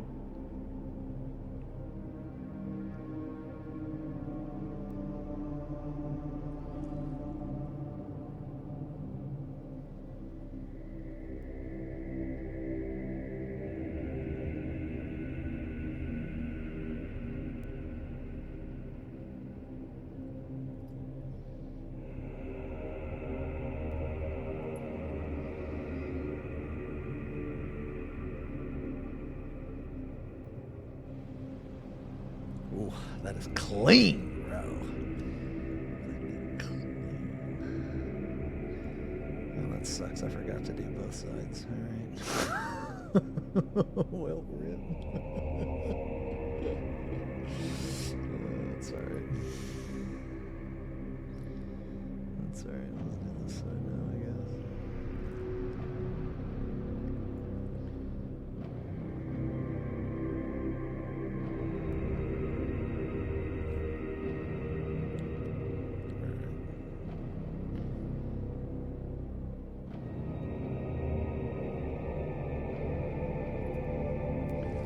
Some nice feathering.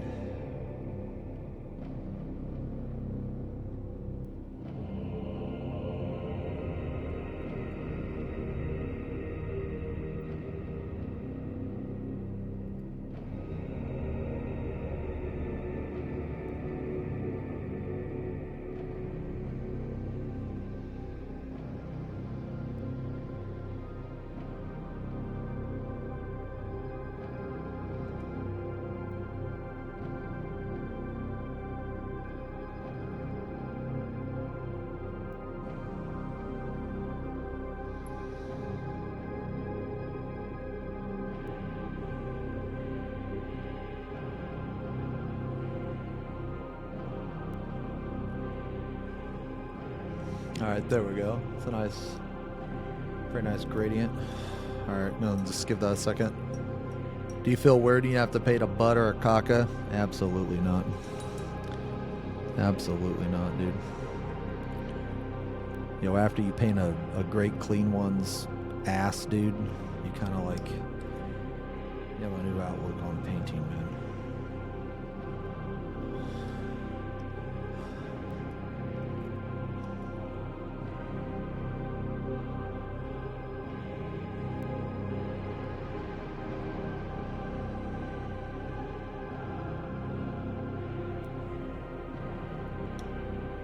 Sick.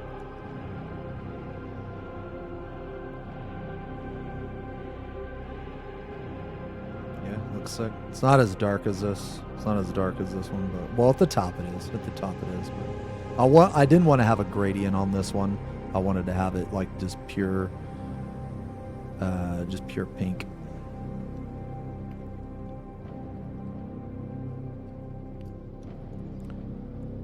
Let's add a little bit more to this, I think. Just to the middle. There we go.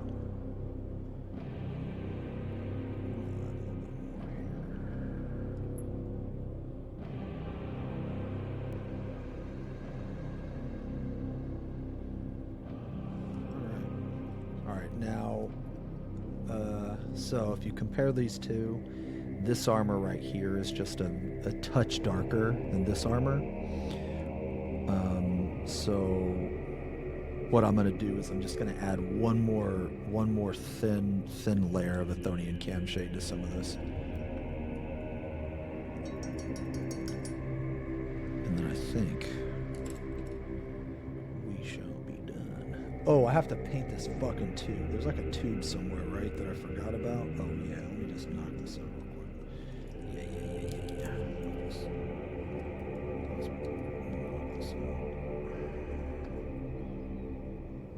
I'm just going to use contrast, so it's going to fucking go on right away.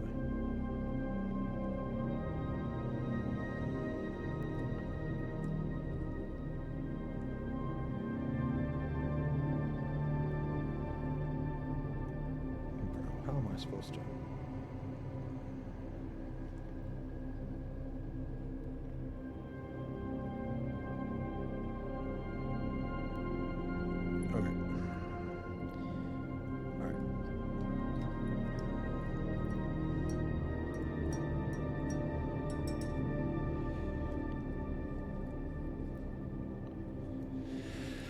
All right, finally, last step, last thing, man, and then we're done, dudes. And we're fucking done. Holy shit! All right, nice, man.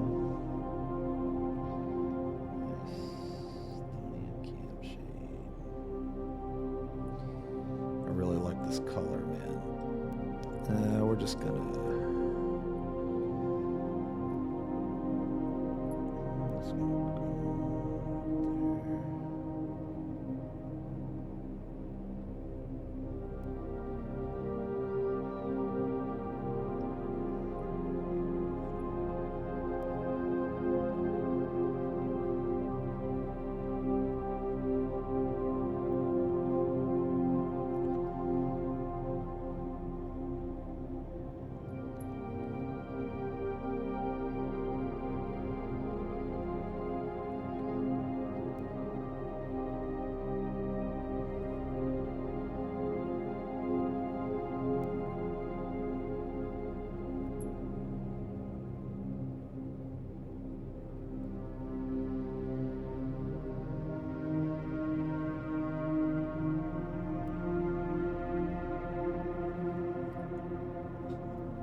Let's do one more final layer on this guy.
All right.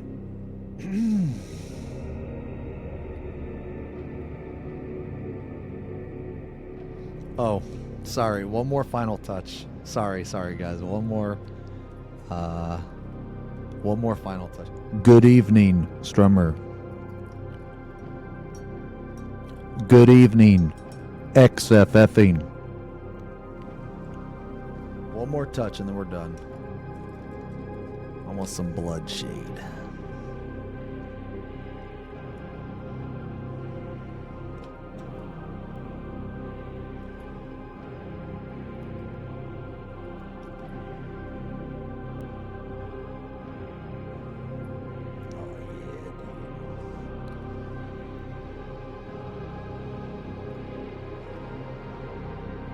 Yo, is that cool?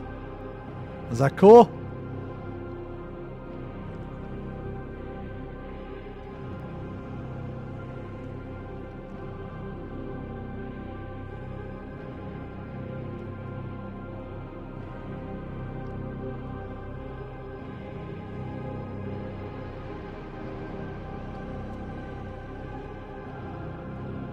Where did I put my...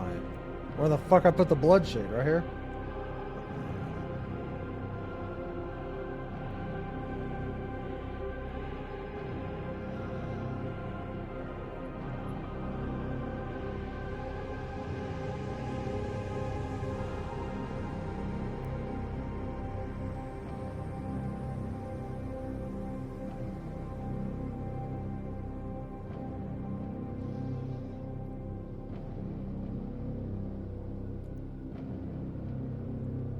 Oh, yeah.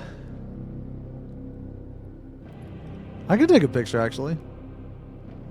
If you guys want. I can take a picture. My collection, yeah. Yeah.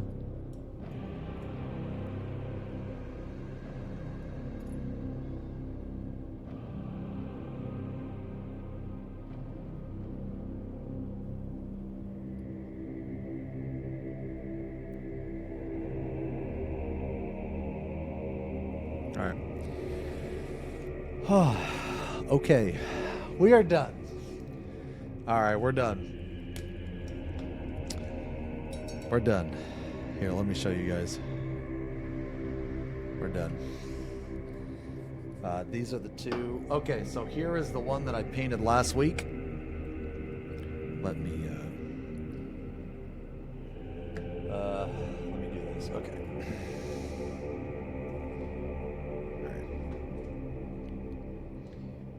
Let me fix the focus. Okay.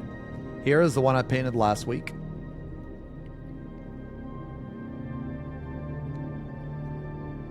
These are the two we painted tonight. Here we'll do pus belly first. Pus belly first.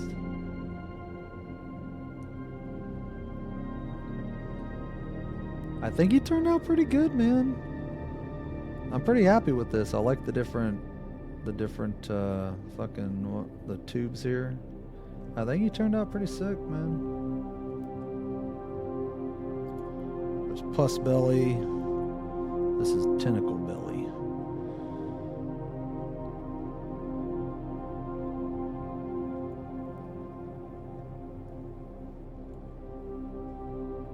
Yeah.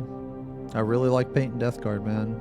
I need to get some core models, man. The thing is, it's one of those things where, you know, like, your eyes are bigger than your stomach. You know what I mean? Like, I have a box of Tyranids and a Mortarian and a Typhus and an Angel sitting back here. Yeah, I have all that sitting back here. I have to like stop myself. Yeah, I have to stop myself. Like whenever I go into a Warhammer store, I have to stop myself from buying shit. Can you link that, came on? A new Death Guard kill team? Yeah, can you link that? I want to check that out. Alright, well. This is the box set, dudes, right here.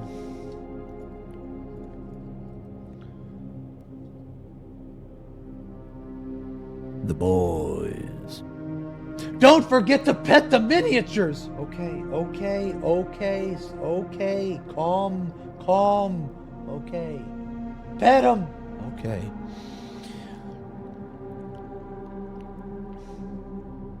Yeah, these guys are cool, man.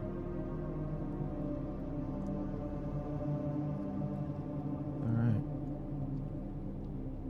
Oh, I've been playing the shit out of Dark Tide, actually, man. Yeah, Dark Tide's a lot of fun now. Alright. Alright, boys, we did good. Yay! Yay!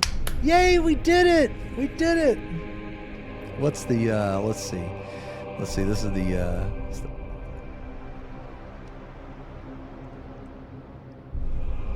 Is this the Death Guard?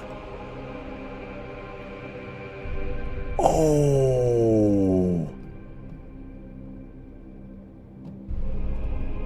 Okay, hold on. Let me go pee. Sorry, man. Let me go pee in the room.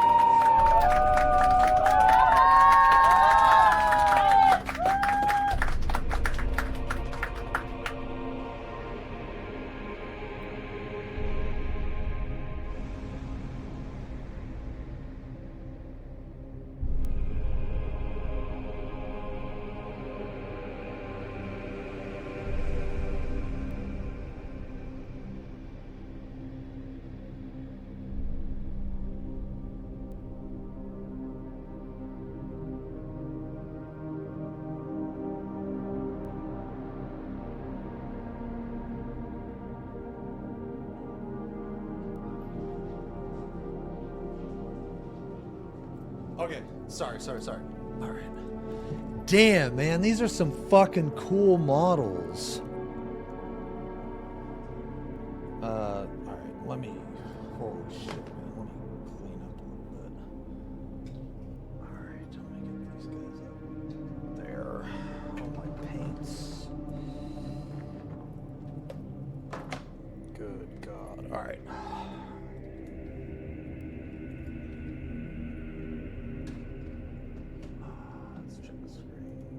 Okay.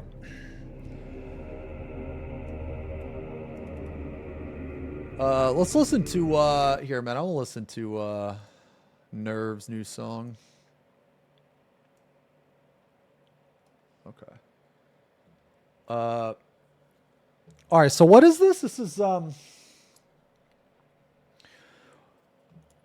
so this team or this starter set comes with all of this?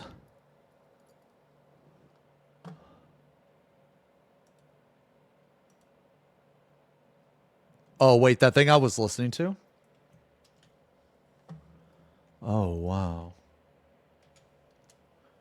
So is this like a game? Oh. So you can actually play the game. with this stuff.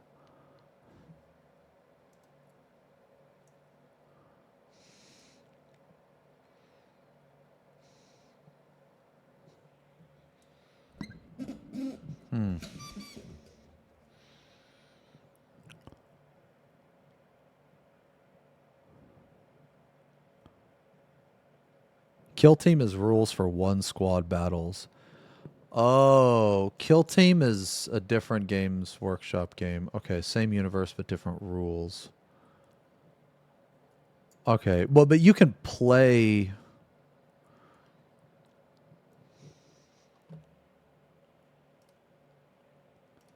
Man, this song is so good. Damn, this is cool. Dude, look at these models. Look at this guy. Oh, man.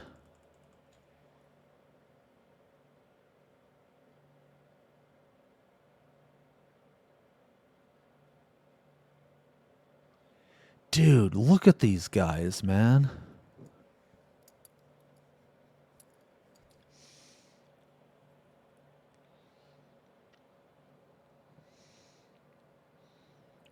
Yeah, that's fucking cool.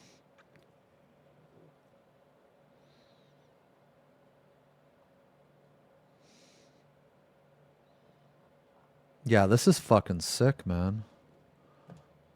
Let me, hold on, man. I'm gonna order some food real fast. I shouldn't eat Taco Bell, but dude, how long I've been streaming? Dude, I've been streaming almost 9 hours. I fucking deserve it.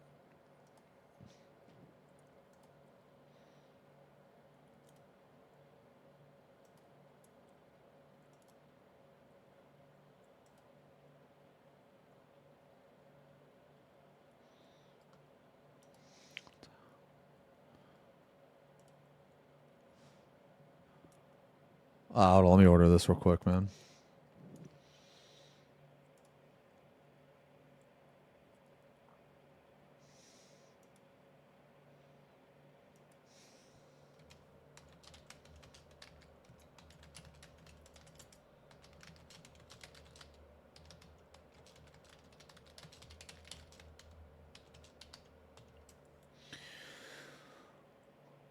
Okay, sorry, guys. I just had to order my food. Okay.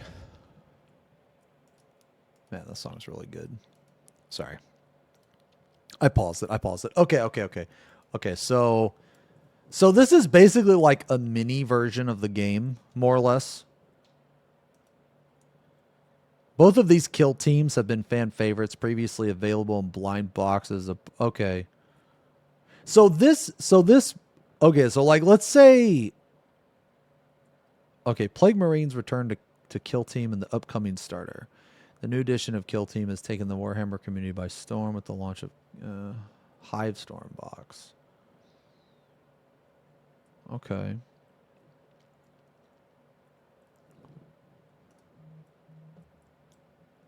$40K that doesn't take 8 hours. Yeah. So this is more like a I would imagine this is a much faster game, right?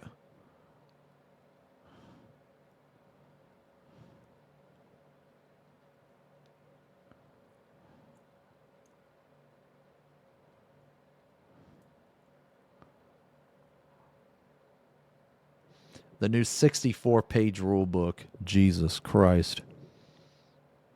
Yeah, faster and much simpler rules. Okay. So, okay, if I'm ever going to play this game, if I'm ever going to play the tabletop, I need to start with this shit.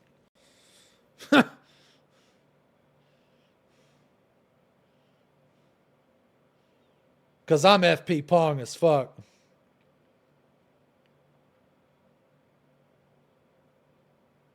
Oh, wow. Really? Not really? Okay.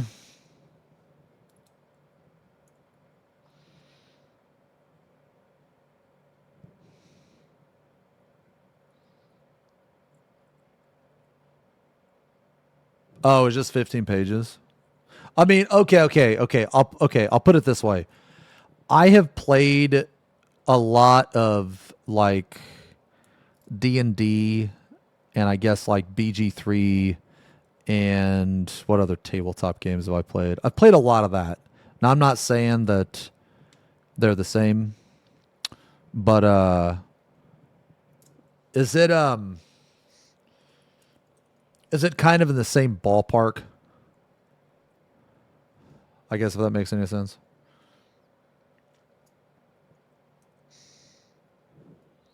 This song's called Wasted.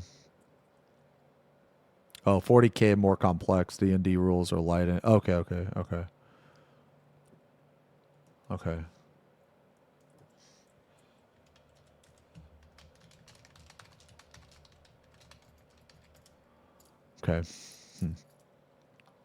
This is sick though, man. I might get this. Fuck, man. I might get this just for these guys. These guys have a lot of stuff I've never painted before, actually.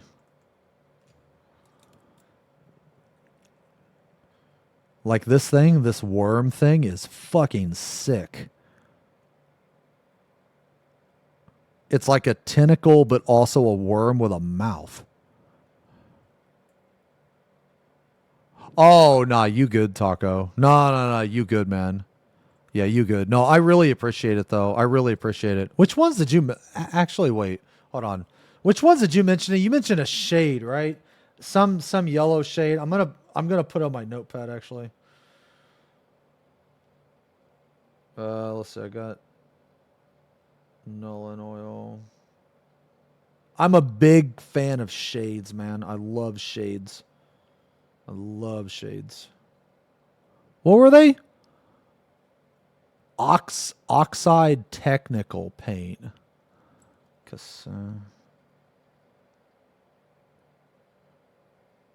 Yellow. Fucking autocorrect, dude. Hold on. Casadora. Yellow shade. Okay, yellow.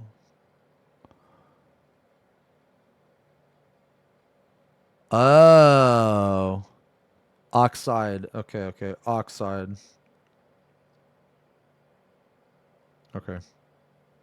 Yeah, thanks. I'll check them out next time I go. Yeah. Yeah, next time I go to Warhammer store. No, I love shades, though. Oh, this guy's got a plasma gun. I'm still not the most comfortable with plasma guns, but I can make a decent glow, so I don't like hate myself too much. But yeah, these guys are really cool, though. These guys are super cool.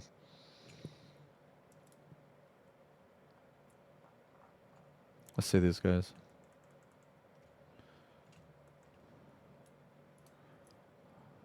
I don't know, man. Like, don't get me wrong. Don't get me wrong. I mean, I like the... Wow, this guy's got the fucking power glove. Yo, that's cool. Ultramarines are just so boring to paint in comparison to, like, a Death Guard for me. For me, personally. For me. It's because, like, every single Ultramarine... Look, backpack armor. Every single one. You know what I mean? Like, this guy's got a cape, so that's badass. But, you know what I mean? Oh, thanks a lot, man. Yeah, so I have a contrast medium. Yeah. Can you actually do that? Can you turn a contrast paint into a shade if you just blow it up with medium?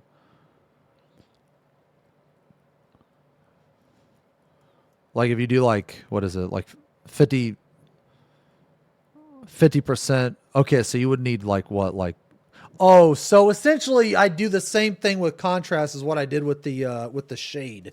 Because with that what's it called? The Berserker Blood Shade.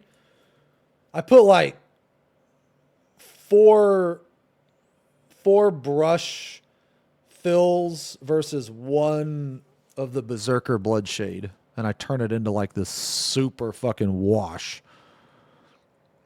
I mean, these guys are cool. Like, don't get me wrong. I like them. I mean, I like painting them. They're just... I mean, the first three things I painted were Space Marines. Yeah, this is cool, man. Yeah. Yeah, shit's cool. Yeah. All right. Well, are we done? I think we're overworking. Yeah. 9 hours, man. I'll be on tomorrow though, man.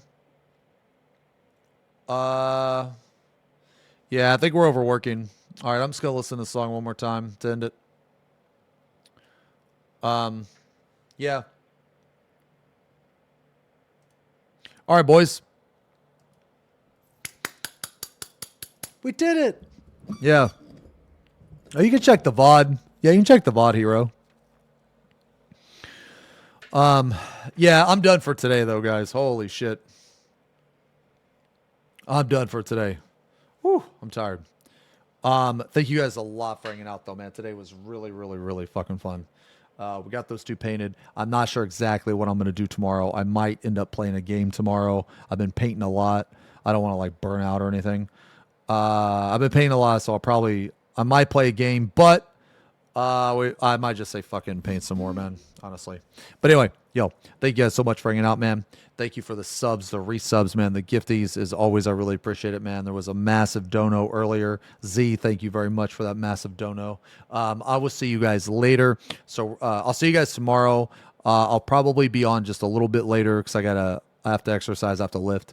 So I might be on a little bit later. But I'll see you guys tomorrow, man. So wherever you are in the world, have a good day, have a good night, and I'll see you later. Peace.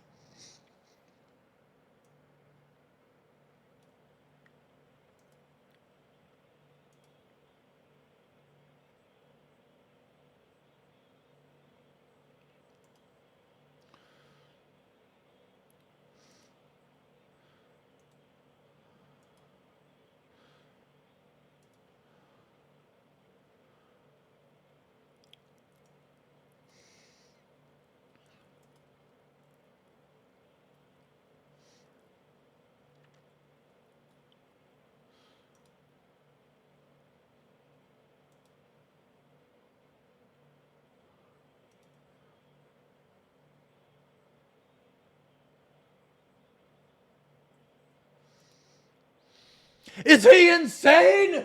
Strummer, you forgot the disease critical.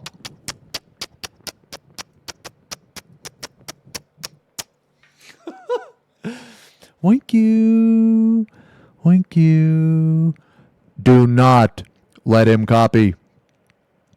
Do not let him copy.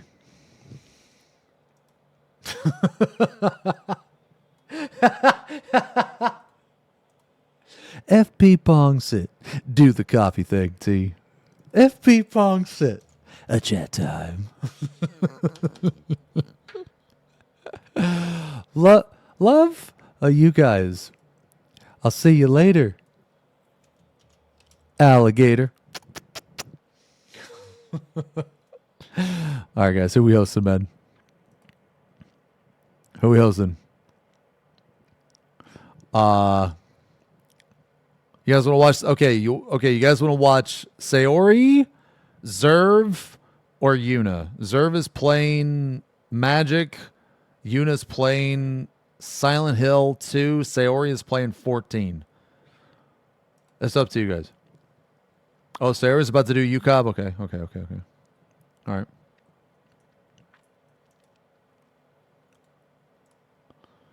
All right, let's see. All right, guys. Thank you so much for hanging out, man. I'll see you guys tomorrow. We want to watch this. Lamau. Yo, peace. I'll see you guys tomorrow.